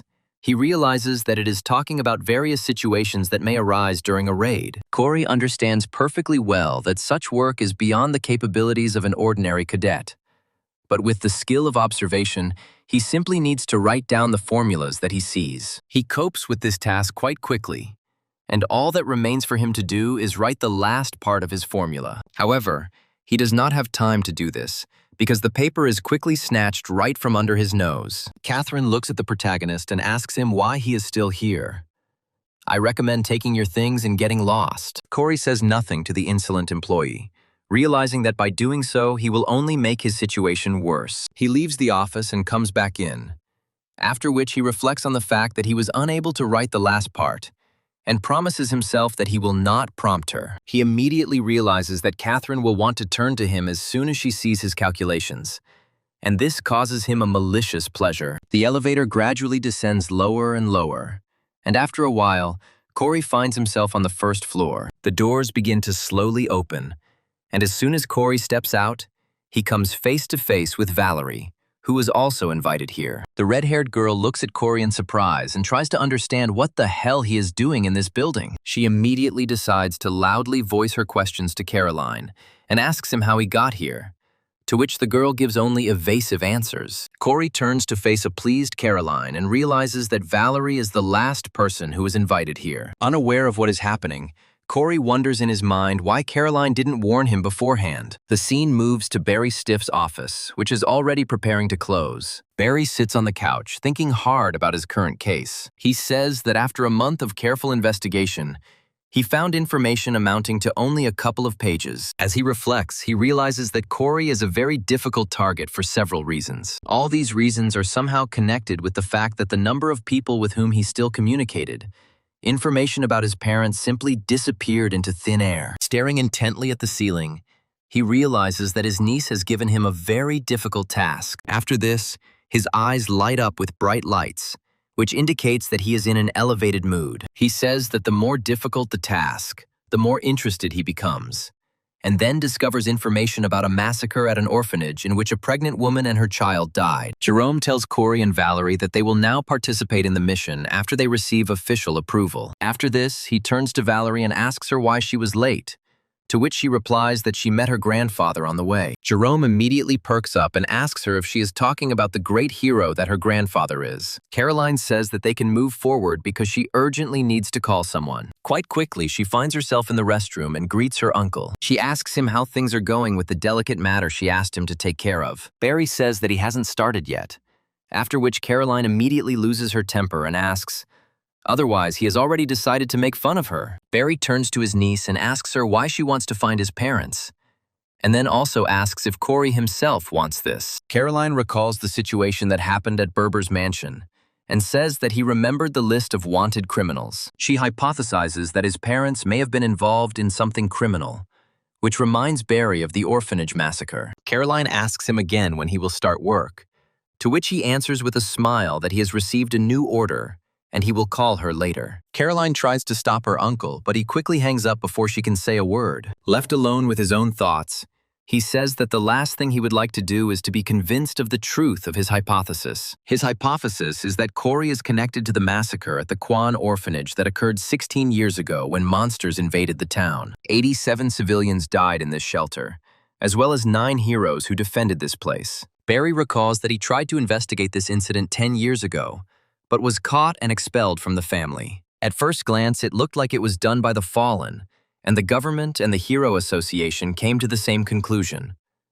But in reality, it was the South Korean president, Chairman Lewis, and Caroline's father who were behind it. Barry recalls that they didn't even want to get their hands dirty and just hired a killer, since it probably wasn't that important to them anymore. A moment later, terrible questions rush into his head about the possibility that there could have been survivors in this incident, and that Corey's parents were victims of this incident. When presented in this light, it gives Corey a compelling reason to begin his vengeance in search of the killer. Barry, realizing that the situation is becoming very dangerous, if he continues digging, he will die a horrible death if those behind this incident find out about it. Meanwhile, an alarm is sounded near the academy, and Valerie happily runs to get to the monsters. Corey is desperately trying to catch up with his comrades, but his physical qualities still leave much to be desired. It is worth noting that once again on long runs, Corey showed himself to be simply disgusting, which let his friends down. Jerome approaches Valerie and asks her where Corey went, to which she replies that he will catch up with them soon. After this, she notices an incredible gloom on Caroline's face and asks her if everything is okay with her.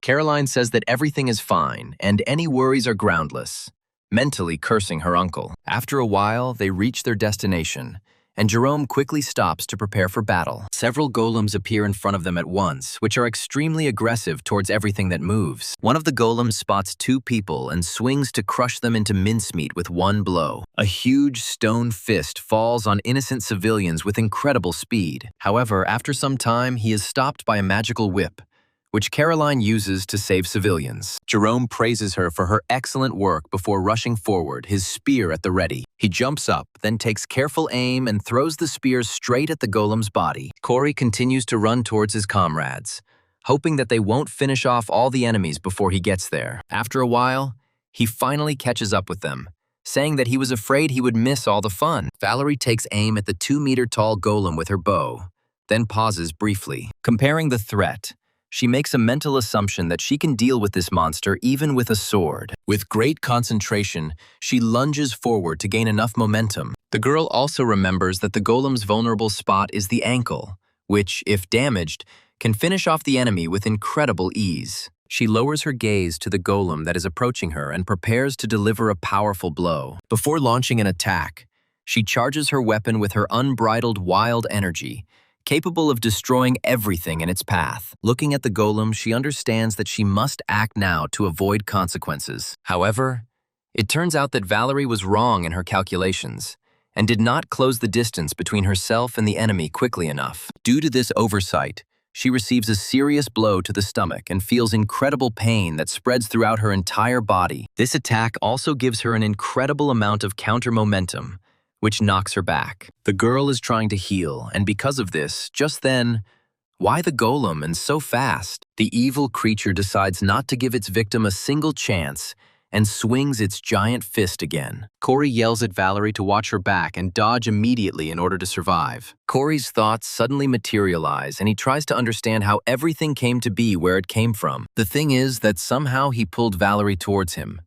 and she ended up in his arms. Corey quickly realizes that he really wanted to help Valerie, and because of this, his ether involuntarily reacted. He understands that this situation seems very awkward to him, and he comes to the conclusion that he urgently needs to say something important. Gathering his courage, he says that if Valerie continues to take critical moments, then it would be better for her to fight from a long distance. He also asks her if she doesn't remember that her sword can become much longer. Valerie immediately points her finger at the main character and asks him to mind his own business, after which she justifies herself by saying that she simply let her guard down. After this, she turns around and sincerely thanks him for saving her life from a rather unpleasant death. The reason why Valerie has to be a swordswoman is because her mana pool is several times larger than a normal hero due to her talents. She has a greater mana reserve than even Edward, who is a young prodigy. Thanks to Valerie being able to concentrate and make the sword a conduit for mana, she was able to deal with these golems without any difficulty. Corey, watching what is happening, suddenly feels the intense gaze of a mysterious man who has been on the roof all this time. He looks back and stares at the girl, and they make eye contact for a moment. Valerie approaches Corey and asks him what he has become and offers to come with them. Corey turns around and realizes exactly who the girl was, thinking that he wishes he had been faster. Meanwhile, dark clots appear around this girl, signaling that she belongs to the chameleon group. Meanwhile, Catherine sits down at her desk and says that her shoulders are about to fall off. Her colleague asks, because she really still hasn't figured out the reports, answering that she suggested passing it on to the office workers. Catherine says that she is much smarter than the office workers, after which she is asked if she really uses pen and paper for calculations. The girl declares that this is the scribble of an arrogant, impudent person, after which she offers to evaluate his calculations. She spends some time immersed in the formulas that Corey wrote, after which she immediately shuts up and freezes in surprise. After some time, she begins to bombard the protagonist with her messages, offering to meet. Corey looks at the huge pile of messages with satisfaction and says that nothing in the world will make him talk to Katrine again. He states that he now has a rough idea of how the guild works and has no further interests there. He opens his chat and addresses Jerome, immediately warning him that he will not be able to join the tour tomorrow. Jerome asks him why he made such a decision, after which the protagonist wonders whether he should tease this girl. As a reason, Corey says that someone said that he only got 934th place in the exam, so he will give a chance to other cadets. Jerome and Catherine, who are nearby, receive a message from Corey detailing the reasons why he doesn't want to go there. After reading them, they look at each other in horror and realize that they have just lost a very valuable asset. Jerome looks at her menacingly and asks what all this means, but Catherine tries in vain to justify herself, saying that she did not want this to happen. Corey imagines how angry Caroline will be when she finds out about this and smiles sincerely. After this, he feels his strength gradually begin to leave him and decides to get ready for bed. He discovers a sleeping Evangel and concludes that the excursion was fruitful after all. But he still has some work to do. With these words, he lifts the girl into his arms in order to lay her on the soft bed. Immediately after this, he goes to the other end of his room in order to get to a very important artifact. These artifacts are a bag of pollen that helps to greatly increase the potential of an object or person. Corey stares at the pollen from the butterfly seedling with a hypnotic gaze. He also admits to himself that he did not expect to receive so many grams of this valuable artifact. After this, he realizes that if there is so much of it here, then he should share it with Edward and Rachel. With the help of simple manipulations, he deftly divides the pollen into 3 equal parts, one of which can be his. Corey says that they really need this pollen and he should use it as soon as he gets the chance. From his point of view, you need to strike while the iron is hot, so there is no point in putting it off until later. After thinking for a moment, he says that there is no point in using it on himself, since he already has low potential. Instead, he decides to use pollen on the ether, which can become an incredibly powerful tool in his hands. Having summoned the ethereal core, he carefully pours out the pollen so as not to spill anything unnecessary. At first, the ether does not react at all to the pollen, but this does not mean that the pollen is useless. Corey decides to wait a little while for the pollen to be properly absorbed and digested. Suddenly receives a message and realizes that the sender is Valerie. He opens it and reads messages in which Valerie thanks him for saving her life. She also says that there is one important but, and Corey freezes in anticipation for her to reveal the details. Corey waits for a full 10 minutes, but does not receive a single message, and realizes that she is trying to drive him crazy. He asks her what's next, after which Valerie begins to act as if she doesn't understand what they're talking about. Slightly angry, Corey texts Valerie to stop bothering him and go to bed, but she responds by laughing and calling him a fool. Corey reads this message and says that this all looks pretty stupid. After this, he looks up and realizes that in fact this can be said about more than just this situation. He understands that he would never have thought that he would be corresponding with the character of the novel and experience such unusual emotions. Corey reflects on how he started out as an extra character with no connection to the main plot. Now everything had changed, and he somehow found himself in the thick of things. Corey tells himself that he is still a supporting character, but nothing has been determined. But he can change everything. Caroline sits at her laptop, writing school reports and taking care of personal matters. After taking a sip of coffee, she realizes that she needs to do a huge number of things. Looking at the screens, she understands that there is an information team in the entity Strait. But this is clearly not enough.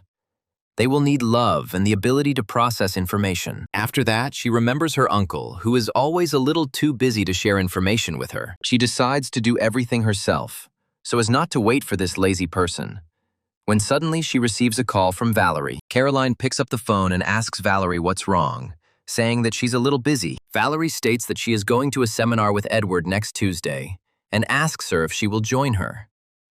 Caroline replies that she had not planned to attend the event, but Valerie immediately states that Corey will be there as well, causing her to immediately agree. Caroline asks her friend if this is the only reason she decided to call at such a late hour. Valerie tries to overcome her shyness and asks Caroline later if she saw the recording of yesterday's fight with the stone golem. Caroline opens up the shot of Corey saving Valerie and comments on how it was taken from a good angle and made it look like she was running into his arms. Valerie tries to cope with the feeling of incredible embarrassment and anger and asks Caroline not to show this footage to anyone. Caroline asks Valerie if she enjoyed being in his arms, which greatly embarrasses her.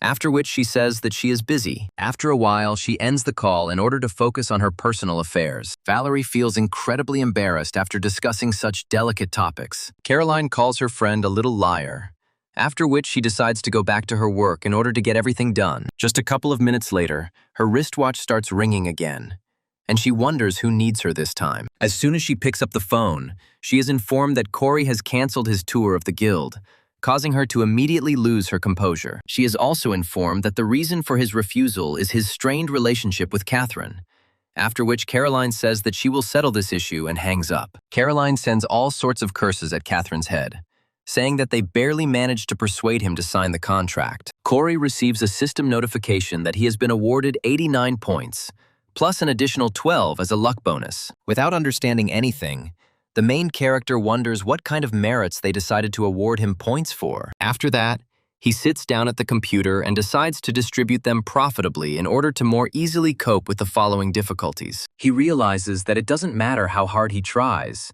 and that over time his physical skills will begin to fail. This is why he decides to focus on one thing and turns to the random upgrade system to spend points on weapons. Corey, realizing that these talents are not the most important, but with his luck it is better, there is no hope. After some time, he remembers that his luck rate is almost the highest among all the cadets and understands that there is no reason to refuse. He decides to re-record one of his talents and prays to the heavens for luck. After thinking carefully, he tensely presses the enter button and closes his eyes. After some time, he decides to open his eyes to understand what ultimately happened to his talents. The system notified him that he did not have enough points, and therefore, the quality was reduced. Also at this moment, luck was activated, so part of the loss was immediately compensated. The laptop then shows him another window that states that if he invests his points into the random enhancement talent, he will be able to improve this system. Corey reads the text of this notice carefully so as not to miss any bit of important information. Having finished reading,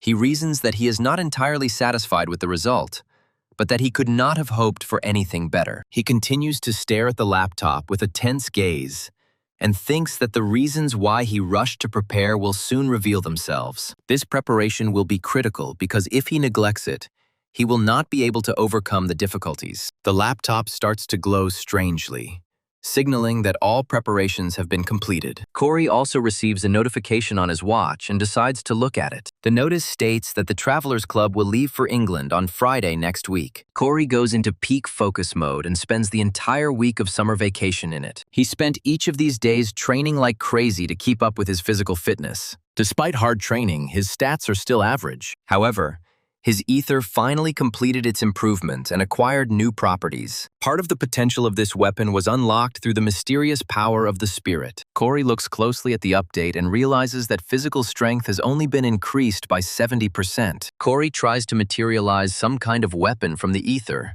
and decides to start with something simple like a knife. Holding the ethereal knife tightly in his hands, he realizes that it feels just like the real thing. Immediately after this, he decides to use the weapon recognition skill to improve the characteristics of the recognized weapon by several tens of percent. Having received a serious boost in killing power, Corey decides to try this knife in combat and makes a throw. A moment later, the cold weapon is launched into a very fast flight, leaving behind a powerful trail. This weapon also develops such crazy speeds that it easily crushes stones in the blink of an eye. Corey watches the destruction that his ether taught him, and realizes that the skills of concretizing and implementing random improvement are very useful. There is no doubt about this statement, since his weapon, although not as powerful as the relic, looks like a simple weapon from the outside. Thanks to this, he can avoid attracting unnecessary attention and take advantage of this when the enemy is not vigilant. After a while, Corey returns to Evangel and asks her to behave well and not make noise while he is in class. Watching his child play with the summoned spirits,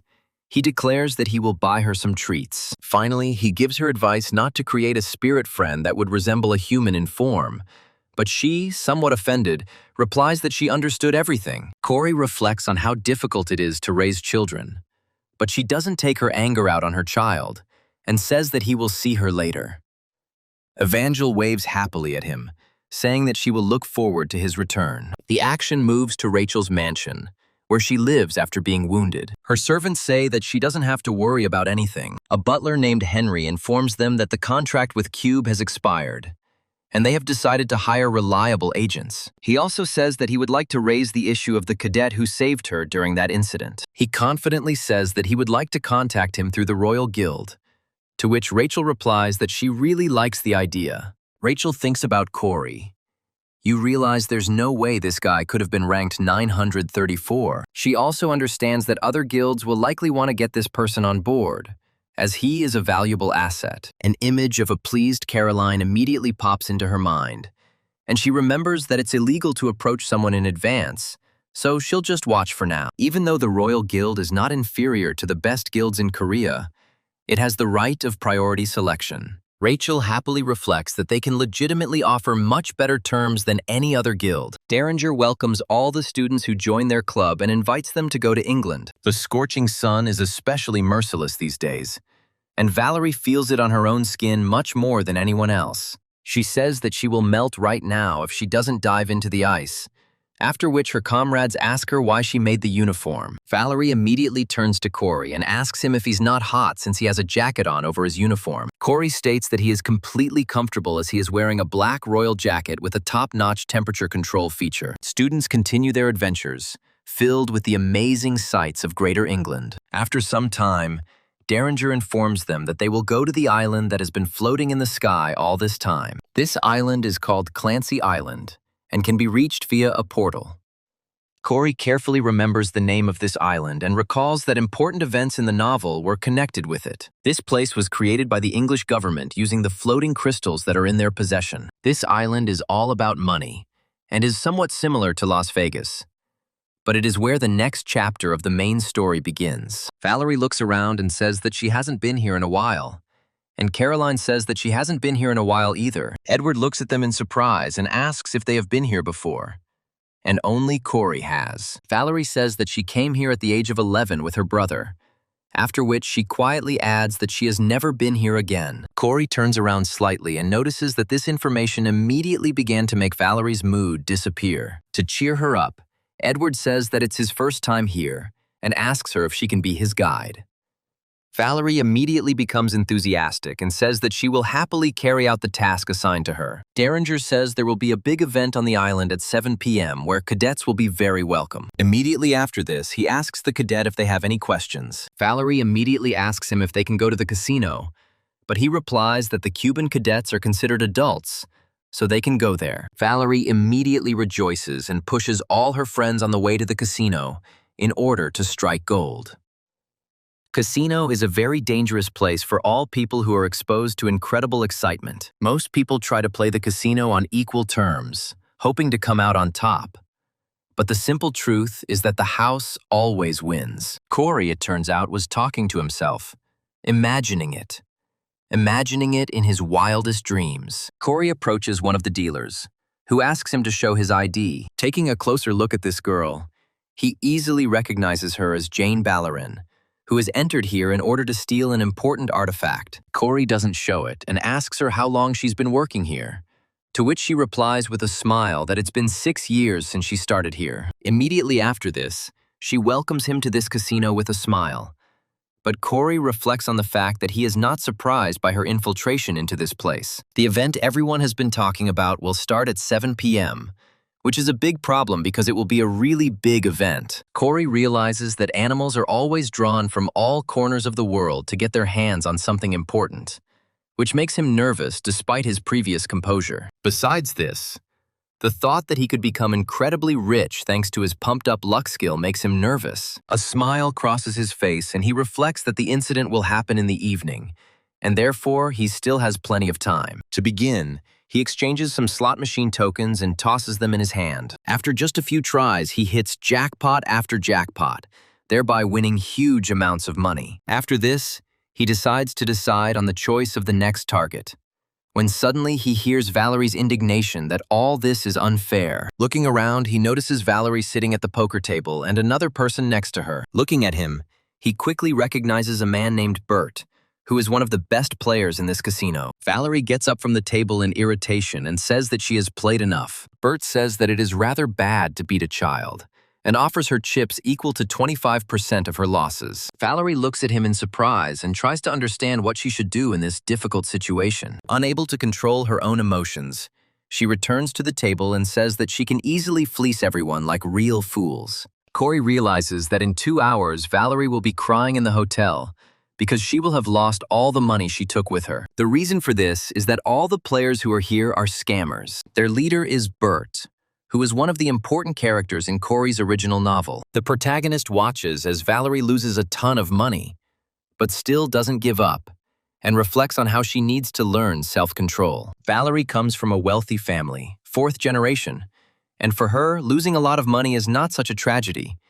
But Corey notices a very interesting artifact. Coming closer, he asks Valerie to stand up so that she can make room for him. With incredible confidence, he says that he will take her place in order to win back all her money. One of the scammers pretends to have received a call and says that he needs to leave, after which Valerie asks him if he will have money to place a bet. Corey sits down and Bert says that they are playing SIM card stud, which is a variant of poker. The scammers receive the cards and look at them carefully, then glance at each other. Bert says it's time to look at the cards, after which one of the scammers turns his gaze to the newbie to figure out how to work him. Seeing that Corey doesn't even pick up his cards, he asks him if he's not going to look at them. Corey says that he won't show the cards for now, and the reason for this is that he can see them without turning them over. One of the scammers says that Corey is a real psycho, while the main character says that he is not actually playing blind. After a while, he picks up one of the cards, which is a pretty good start. The scammer snaps at Corey and asks him how he dares to speak to him so rudely.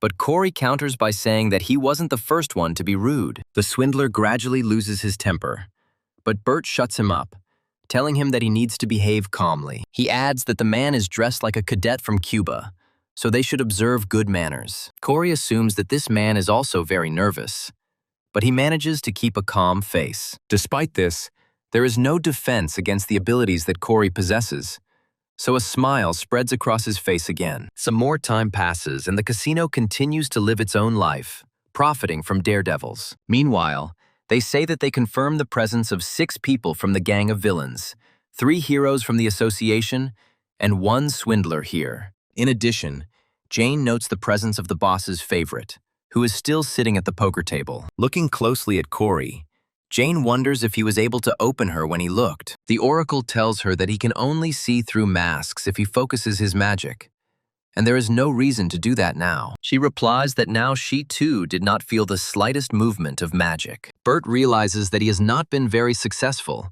and then decides to deal a 6th card. Corey looks closely at Bert's card and realizes that he has the Ace of Hearts, giving him a full house. After thinking for a moment, Bert says that he is calling his opponent's bet, and Corey mentally praises him for his coolness. Valerie raises, the other cheater calls, and then Corey also raises. He understands that Bert now has a full house, and in order to beat this combination, he needs to collect 4 cards of the same rank. Corey admits that he usually wouldn't go for something like this, since after a full house there is a very low chance of getting 4 of a kind. Bert looks at Corey with a smile and says that he doesn't have much money. After that, he points to the ring that had been dangling under his shirt all this time and asks him if he wants to put it on. Corey calmly takes the ring out of his shirt and examines it briefly. Bert says that the ring is an artifact, and then asks him why he wears it around his neck. Corey removes the ring, then says that he has his own personal reasons for doing so. Valerie looks closely at the main character and understands that there is some important story with this ring. In order to prevent something irreparable,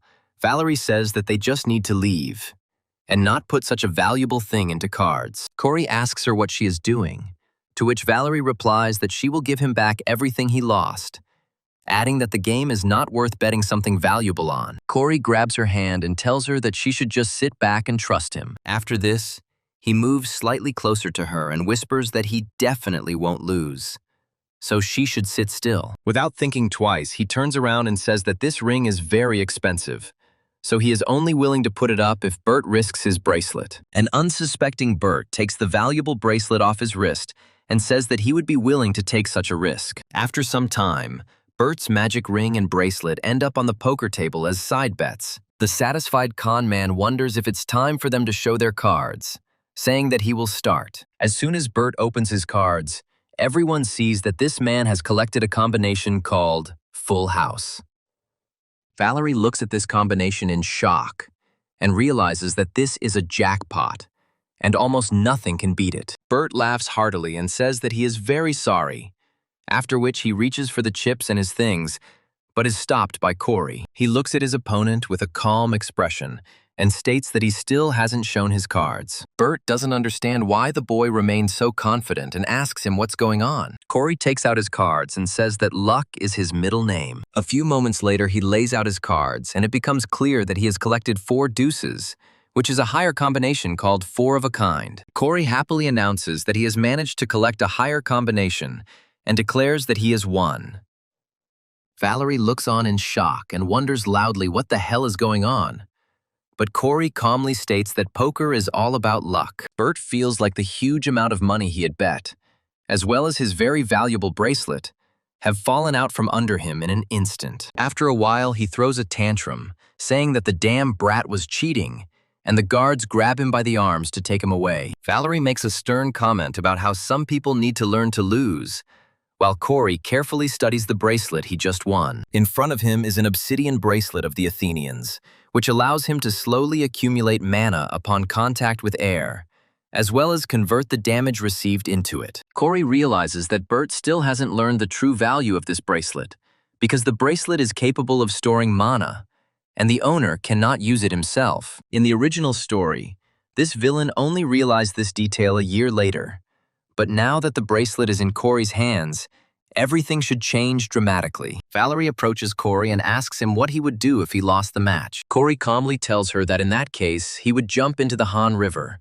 which is synonymous with committing suicide. Corey asks Valerie if she wants her money back, to which she replies that he can keep it for last, stating that he was really cool. After some time, Corey and Valerie meet Edward and Caroline. Caroline yells menacingly at Corey that if any more time had passed, they would have been late for the event. Caroline looks in surprise at the protagonist's unexpectedly updated outfit and asks him why he dressed like that. Corey mentions that he stopped at an antique store on the way to do some shopping, and Caroline asks him where he got all that money from. Valerie immediately begins to describe in vivid detail how cool Corey proved himself to be by winning at roulette, blackjack, and even poker. After some time, an unknown person approaches the group of friends, who, with a smile on his face, calls Valerie a beautiful baby. Valerie immediately makes it clear that she knows this man, and menacingly asks him what the hell he is doing here, to which he replies that he just came to have fun. Looking at Corey, he asks Valerie if he is her boyfriend, but then he starts babbling that it is all a lie and they are just friends. Caroline takes a closer look at the man and recognizes him as a hunter named Gallagher from Lightsource. Gallagher smiles and says that it is indeed him, noting that he is apparently still popular. Caroline immediately becomes more pleased and introduces herself, adding that she is very glad to meet him. They continue to peacefully converse about this and that, while they continue to be followed by the group that is already well known to us. In addition to Jane Ballerina, the boss also arrived at this place and closely monitored everything that was happening. The boss turns to Jane to make her appear before him and answer a couple of questions. A few moments later, a mysterious clot appears behind her and quickly falls to the floor. A moment later, Jane emerges from this clot, looks at her boss with a smile and informs her that everything is ready. One of the reporters says that he is now at the portal to the River Thames, which leads to Clancy Island. He also states that all the people gather here to take part in events organized by the international corporation Leighton. The news of the demonstration of the white crystal was shocking and attracted the attention of the whole world. He also says that everyone is looking forward to CEO Zellen's speech. Seeing the approaching car, the correspondent says that Princess R has finally arrived here. A girl dressed in a luxurious dress gets out of the car and looks around, after which she continues walking along the red carpet. She passes by journalists who ask her to give a few words about today's event, and also shares some rumors about losing first place. The security quickly drives all the journalists away from the unfortunate girl, who does not utter a single word and approaches. Coming closer to the doors, she notes that this time they seem much heavier to her. After some time, she finds herself on the other side of the doors, looking closely at the portal that is here. She closes her eyes and is glad that she has finally found a quiet place where she can rest a little. A few moments later, she is approached by another man who is the CEO of the corporation. He thanks her for coming here, noting that this is a very important event for him. Rachel looks at Sir Zealand with distrust and tries to understand what this man wants from her. After a short pause, she asks him if he has set up a good defense against the fallen, to which he replies that there is no need to worry about that. He says it's safe to say that Clancy Island is the safest place in Europe because they've recruited a huge number of heroes. Finally, he states that, as the largest sponsor of the Royal Guild, he promises to support reputation levels worthy of the royal family. Rachel listens attentively to these sweet words, but her face does not change for a second and continues to show doubt. However, a strange, creepy smile appears on Zellen's face, and he advises her to wait until the banquet begins. A few hours later, a huge number of aristocrats and simply rich people gather in the auditorium. Among the ordinary people, Corey also infiltrated there, sitting comfortably at a table and looking around. He also decides to use his watch to check the time and calculate everything carefully. He reflects that there are 30 minutes left before the event starts, but there are already too many people here. He also understands that in a world teeming with marches, it is very difficult to believe that such a dangerous event is being held. Immediately after this, he remembers how long it took him to write out the entire backstory of the corporation that Zellen owns. According to the plot, this corporation is one of the most corrupt companies in history, which does evil worse than the fallen. Such people own a white crystal, which is a treasure of unprecedented value. Although this item should not fall into the hands of the fallen, it will not be used for good purposes by the Leighton Corporation either. Corey remembers that 3 important fallen named Need and Silason will appear today and act as the main and attacking force. The third person who will be in this place will be the legendary Hans, who is the leader of the artifact search group. Corey leans back in his chair and reflects that with his current abilities, there is no chance that he will be able to thwart their kidnapping plans. At first, he decides to simply observe what is happening and try to find the right opportunity, when suddenly the hair of that very girl flies past him. Bassa stops briefly next to his place and looks at him with slight surprise, asking what he is doing here. Corey quickly straightens up and addresses the boss by her assumed name, after which Jane contacts her on the radio and congratulates her on finding her favorite. Upon hearing this strange information, the boss briefly loses his composure due to his colleague's unprofessionalism. She squeals her fist menacingly and asks her what the hell she's talking about, accidentally scaring Corey, who doesn't say anything. The boss immediately decides to apologize for her outburst, saying that her colleague is telling her something strange in her headphones, to which Corey nods understandingly. After a while, Edward enters the hall and looks around to find his comrades. Approaching Corey, he asks him who this woman is, to which he replies that she is an above-average hero who is in charge of security at the event. Corey also decides to take some time to introduce all of her friends to the chameleon boss, to which she states that she knows them because of their legendary status. Suddenly, Gallagher appears out of nowhere and places his hand on Corey's shoulder, before promptly introducing himself. Looking at Boss, he suspiciously asks her how she knows Corey, noting that he does not have such a legendary status. After that, he asks her if he can inquire what group she is in. The boss looks at Gallagher with complete calm, when suddenly the lights in the hall go out and bright spotlights turn on. Edward and Caroline look up in surprise, then realize that the event is about to begin. The boss decides that now is the perfect time to sneak out and tells her that she needs to carry out a patrol event. She turns around quite quickly and wishes everyone a good evening, after which she disappears into the crowd. Gallagher looks at Corey suspiciously, while the protagonist expresses hope that he has not guessed anything. Rachel appears on one of the balconies and quickly notices Corey sitting at a table. She reflects on the fact that Corey has arrived here too, and then begins to look around sadly. After some time, she again focuses her gaze on the protagonist and discovers that she is wearing the artifact that she gave him. The news that he is wearing an expensive gift that she gave him from the bottom of her heart warms the young girl. The curtain rises and Zelen takes the stage, quickly establishing himself as a leader in innovation. The spotlights come down on him and he takes a theatrical bow to make an impression. He asks them what power is the source of all creations, and then waits for some time. After a few seconds, he states that this power is known to everyone, and it is called mana, which flows into almost everything. From his point of view, as mine naturally accumulated, it would be able to become a treasure with incredible power and great potential. In his opinion, white crystals are the rarest and most valuable treasure among all similar artifacts, due to their incredible potential energy reserves. He states that 480 crystals have been discovered so far, and the proper way to use them has not yet been discovered. After another solemn pause, he tears the covers off the closed exhibits and says that they will show the whole world how to use these crystals. Seeing something bizarre, the aristocrats who arrived at this event begin to clap in surprise. Corey is rather skeptical of this pompous speech and continues to study the device. Zelen says that the history of the creation of this vacuum club begins with the Persian Empire. He begins to watch what is happening carefully and discovers several black puppets that have been flying around the hall from the very beginning. Previously, she thought that they were just security,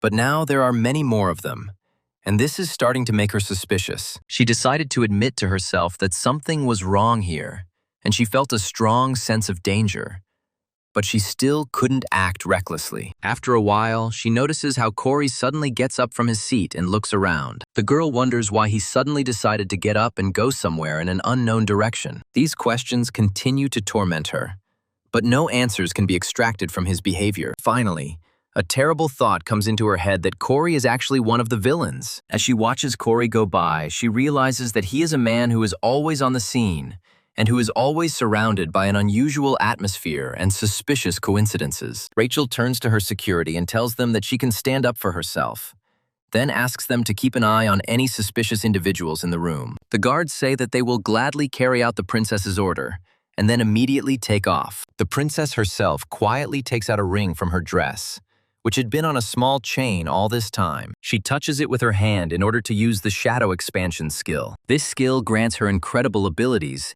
and also significantly increases her physical performance, as well as invisibility. Thanks to her enhanced form, the girl immediately jumps off the balcony in order to go after her target. Before anyone even notices, she makes several jumps past ordinary people, trying not to hit anyone. Princess Rachel tells herself that from now on she will follow Corey relentlessly in order to find out what his secret is. Zelen continues his speech, not at all worried that he might drag out the event longer than it should. Rachel continues her search.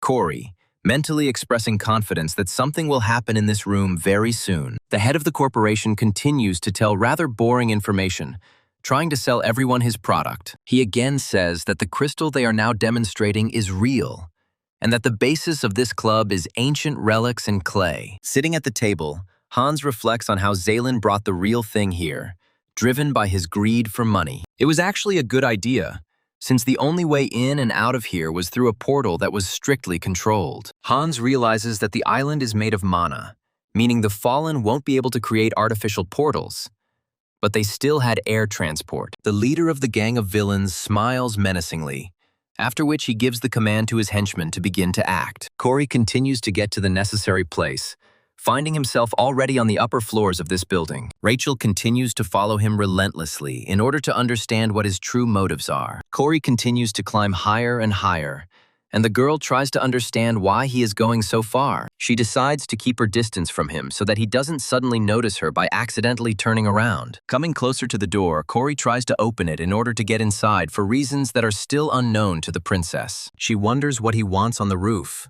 remembering that it is a restricted area and should be closed. The girl understands that there is no way for him to get in there, since the only way out would be to use the key, which he does not have. However, Corey is a rather simple person who decides to break down the door in case he cannot open it using the traditional method. Princess Rachel temporarily reconsiders her opinion of Corey's intellectual skills and freezes in shock.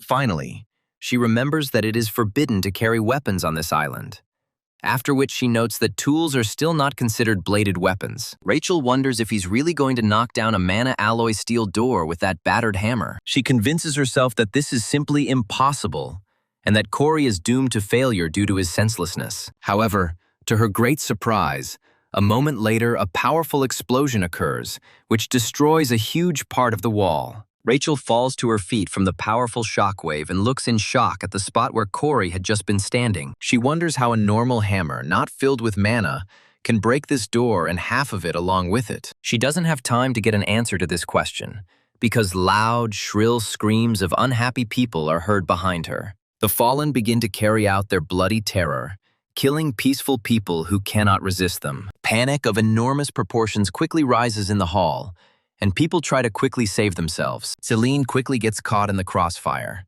grabbed by the face and finally forced to shut up. One of the fallen holds a white crystal in his hands and says that they have finally hit the jackpot. He immediately declares that he will borrow it for himself, after which another person appears behind him, preparing to carry out a powerful attack. A moment later, a powerful explosion occurs in this place, from which large clouds of smoke rise, through which nothing can be seen at all. The young man looks closely at his opponent and says that he did not expect that his attack could be dodged so easily. The fallen pulls another trick out of his sleeve and, in addition, creates an entire army of clones in order to confuse his capture. Before the heroes can introduce themselves, the fallen scatter to the sides in order to confuse their opponent. The clueless hero calls his opponent a coward, ordering him to return immediately and fight him like a real man. The boss of the chameleons continues to observe everything that is happening in order to understand who it is better for him to hunt. In addition to the fallen, simple monsters also drop in at this party.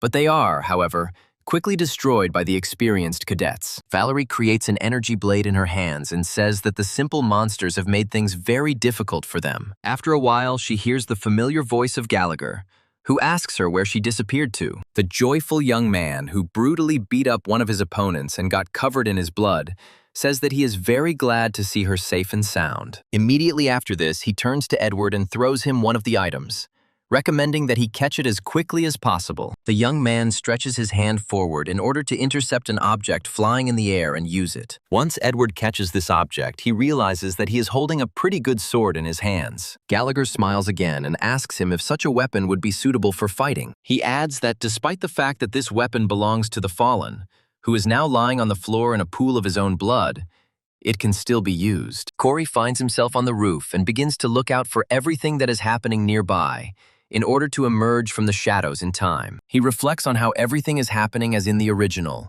when Need created 8 clones and allowed them to escape. Watching what is happening, he notes that the first enemy rushed to the east, and one of the heroes is pursuing him. Because he wrote the original story, Corey remembers exactly which of the Needs is the real one, and which one doesn't have the crystal. In her fallen form, Jane pursues one of them to the south in order to intercept him. But this Need also does not have the crystal. Crossing to the other side of the roof, Corey discovers that Boss is chasing another Nade, who just happens to have the crystal. The boss herself continues the pursuit absolutely calmly, not worrying about the fact that someone might interfere. However, several representatives of the fallen jump out at her in order to knock her off course. Their attempts are doomed from the start, as the boss possesses an unimaginable amount of potential that they could never even dream of. With a slight movement of her hand, she throws out a small grain of sand, which then quickly begins to turn into a black hole. One of the fallen thinks it's just a ball of mana and attacks it, saying it's useless. However, in the very next moment, it turns out that his hand disintegrates and is sucked into this hungry cosmic entity. The fallen one has too much difficulty realizing what a trap he has led himself into thanks to his stupid arrogance. The unfortunate man begins to scream hysterically, saying that his body is dissolving, instilling fear in his allies. His comrades in arms also try to escape from the absorption area of this black hole, but they fail. A hungry cosmic entity tears apart, sucking into its abysses everyone who dares to get into its zone of attraction.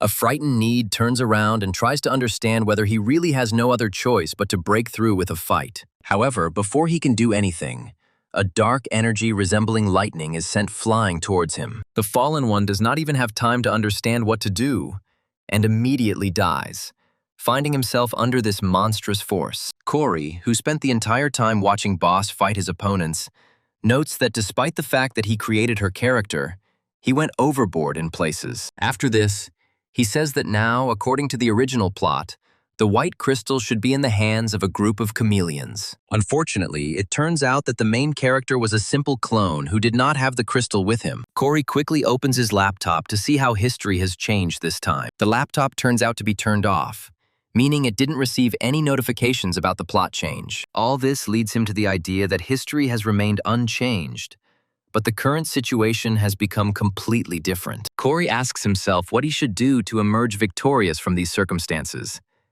And after a few moments, he comes to a decision. He rolls up his sleeves and realizes he's never tried this method before, but he's running out of time. Closing his eyes, he decides to focus mana on his retina, but quickly abandons the idea. He decides to go even further, focusing it beyond the retina in order to simulate the effect of farsightedness. This stigmata spell allows him to see much further than a normal human. This effect is triggered, and he immediately begins to examine all the surroundings near which he is located. Quite quickly, he finds the right car, in which there is a man who managed to steal this crystal. Taking a closer look at the car, he carefully remembers its license plate and tries to figure out how far it is from him. The side effect of this ability immediately hits Corey's body, causing him to jump back. A feeling of incredible pain spreads throughout his body, and he can hardly stay on his feet after such a blow. Corey continues to stand in place, trying his best to keep the world from filling up before his eyes. He is irritated, wondering if the overload was really supposed to happen at this exact moment.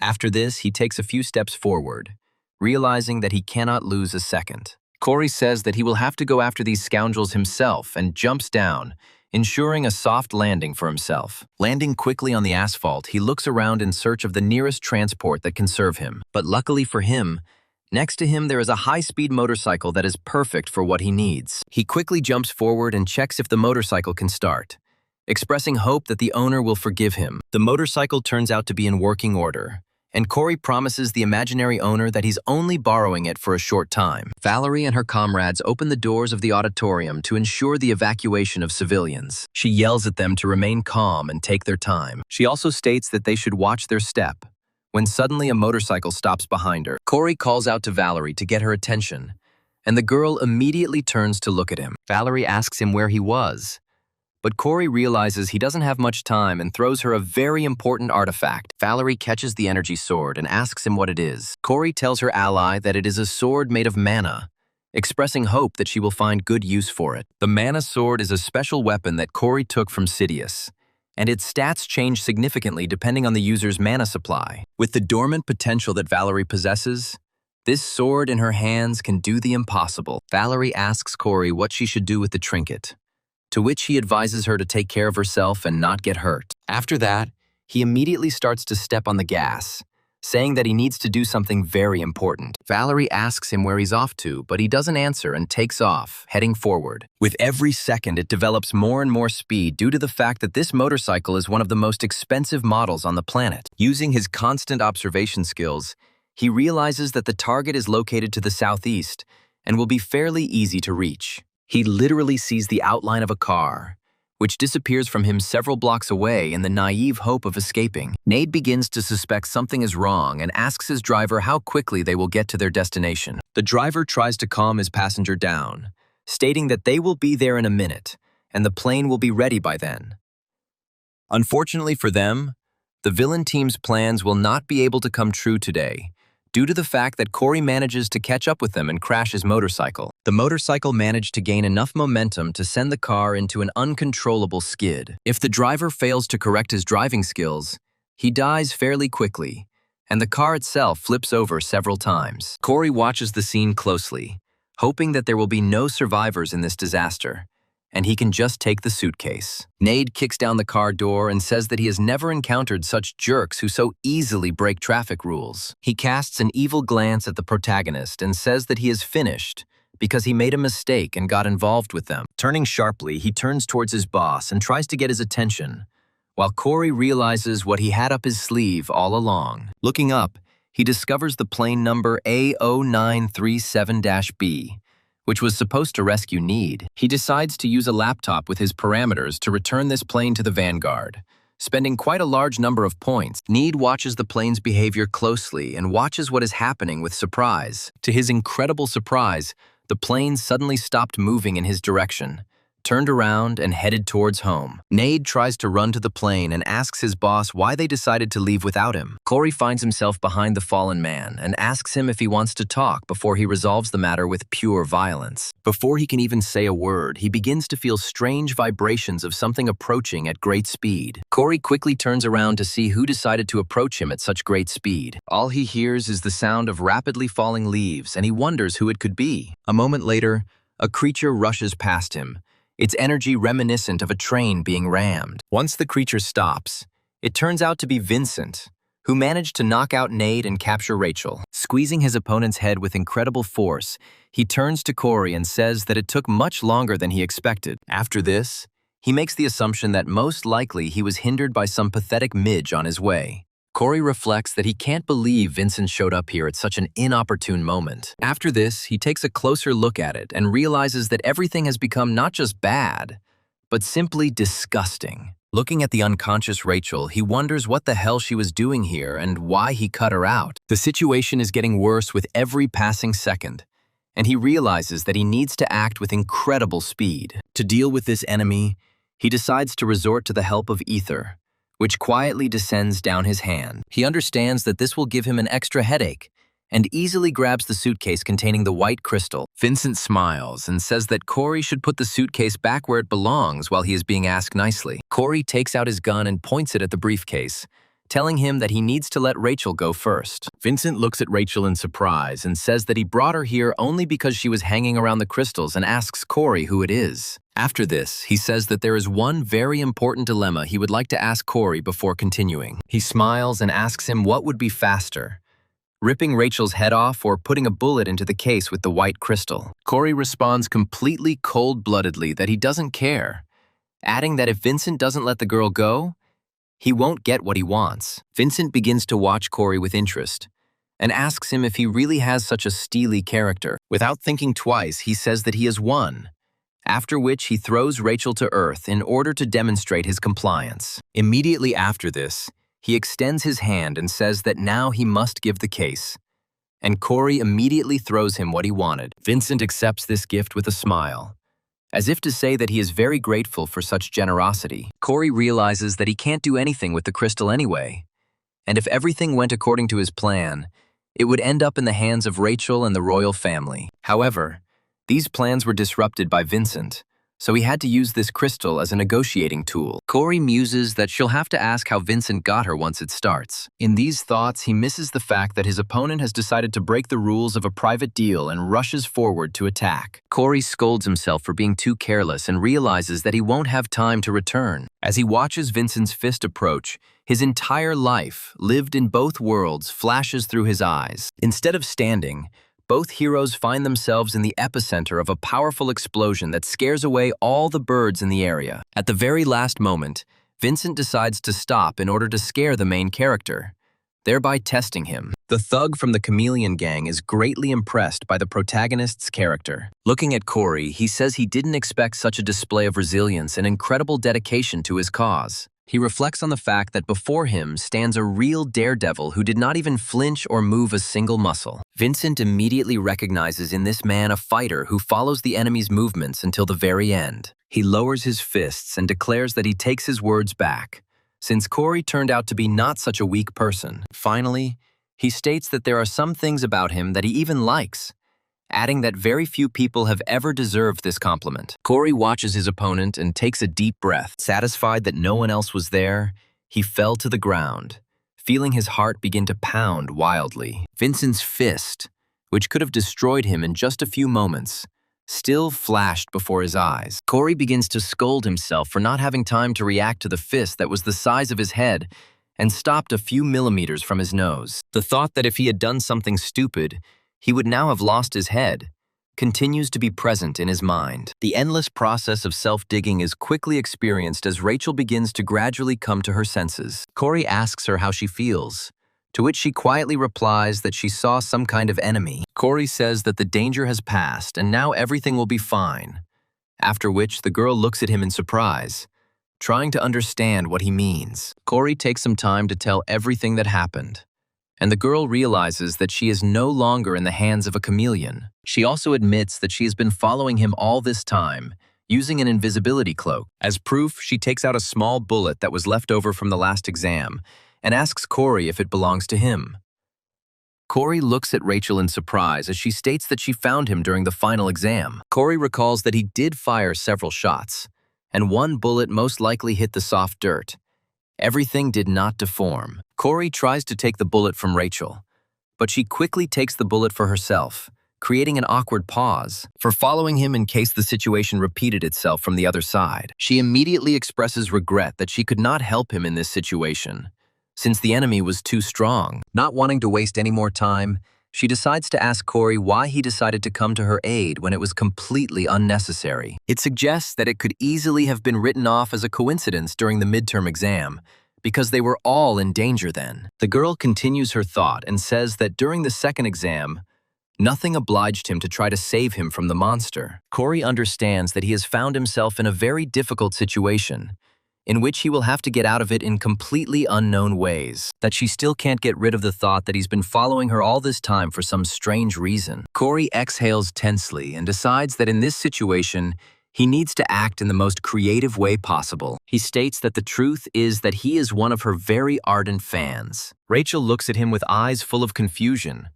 but Corey has no idea that this idea will cost him dearly. He opens a special group on his smartwatch and says that he has joined her fan club, which already has 10,000 members. Corey tries to smile and considers that this excuse might be too far-fetched, but he can't think of anything better. He understands perfectly well that he cannot tell her that she is the main character of a novel in which she is in serious danger. If she dies, the plot will become completely confused. Rachel puts together completely logical facts and says that all this can only mean one thing. Looking up at him in surprise, she asks Corey if he means by this that he likes her very much. The genius hero, who had just laid out an absolutely similar theory to the girl, looks at her in surprise, trying to understand why she suddenly came to such conclusions. After some time, several ambulances arrive at the entrance to the portal, requesting additional transport to transport the wounded. Caroline looks closely at her hair and realizes that the tip of her ponytail is completely disheveled and even slightly charred. The girl is upset, sits down on what was once a fountain, and understands that she definitely hasn't given up. After a while, Valerie runs up to her and asks her if she saw what happened just recently. Caroline asks her friend what she means, not hiding her genuine irritation. She also realizes that she has seen quite a lot of interesting things this evening, besides bloodthirsty monsters. She also noticed the one who left the deepest impression in all this chaos and confusion. This man was a hero who destroyed huge creatures,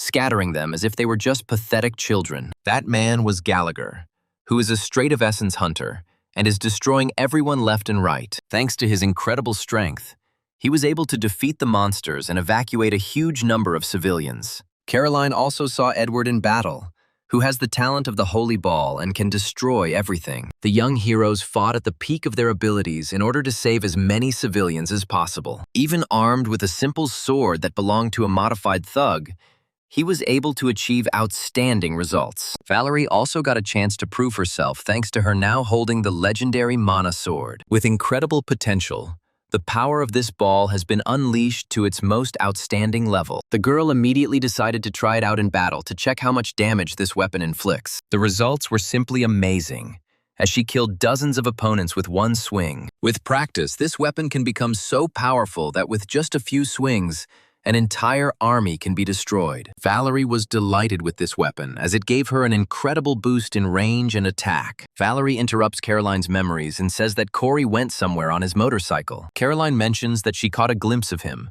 after which Valerie wonders where he was able to get this iron horse. After a while, Edward calls out to them, saying that he heard that Rachel was missing. Valerie comments that she hasn't seen Rachel in a while, before noting that she was here before the Fallen began their attack. Caroline says that this can only mean one thing, and that conclusion is the most terrible conclusion on Earth. It is revealed that the Fallen tried to kidnap her during the chaos, but Caroline's wild theories are temporarily put to rest as the other boys distract her. Turning around, she sees Princess Rachel riding up to them, sitting on a huge motorcycle and wearing a helmet on her head. Caroline breathes a sigh of relief and says that she is very happy with such a favorable outcome. Caroline also takes a closer look at this motorcycle and says that this is the same bike that Corey rode away on, and she reflects on the fact that while everyone was distracted by the commotion, Corey went off somewhere alone on his bike.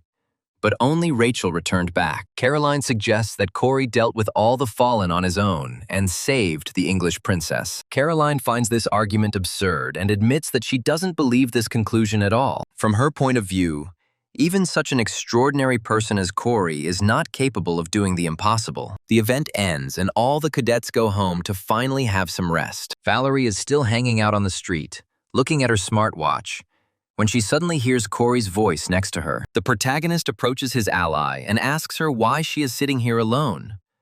Because of this question about where the others from the travel club went, Valerie turns around and asks the protagonist to be faster, saying that she is paying for dinner today. Corey says that he is very surprised by this turn of events, since he has never received such kindness from her. Corey watches Valerie's walk closely and wonders why she is acting so strangely. Meanwhile, Valerie continues to struggle with her awkwardness, which constrains her every step and makes her existence simply unbearable. After some time, she realizes that this cannot continue any longer and that she needs to try her luck.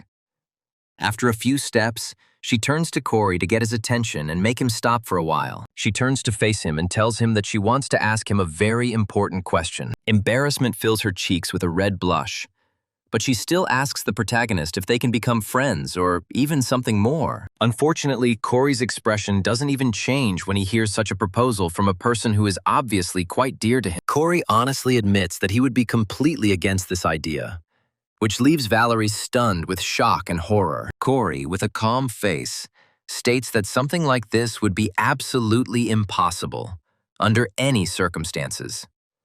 Valerie begins to feel very angry and says that now she understands everything perfectly. She quickly turns around and says it was just a joke, then calls Corey a dumbass for making her feel embarrassed. She continues to walk away and says that Corey should pretend that she didn't say anything and that this conversation never happened. Corey watches her go sadly and reflects on how they can't possibly be friends, because he will eventually go to another world. Another important reason is that he is the one who will one day have to kill the most important person in her life. Corey stands there on the cold pavement, wondering if that's why they can't be friends, despite his desire. After some time, he returns to the hostel to visit his so-called chump. He opens the door to his room and says that he is finally back, after which he hears the sound of children's feet. Evangel puts his hands out in front of him and shouts Corey's name loudly before continuing to walk towards him at a rapid pace. Noticing the bag in his hands, she asks him if he brought fried chicken, to which he replies that he took 2 portions. Evangel takes his portion and runs off happily,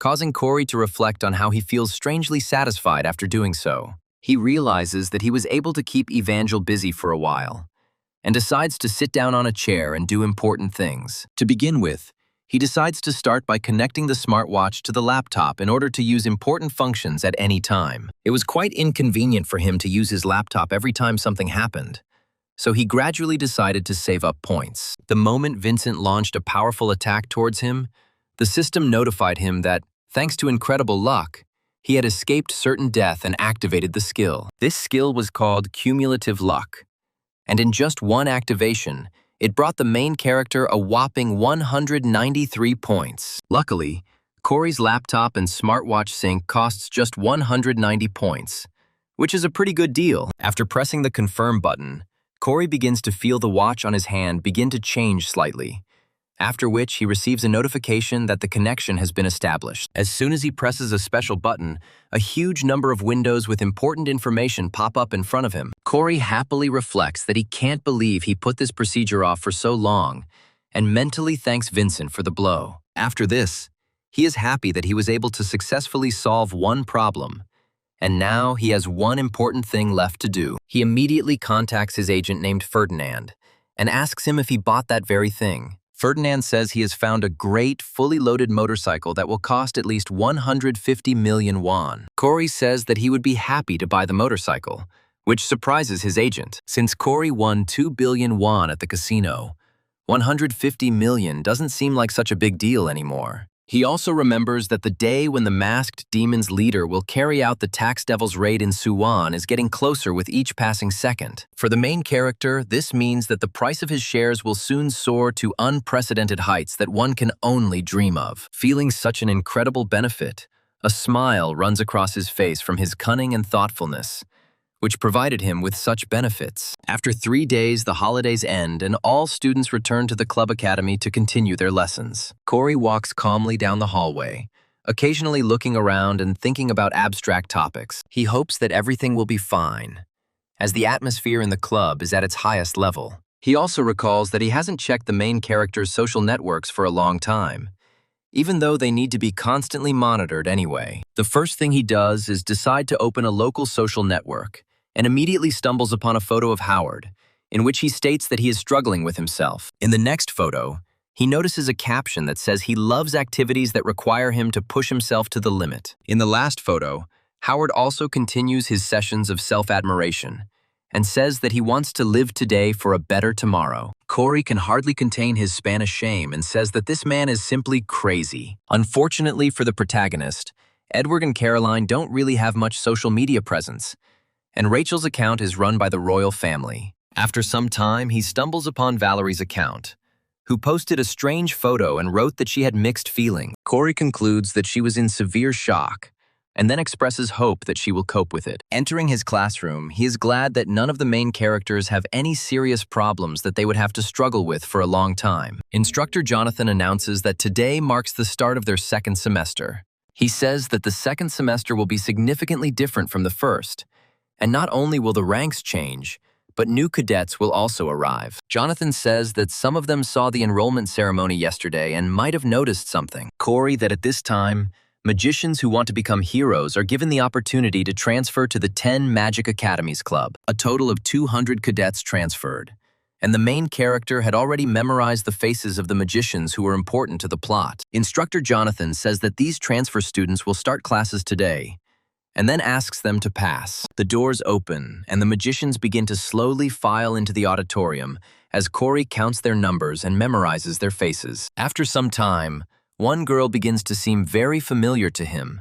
He decides to take a closer look at her. He wonders if this girl was one of the ones he remembered, or if it was someone completely new. After some time, he fully recognizes this girl, and horror penetrates his entire body to the depths of his soul. The girl takes off her hood, and Corey realizes that it is none other than Tomer, who played a completely different role in the original. He understands that this girl here has a different skin and hair color, but he will not be able to confuse this face with anyone else. The system notifies him that the plot has been partially changed, and now Tomer will not appear too unexpectedly, but will try to establish contact from the very beginning. The last line of the plot change hits the main character the hardest, and he realizes that he's in big trouble. Corey curses mentally and successfully tries to make plans for interacting with this person in the near future. He understands that her appearance is yet another pile of problems that he will have to solve in an emergency mode. The reasons for this are that Tomer has quite a strong influence on the plot, as he is a very experienced magician. After some time, Corey spends a lot of money to buy himself a very high-quality apartment. This apartment has already undergone a very prestigious renovation and has all the necessary kitchen furniture. Corey unpacks the last of his boxes while Evangel decides to run around the apartment looking around. She happily looks around and asks Corey if this is really the place where they will now live. Corey says that it is quite spacious here, asks her if she likes this apartment, to which the girl replies that she really likes being here. The situation changed a little.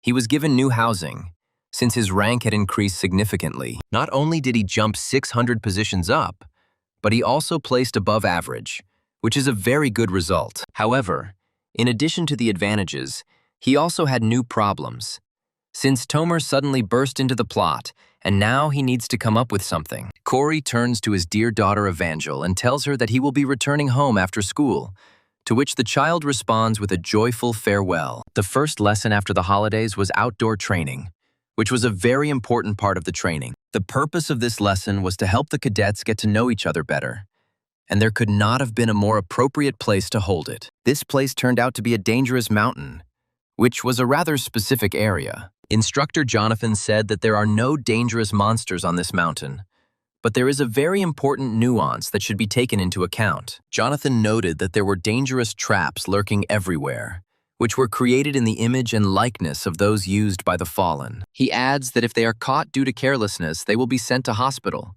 so it is necessary to be careful. Valerie approaches Edward and asks him what group he is in, which quickly reveals that they are supposed to fight together. Rachel also returns to the academy to continue her studies and achieve incredible heights. Corey looks around calmly, after which Instructor Jonathan says that the team debriefing is complete. After making sure that everything went well, he gives them the command to disperse, after which the students head into the forest. The cadets continue moving through the forest and very quickly discover that the sun has set and strange monsters have appeared around them. One of the cadets asks a question about what it is now, to which he receives the answer that it is already very dark and cold here, so it all does not matter. Edward turns to his comrades and states that the instructor said that no one knows where these traps are hidden. One of the magicians continues to move blindly across the ground and says that it is necessary to be very careful. A moment later, he steps on strange roots and activates a powerful trap that throws him into the air. The matter is not limited to one magician, since the burning attempts to capture other victims as well. After a few minutes, only Valerie and Edward, who is next to her, remain standing. As soon as they get out of this trap, fire traps immediately fall on their heads. After a series of fire traps, another obstacle appears in front of the cadets, which consists of strange ghosts. The mysterious creature reaches out its paws to the unfortunate young people and asks them to play with it, but they quickly run away. After escaping this hell, they wonder what the hell happened here.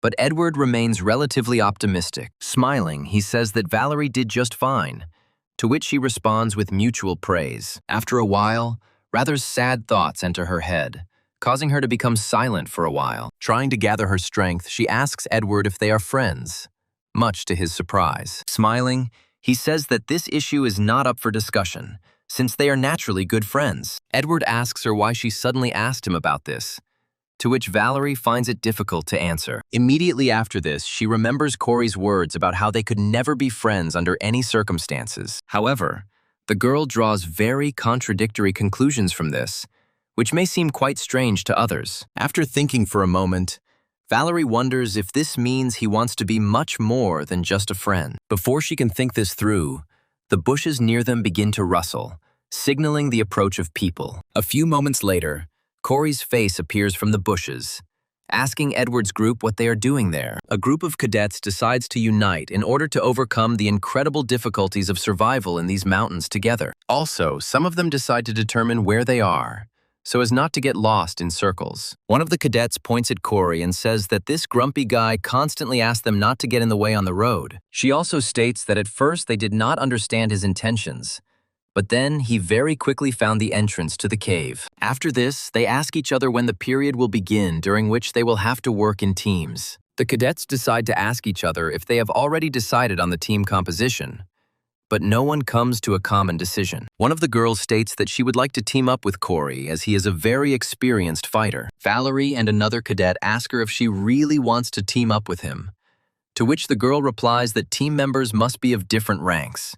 Valerie begins to gradually become confused and say that she expected to hear a slightly different answer. Unaware of what she is saying, Valerie begins to state that she thought Corey was the most heartless and problematic person. Another cadet suggests that there is something much more important than this and asks her if she has heard the recent rumors. According to these rumors, he will soon leave the cube because when he goes outside the walls, he enjoys all kinds of obscene entertainment. Valerie and Edward listen carefully to this stream of consciousness, trying to understand why suddenly these are still relevant rumors. The girl doesn't stop and says that she also heard that he pays bandits to do his work for him. Valerie angrily approaches the cadet and asks her if she personally saw him do any of the above. The cadet says that she said that these were just rumors, but Valerie continues to insist and asks her if she really saw any of this personally. The cadet admits that she didn't see any of this. Valerie asks her if she still believes such crazy rumors. Edward says that Valerie is absolutely right, and people shouldn't spread rumors until they see it for real. After taking a short rest, Edward says that they have spent enough time doing nothing, so now they should continue on their way. Meanwhile, something very interesting happens in the dorm at night. As Caroline wasted no time, this time she decided to use the help of fancy programs that can influence voice themes. After passing a simple test, she notes that her voice has been changed perfectly and decides to continue her special operation. Putting on the hood, she understands that this is their first meeting, and here not a single mistake can be made, so as not to get caught. We are, of course, talking about the information guild called Falling Flowers, which is independent of the Essence Strait and is part of the intelligence agency. These intelligence agencies work for Caroline, but she still needs to be careful. Wearing a mysterious mask and covering her face with a hood, Caroline says that she is very happy to greet all the other employees. Several people immediately contact her through holograms on the screens and say that it is an honor for them to meet your master. These people wear a variety of sizes, but all of this could be a complete fake in order not to reveal their true face. Caroline smiles slightly behind her mask and thinks that this is a very good start. The girl divided the Falling Flowers Guild into 3 groups,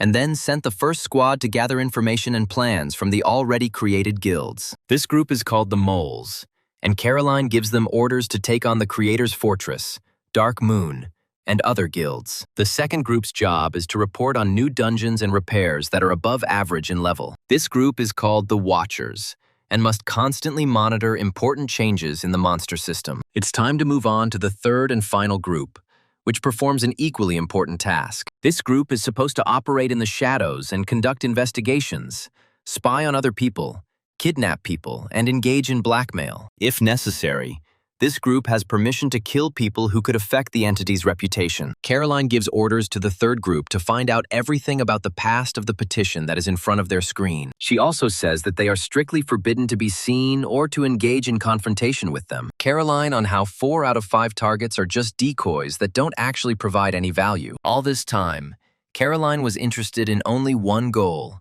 for which this event was started. Of course, this target is none other than the protagonist, whose past is still covered in cancer. Morning comes and the main character's alarm goes off at 6:30 a.m. Corey slowly climbs onto the bed and wonders if it's already morning. Looking down, he finds Evangel sleeping next to him and wonders when she managed to run over to him. He carefully gets out of bed and carries her to the crib, then strokes her head and replies that she is very cute. After some time, he hears a strange meowing and decides to leave the room to calm the cat down. As he walks out the door, he discovers a mysterious cat that leaves behind glowing sparkles. Corey reaches down to pet the cat and muses that the witch can create spirits, and this cat is not an illusion or a temporary form. In fact, this real being, created with the help of Evangel's power, is the embodiment of her kindness. Corey, realizing that now he is just a cute cat, but in the future, he will become much stronger. With thoughts of going to the store to get some food,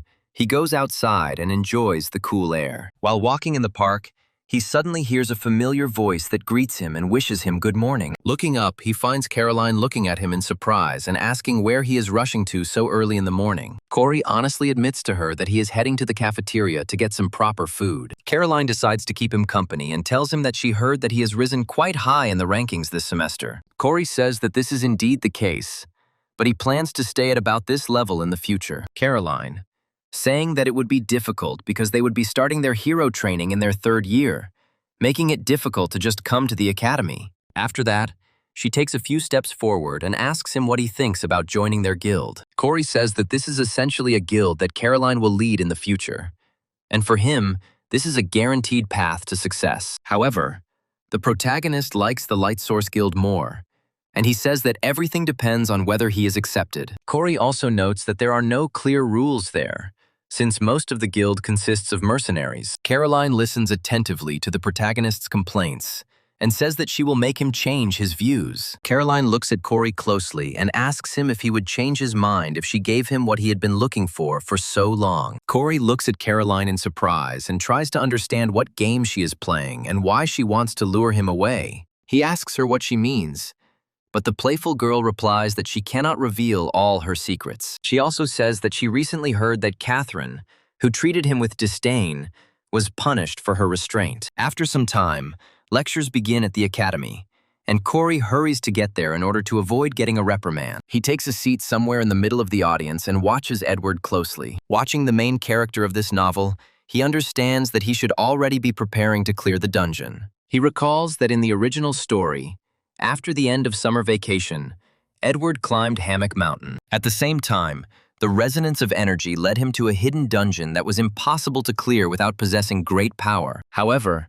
Edward was the main character of this novel, who dealt with the boss alone and got a very important weapon. It is this weapon that Corey wants to awaken with the help of the pollen that he carries with him at all times. After this, he realizes that the problem is that he is the only one with this pollen, and he is also worried about Edward's safety. In order for Edward to develop properly, Corey decides to go with him, to ensure him just in case. Corey realizes that since Edward is the main character of this story, the world will favor him, which means they will definitely win. An important addition is that during his travels with the main character, Corey himself can resolder something good. The school day ends quite quickly, and he returns to his new apartment, which is located in the dormitory. Sitting down on the couch, he begins to think about what he will ultimately do with Tomer. He realizes that he needs to take action against her before the dungeon raids begin, so that she doesn't interfere with them with her vile plans. He also understands that Tomer is not fully on the side of the fallen,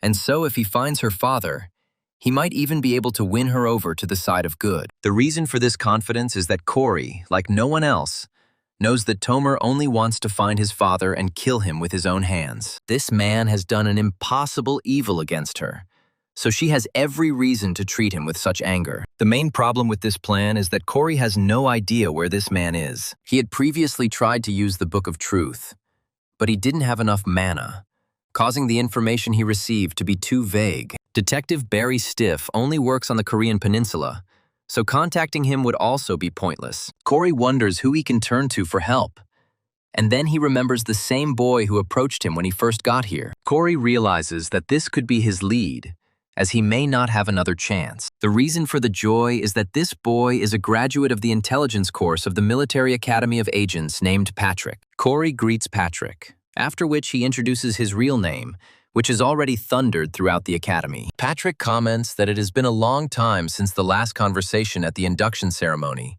and asks if anything important has happened. Corey asks Patrick if he works for a media company, expressing hope that he can help him find the person for money. Patrick whispers that he can help him if he at least gets the name of this person, to which the protagonist replies that that would be great. Corey also asks him if he is overwhelmed by work.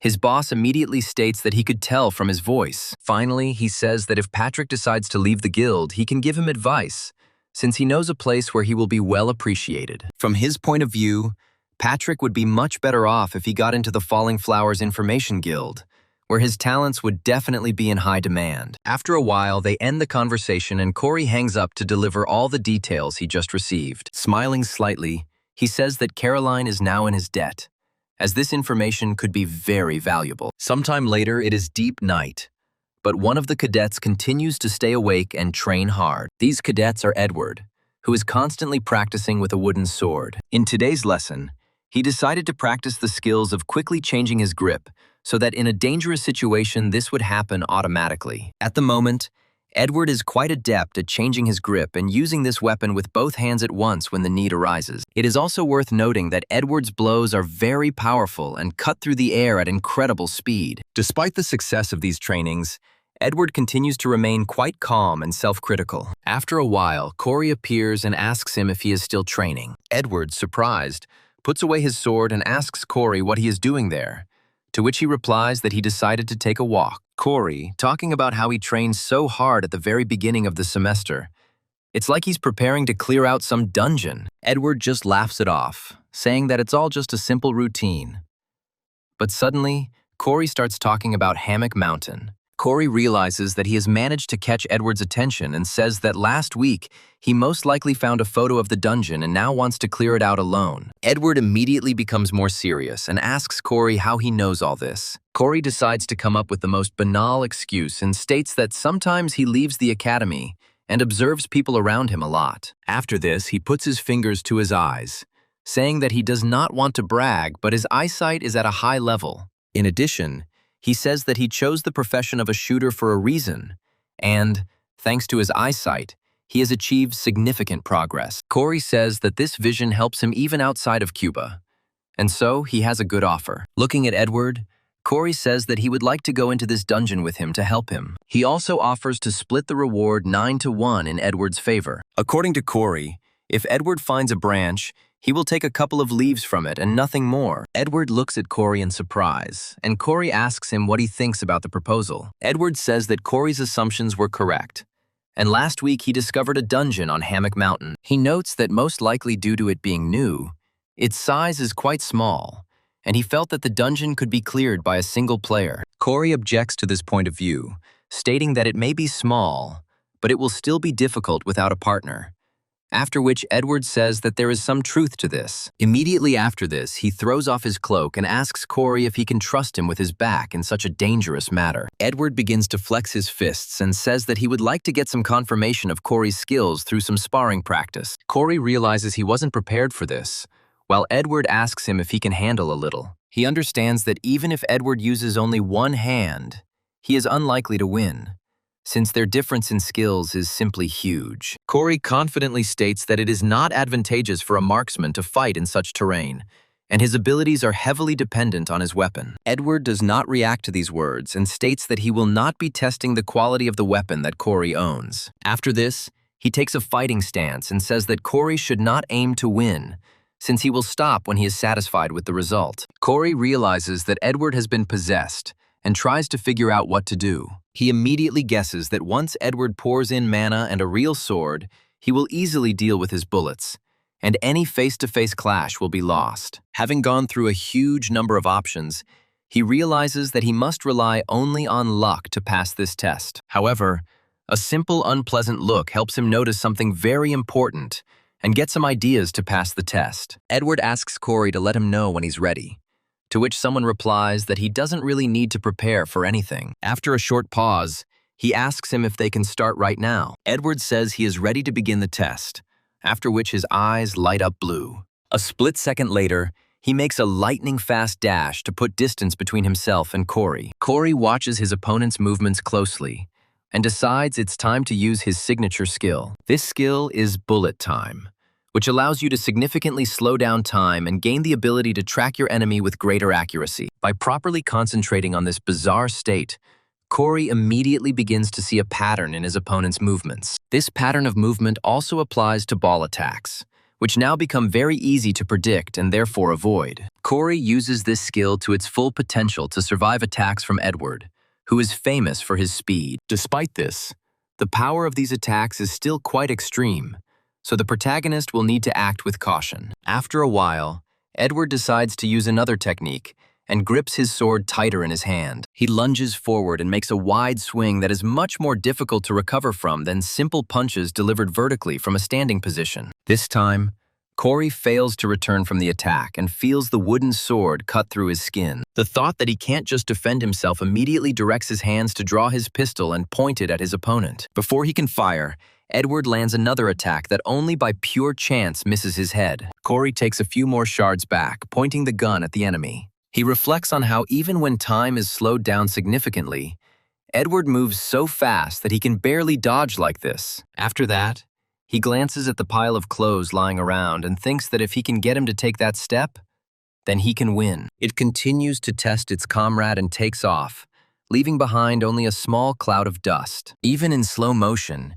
he moves almost instantly behind Corey, leaving. Corey turns back and wonders when Edward managed to move behind him. In a desperate attempt to escape this maneuver, he throws his hand forward, from which ether immediately flies out. A mysterious substance tightly grips the tree trunk and begins to pull the protagonist away from the incredible danger. This came in very handy, as Edward showed no restraint in the force of his blows. Corey looks at the rather large hole that was left behind even by the wooden sword, and understands that if the blow had hit him, he would definitely not have been able to walk for a couple of days. Edward looks at Corey in surprise and asks him how he was able to come back from an attack of that level. However, he decides not to give up and takes a step forward to properly prepare for a powerful push. In an instant, he is a few dozen centimeters away from Corey's body and is preparing to deliver another blow with his wooden sword. In fact, this all turns out to be part of Corey's plan, as he was just waiting to lure his opponent into a trap. With every second, he gets closer to the clothes lying on the floor,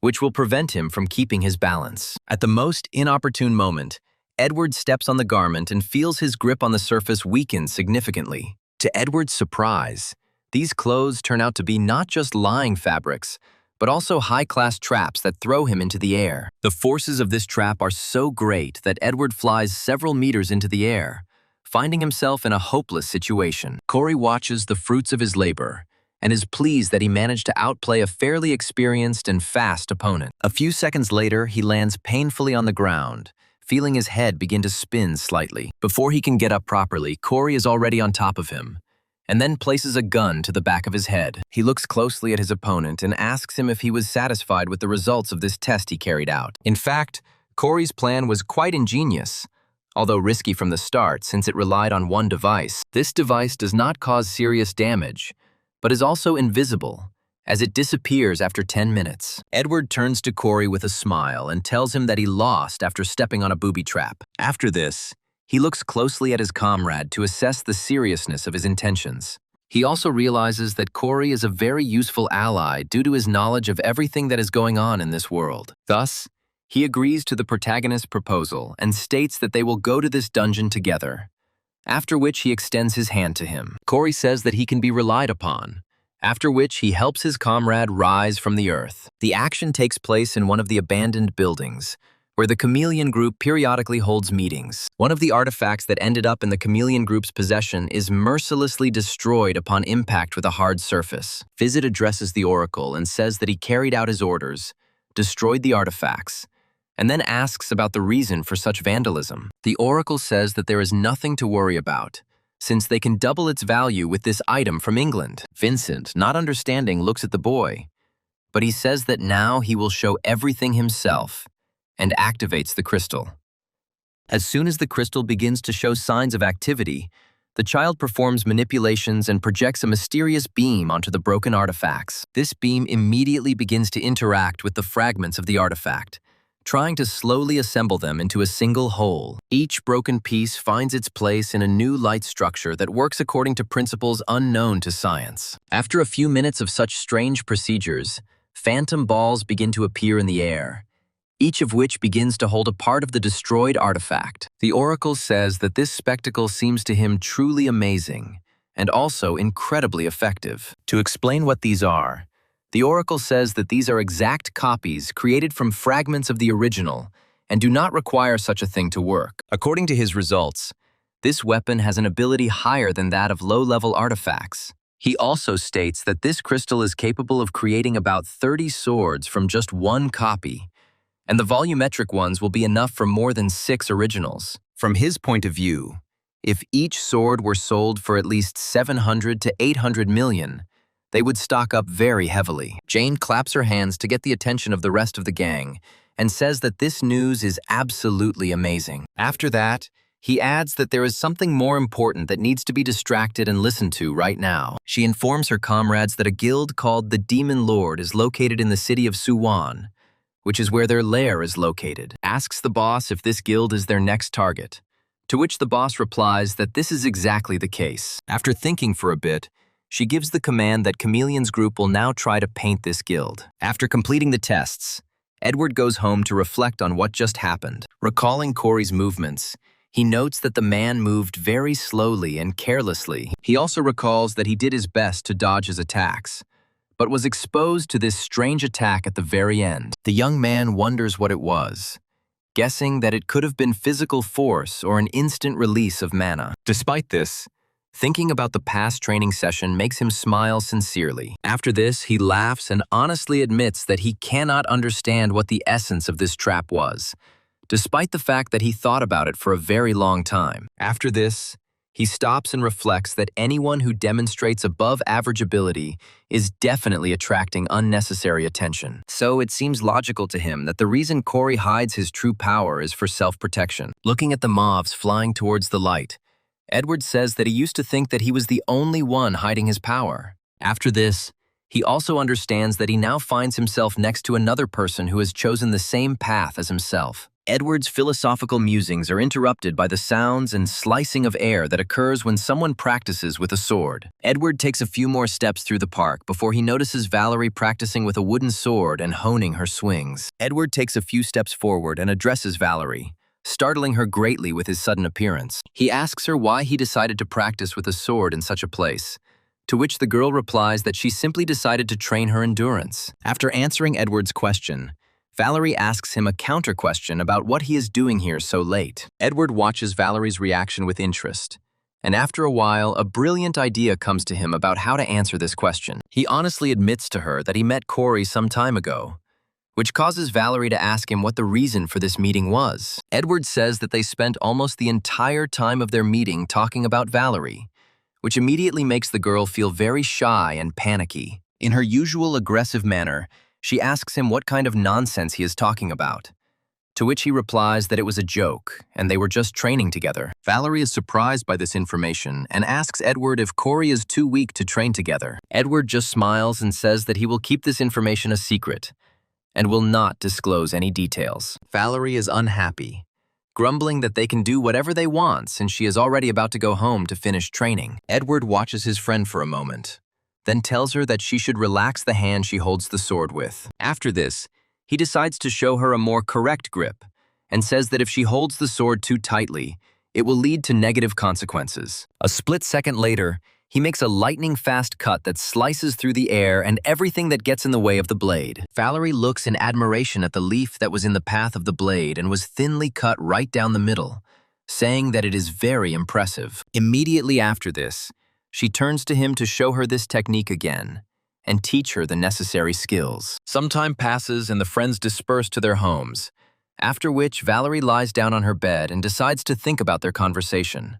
The girl looks at her hand intently, after which Edward's words, which he told her just recently, come into her head. During their training, he stated that he could help her with practice in case she wanted to become even stronger than she already was. Trying to replicate Edward's advice, Valerie comes to the conclusion that if she does it differently, the grip will be much better and more comfortable. Immediately after this, she quickly jumps out of bed and says that she is now experiencing complete stress. She also quickly turns around and says that there is only one way to get rid of such stress in the dark. This method is to try to play the game using a virtual reality helmet, which at this point has become widely available. Many heroes use this device to conduct imaginary training and hone their skills without having to leave their homes. Typically, people practice a virtual game that is popular all over the world and is called Gladiator of the Century. The game has ranked modes, and each league that opens the season is broadcast on streaming platforms. This game is so popular that it even makes the news,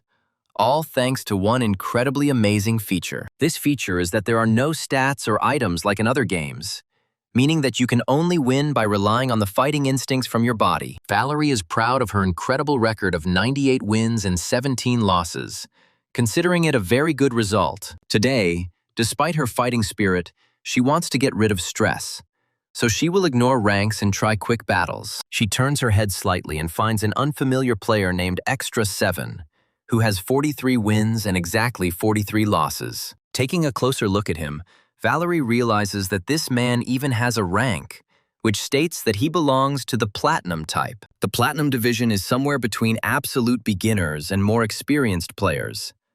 But for real professionals, it is just dust. Valerie thinks that this fight will be incredibly easy, and she will knock this opponent down after a couple of punches. The girl hopes that this man will become her prey and sends a request for a duel. The system immediately notifies her that a player named Extra 7 has accepted her request, meaning the duel will begin in just 3 seconds. Valerie prepares carefully for the fight, thinking that first she needs to understand who her opponent is. The timer counts down 2 seconds before the battle begins, and Valerie decides not to attack first, but to look at her opponent's tactics. With less than 1 second left before the match starts, the Extra 7 player suddenly makes a dash at incredible speed towards Valerie. The duel begins.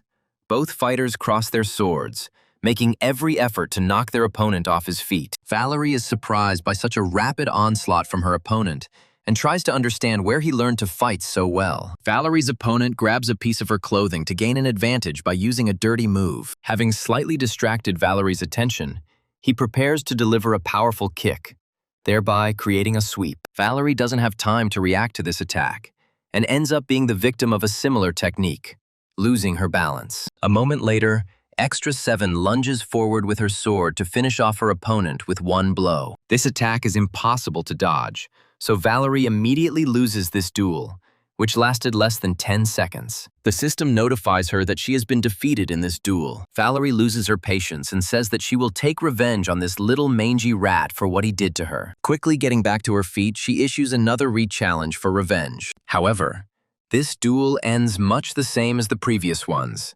as Valerie continues to make mistakes. The same thing happens after the next challenge, which Valerie immediately throws to her opponent in order to get even at least this time. Nothing changes.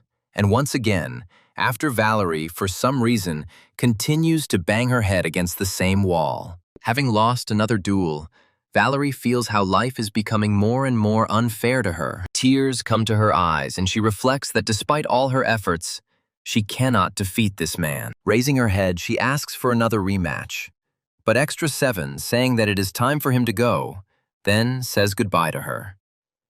Valerie tries to stop her opponent and asks him if he always logs into this game at this time. And suddenly he answers that he logs into this game regularly, after which Valerie asks him if they can fight every time they meet. The mysterious player looks at Valerie in surprise and says that he is not at all against such a scenario. The player decides to log out of their account, and it turns out to be none other than Corey, who somehow didn't recognize Valerie despite her memorable character. Taking off his VR headset, he says that he ended his gaming session with 7 wins in a row, without a single chance of losing. The reason he originally entered this game was because he wanted to test whether the random enhancement skill worked on game devices. Corey thought that the random upgrade function was much better than he thought. However, he started to get a little worried when the mana started to run out. The essence of this function is to improve any item or weapon that the wearer comes into contact with. With this stat, the protagonist's helmet reaches a whole new level compared to others, making any battle with Valerie automatically unfair. Corey laments that items can only be upgraded to 44%, but then expresses hope that his luck stats will help him get past that threshold. After finishing his thoughts, Corey finds his dear daughter, Evangel, in the midst of devouring a large strawberry shortcake. Turning on the caring parent function, he immediately takes away the sweet treat from her, telling her that she should not eat a lot of confectionery. Evangel starts to get cranky and say that she wants some more cake, to which he replies that she can eat it tomorrow. A small child who does not yet understand the concept of rules and prohibitions begins to beg Corey for a sweet treat, but he remains as hard as a rock. In order to somehow calm Evangel down, Corey lifts her up on his arm and tells her that tomorrow he will bring her something much tastier. Evangel looks at him with disappointment and asks if he promises that everything will happen exactly as he says. Corey sarcastically says that he has never cheated on her before, so now he can go to bed peacefully and not worry about anything. It takes Corey a while to get little Evangel to bed, and the starry sky is already hanging over the dorm. Finding himself in relative silence, Corey decides to check social media, as well as any necessary notifications that might have arrived on his smartwatch. He quickly discovers that he has received an unread message from one of his friends. The sender of this message is Edward, who invites Corey to meet on the second Friday in August. Corey smiles at this information and remembers that he has no plans for the second Friday of the month. He decides to answer him that he agrees to such a proposal and states that they will meet on free territory. Corey spends the next few days training hard to prepare his body and mind for the challenge ahead. He spent every free minute studying and training to ensure he had the best possible chances. The same can be said about his experience with virtual reality, in which he constantly trained to hone his close-range combat skills. Valerie continued to challenge him and lose over and over again,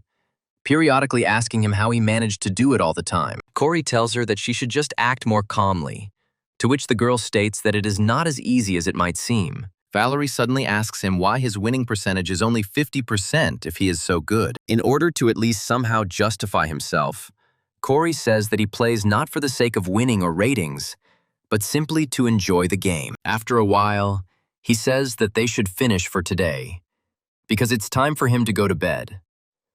Valerie looks at the main character with a smile and says that she will really look forward to meeting him tomorrow. Corey looks at the game character Valerie, still not understanding who is in front of him, and thinks about how she acts as if they already agreed to meet. However, Valerie turns out to be very friendly towards him, and in some ways he is glad of her company. Looking at her, a sincere smile appears on his face, and he says that they will indeed meet tomorrow, and he will look forward to this meeting. Corey says that it seems like fighting this particular opponent in this game has become part of his daily life. Scratching his head, he muses that there is nothing wrong with this, since his opponent is quite polite, despite suddenly challenging him to a fight when they first met. Corey has no idea how his opponent's nickname is calculated, and so mistakes him for a man. After some time, interest takes over, and he decides to write down this person's nickname in order to pronounce it syllable by syllable. As soon as he says the name, it becomes pretty obvious that it is pronounced Walerie. Corey decides to push these thoughts away from himself, because it seems to him that all this is some kind of nonsense and a syndrome of searching for deep meaning. He understands that if you take into account the manner of speech and the character of this character, then you can only make one conclusion.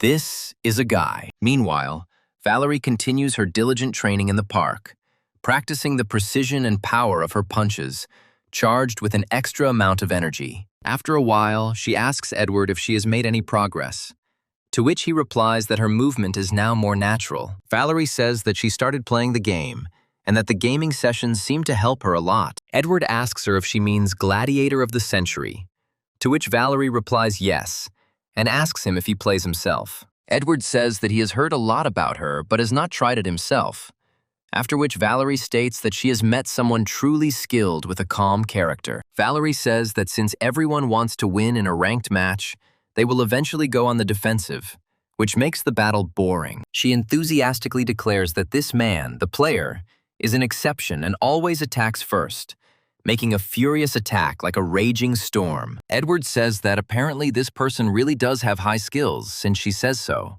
Edward suggests that the man is the current hero, to which Valerie replies that she doubts it, when suddenly she hears Corey. The smile disappears from her face almost instantly, and she turns around sharply to see if she was imagining things. Corey continues to look at his friends with his usual calm and asks them what they are doing here. Edward mentions that Valerie told him about her new training partner, but Valerie dismisses the story, saying that it's not important. Corey doesn't pay attention to these words and only looks in surprise at Edward, who will lose his shoulder. Valerie only clenches her fist tighter, making it clear to Edward that she doesn't want this information to be shared. Corey says that they need to hurry in order to get everything done that needs to be done. Valerie looks at Corey and Edward in surprise and asks them where they are going, to which he replies that they have some things to do. Corey calmly turns to Valerie and wishes her luck in training. Valerie looks at the protagonist with slight surprise, then raises her hand and says that she wishes the same for him. After that, she slowly lowers her hand and watches in surprise as Corey and Edward walk away somewhere,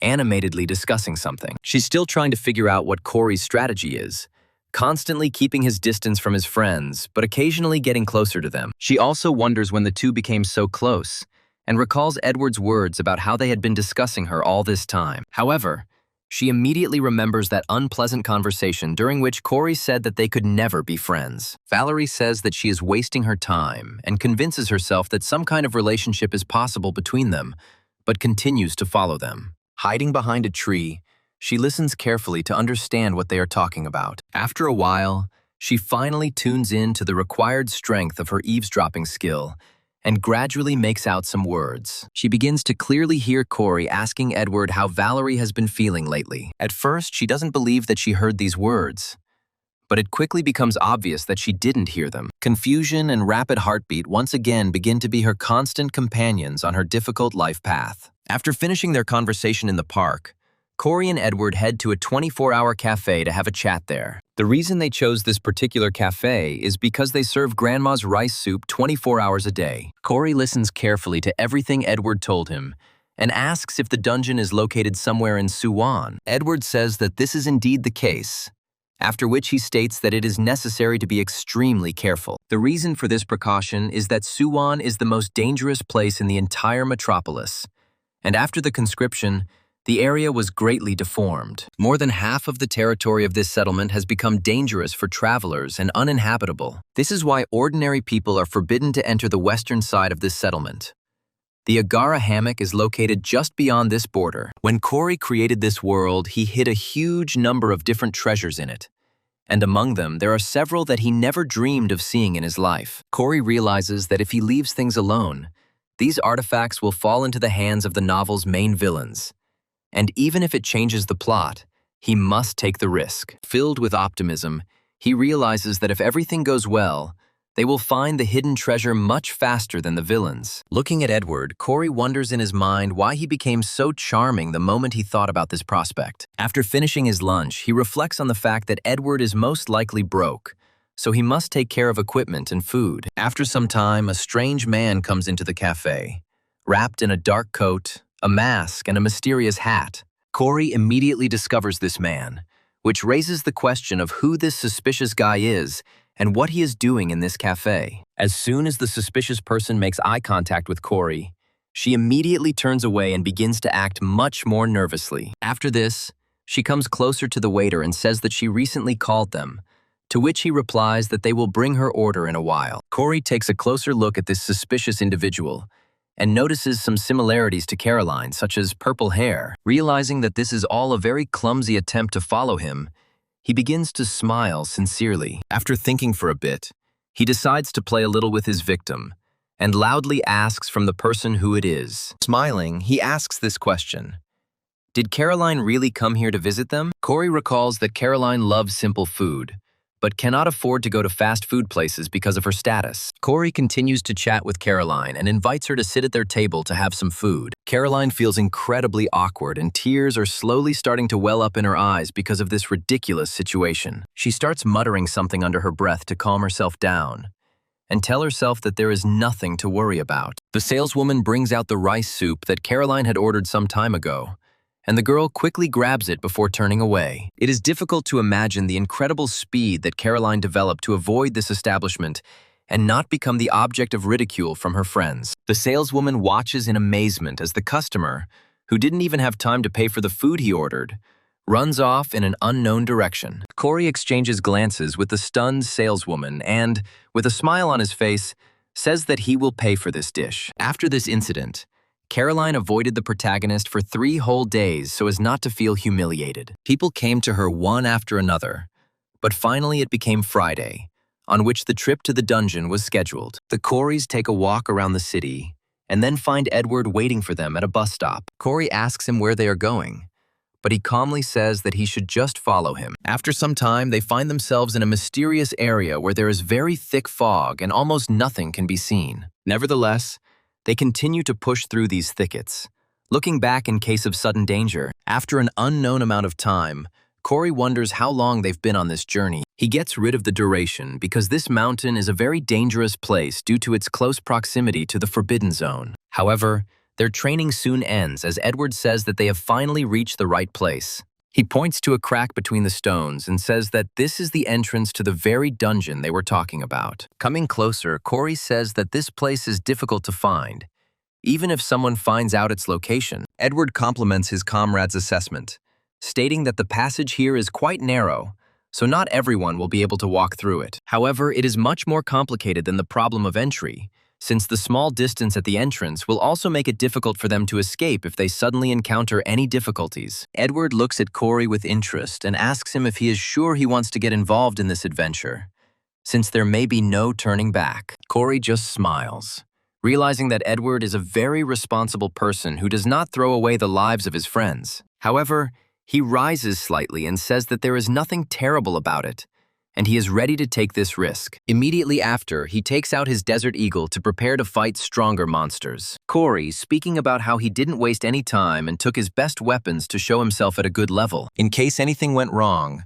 Corey had prepared several light consoles in advance to combat potential fallen. Since the boss of this dungeon is above average level, light bullets will only help to buy some time, but will not defeat him. However, Corey's calculation is based on the fact that Edward will help him, and thanks to his incredible strength, he will be able to defeat this boss. Corey takes a step forward, then turns towards Edward and extends his hand to him. Edward looks at him in surprise, but Corey says that they should stick together at all costs, as it can be quite dark there. This situation is, of course, a little awkward for the two men, but they don't really have any other choice. However, Edward asks him why they should hold hands, to which Corey replies that it will be very dark inside. He also puts forward the following argument using his theories, which states that if they recklessly light the torches, they will provoke aggression towards them. Edward smiles and says that such reasoning seems incredibly sound to him. The two heroes walk inside, holding hands so as not to lag behind each other, and continue walking for some time. After a few hundred meters, it becomes a little lighter due to the various fireflies that live in this place. Edward says that he had no idea that the narrow passage would open up into such a wide corridor in which an entire division could deploy. Listening to the sounds coming from this place, he notes that it is relatively calm and quiet here. Corey initially agrees with his friend, but then falls silent for a while, hearing something suspicious. After a few moments, he turns towards Edward and asks him to wait a few minutes. The reason for this concern is the strange entrance that leads to the other side of this cave. Corey muses that they came here from the east, meaning there is an entrance to this cave from the other side, which contradicts the plot. In order to understand what is going on here, he decides to use the skill of his enhanced vision. A moment later, a whole group of people appears before his eyes, rapidly approaching them, which frightens Corey. He freezes and listens carefully to every sound that comes from the darkness,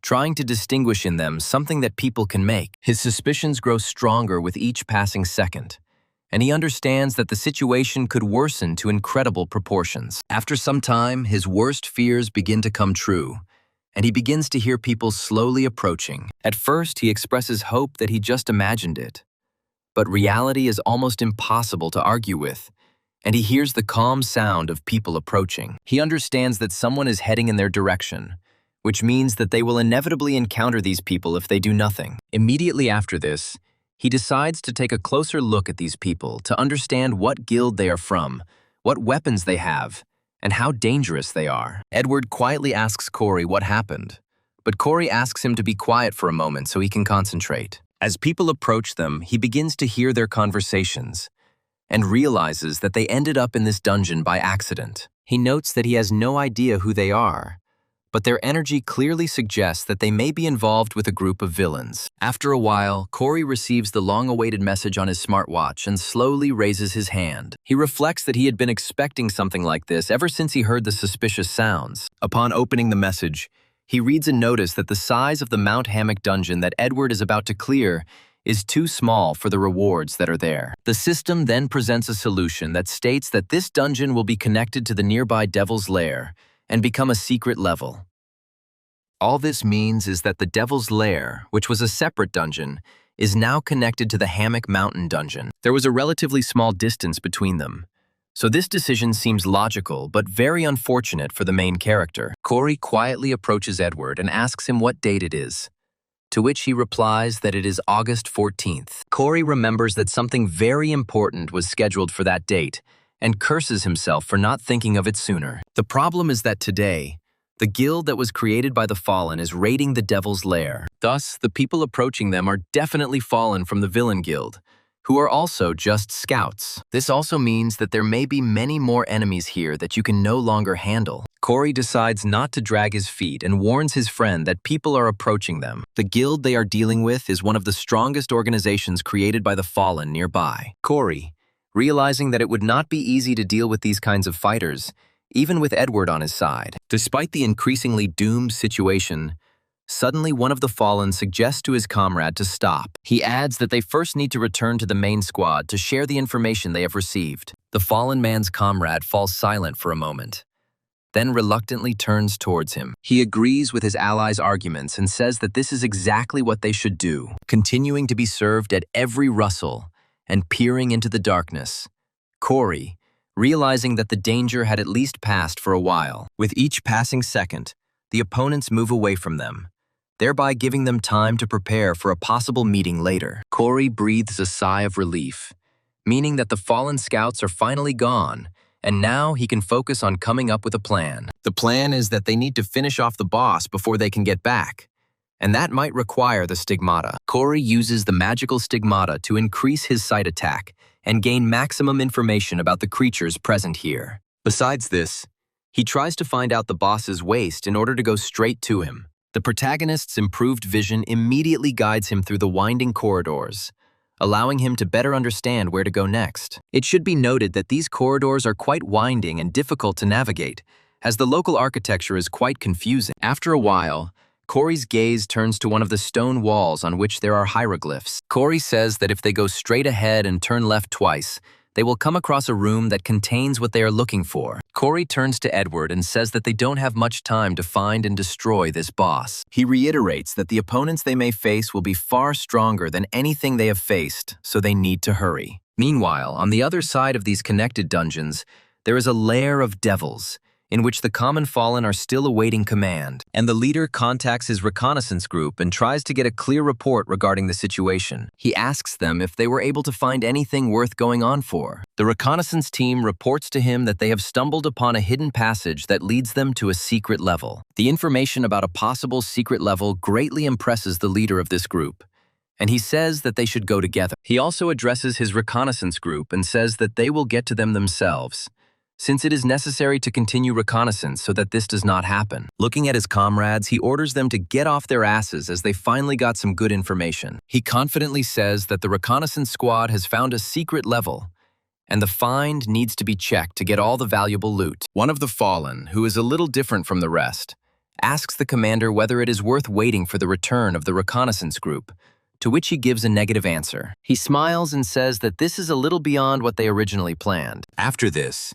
he asks them if there are really only 2 missing, after which he carefully counts all the Fallen who are here. Without thinking twice, he snaps his fingers to set in motion a plan of his own that no one else knows about yet. One of the Fallen turns back and tries to understand what is happening and why their ally is acting so strangely. He asks him what he is doing, when suddenly he notices a bluish lightning flashing through the air, which does not bode well. The leader of the Fallen immediately turns around quickly to see what is happening to his allies. The Fallen, who is behaving very strangely, materializes a portal next to him, which continues to pulse rapidly. The Fallen Maker asks his subordinate what he is doing and why he decided to create a portal. Hearing these words, the Fallen one contorts his face, irritated, after which he decides not to react particularly. He puts on his glasses and muses that this isn't a phase shift portal, but it would be too difficult to explain. The leader of the Fallen turns to his ally and asks if he heard him poorly,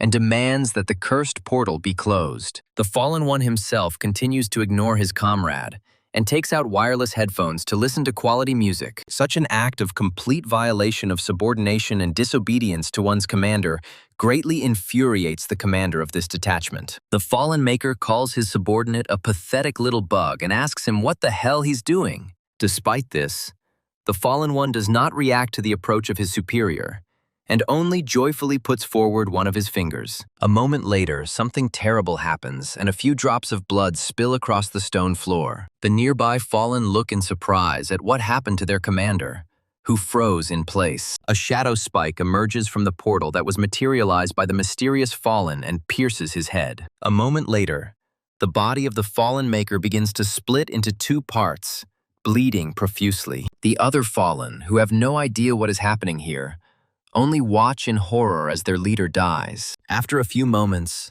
the body of the leader of this detachment begins to evaporate, turning into a mysterious black liquid. Such a brutal reprisal does not inspire any confidence or optimism in other fallen ones, who do not understand what to do. They ask their former ally what the hell he's doing when suddenly a familiar figure appears from the portal. Before the fallen can do anything, the boss of the chameleon gang appears in front of them. All the fallen look at this woman with horror and understand that they are in big trouble since they crossed such a person. However, the chameleon boss's gaze continues to be quite disinterested and cold. She decides not to start a large-scale massacre and releases a mysterious gas that affects the consciousness of the creatures present there. All the fallen who looked at the chameleon boss in any way quickly lose consciousness and fall to the ground. In just a few seconds, the mysterious girl knocks out 6 people without moving a single muscle on her body, and she takes a few steps forward, after which she decides to leave them alive in order to seriously damage the business. She turns around and says that this is very important so that the share prices of this guild do not fall. Her partner asks if they need to inspect the secret level in search of something important. The boss replies that this is not necessary,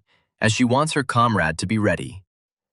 The boss's ally asks her if anything unexpected might happen, noting that everything has been going pretty smoothly so far. The boss says that right now on the secret level there are 2 people who are of great value to her. Without thinking twice, she declares that these people are candidates to join the gang. The chameleon thug smiles and asks the boss if she is trying to test them by pitting them against strong monsters. Afterwards, he says that she will be very interested to see the results of this procedure. After this, she begins to concentrate, and dark energy appears next to her, outwardly resembling streams of water. The spiritual power of the boss is so great that these streams are invested into a single stream that can lead everything in its path. Corey and Edward continue their journey through the cave, carefully examining every corner. After some time, they come across creatures that are typical of such places and pose a moderate danger. These creatures are ghouls, who usually form groups to compensate for their weaknesses. Upon seeing potential victims, the ghouls immediately begin to move,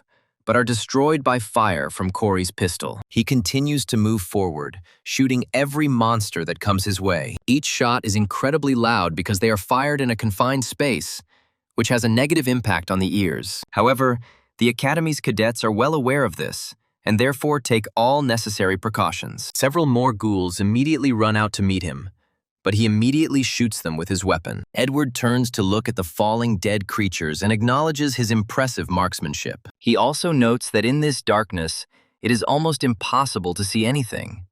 But this is not a problem for Corey. Thanks to his excellent vision, he instantly hits all the vital points of his opponents. Edward turns to the protagonist and says that he is truly incredible, but he asks not to flatter him. The desire to be distracted from the common cause.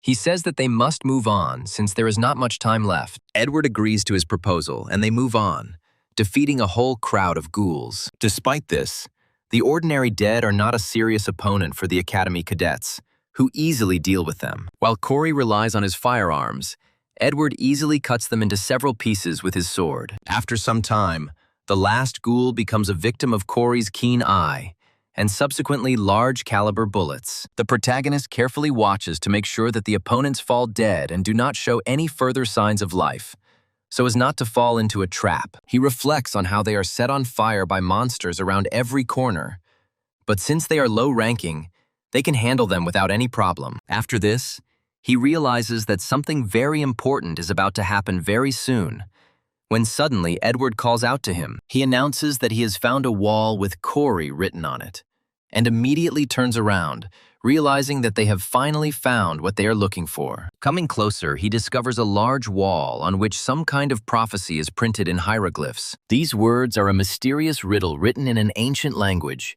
making them difficult for modern people to read. Edward asks the question, and then, will their smartwatch be able to handle this task and translate the text for them? Corey says that this will be an interesting test, after which he activates the corresponding program on his device. Immediately after this, He uses a scanner to scan each hieroglyph and understand its meaning. If we decipher this message, it is a bizarre riddle that will be quite difficult to solve. This matches the decrypted text that appears on Corey's smartwatch, which says that there are always rooms like this in the dungeons. In the original story that Corey wrote a long time ago, Edward was unable to solve this mystery on his own. However, he asked Caroline for help, who in turn asked the Intelligence Guild for help and received a response within 5 minutes. Corey, realizing that this option might otherwise be an option, but they are currently in a time crunch. Deciding not to waste time, he uses the light skill to illuminate the necessary hieroglyphs. The symbols gradually begin to move with each other,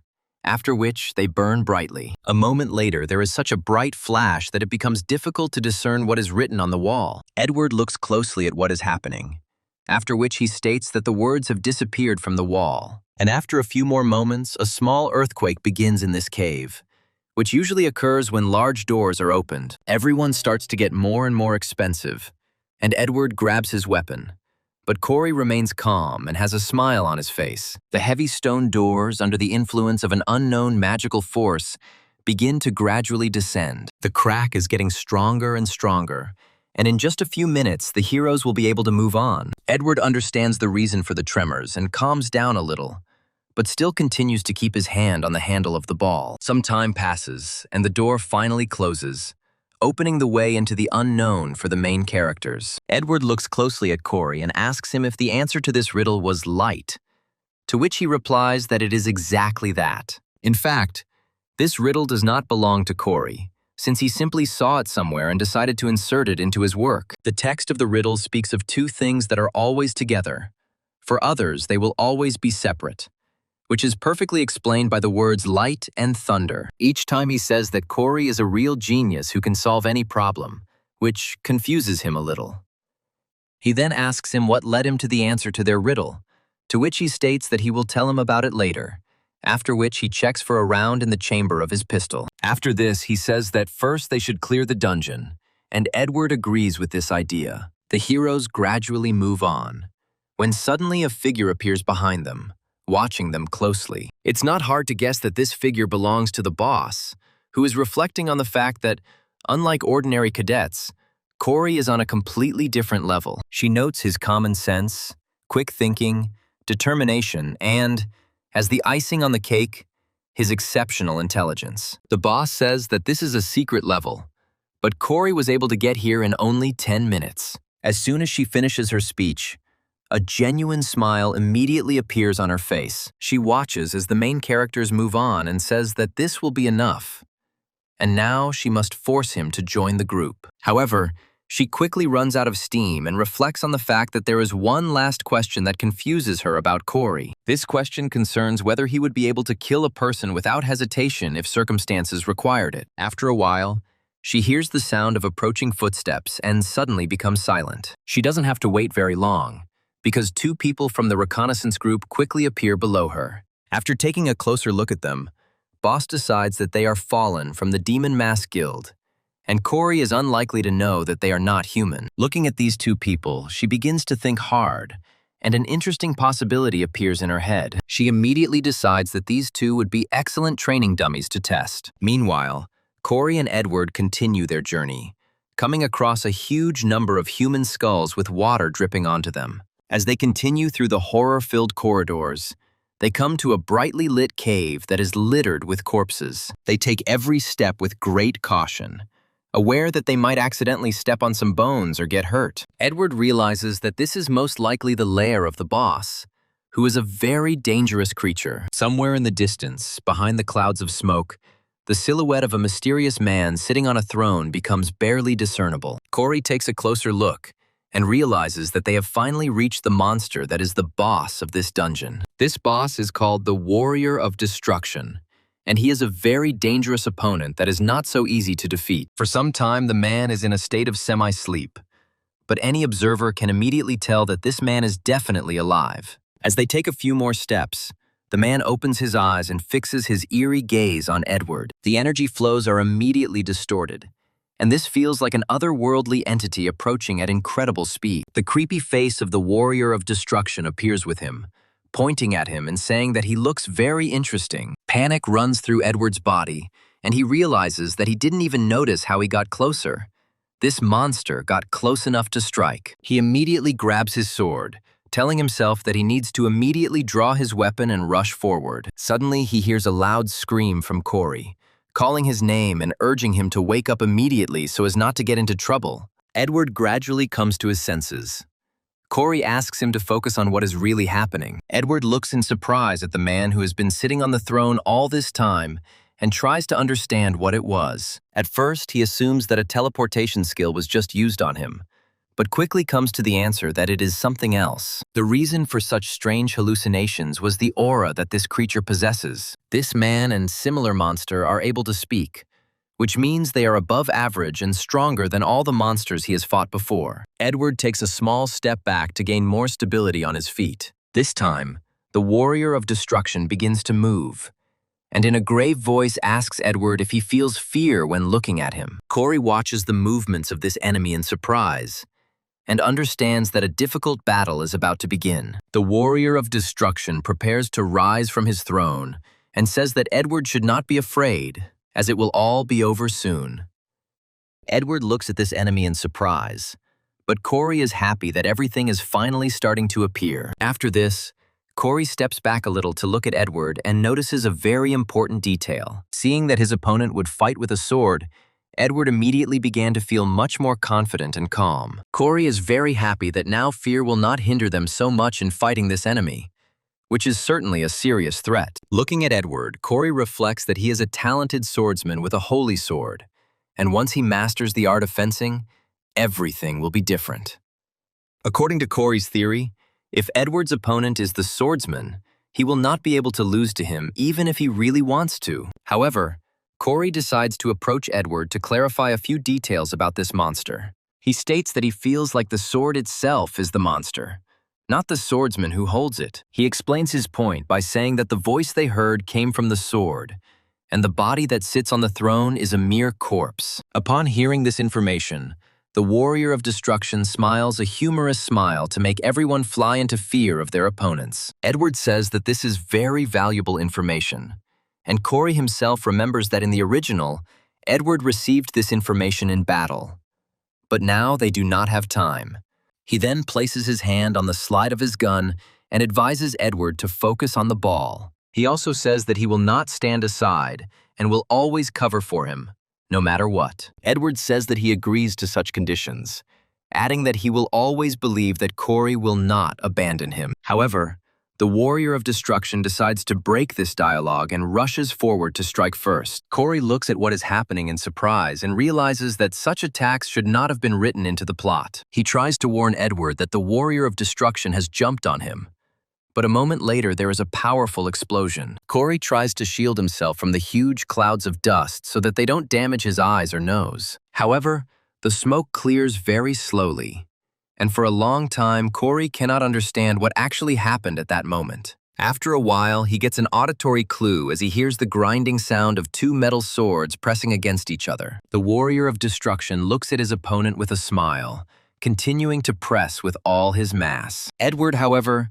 makes every effort to withstand this attack and thereby gain a small advantage. After some time, they both make counter efforts, after which they jump to the side to regain their strength. Thanks to his personal mass, the warrior of destruction pushes Edward a greater distance, but he quickly slows himself down with his arms and legs. After waiting for his opponent to recover, Edward rushes forward to deliver another series of attacks. The warrior of destruction says that Edward fights quite well for such a young man. Edward doesn't respond to his opponent's words and only flies into the air to get a good angle to attack. Finding himself above his opponent, he prepares to deliver a devastating attack from above. A moment later, holy energy falls upon the warrior of destruction, causing him serious wounds. This attack also causes a fair amount of smoke, causing the warrior of destruction to simply cough and look around. After a while, he looks ahead in surprise and tries to understand where his opponent, whom he counterattacked, has gone. It turns out that the young man landed in a different place than the warrior of destruction had intended,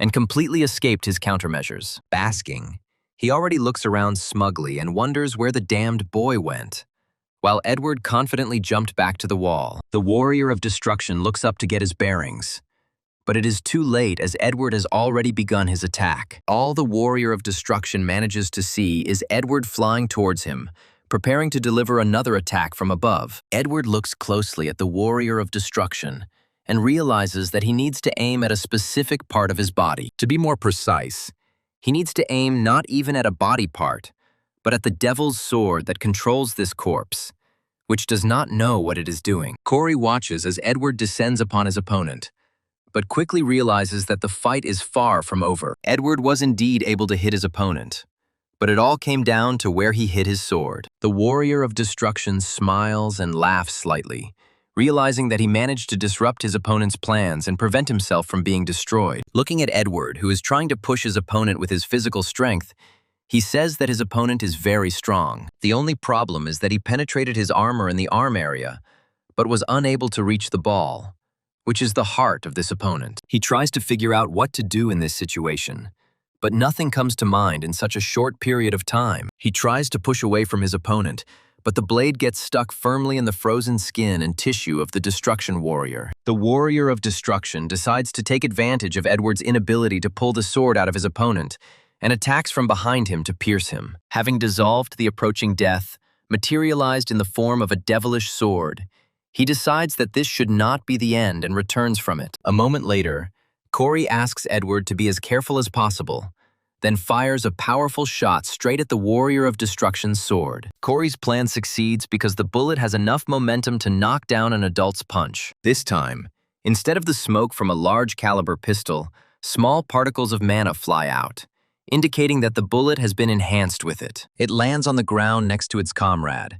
who thanks it for coming to its aid in time in a difficult situation. Corey calls out to Edward and tells him to pay attention to something very important. Once Edward pays attention, Corey tells him that the monster knew from the start that they would target his real body. Corey boldly suggests that this monster deliberately lured them into a trap in order to win on his own desire. He adds that it was a very cheap trick, but it almost worked because they didn't stop long enough. I even listened carefully to my comrade, after which I close my eyes to concentrate on the upcoming fight. After that, I raise my sword again and say that in this case, they need to fight more carefully, taking into account this information that they just found out. The warrior continues to watch Edward's movements with interest and hopes that this man will become his new vessel. Edward will hesitate for a moment, after which he will gradually begin to charge his weapon with holy power, which will allow him to deal more damage to such a monster. The Warrior of Destruction says that he did not expect that some youth would be able to use such an explosive potential of his power. Thinking about this brings a creepy smile to his face,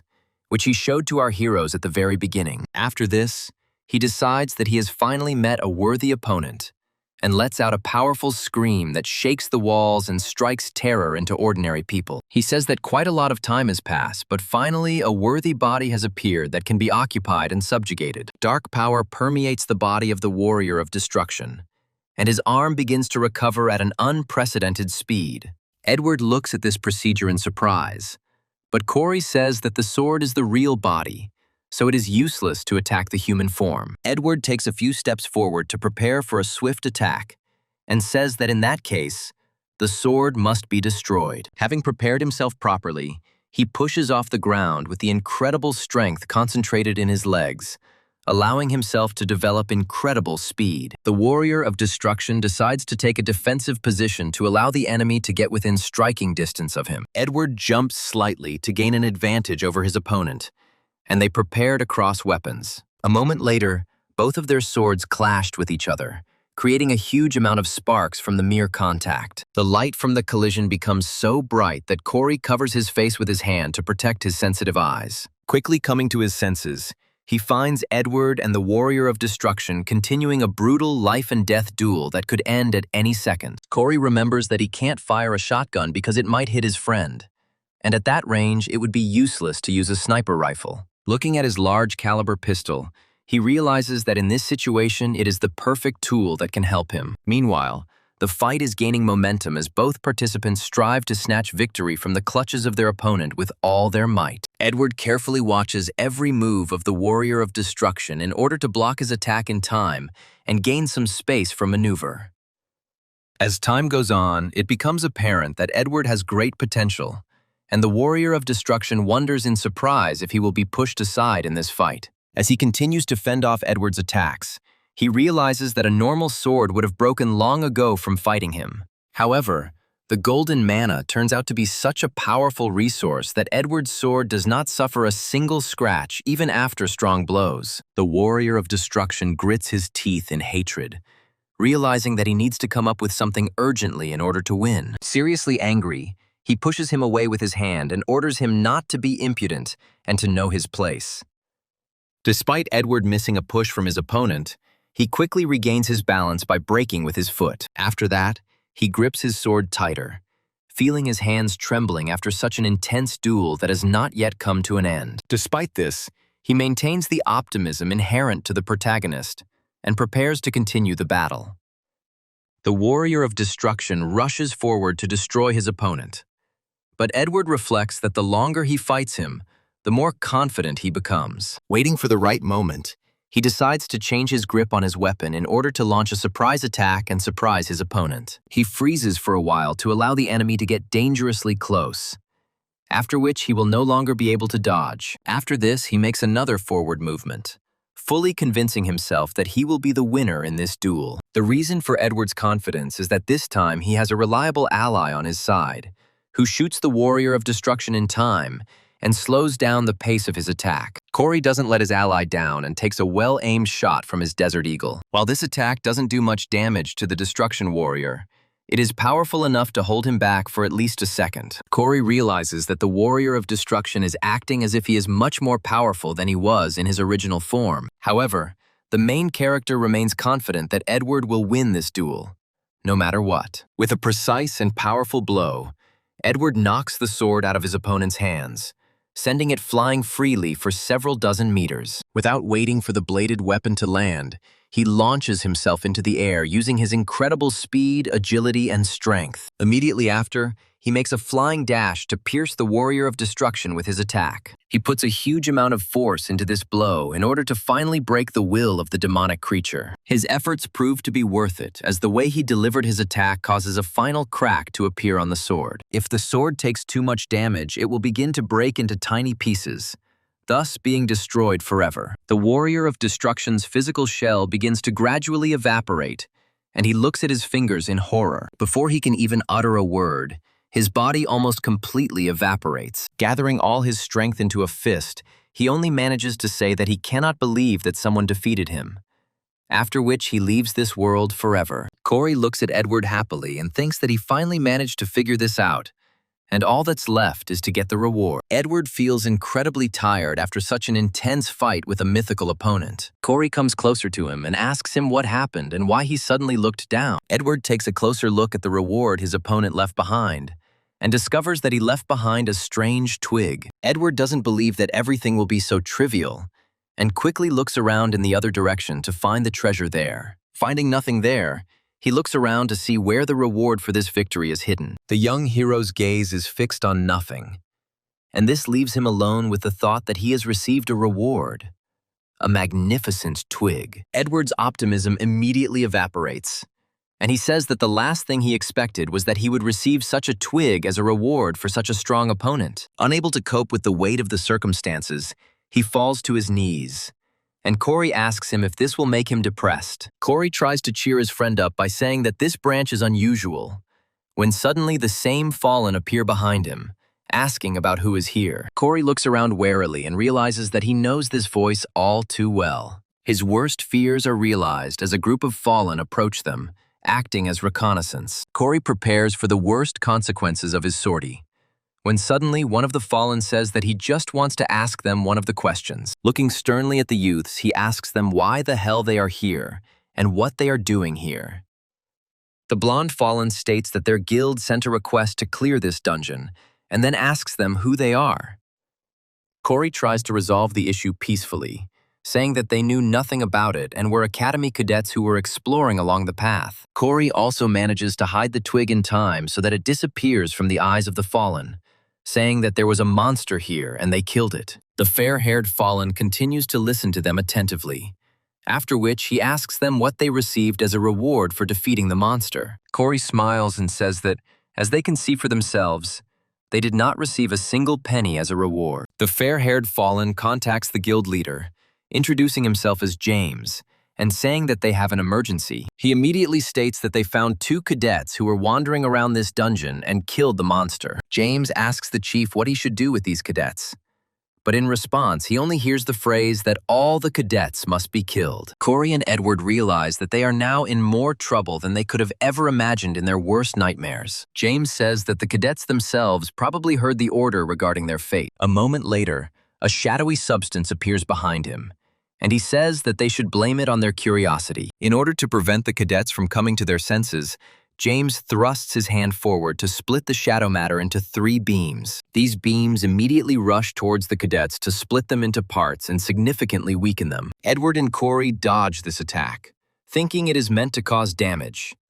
But they are proven wrong. Edward looks around and asks Corey what the hell is going on, but gets no answer. After a few seconds, Corey looks around and discovers that he has entered the area of the blocking barrier. He easily determines that this is a special spell that is needed to isolate its target, who will not see anything that happens outside the sphere. He wonders if Edward will be okay when suddenly one of the Fallen appears in front of him. This Fallen is armed with an axe and speaks wistfully about how he always gets the most boring opponents. Corey takes a closer look at his opponent and discovers an emblem with 2 golden axes on his clothes, which marks this Fallen as a hero. Corey looks at him and says that in front of him stands an advanced-level hero who once took oaths. He also asks him why he goes so far with simple cadets who don't pose much of a threat. Corey's opponent tightens his grip on his axe and asks him if he really needs to answer these stupid questions. After this, he takes a fighting stance and says that Corey will remain lying here forever in any case. Studying his opponent, Corey realizes that he is facing a person with incredible mana values. It becomes obvious that the difference in their characteristics is too great,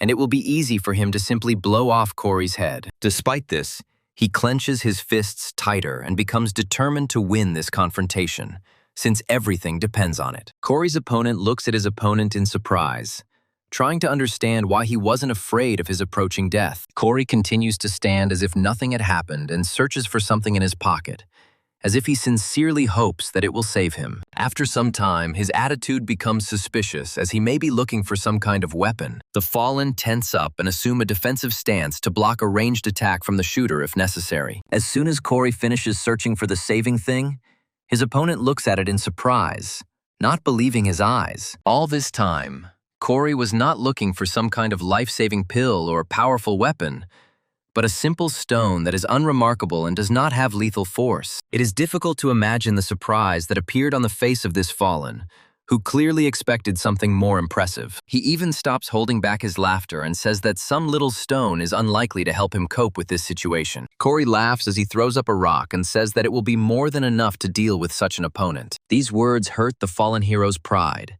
and he asks Corey why a dog like him allowed himself to bark so loudly. Corey, keeping his blood cold, smiles arrogantly as he looks at his opponent, as if he doesn't perceive him as a threat at all. The Fallen heroes analyze their opponent and note that his mana is at an astonishingly low level, meaning that he himself has no reason to be confident. The Fallen hero tries to verbally insult the protagonist, but the latter quickly throws a pebble at him. As the pebble flies right next to the Fallen hero's head, he discovers a mysterious thread that is trailing behind the stone. He follows this thread closely and wonders where it could have come from and what it could be used for. At that very moment, Corey strains all his muscles to sharply pull the etheric cord and change the balance of power in an instant. The Fallen heroes slowly turn their heads towards Corey, but it is too late. At high speed, the rock crashes directly into the Fallen hero's head, causing him to suffer incredible damage to his brain. Corey planned this attack perfectly, which also reminds me a lot of the old story of David and Goliath. One blow from a pebble is enough to knock out even a large opponent, which this Fallen hero certainly was. Corey retrieves the stone attached to the etheric cord and prepares to continue the battle with his opponent. However, the Fallen heroes take a few steps forward before finally losing their balance and starting to fall down. A moment later, he lands face first in the soft mud, showing everyone the dangers of underestimating your opponent. This battle takes less than a few seconds, which separately allows us to consider Corey a true genius of this kind of skirmishes. There was a huge amount of luck involved in this move, though, and Corey crouches slightly to catch his breath. After this, he states that if the enemy had not let down his guard, things would have been much more tragic for Corey. Returning to the air, he hides the stone in his pocket and takes a few steps forward to get closer to the fallen hero. A moment later, he takes his pistol out of his pocket to aim at the head of his prone opponent, who still hasn't come to his senses. He muses that he needs to hurry, as the fallen are very quick to recover and can come to their senses in minutes. Without thinking twice, he pulls the trigger, after which a very loud shot is heard, and a spent .50 caliber cartridge flies out into the air. The result of this shot is very heavy, and Corey looks at the body of his opponent in surprise. The problem is that the large caliber bullet, which has incredible penetrating and stopping power, was unable to penetrate the fallen's skull. As if out of spite, a few moments later he opens his eyes, and the bullet itself falls lifelessly onto a stone and bounces off several times. Corey looks at his opponent in horror and wonders if he really needed to use a shotgun to finish off this freak. The fallen hero immediately decides to break the distance between his opponent and uses the skill of a very loud scream. The sound waves immediately reach Corey, who is completely unprepared for such a creative attack. The pressure is so strong that he is thrown into a stone wall, which is badly crumpled after the protagonist crashes into it. This blow also turns out to be quite painful, and Corey feels blood start to pour out of his mouth. As he falls down, he reflects on how damn painful it was, despite the fact that he managed to use ether to protect himself. The fallen hero slowly rises to his feet and calls Corey a little bastard who dared to use such dirty tricks against him. His skin begins to darken rapidly, and he states that Corey is getting too carried away in these battles. Anger gradually begins to overwhelm this hero, and he says that he did not want to use this skill until the very end. He also says that a little rat like Corey was not worthy of seeing his true form, but everything came to what it came to. Corey looks at his opponent's new form and reflects on how he should have finished him off before things reach this point of no return. A special ability of the fallen is to transform into a monster, which significantly enhances their physical and magical abilities for a period of time. Meanwhile, James also finds himself locked in with Edward one-on-one in order to easily deal with this brat. For some time, Edward tries to shout to his friend, but all this turns out to be futile efforts. He realizes that he can't hear anything even if his words were as sharp as Corey's. Convinced of the futility of his attempts to shout to his friend, he turns his gaze to his opponent and realizes that he will not escape from here without a fight. It quickly dawns on him that he no longer has a choice but to kill the fallen one who is asking for a fight. James studies his opponent and then says that Edward can consider himself lucky, since it will be quite quick. Having studied his opponent a little better, he slows down for a while and reflects on the fact that he has seen this man somewhere before. Edward's appearance is also quite recognizable due to the fact that there are already a large number of legends about him. Jay remembers that this man is the number 11 cadet in the Academy's power rankings. Before entering battle, he muses that this man could be a valuable ally if they could recruit him. This dream is utopian, as Edward has a very clear moral compass that does not allow him to join the GOAT. James says that he is very sorry to kill such a promising guy, and then teleports straight to Edward. He decides to launch a powerful attack that will instantly slit Edward's throat and remove any hope he has of surviving. However, Edward's reflexes are at an incredible level, and he manages to dodge this attack, escaping with a slight cut on his cheek. Immediately after this, he places his hand on the stone floor in order to get a good lever for support. He plans to use this leverage to throw his leg into the air and deliver a powerful attack to James's head. However, James is not the easiest fallen, so he manages to react to this movement and teleport again. Edward regains his footing and looks around, trying to figure out where his opponent has gone. It quickly becomes apparent that James has teleported behind him and is now rapidly approaching at high speed. It rises to its feet and wonders how it got there and what its tactics are. Taking half a step towards his opponent, he feels incredible pain, which forces him to briefly kneel down. He discovers that James has managed to attack his leg and make several cuts in important places. This is perceived as the cut being made during the short time it took him to teleport away from his kick attack. Edward notes that his opponent is very fast,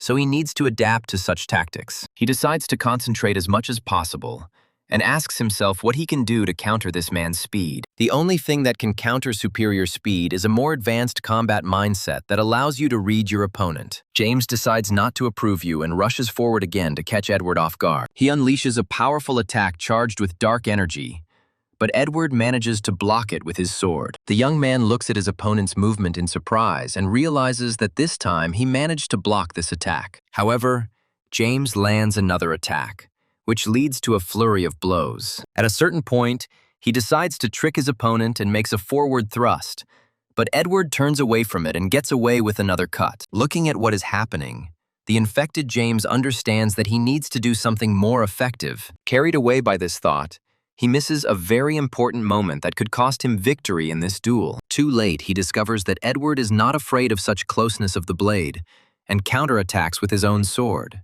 This time, I put a lot more effort into this attack in order to deal maximum damage if it managed to hit. James tries to teleport away, but Edward still manages to strike his almost ephemeral body. Teleporting to a safe distance, James sees that a serious wound has appeared on his leg that does not require bandaging. This time, James does not decide to rush into battle right away in order to try his luck, and freezes for a while, as if thinking about something. Edward watches him closely and is surprised to see that he still isn't getting any closer. After analyzing his opponent, he realizes that he is much weaker than the warrior of destruction, but he cannot find the right time to repel the attacks. Gripping his sword tighter, he wonders what his friend Corey, who is his role model, would do in such a situation. Edward quickly decides that this is not something to think about, as it could prevent him from being himself in a fight in which his life depends on the outcome. Edward talks about how he bragged about fighting alone when his skills were far from the highest level. His talent was to wield a sword and protect this world from any threat. Edward realizes that as long as his opponent is a swordsman, he will always be able to defeat him, since the sword is his element. The only way out in this situation is to try your best and surpass your opponent at any cost. Edward enters a concentration mode and begins to emit streams of golden energy, which is very rare. James watches this in amazement and acknowledges the incredible amount of magical power that Edward has been given. The Fallen realizes that he initially mistook this man for a child who is leading the cadets, but now everything is becoming much more serious. Looking at his opponent, he understands that the next attack will be the last one. He needs it not to kill him. However, Edward is already prepared for this turn of events and has completed his preparations for the final blow that will put an end to this duel. Edward initially wants to rush into the attack, but he begins to feel something very strange, and it does not give him peace. Deepening the holy feeling, he realizes that this feeling does not come from his opponent, but from something completely different. And after thinking a lot, he remembers that he experienced a similar feeling when they first entered this dungeon. This feeling is very similar to that of some object reaching out to him, intricately calling him to itself in order to share power. This object is undoubtedly that very branch, which at first glance seems like an inconspicuous trinket. In fact, this simple twig contains great power that can improve Edward's potential to unprecedented levels. Corey continues to look in horror at the Fallen approaching him, calling him a little bastard. He says that he hasn't met such an annoying and clever little bastard for a long time. After this, he says that Corey can be sure that he will do everything to leave him here forever and bury him under piles of stones. Corey realizes that he has run out of absolutely all the tricks he can use to save his life. He thinks that this is the end. He will not be able to defeat this opponent, which is why he clenches his teeth with hatred and his own helplessness. The Fallen rushes forward and says that right now, Corey will die the most terrible death. Corey decides not to fight for her life and accepts her fate, closing her eyes so as not to see the one who will kill her. A few seconds pass, but he still feels quite alive and begins to hear strange dripping sounds, as if someone was being pierced through. As soon as he opens his eyes, he discovers a shadow spike that has stopped just a few millimeters from his forehead. Raising his eyes a little higher, he realizes that his opponent has just been killed by someone very powerful. The Fallen didn't even have time to realize that he had killed him. But this is a power that is only inherent to some of the most deadly fighters that can be found in the world. A familiar shadow of a woman appears before Corey, who will play perhaps the most important role in his life. The boss approaches the main character and again gives him his signature absolutely calm, but at the same time interested look. Corey still can't believe that he was saved again by the boss, who appeared out of nowhere for even more incomprehensible reasons. As she gets closer, the question of why she is here occupies his mind more and more, and he can't find an answer to it. Corey tries to quickly get up, but his strength fails him, and he realizes that the situation is becoming more and more tense. The sad reality is that Corey would have absolutely no chance of defeating the boss if she attacked him now, especially if he was injured in the future. Recalling the original story, he notes that the chameleon group joined the Demon Mask Guild in order to pursue their goals. However, the plot has changed significantly, and for some reason that Corey can't figure out, he is standing right in front of him and saving him from the guild members. Finding himself a dozen steps away from Corey, he freezes in place and continues to stare at him without saying a single word. After a few seconds of tense silence, she begins a strange movement with her hand.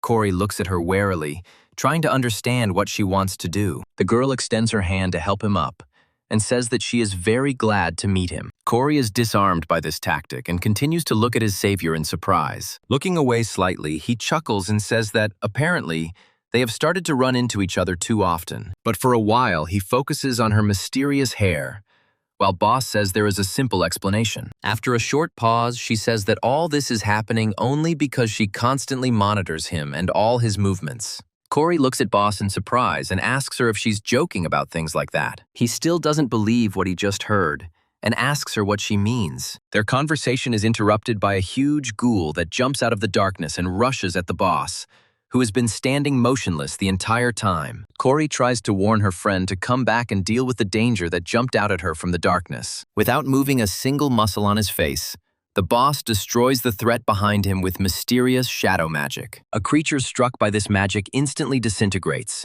leaving behind only some fluttering, burnt pieces. The boss takes it one step further and says that she was looking for him to talk about something. Corey stares at Boss in surprise and asks her why she wanted to talk to him, to which she replies that there is a reason. In order to discuss this important reason, she takes a few more steps forward and sits down so that no one can overhear them. Corey listens in amazement to what Boss has been wanting to tell him for a long time and cannot believe his ears. His surprise knows no bounds, as this moment was in the original story and was a decisive event in Howard's history. But now, everything has changed because of Corey. Corey wonders what the original story will be now, and then tries to talk to Boss. But she quickly gets up and looks around. She finds that the isolation barrier is slowly beginning to break down and says that their time for talking is unfortunately over. Finally, she turns towards the protagonist and smiles, expressing hope that he will think it over carefully. A moment later, she disappears completely, leaving behind only something resembling a dark wave. This dark wave floats away after a while in an unknown direction, and Corey doesn't even try to use his surveillance skills to find out where. All that occupies his memory is that he got involved with a very dangerous woman who, for some reason, began to follow him. His anxious thoughts are interrupted by Edward's voice calling him to find out whether his friend is alive or not. Having found his comrade, he asks him if he is okay, and if he has received any serious injuries. Corey smiles and says that it's nonsense, then asks his friend if he defeated his opponent. Edward extends his hand to him and says that, apparently, he managed to emerge victorious from this duel. Corey starts to hiss in pain, and Edward asks him if he's seriously injured.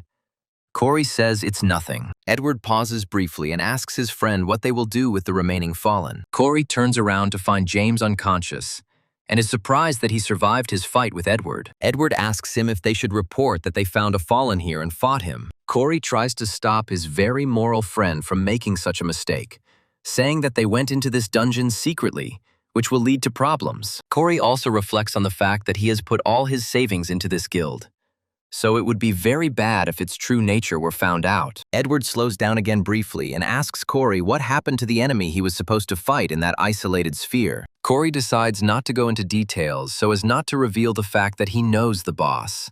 A gang of chameleons. Unable to come up with anything better, he claims that his opponent simply ran away after receiving serious damage and decided not to tempt fate.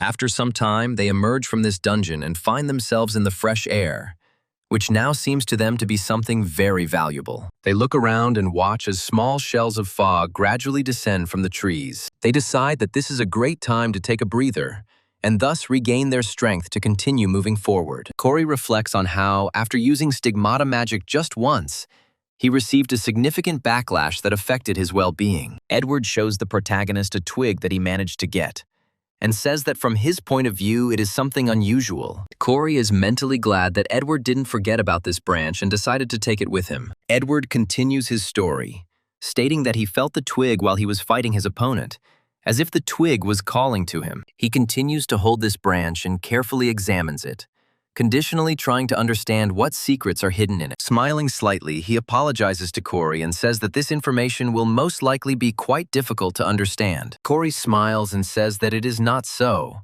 and he understands perfectly what Edward is talking about, since he himself felt something similar. Corey states that he only had to look at her to get the feeling that she would be useful in their further difficult journeys. At first glance, this is a simple trinket that would be hard to imagine on the border of clearing a dungeon.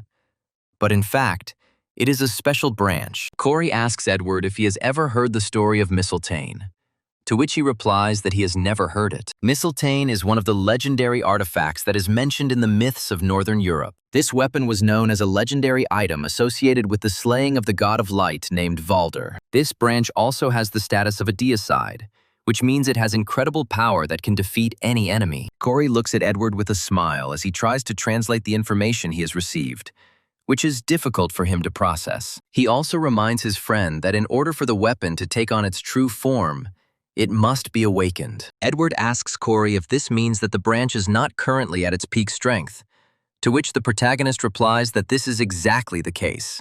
Edward happily reports that he is very glad to hear this, as she looked too shabby and nondescript for a dungeon reward. However, Edward, who had not even awakened this twig, fought the Fallen One alone and defeated him, as this artifact is a very powerful weapon. Corey asks his friend how he can awaken this branch, to which he gives him a few hints, recommending to put the branch on the ground. Edward follows his friend's directions and watches with interest to see what happens next, when he suddenly notices that Corey is rummaging through his pockets. After a while, Corey takes out a small bag, and Edward's eyes light up with a bright blue glow. Edward asks Corey what it is, looking at the glowing pollen he holds in a small bag. Corey replies that it is an artifact that can help excite this mythical branch, after which Edward asks where he got it from. Corey remembers that in the original story, Edward originally had the seedling's pollen, but now he can brag about it because he worked so hard for it. Corey ponders what he can say to further impress his friend and leave a positive impression of himself. The writer's genius prompts him to confess to his friend that this is a relic of his parents.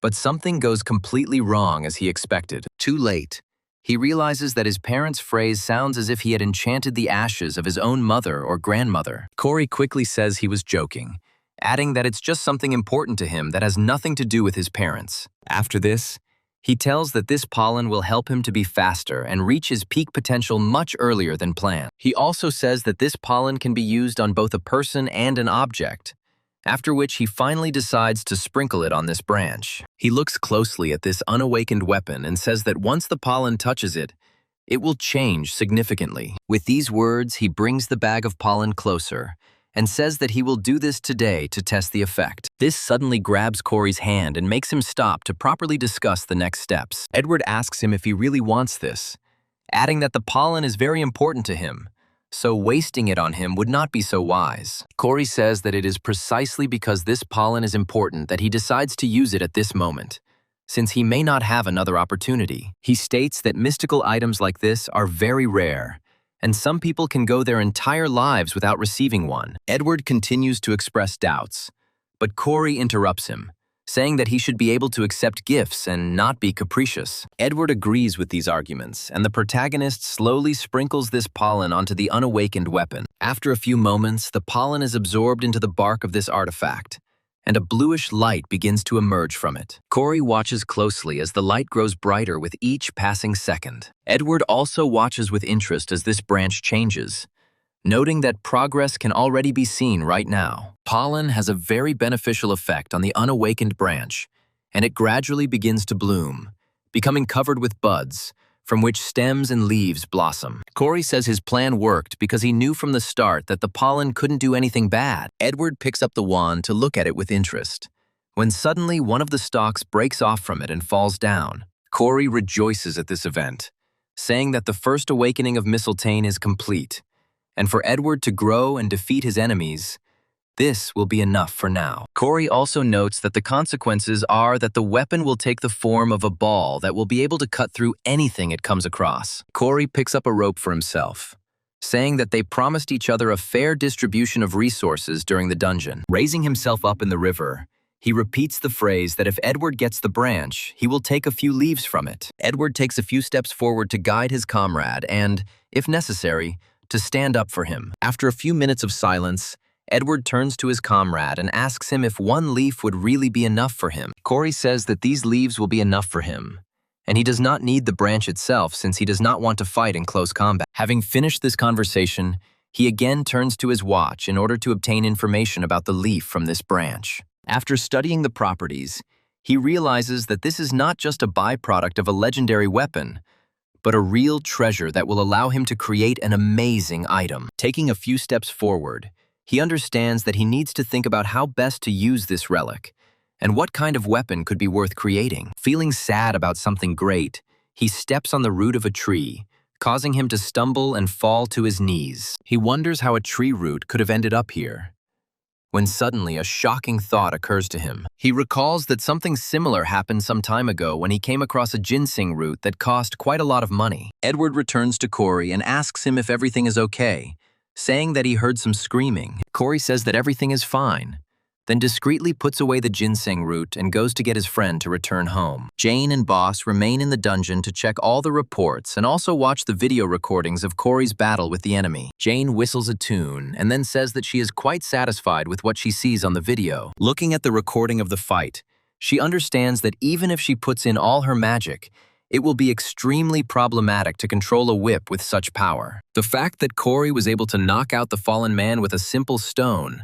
albeit for a short time, makes a positive impression on Jane the ballerina. However, this is not what really impressed Jane the ballerina, who is an experienced mercenary who has seen a lot of blood. What interested her most was how coolly Corey made his decision when he had the opportunity to finish off his opponent. She has no way of knowing that Corey initially knew that the person in front of him was a human, and mistakenly assumes that Corey would treat all humans this way. After stopping the video, Jane the ballerina says that the boss was right, and this man is indeed a very suitable candidate. The boss herself was also looking through this information at this time, and she didn't utter a single word and continued to maintain a historic expression on her face. After thinking for a bit, she says that they are done here so she can leave, after which Jane asks her if she doesn't want to watch the video to the end. As he passes Jane, Boss says that she doesn't want to look at what's on the video anymore. Jane asks her boss in surprise what prompted this decision, to which the boss replies that it is simply disgusting. The scene moves to the dormitory,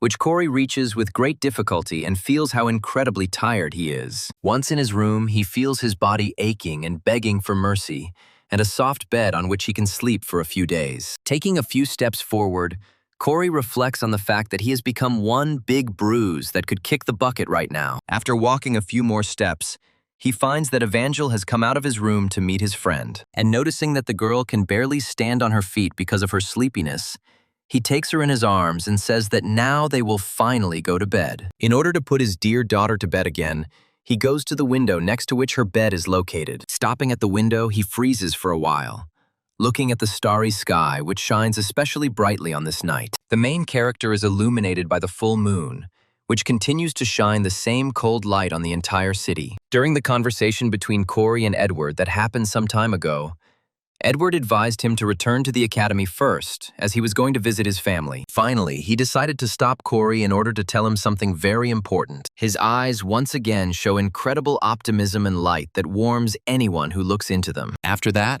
he smiles and thanks him for going with him into this dungeon and covering for him in moments when he himself would not have been able to cope. Corey listens carefully to these words and is genuinely surprised by such simple honesty that Edward possesses. This approach goes deep into his heart, and he feels it begin to beat a little faster, because he hasn't felt such joy in a long time. Edward is the main character of this world.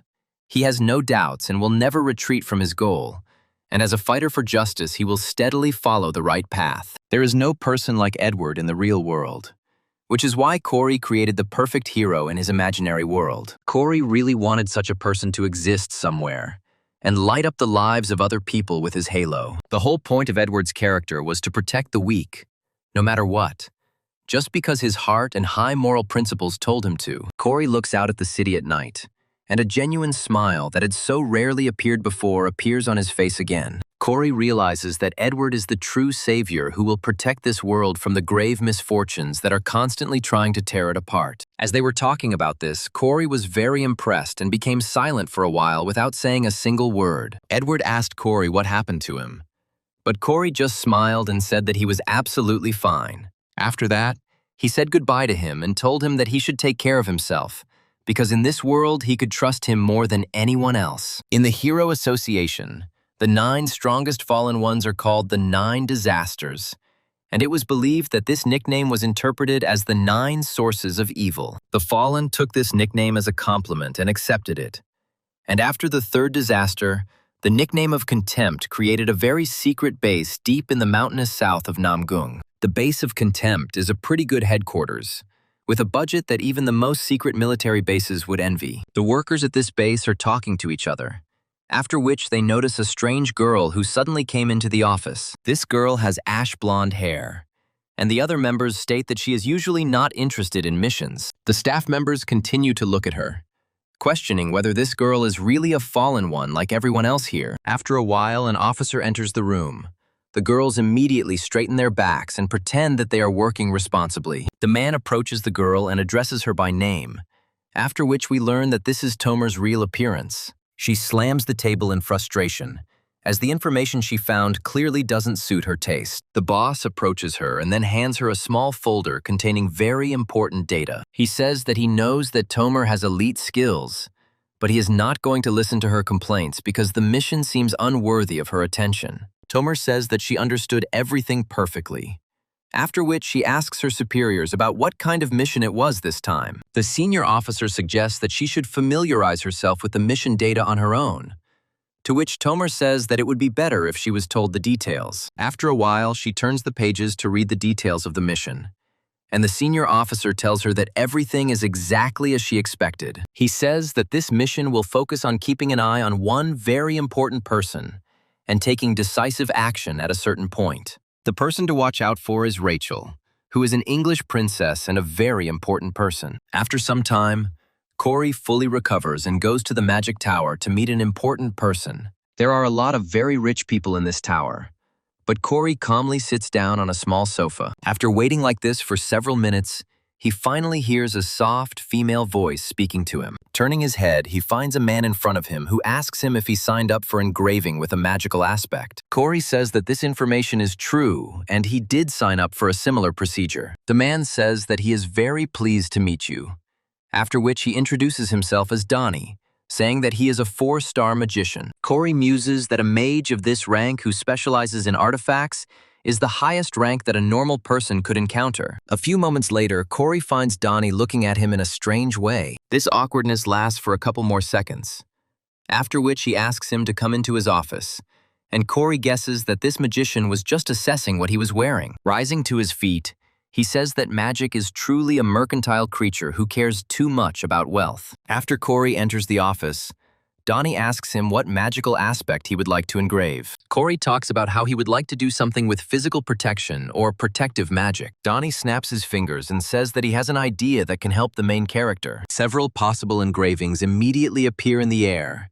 He declares that one of them should suit him. Corey looks at the offer carefully, after which Donnie asks him if there was anything in particular that caught his eye. Usually people engrave a magical aspect that consumes very little mana, because even if a person has a lot of mana, there is always a limit. However, this does not apply to the obsidian bracelet, meaning it can only gain a magical aspect that can only be used once a week. After this, he takes another look at Donnie and is surprised at how uninterested this strange magician is in his own client. Corey, realizing that he is being looked down upon for this question, then wonders if he is being judged by the clothes he shows up in. The tension between the two men mounts, and Corey wonders what he was given to make this man take his job seriously. After thinking for a bit, he decides to clear his throat to attract attention and finally tear Donnie away from this tablet. Looking closely at his interlocutor, he asks him if they have aspects that require more mana to activate. After this, he says that he is looking for something like enhanced protection or instant awakening,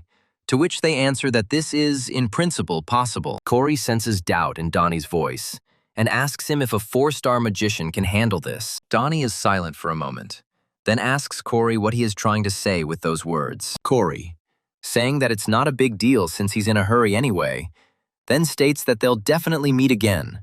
But Donnie tries to stop him. Corey looks sternly at his interlocutor and asks him if the matter really lies in something else, testing the patience of the arrogant magician. Donnie is surprised and wonders what is wrong with this kid and tries to figure out if this man is really rich. He says that such an aspect can, of course, be engraved, but it will cost quite a significant amount. After that, he says that this only applies to ordinary buyers, but sometimes even the rich cannot afford some engravings. He asks Corey if he has a budget for how much he would like to have the mage engrave on. As soon as the protagonist shares the details of his financial situation with his interlocutor, the conversation immediately begins to turn in a more correct direction. Smelling the incredible amount of money, he wonders if Corey's financial situation is really that serious. The high-ranking act immediately starts to fuss and says that he will show him the best offer that he can provide. Having completed the procedure, the protagonist returns to the academy with a clear conscience in order to continue his studies. He sits down in his usual place and watches as ordinary students talk to each other about something completely unimportant. Corey himself reflects on the fact that they cleared the hammock dungeon,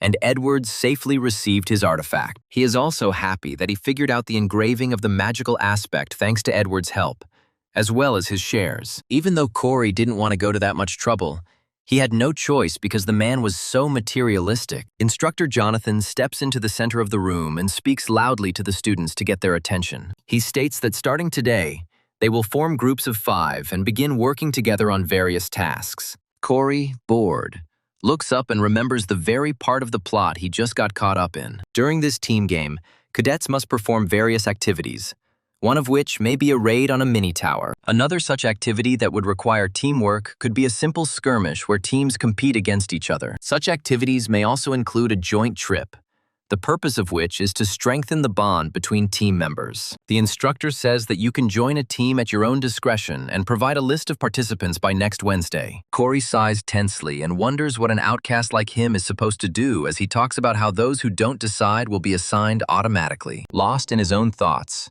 Corey spends several minutes in this state when suddenly he begins to hear a strange sound, reminiscent of a finger tapping. In order to understand who decided to tap their finger on the table and understands that only one person can do this, who has not yet been invited to the team. That person is Princess Rachel, who sits at her desk looking bored. Corey is surprised that the princess found herself in exactly the same situation as he was, despite the fact that she is a beauty. However, there are differences between them, as the princess most likely chose to be alone by her own choice. Corey muses that the idea of operating on her would be quite good, since he has something he can give her. In the original story, she was supposed to get a hint about her future awakening, and if the delay is longer, the difference in characteristics will increase. Corey decides to take immediate action and writes a message to Rachel asking for a team-up. Without doubting his decisions for a second, he confidently presses the send command, and the message disappears from his watch. For a moment, he turns around to look at the princess's reaction, and from that, he can already understand what his chances are. The princess is bored for a while, but suddenly she receives a message that she decides to check. Corey watches what is happening with great intensity and realizes that the princess is currently reading the text he wrote. Seeing the text from Corey, Princess Rachel feels her breath catch briefly, and she falls silent for a moment. A stranger intervenes in this romantic scene and also approaches Princess Rachel to attract her attention. Corey looks at this girl in surprise and realizes that now everything is going completely differently than he originally planned. This person turns out to be Tomer, who approaches Princess Rachel and asks her if she would like to join her. Tomer continues to behave very politely so as not to irritate other people in any way and not to lose trust in them. Usually, many people avoid Princess Rachel because of her coldness. But Tomer is not afraid of such people at all, and talks to them calmly. Students who notice what is happening wonder if Tomer knows Princess Rachel from England. Corey tries to understand why Tomer is making a move now, and why she is asking Rachel for a unification. The protagonist guesses that if the villainous mercenary has started to act, it means that someone is behind her, and her choice seems very specific to him. He doesn't even have to think long to figure out who might be sending the order to spy on Princess Rachel. That person is definitely Alex Lancaster, who has some old scores to settle with the royal family. Princess Rachel says that she still has time, so she asks for a little patience to think about the answer. Tomer continues to behave very correctly and says that she will gladly give her such an opportunity and will not bother her. After this, Princess Rachel remembers that someone wrote her a message and decides to read the text again. Opening the latest message, she begins to read it, this time reaching the name of the sender who sent her this letter. She slightly shifts her gaze to the main character and asks whether it was he who wrote the proposal to unite. Corey smiles, looking her straight in the eyes, making it clear with his whole appearance that he is the author of this message, and that it itself is not some kind of prank. Princess Rachel immediately turns away in surprise, after which an interested smile appears on her face, which Corey immediately notices. Only 10 seconds pass before he receives a response on his smartwatch, which he decides to check right away, afraid that he is about to be rejected. Princess Rachel asks Corey for some time to think, and he immediately realizes that this is another trick. English aristocrats are very gentle creatures who do not often give specific answers to such questions point blank. In fact, it's pretty obvious that Rachel would be very open to teaming up with Corey, since she obviously likes him. Evidence for this hypothesis is that the girl smiles whenever the conversation turns to Corey and interacting with him in one way or another. Valerie continues to think about who to invite to the team, drawing circles on her notebook, which still does not help her concentrate. She spends several minutes in this state until she comes to the obvious conclusion that she is having trouble making a choice. She had already enrolled cadets like Hazuki and Raymond into her team, but there was still a decent amount of room left for 2 people. The girl did not even consider cadets who were not in the top 100, since her goal was to take the highest possible place in this competition. She asks if she can find someone who is truly skilled, and then only one person comes to mind. Suddenly, a girl approaches Corey and asks him what he does after school and if he wants to join the team. Immediately after this, another cadet approaches him and says that he has an extra ticket to visit the Firearms Museum. The main character is literally showered with gifts, trying to bribe him and force him to join their team, thereby ensuring victory. Valerie reflects that given that the theoretical course is one of the important criteria when creating a team, Corey is the ideal candidate. Valerie begins to convince herself that it will be very easy to cooperate with this person if she wants to, since Corey is always willing to join her. However, something stops her because her heart continues to worry and prevent her from concentrating. Valerie worries that Corey might think she has romantic feelings for him, and out of worry, she breaks her pen in half. However, she finds the courage to admit that she really wants Corey to team up with them. Out of the blue, Howard interrupts her thoughts and asks her if she has decided on the team. He adds that it doesn't matter who she chooses, so she should pick a team of someone like him and motivate them to do their best. Valerie sticks her tongue out at him, saying that she has her own plan for what her team should be like in order to achieve first place. Howard quickly snatches Valerie's personal diary and says that in that case he wouldn't mind reading her notes. Immediately after this, he sits down in his place and says that he will carefully look at who she has chosen, while Valerie tries to take her thing back. The girl demands that he return his diary, but Howard tries to push her away by carefully reading the names she has included on the list. After a while, he comes across a name he didn't expect to come across, and for a while he freezes in surprise, not uttering a single word. Immediately after this, he loudly pronounces Corey's name with such an intonation that absolutely everyone in this audience pays attention. It's hard to imagine the level of embarrassment Valerie felt when she found herself in such an absurd situation where people might think God knows what. Corey also notices the argument that is breaking out between Valerie and Howard, and then turns his gaze to them. The other cadets realize that Valerie has her sights set on Corey and prepare to start spreading romantic gossip about her feelings. Howard looks at the confused girl with confusion and asks her why she decided to choose a slug like Corey. The next second, she closes the distance between herself and her new opponent and orders him to shut up immediately, after which she delivers a monstrous blow to the solar plexus. Howard ends up in a state close to losing consciousness,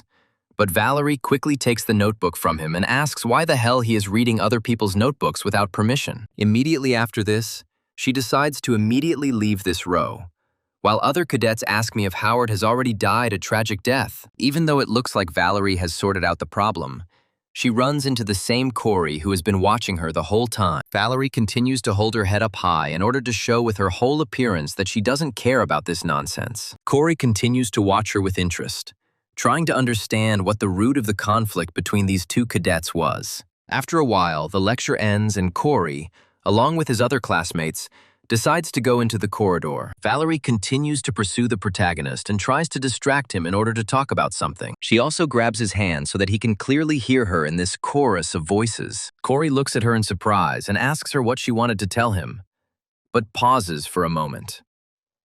Valerie starts to get nervous and says that Corey has probably already heard everything from their conversation with Howard. She asks him if he would like to team up with her, but their conversation is interrupted by Rachel's processor, who says that she sent the list. Valerie turns around and wonders what list they are talking about, but the processor still ignores her and moves closer to Corey. After this, she calmly states that Corey is on her team because they decided that they would be much better off together. Valerie takes a moment to comprehend the depth of the problem that has just appeared before her. After that, she looks at Corey and tries to figure out if this is really true or if Rachel is trying to deceive her. Corey calmly says that this is indeed the case, and he decided to team up with a woman in order to increase his chances of winning. Valerie begins to stutter, after which she finds it a little difficult to breathe and takes a few steps back. She says that she was worried that no one would want to team up with him and decided to keep an eye on him since they were in the same club. Immediately after this, she smiles and puts her hand on his shoulder, telling him that she was worried about him for nothing, and then wishes him luck. Immediately after this, she quickly turns away, deciding to get away from here as far as possible so as not to be in this terrible situation. Princess Rachel watches her silently, trying to understand what this girl's motives are. Valerie takes a few more steps to the side, but thoughts immediately take over her head, forcing her to go further and further. She realizes that Princess Rachel has a similar build, and she also wields a sword, and they have similar grades in all subjects except theory. However, the fact that Corey chose Princess Rachel as his teammate haunts her and strikes a deep, unsettling throb in her heart. It is not for nothing that they say that even in hell she has as much rage as a rejected woman,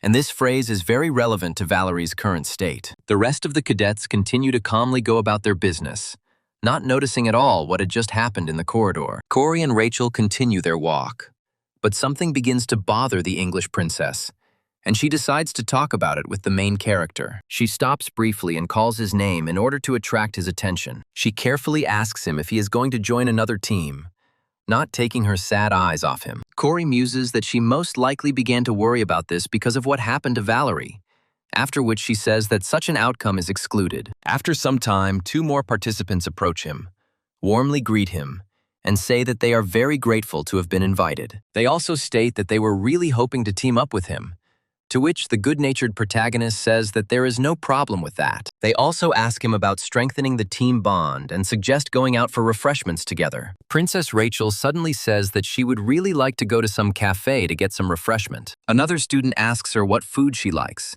to which she replies that she can eat absolutely anything. She has no preferences. Corey remembers that Rachel doesn't have any food preferences, but she would like a Korean restaurant the most, so he invites her there. Upon hearing such an offer, Princess Rachel says that she would not refuse it. Valerie gets home and reflects on the fact that they have two warriors, one marksman, one support player, and one mage on their team. Hazuki says that since Valerie is both a warrior and a marksman, it could be an incredible combination on a team. After this, Hazuki suddenly asks his manufacturer if he should join Corey's team. Valerie again has difficulty admitting defeat, and says that if she wanted to, she could talk him into it in no time. She continues to justify herself by saying that if she had done so, the other team would have been left in a very bad state. Hazuki says that she would still like Corey to join them, and Valerie asks her to stop talking about him. After a while, their call ends, and Valerie is left alone with her thoughts. Quite a lot of time passes, but the girl admits that she still cannot sleep because of all these worries. Looking at the light bulb, she says that if she had known this would happen, She would have invited Corey to the team from the very beginning. Clenching her fist, she realizes that she missed one of her best chances simply because she hesitated without reason. After this, she remembers her defeat in the midterms again, and how it happened again when she started using a sword. Rage and resentment for her own fate overwhelm the body of the young warrior, and she begins to beat the pillow, saying that it is hard for her to accept this. After this, she raises her head and wonders what her excessive passivity might lead to. Valerie expresses concerns that she may lose a much more important battle if she is not more proactive. After some time, the day of the test arrives, and the students find themselves in a cold cave full of icicles. The first lesson in teamwork immediately shows all participants that they will have to work in extremely extreme conditions. During this day, they must explore the dungeon in order to learn how to navigate in very difficult terrain. Usually when a new dungeon appears, the passing squad is sent to scout it.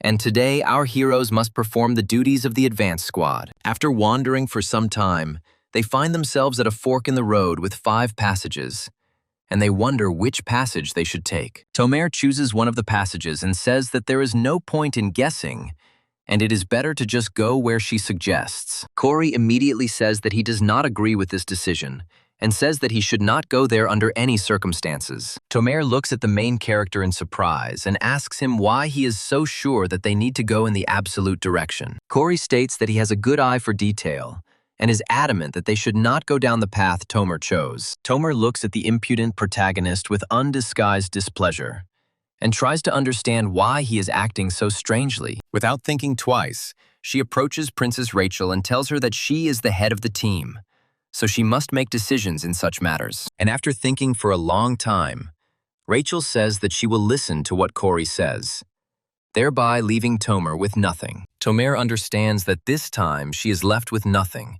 and mumbles that this passage may even look like the right one. After some time, they come across an ancient creature that is peacefully dozing and not bothering anyone, so they decide not to wake it up. The local equivalent of the Yeti is a huge animal that looks somewhat like a monkey. The students say that they have finally found an amazing creature, and it seems that the path that Corey chose was ultimately the right one. Throughout the day, Corey continued to prevent Tomer from luring them into obvious traps in order to keep Princess Rachel safe. While her desperate attempts to get Rachel away from the team were commendable, she was unsuccessful. Other students wondered why Corey was so good at finding the right path, to which he replied that luck was his middle name. Tomer began to get angrier and angrier, realizing that at this rate, her mission would be much more difficult than she had expected. She wonders, and then, is it really that hard to hurt one person and make them all back down? Realizing that he must resort to extreme measures, Tomer approaches Rachel and calls her name. Rachel looks at Tomer in surprise,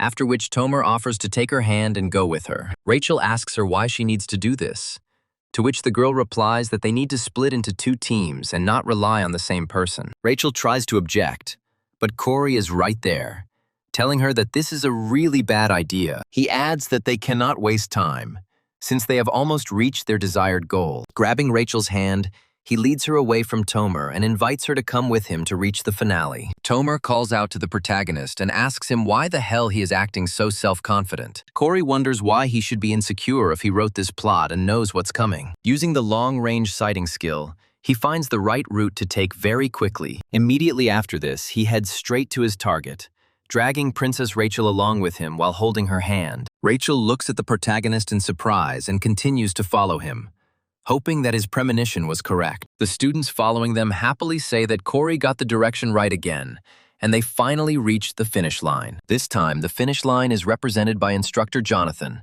who is looking closely at his charges. Princess Rachel turns to Corey and says that there is one important detail that she would like to discuss right now. This detail concerns the fact that Corey still holds her hand, despite the fact that it is no longer directly necessary. Corey quickly lets her go and apologizes for forgetting about it, but continues to say that it is no big deal. She also states that he shouldn't apologize for things like that, and a small blush appears on her cheeks. Instructor Jonathan addresses Rachel's team and says that he is waiting for their report, after which Corey says that they found a snow tree, a snowman, a snow golem, and a white dragon. He also says that if you judge by the rank of the dungeon monsters, there should be a boss of level 3 or higher. Instructor Jonathan listens attentively to the report, after which he says that they did a perfect job. Almost all of the team members gather around Corey and say that they did a perfect job with this task. They also come to the conclusion that from now on, they need to count on Corey to solve all their problems without much effort. Tomer looks angrily at Corey,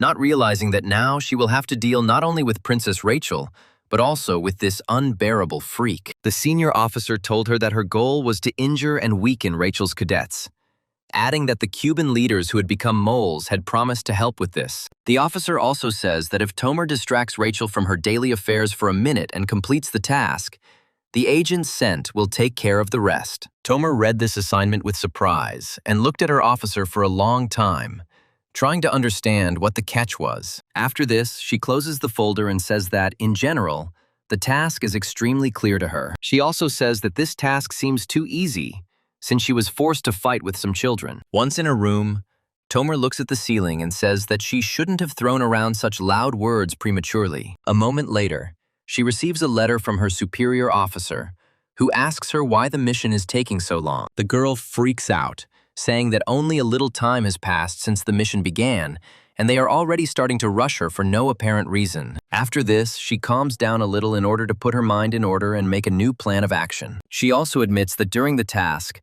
something very unexpected did happen, which disrupted her ideas. Tomer recalls that whenever she tried to do something, Corey would appear and stop her, after which he would stick to her like a leopard. During class, this person is also next to her, and Tomer wonders in surprise where the boy with rank 334 gets so much insolence from. Tomer says that she can't believe that this guy believed in the nonsense that if you gather up your courage, you can get a beautiful lady. After a while, a brilliant idea comes to her mind, and she looks at the photos of Corey and Rachel again. Looking at their faces, she makes the assumption that perhaps this man might be interested in this girl. She quickly sits down at her table and realizes that things are a little more complicated than she initially assumed. Without thinking twice, she comes up with a plan where she will simply spread the rumor that Rachel really likes Corey. By plotting out the consequences, she realizes that it will likely increase the distance between them, as reputation is important to the royal family. This way, she can easily complete the mission by catching Rachel in an unknown location and inflicting the necessary damage. Immediately after this, she realizes that in order to achieve this goal, she will need to do one very important thing. Smiling slightly, she says that she needs to get really close to their team to gain their trust. The scene moves to a theoretical class to analyze the second phenomenon, where the lecturer continues to present scientific material with interest. He also says that next week, each team will pick a small dungeon and present the best raid strategy they can come up with. After that, he says that classes are over, and one of the students says that the homework was quite difficult. Immediately afterwards, he is filled with optimism, remembering that on his team there are 2 people who occupy the first 2 places in theory in the written exams. He turns to Corey and says that he is counting on him, but the protagonist states that he is not nearly as good anymore. The student claps his hands and says that he is pleasantly surprised by such incredible modesty on the part of Corey. Phillips decides to make an announcement, saying that there will be a team leaders meeting next Wednesday at 7 p.m.,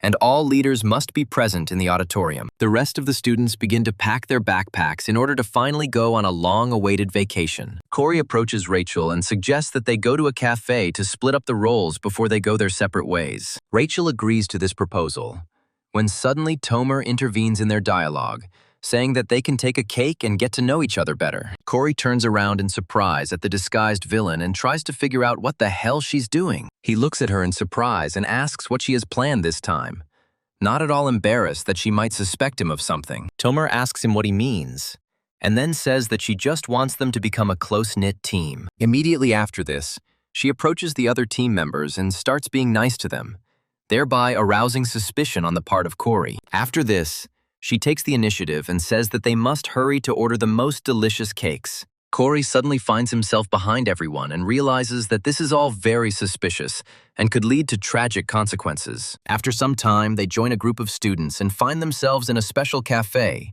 which has a funny name, Carrot. Thinking about the fact that he scanned the roof and the basement, but did not find any traps, and yet something still bothered him. Princess Rachel approaches the protagonist to ask him what he would like to order, and he quickly comes to his senses, starting to look at the menu. After dealing with the orders, they take out their training paper, and Corey says that his comrades will search for information about the dungeon, and Tomer and Rachel should calculate the concentration of mana. Corey says that he will receive information about the research and put it together to prepare a presentation. Tomer suggests that it's time to stop talking about homework, to which the other allies note that she's become rather carefree. Another cadet says he is very glad they have Corey because otherwise they would have been very worried. He says that it's pretty nice to have such results, and then asks if it was difficult for him to accept his new weapon, to which Corey replies that it was a complete trifle. The students tell him that he shouldn't be embarrassed about such things, and then ask him if a famous guild has approached him before, to which he replies that he has. Hearing this, Rachel begins to tug lightly on his sleeve to get his attention without distracting others from the conversation. She whispers to him whether the famous guild really approached him, to which he quietly replies that it was so. Princess Rachel asks, however, if the royal family has approached him, to which he says that he has not received any such messages. Princess Rachel looks at him in surprise, then asks if he hasn't received any messages from the royal family. Corey strains his memory and still cannot recall a single message he might have received from such people. However, he decides to check his mail and finds a letter from the Royal Guild, saying that he doesn't check his mail every day, so he didn't notice it. He also questions why anyone would want to send important requests via email, and suggests opening it right now. The text of the letter contains information that the Royal Guild is looking for him to talk to him. This letter also offers an annual salary of 100 million in commission, which are not the best conditions. Princess Rachel, with the protagonist's permission, reads the conditions proposed by the Royal Guild and says that it is simply outrageous. Unable to bear such shame, she decides that she has had enough for today, and she says that she needs to leave here. With these words, she quickly gets up from the table, thereby causing incredible surprise on Tomer's face, which did not expect this outcome of events. The unfortunate villainess looks with horror at the departing princess and reflects on the fact that now her plans have been disrupted again. Corey looks at her in surprise and wonders what happened too, and the other comrades are asking themselves the same question. Tomer quickly exchanges glances with his other classmates and tries to understand what exactly happened, after which he sadly realizes that everything is not going according to plan. Immediately after this, she realizes that she needs to act quickly, as this situation can still work to her advantage. Without thinking twice, she turns to the other man to get a little closer and then ask him if he thinks Corey is courting Rachel. After some time, the scene moves to a gym where a large number of cadets are training. Corey decides to take a break and then approaches a special machine that dispenses soda in exchange for tokens.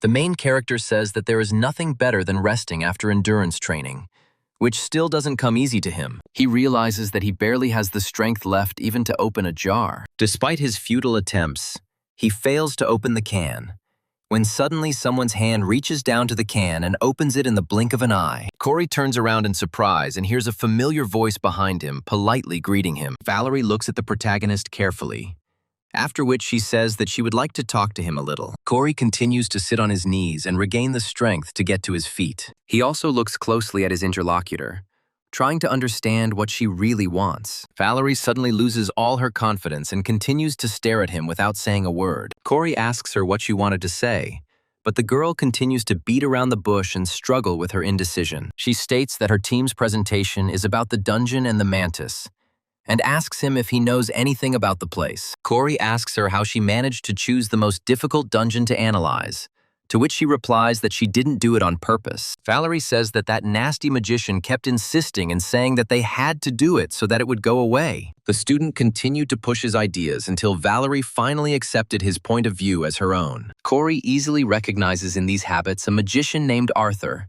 who has not the worst skills in the field of magical combat. However, this man balances all his virtues by the fact that he is extremely boastful and rude, and by his very wealthy family. Corey realizes that in this case he should help his friend, and says that they will get these extra points due to the increased difficulty of the task. He also asks if Arthur is doing a presentation on this dungeon, to which Valerie replies that this is exactly the case. Corey goes into incredible profit mode, and recommends that Valerie replace the man with someone else as quickly as possible. He claims that his face shows that he likes to act tough, but he will most likely fall into a stupor during the actual performance. He also states that if the presentation is not entrusted to someone like Arthur, the academy and the entire society will collapse, and their results will be disastrous. Valerie immediately agrees with Corey's opinion and says that she thought similarly, but still doubted her decision. After a huge amount of information and stories about her feelings,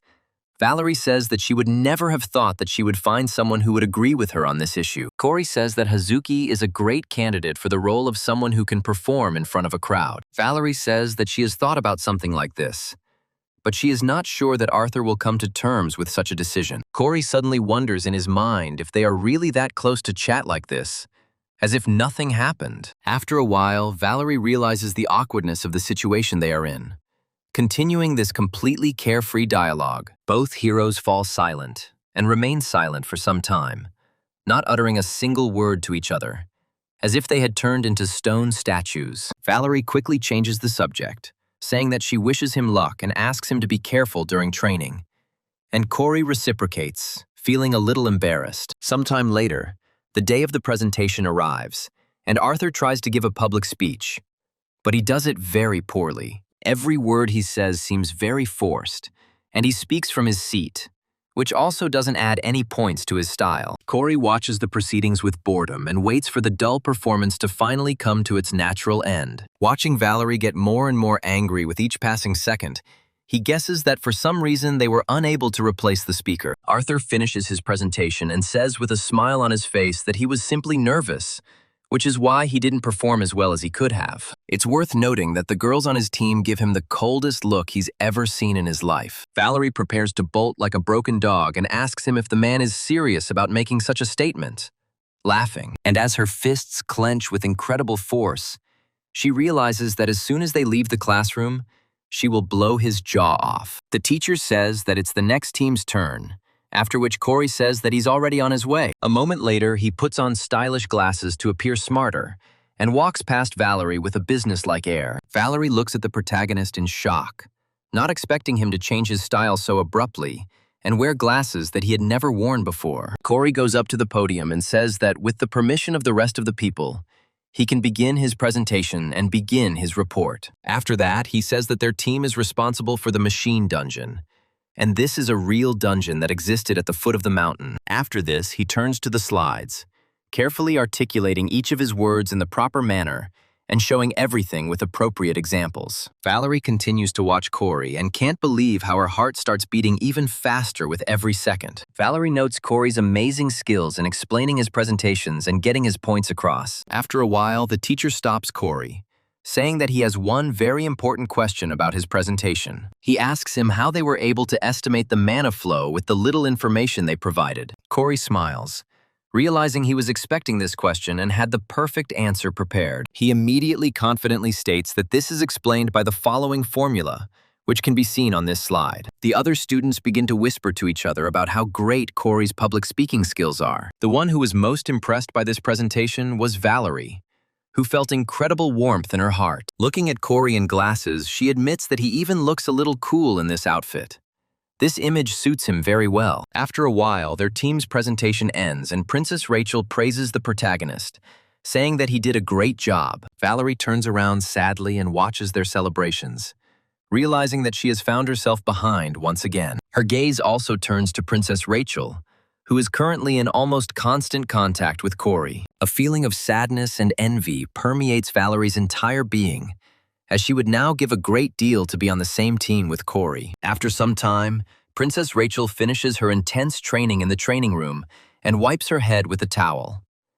She talks to herself and reflects that the day's work was over and the presentation went incredibly well. Among other things, she managed to hand over a contract that is of great importance to her. Corey asks Princess Rachel if she is going to the party, to which the girl replies that she has a training session planned. At this point, Corey said that it was time for him to go home, to which Princess Rachel wished him a good journey, after which she suddenly stopped. She remembered something very important and began to look for it in her small, bluish handbag. Taking out the updated contract, she handed it to the protagonist, saying that he should carefully read its contents. Corey looks at him in surprise, but the princess insists and sincerely asks him to take these papers. Corey steps forward to Princess Rachel and takes the papers from her, then asks what is in them. Rachel says that the preliminary contract of the guild to the imperial family, which she spoke about not long ago, is written here. The princess adds that it contains much more favorable conditions than the one he received a few weeks earlier. She also says that she asked this guild to contact him in advance, but they had a slight misunderstanding after they saw his rank. Rachel says that this contract is very important to her, so she has a specific request. Without thinking twice, Rachel says that she really wanted Corey to seriously reconsider their proposal again. Remembering this, she praises herself, saying that she finally managed to overcome herself and offer him favorable conditions. Princess Rachel hums a strange tune and says that she needs to quickly change her clothes and go to the dorm in order to finally get some sleep. As soon as she touches the handle of the exit door, she suddenly hears strange voices that start sharing gossip. She hears that according to these rumors, Corey has very sincere and tender feelings towards Princess Rachel and immediately freezes in place. Students say that this simply cannot be, but continue to discuss the topic as if it were a potential possibility. One of the students says that she heard that Corey has already even confessed his sincere feelings to her. Princess Rachel is frozen in surprise and cannot understand what to feel in this situation, because everything is changing too quickly. However, one thought that pierces her heart in several places is that, apparently, Corey is actually in love with her. Hello. My eyes immediately flash through the huge number of possible love letters and cards that these students can come up with in these gossips. Trying to focus, Rachel wonders about what she just heard and, more importantly, what she should do with this information. The cadets say he was always a little suspicious, and he's been hanging around Rachel a lot in recent days. Hearing this, the princess becomes increasingly angry, realizing that their guesses are based on unverified information. She grips the doorknob tightly and muses that the reason he's so close is simply because they're in the same group. She keeps telling herself that it's all just a consequence of them being on the same team.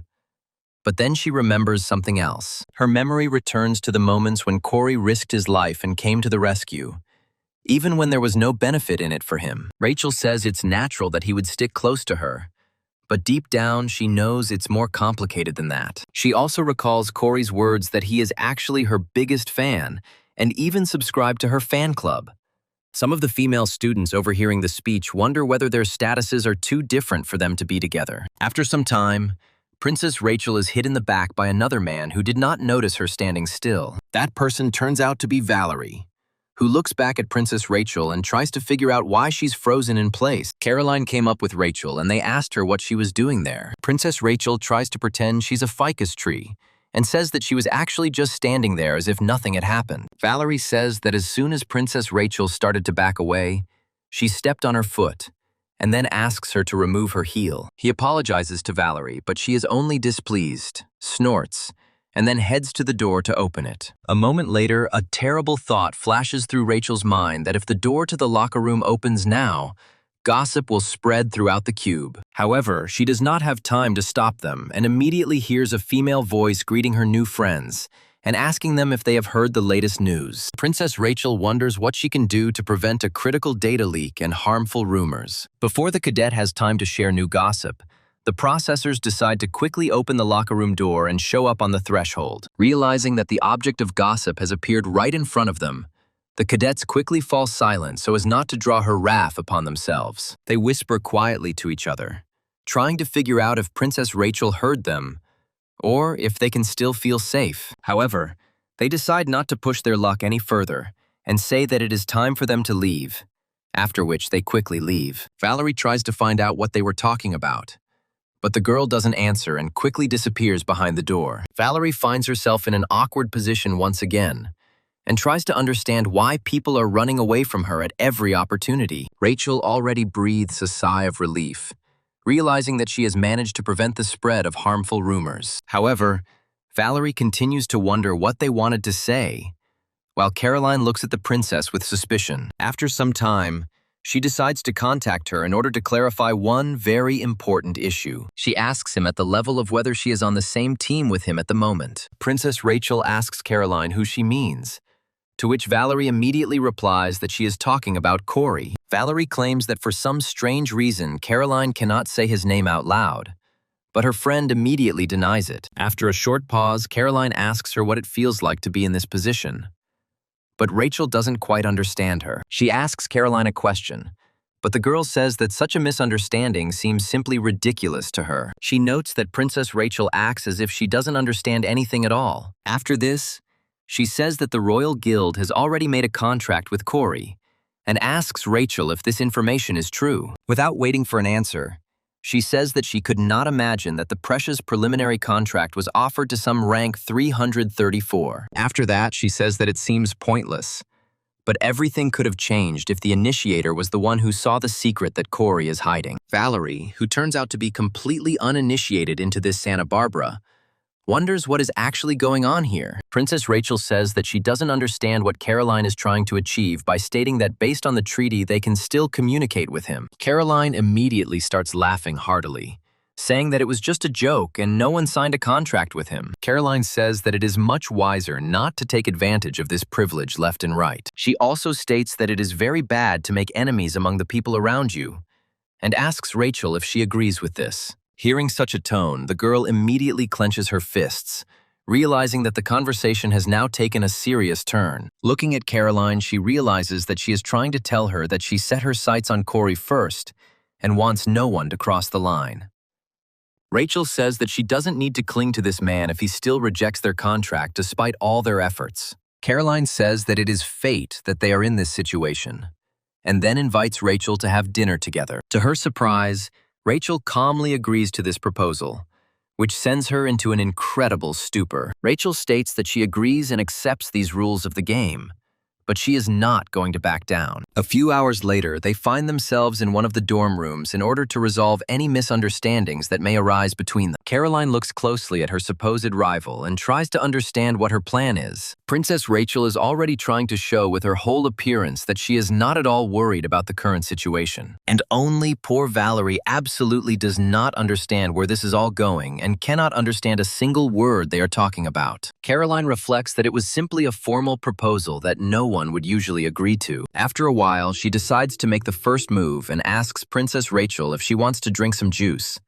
But the princess immediately refuses. The atmosphere between them continues to be extremely tense, which begins to put pressure on Valerie. After a while, Caroline gets up from her couch to do something. Without thinking twice, she heads to the table to grab a bottle of orange juice and a small glass. She decides to pour herself a sweet drink and says that she would like to ask Princess Rachel something. Raising the bottle, she asks Rachel how she found out about Corey and how she met him. Rachel reminisces and says that at some point she just got to know him better. Caroline smiles and pauses for a moment, collecting her thoughts to plan her next move. Taking a step forward, she asks her if she knows the reason why Corey hides his true self. Princess Rachel misunderstands Caroline's hints and begins to try to say something, but her mind fails her. Caroline begins to feel a little superior and says that such information is very difficult to obtain. Rachel mentally agrees that she knows nothing about his past, or the reasons why he hides his true power. Filled with determination, she says that even if she doesn't know anything about it,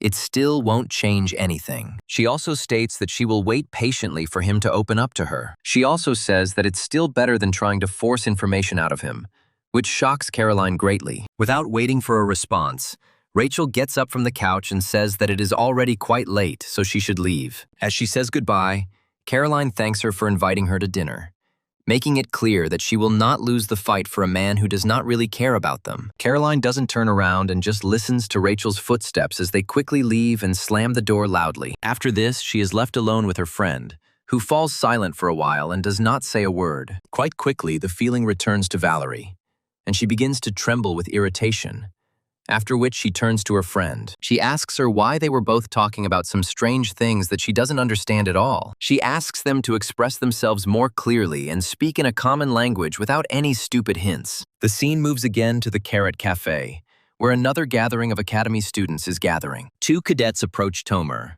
asking her if she knows about the latest rumors that Corey has romantic feelings for Princess Rachel. Tomer pretends that she is hearing this information for the first time and feigns genuine surprise. One of the students says that such news passed her by, since she had just transferred. But recently, the Academy was in an uproar over this rumor. Tomer admits that she didn't hear anything, but in fact, she was studying information on how to make friends and communicate with people. Another student says that they have been spending a lot of time together lately, but this may simply be because they are on the same team. The student also says that as soon as Rachel graduates from the academy, she will become the head of the Royal Guild and is making more acquaintances in advance. They also say that Corey recently rose to rank 334, making him a perfect fit for the English Royal Guild. Tomer realizes that things are not going quite according to her plan, which was to spread these rumors and then lead this group in order to spread more rumors. She understands that she cannot allow all her work to go down the drain with one careless move. Tomer realizes that the situation is getting more tense with each passing minute and begins to nervously bite his nails. To add fuel to the fire, Tomer points out that there is a common saying that there is no smoke without fire. The dark-haired student says that this makes some sense,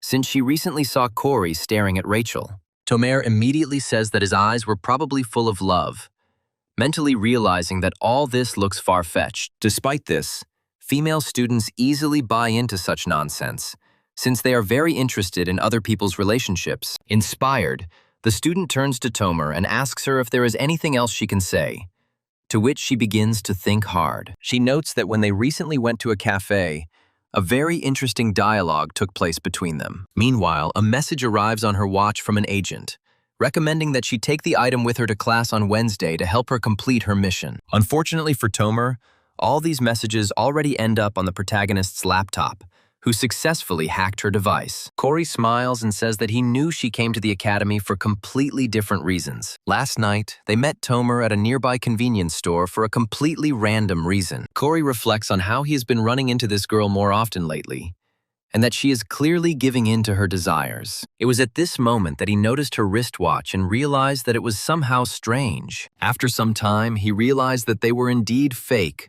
despite the fact that they looked very realistic. Corey continues to study Tomer's hacked correspondence in order to understand who her patron is. Corey happily says that this is the best investment of the points he spent to hack her watch. A new message comes through to Tomer stating that Wednesday's class will be a fake relic competition, and the control center on the lower floor will be in Area B3. Corey realizes that Wednesday is tomorrow, and he needs to get to the bottom floor of the underground area before her. The main character doesn't have much time left, so he needs to hurry.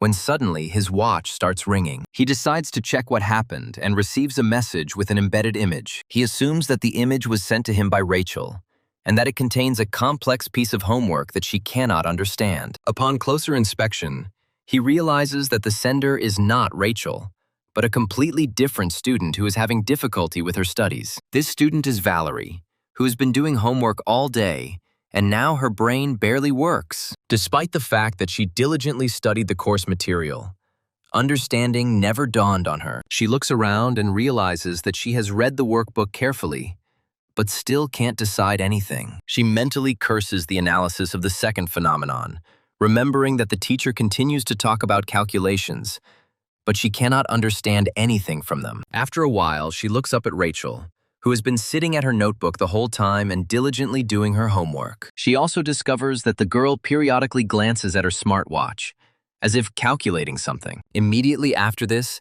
she returns to her studies, and Valerie guesses that this is also very difficult for her. Valerie continues to gnaw at the granite of science, thinking that most likely Corey performs all these tasks with incredible ease. After some time, she comes to the conclusion that there is no way she can cope without outside help. Ideas for how best to ask Corey for help with her homework start popping into her head. One option sounds much harsher than the other, so she decides she needs to turn on her soft side. The final result is a rather calm, gentle question that she sends to Corey's smartwatch. Immediately after this, she begins to convince herself that she had decided almost everything herself, but asked him in case she was wrong. After 20 minutes of being ignored by Corey, she looks at her watch in horror and realizes that she probably won't be able to solve the problem this way. After that, she quickly gets up and wonders, and then did Corey decide that he was the only one she could ask for help? Before the angry girl can leave the library, her watch starts blinking again. She looks at them and realizes that she has received a message,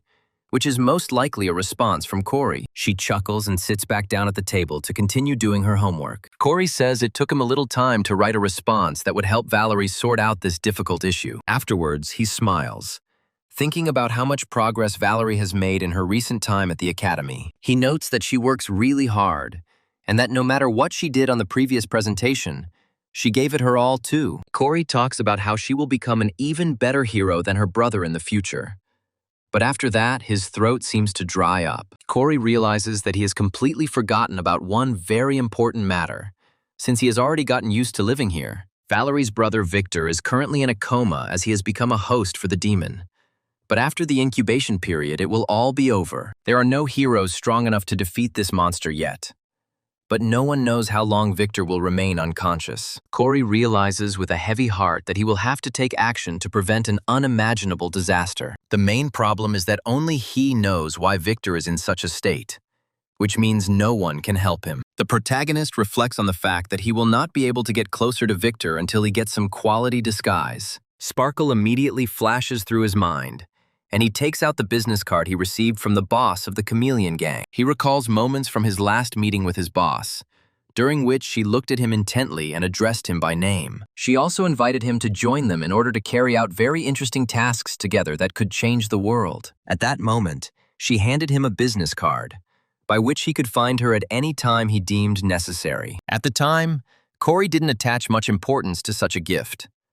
But now, it came in handy. The business card featured the name of Geronimo's Mercenary Guild, which is another frontman. However, the guild had the status of one of the best mercenaries at the moment, despite the fake status. Corey notes that he has no idea why history took such a strange turn, but the benefits of collaborating with this group still seem obvious to him. Thanks to them, he must destroy Victor in such a way that none of his best friends find out about it. Corey once again finds himself faced with a very difficult choice, in which he must choose between his friends and the life of this world. After a while, he hears a child's voice, which of course belongs to Evangel, who decided to talk to him. It was already late, so the girl came into his room with her toy and asked him why he was still awake. Corey apologizes to his daughter and asks her if the light kept you awake, to which she replies that it was something like this. Seeing how the girl can barely walk because of her sleepiness, he picks her up and says that he will take her to bed and help her fall asleep. After this, he mentally decides to slow down a little, since he still has about a year left. Looking at the closed laptop, he expresses hope that he will still be able to find a way to help him solve all these problems. However, the prospect of working with chameleons continues to loom over his head, and he understands that sooner or later they will meet again. It's Wednesday, and Instructor Jonathan announces that today's practical session will be relic hunting. After hearing this information, most of the students start whispering among themselves as this competition mode is quite interesting. Some of them, on the contrary, become disheartened, since the results of this competition may cause their ranking in the academy to fall. In the current situation, relics found in free lands belong to those who discovered them. In order to obtain these relics, guilds and even the fallen fight among themselves. These battles are always some of the bloodiest battles on Earth, as the forces of the parties are roughly equal. It is this imitation of the regime that will be tested today.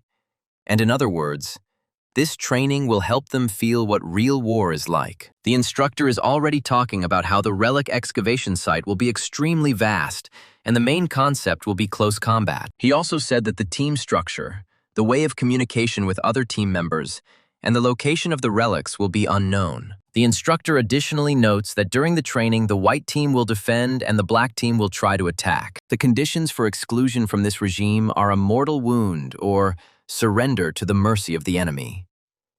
Having finished the instructions, he snaps his fingers to activate the mysterious mechanism. Before Corey can even comprehend what's happening, a mysterious dark matter appears before his eyes, blocking his vision.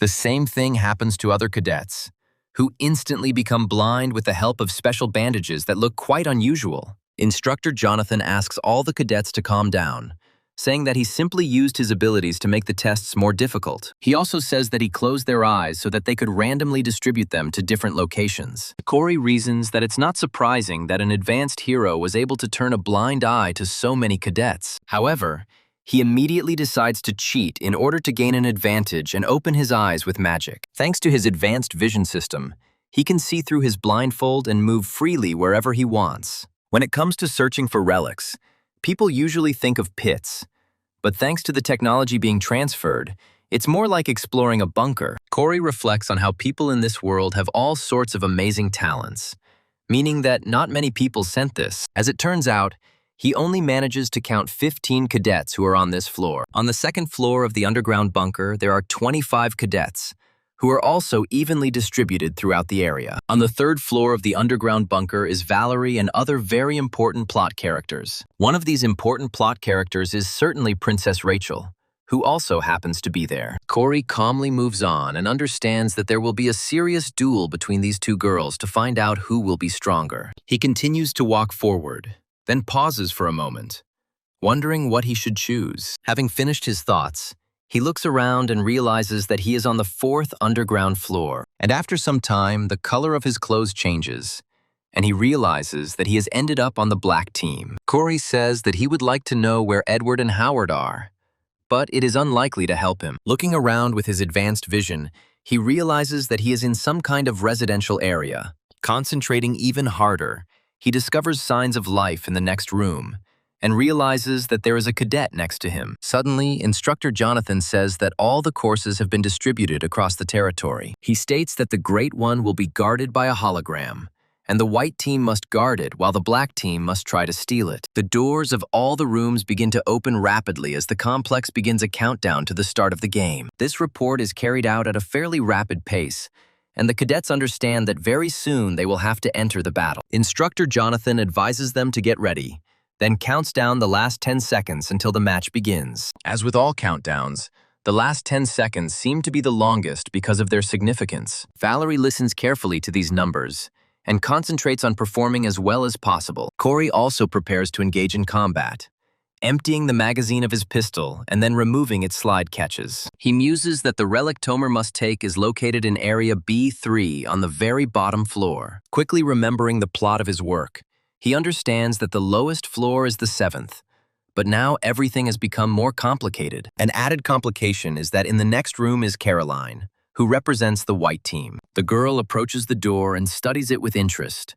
hiding a sincere smile. Corey muses that in order to get into the corridor, he needs to confront her and somehow defeat her in close combat. Caroline says with a sense of victory in her voice that she knows there is someone there because she heard every move that person made. She asks a student hiding in another room which team he is on, and then admits that she is on the white team. She gets no response, from which she rightly concludes that the person in the room is on the black team. She comes closer and opens the door, saying that she is very sorry for the future victim, but there is nothing that can be done. After this, she takes out her whip and prepares to destroy her opponent in the blink of an eye. She also says that her victim was simply unlucky, but upon seeing the one in front of her, she immediately freezes. Looking at Corey, she realizes that she has miscalculated this time, and now she has to fight the dark horse of this academy. They both stand in front of each other and do not utter a single word for a while, turning into statues. Corey cannot understand his rival's intentions and wonders why she doesn't attack him. He continues to study Caroline's body language closely and comes to the conclusion that she seems a little tense to him. Corey's visual analysis is correct, as Caroline does indeed feel quite tense in this situation. She realizes that things have gotten out of control because she didn't expect Corey to be the first opponent. Corey raises his left hand and then places his weapon into his right hand. Even such gentle movements put a lot of pressure on the nervous state of the unfortunate Caroline. She immediately grabs the whip and orders him not to do anything stupid, after which she prepares to make a powerful attack. Corey looks at the shocked girl in surprise and thinks that he just wanted to scratch his head. Caroline continues to be incredibly tense, realizing that Corey is holding a simple cadet pistol. After this, she remembers what happened to Todd and notes that his attacks are so powerful that they are capable of breaking through enhanced defenses. Caroline finds herself in a very difficult dilemma, where she must either fight or try to escape. Taking a quick look back, she realizes that the corridor outside is narrow, leading only one way, meaning she will still be within gun range. The girl tries to concentrate and understands that she has a chance to really find out how good Corey is. The thing is, up until now, Caroline had only assessed the protagonist by observing from the sidelines and had never tested his skills in practice. However, right now, she has an almost unique opportunity to see how Corey fights his opponents. She understands that a personal check is worth much more than 1,000 times more time spent observing from the outside. They continue to stand in front of each other, trying to figure out when to start acting, what actions to start with. Corey turns to Caroline, but she decides to use her clay to take the initiative and not give her opponent a single chance. She lands a precise blow right on his arm to knock the gun out of it and disarm her opponent. Corey screams from the force of the impact and sees his gun jump into the air from the force of the impact. Moments later, she intercepts his weapon to prevent him from picking it up. Before Corey can even blink, Caroline suddenly pulls the gun towards her and grabs it in her hand. Caroline immediately becomes overjoyed, saying that she can't believe she was able to take this weapon and have it for herself. Looking up at Corey, she asks, "Is this man really not as strong as people say he is?" Caroline begins to celebrate prematurely and says that without a gun, Corey can't do anything. Feeling a strange sensation in her hands, she discovers that her gun has long been gone. Caroline looks up at Corey, who has already armed himself with his trusty gun, and asks him when he managed to get it back. Corey says that he just returned it, but Caroline counters that she didn't even see it move. Corey does not reveal the secrets of his company, despite the fact that it was obvious that he used the ether, which has now become completely invisible. So, Caroline finds herself in a very awkward situation, where she has a man standing in front of her who is ready to shoot her. She understands that the room is very small, and wherever she runs, she will always end up in the range of the weapon. She also notes that she will be disqualified if she becomes the first to lose or surrender. Caroline closes her eyes, realizing that there is nothing she can do to change her fate, so she must simply accept it. After a while, Corey comes out of the hallway, looking around, and then wipes his hand. There is a huge bruise on her, and he realizes that if the blow had landed just a little higher, his bone would have been broken. He continues to look around and notes that Caroline has incredible strength and high speed. Not finding anyone in such large rooms, he decides to look at the scoreboard and find out if the cadets have gone elsewhere. Each participant in the War for Relics is equipped with a special signaling device that determines the user's health in numbers that can be seen by others. It is worth turning to a special application, which has a built-in application in the smartwatch, and shows whether the cadet is able to continue further. For this reason, Corey, using his laptop to collect location data from these devices, can check where the cadets are currently located using the connected watches. By choosing a specific watch number, he also learns the location of Tomer, who is in the toilet on the 7th underground floor. Corey makes the assumption that if she's not moving, she's there waiting for the item. Corey decides to take his time and first check the location of the other cadets. He realizes that he started it, and Valerie is on the 3rd positive floor, and is most likely fighting now. On the underground 5th floor are Edward and Howard, who, apparently, are also preparing to fight. Corey says that he really wants to watch their battle and connects to one of the cameras. After a while, the image begins to gradually improve, and Corey sees Edward standing in front of his opponent. On the other side, he finds Howard, who has been holding his stick all this time and looking at his opponent. He talks about how he always knew this moment would come.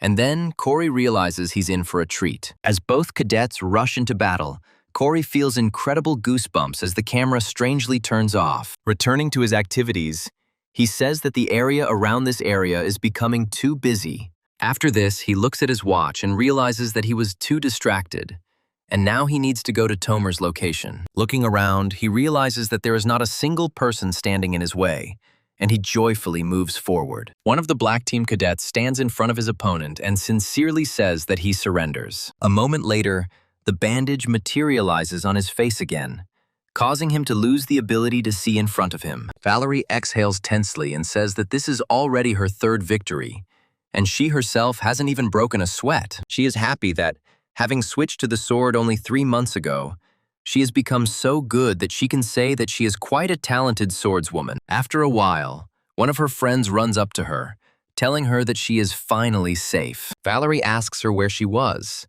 to which she replies that she was hiding, but ran into the Black Team and barely escaped. During close combat, such heroes are not particularly useful, but thanks to her buff skills, she can help in battle. Valerie enthusiastically takes a few steps forward and says that in that case, they should move forward to earn points.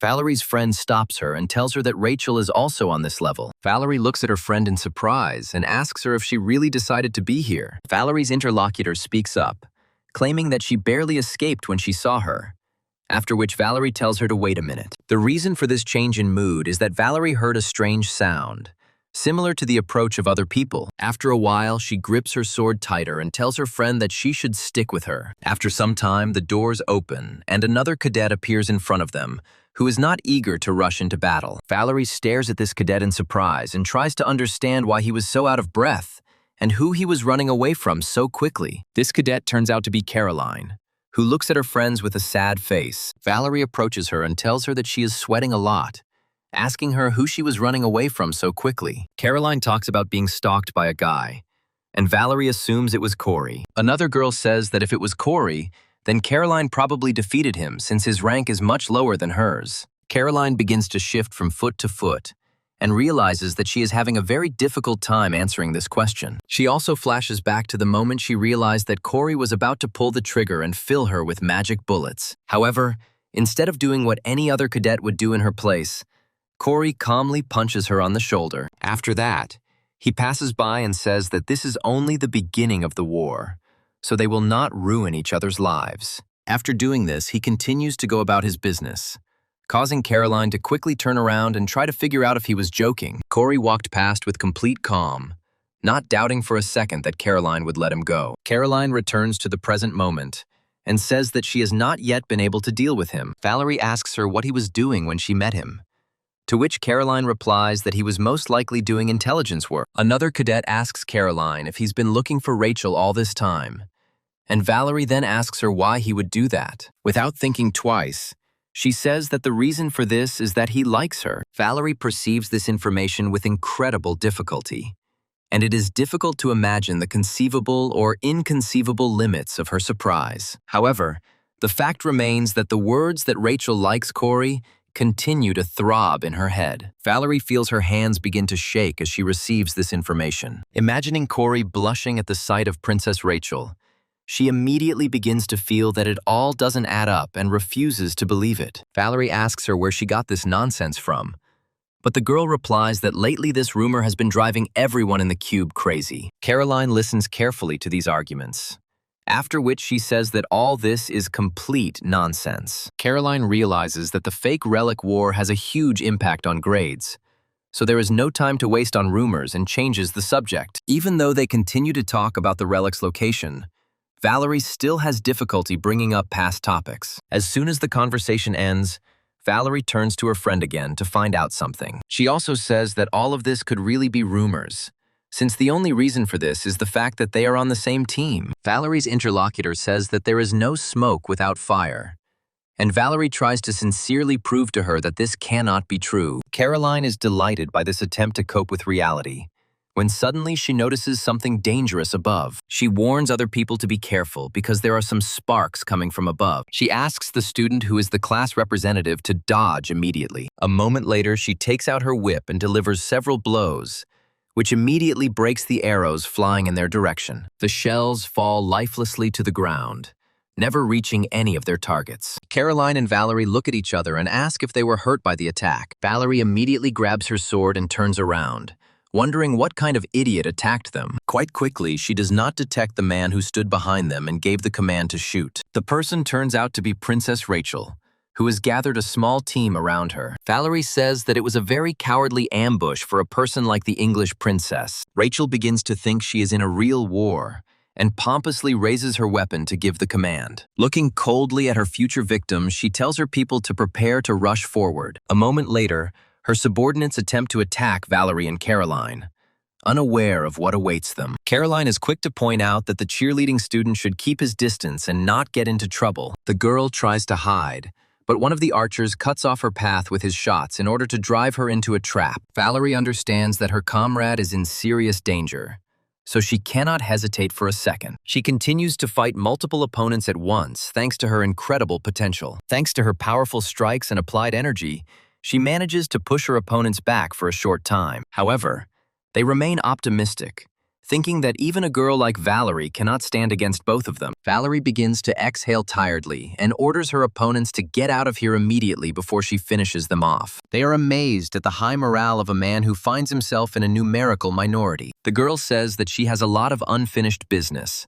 after which she makes a wide lunge, hitting two cadets at once with her weapon. Caroline continues to engage her opponents, taking advantage of the distance her whip gives her. However, this time she encounters a rather difficult opponent who refuses to lose after the first blow. Looking at Caroline, he realizes that she was trying her best to stop them from getting to the support student, which is quite unusual for her. After some chain of thought and coming to completely false conclusions, the student suggests that the student from the support class has a relic. Immediately after this, He gives the command that they find and take the relic from her as quickly as possible. One of the trackers easily finds the unfortunate girl, who is hiding behind one of the metal boxes. He orders her to give the relic, but Valerie rushes to help in order to prevent her friend from being harmed. After some time, a real hurricane passes right in front of her, leaving traces on the concrete floor. Valerie looks at the floor in surprise and realizes that there are serious marks left there from the ball attacks. The only person whose technique is that strong is Princess Rachel,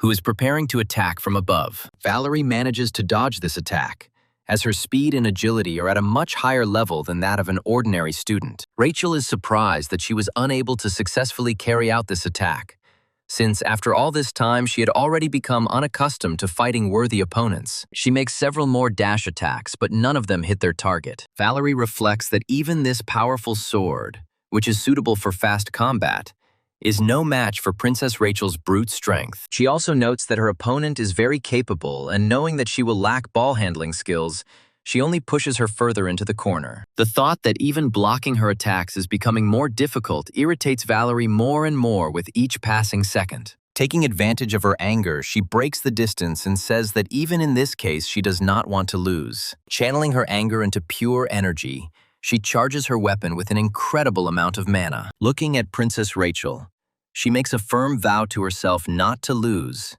no matter what.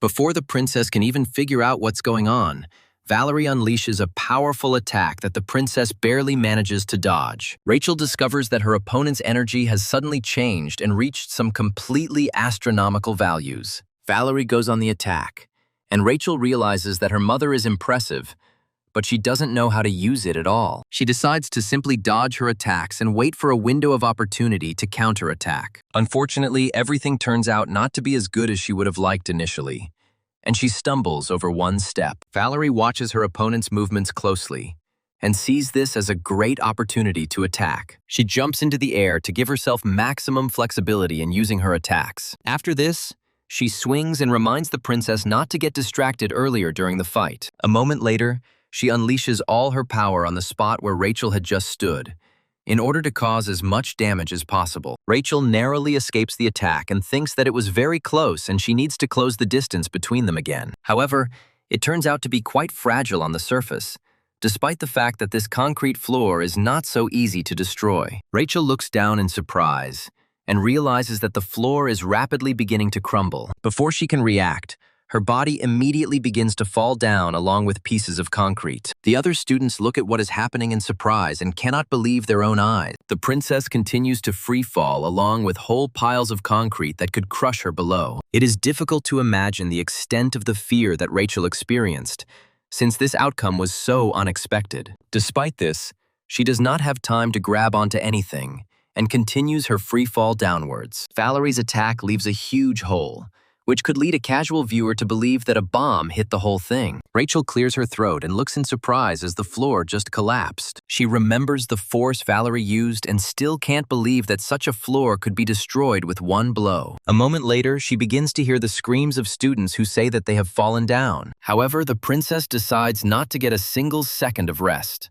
and another student appears in front of her. The student turns out to be Edward, who smiles as he draws his sword from its sheath. She gets up tired and feels that now she will have to fight with an equally strong opponent. Edward rushes forward to draw his sword, which he has laid out at the same time to deliver a powerful blow. This attack is incredibly destructive and destroys another wall, leaving only dust behind. Meanwhile, on the 6th underground floor, the situation is much calmer than on the floors above. Corey looks around, realizing that there are cameras everywhere, so he needs to be careful so they don't suspect anything. For a while, he just continues to stand next to the toilet like a fool and pretend that he doesn't understand anything. After this, he makes a ridiculous attempt to ask where the toilet is, forgetting that there is a sign above the door in front of him. After that, he says that the relic is probably somewhere here, so it's worth checking. He goes into the restroom and notices that one of the stalls is different from the others, after which they notice that the door does not open. Behind this door, there is a frightened man holding a small box in his hands.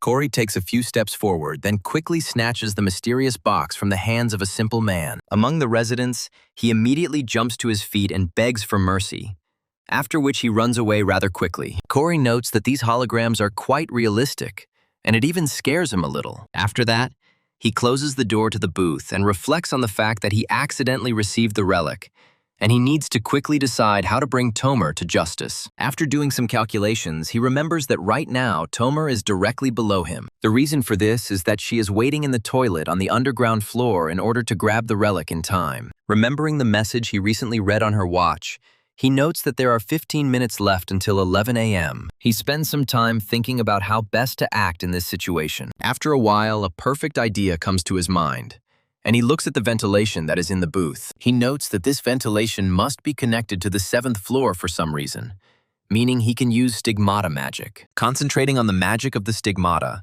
he asks to create a smoke that can put Tomer, who is below, to sleep. This smoke immediately rushes into the ventilation, heading towards the target, which must be put to sleep as quickly as possible. Corey muses that if he can spread this smoke to the 7th underground floor through the ventilation, then his task will be solved. Tomer has been sitting in ambush all this time and feels the pressure of the rooms, which is why he just thinks, what the hell? Any attempts to brush off the smoke prove futile, as the main characters control the smoke with their minds. Tomer tries to figure out what the hell is going on, but Corey continues to terrorize her with smoke. The girl quickly gets to her feet, wondering why she suddenly felt so sleepy. She tries to concentrate on completing the task, and says that she should not fall asleep under any circumstances. However, consciousness does not obey her, and after some time she falls forward lifelessly, and a few seconds pass before the girl finally falls asleep on the toilet floor. Corey glances at his watch and is pleased that he has finally managed to take the dangerous player out of the game. After a while, he decides to look around and opens one of the closed doors that are on this floor. He looks around carefully and wonders if anyone is there,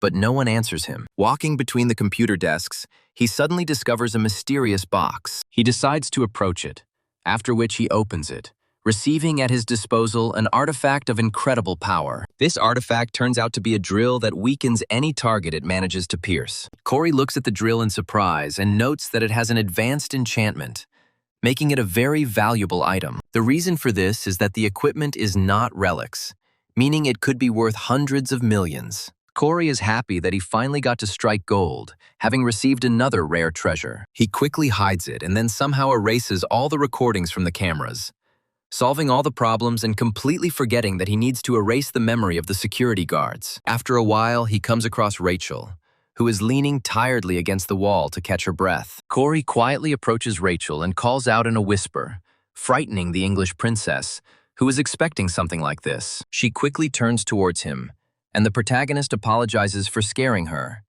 after which they talk about how they are on the same team. Looking at her bruises from behind, he asks her what happened to her, why she got hurt. Rachel talks about how she was involved in a failed ambush, but things didn't turn out the way she wanted. After this, the princess asks the main character how many people he has defeated, to which he answers that he has not defeated a single one yet. For the sake of decency, he asks Rachel what her score is, to which she replies that she beat one person. Looking at Princess Rachel's dejected state, Corey realizes that at this rate she will get very low scores in the Relic War. However, while this is okay for Corey, who is in the middle of the rankings, it will be a failure for Rachel, because her scores are very high. In his incredible kindness, he hands her the box with the artifact, saying that it now belongs to her. The processors still look at the main character in surprise, and then ask him if this is really a relic, to which he says that she must deliver it to the top floor. Corey also says that Rachel is much faster with him, but the princess still does not understand why he gave the relic to her. The protagonist sincerely states that he really wants to help her so that she can get enough points. He continues to look at her attentively in order to convince her of the seriousness and sincerity of his intentions. However, Rachel interprets this as another sign of his sympathy, which leads her down the path of wrong thoughts. Corey says that at the end of the corridor from the entrance he came through, there is an emergency staircase, which is unlikely to have people on it. They continue to doubt and say that she is unlikely to be able to do something like this, knowing that she did not find the relic herself. Suddenly, their touching discussions are interrupted by Valerie's voice, screaming that she has finally found it. Move! Valerie and the other students approach the protagonist and the princess, who are still undecided about what to do. Corey realizes that dealing with the 6 players on the white team will be much more difficult. Valerie notices Corey and the princess standing next to him, holding a mysterious trinket in her hand. After taking a closer look, she informs all her comrades that she possesses the relic. She is offended and claims that the English princess took it from someone else. Corey stands in front of Rachel and orders her to run away immediately, no matter what, suppressing any sign of doubt in her. With the confidence of a true gentleman knight, he says that he has bought her as much time as he can. Princess Rachel is greatly impressed by this feat. She clutches this relic tightly in her hands and understands that she must, no matter what, get to the exit. After this, she turns around and starts running away, thanking him for giving her the relic. One of the cadets, who belongs to the rifle class, looks at the running Rachel and says that she will not let her run away. With these words, she quickly takes out her bow in order to fire several shots in the direction of the fleeing Rachel. The arrows are picking up speed and getting ready quite quickly, and the fate of Rachel's win hangs in the balance. However, these arrows are quickly shot down by bullets, despite the fact that it is quite difficult to hit a flying object. Upon impact with the bullet, the magic arrow immediately changes its trajectory and sticks into the stone floor. Looking at Corey, she says that this man appears at the most inopportune moment. The archer says that they will go after Rachel, but Caroline immediately stops them, saying that they should not do anything rash, and she implores them not to relax, so as not to lose to this opponent, who only pretends to be weak. Corey and the other cadets wait in anticipation, wondering who will make the next move and start this battle. Valerie asks the protagonist if he really wants to fight against 6 people alone. Corey calmly says that he has every chance to win this fight. Looking around and realizing that luckily there were a lot of structures here that he could grab onto and would be able to escape using parkour, Corey straightens out the parable so that everything becomes clear after they try to fight. One of the cadets wonders why everyone is so scared after discovering a simple shooter. He creates energy armor and states that if they are going to continue chatting, he will start the attack first. A moment later, he recklessly rushes into the attack, not realizing the scale of the enemy in front of him. Corey, realizing it's time for action, drops his gun in order to take aim as quickly as possible. A moment later, he fires several quick shots to knock the mixture off his opponent. However, the students see a purple body flying past their face at incredible speed. This purple body is the canute that Caroline decided to use to disarm the protagonist again. The object is rapidly approaching Corey's gun, and he knows it's time for action. Let him take a moment.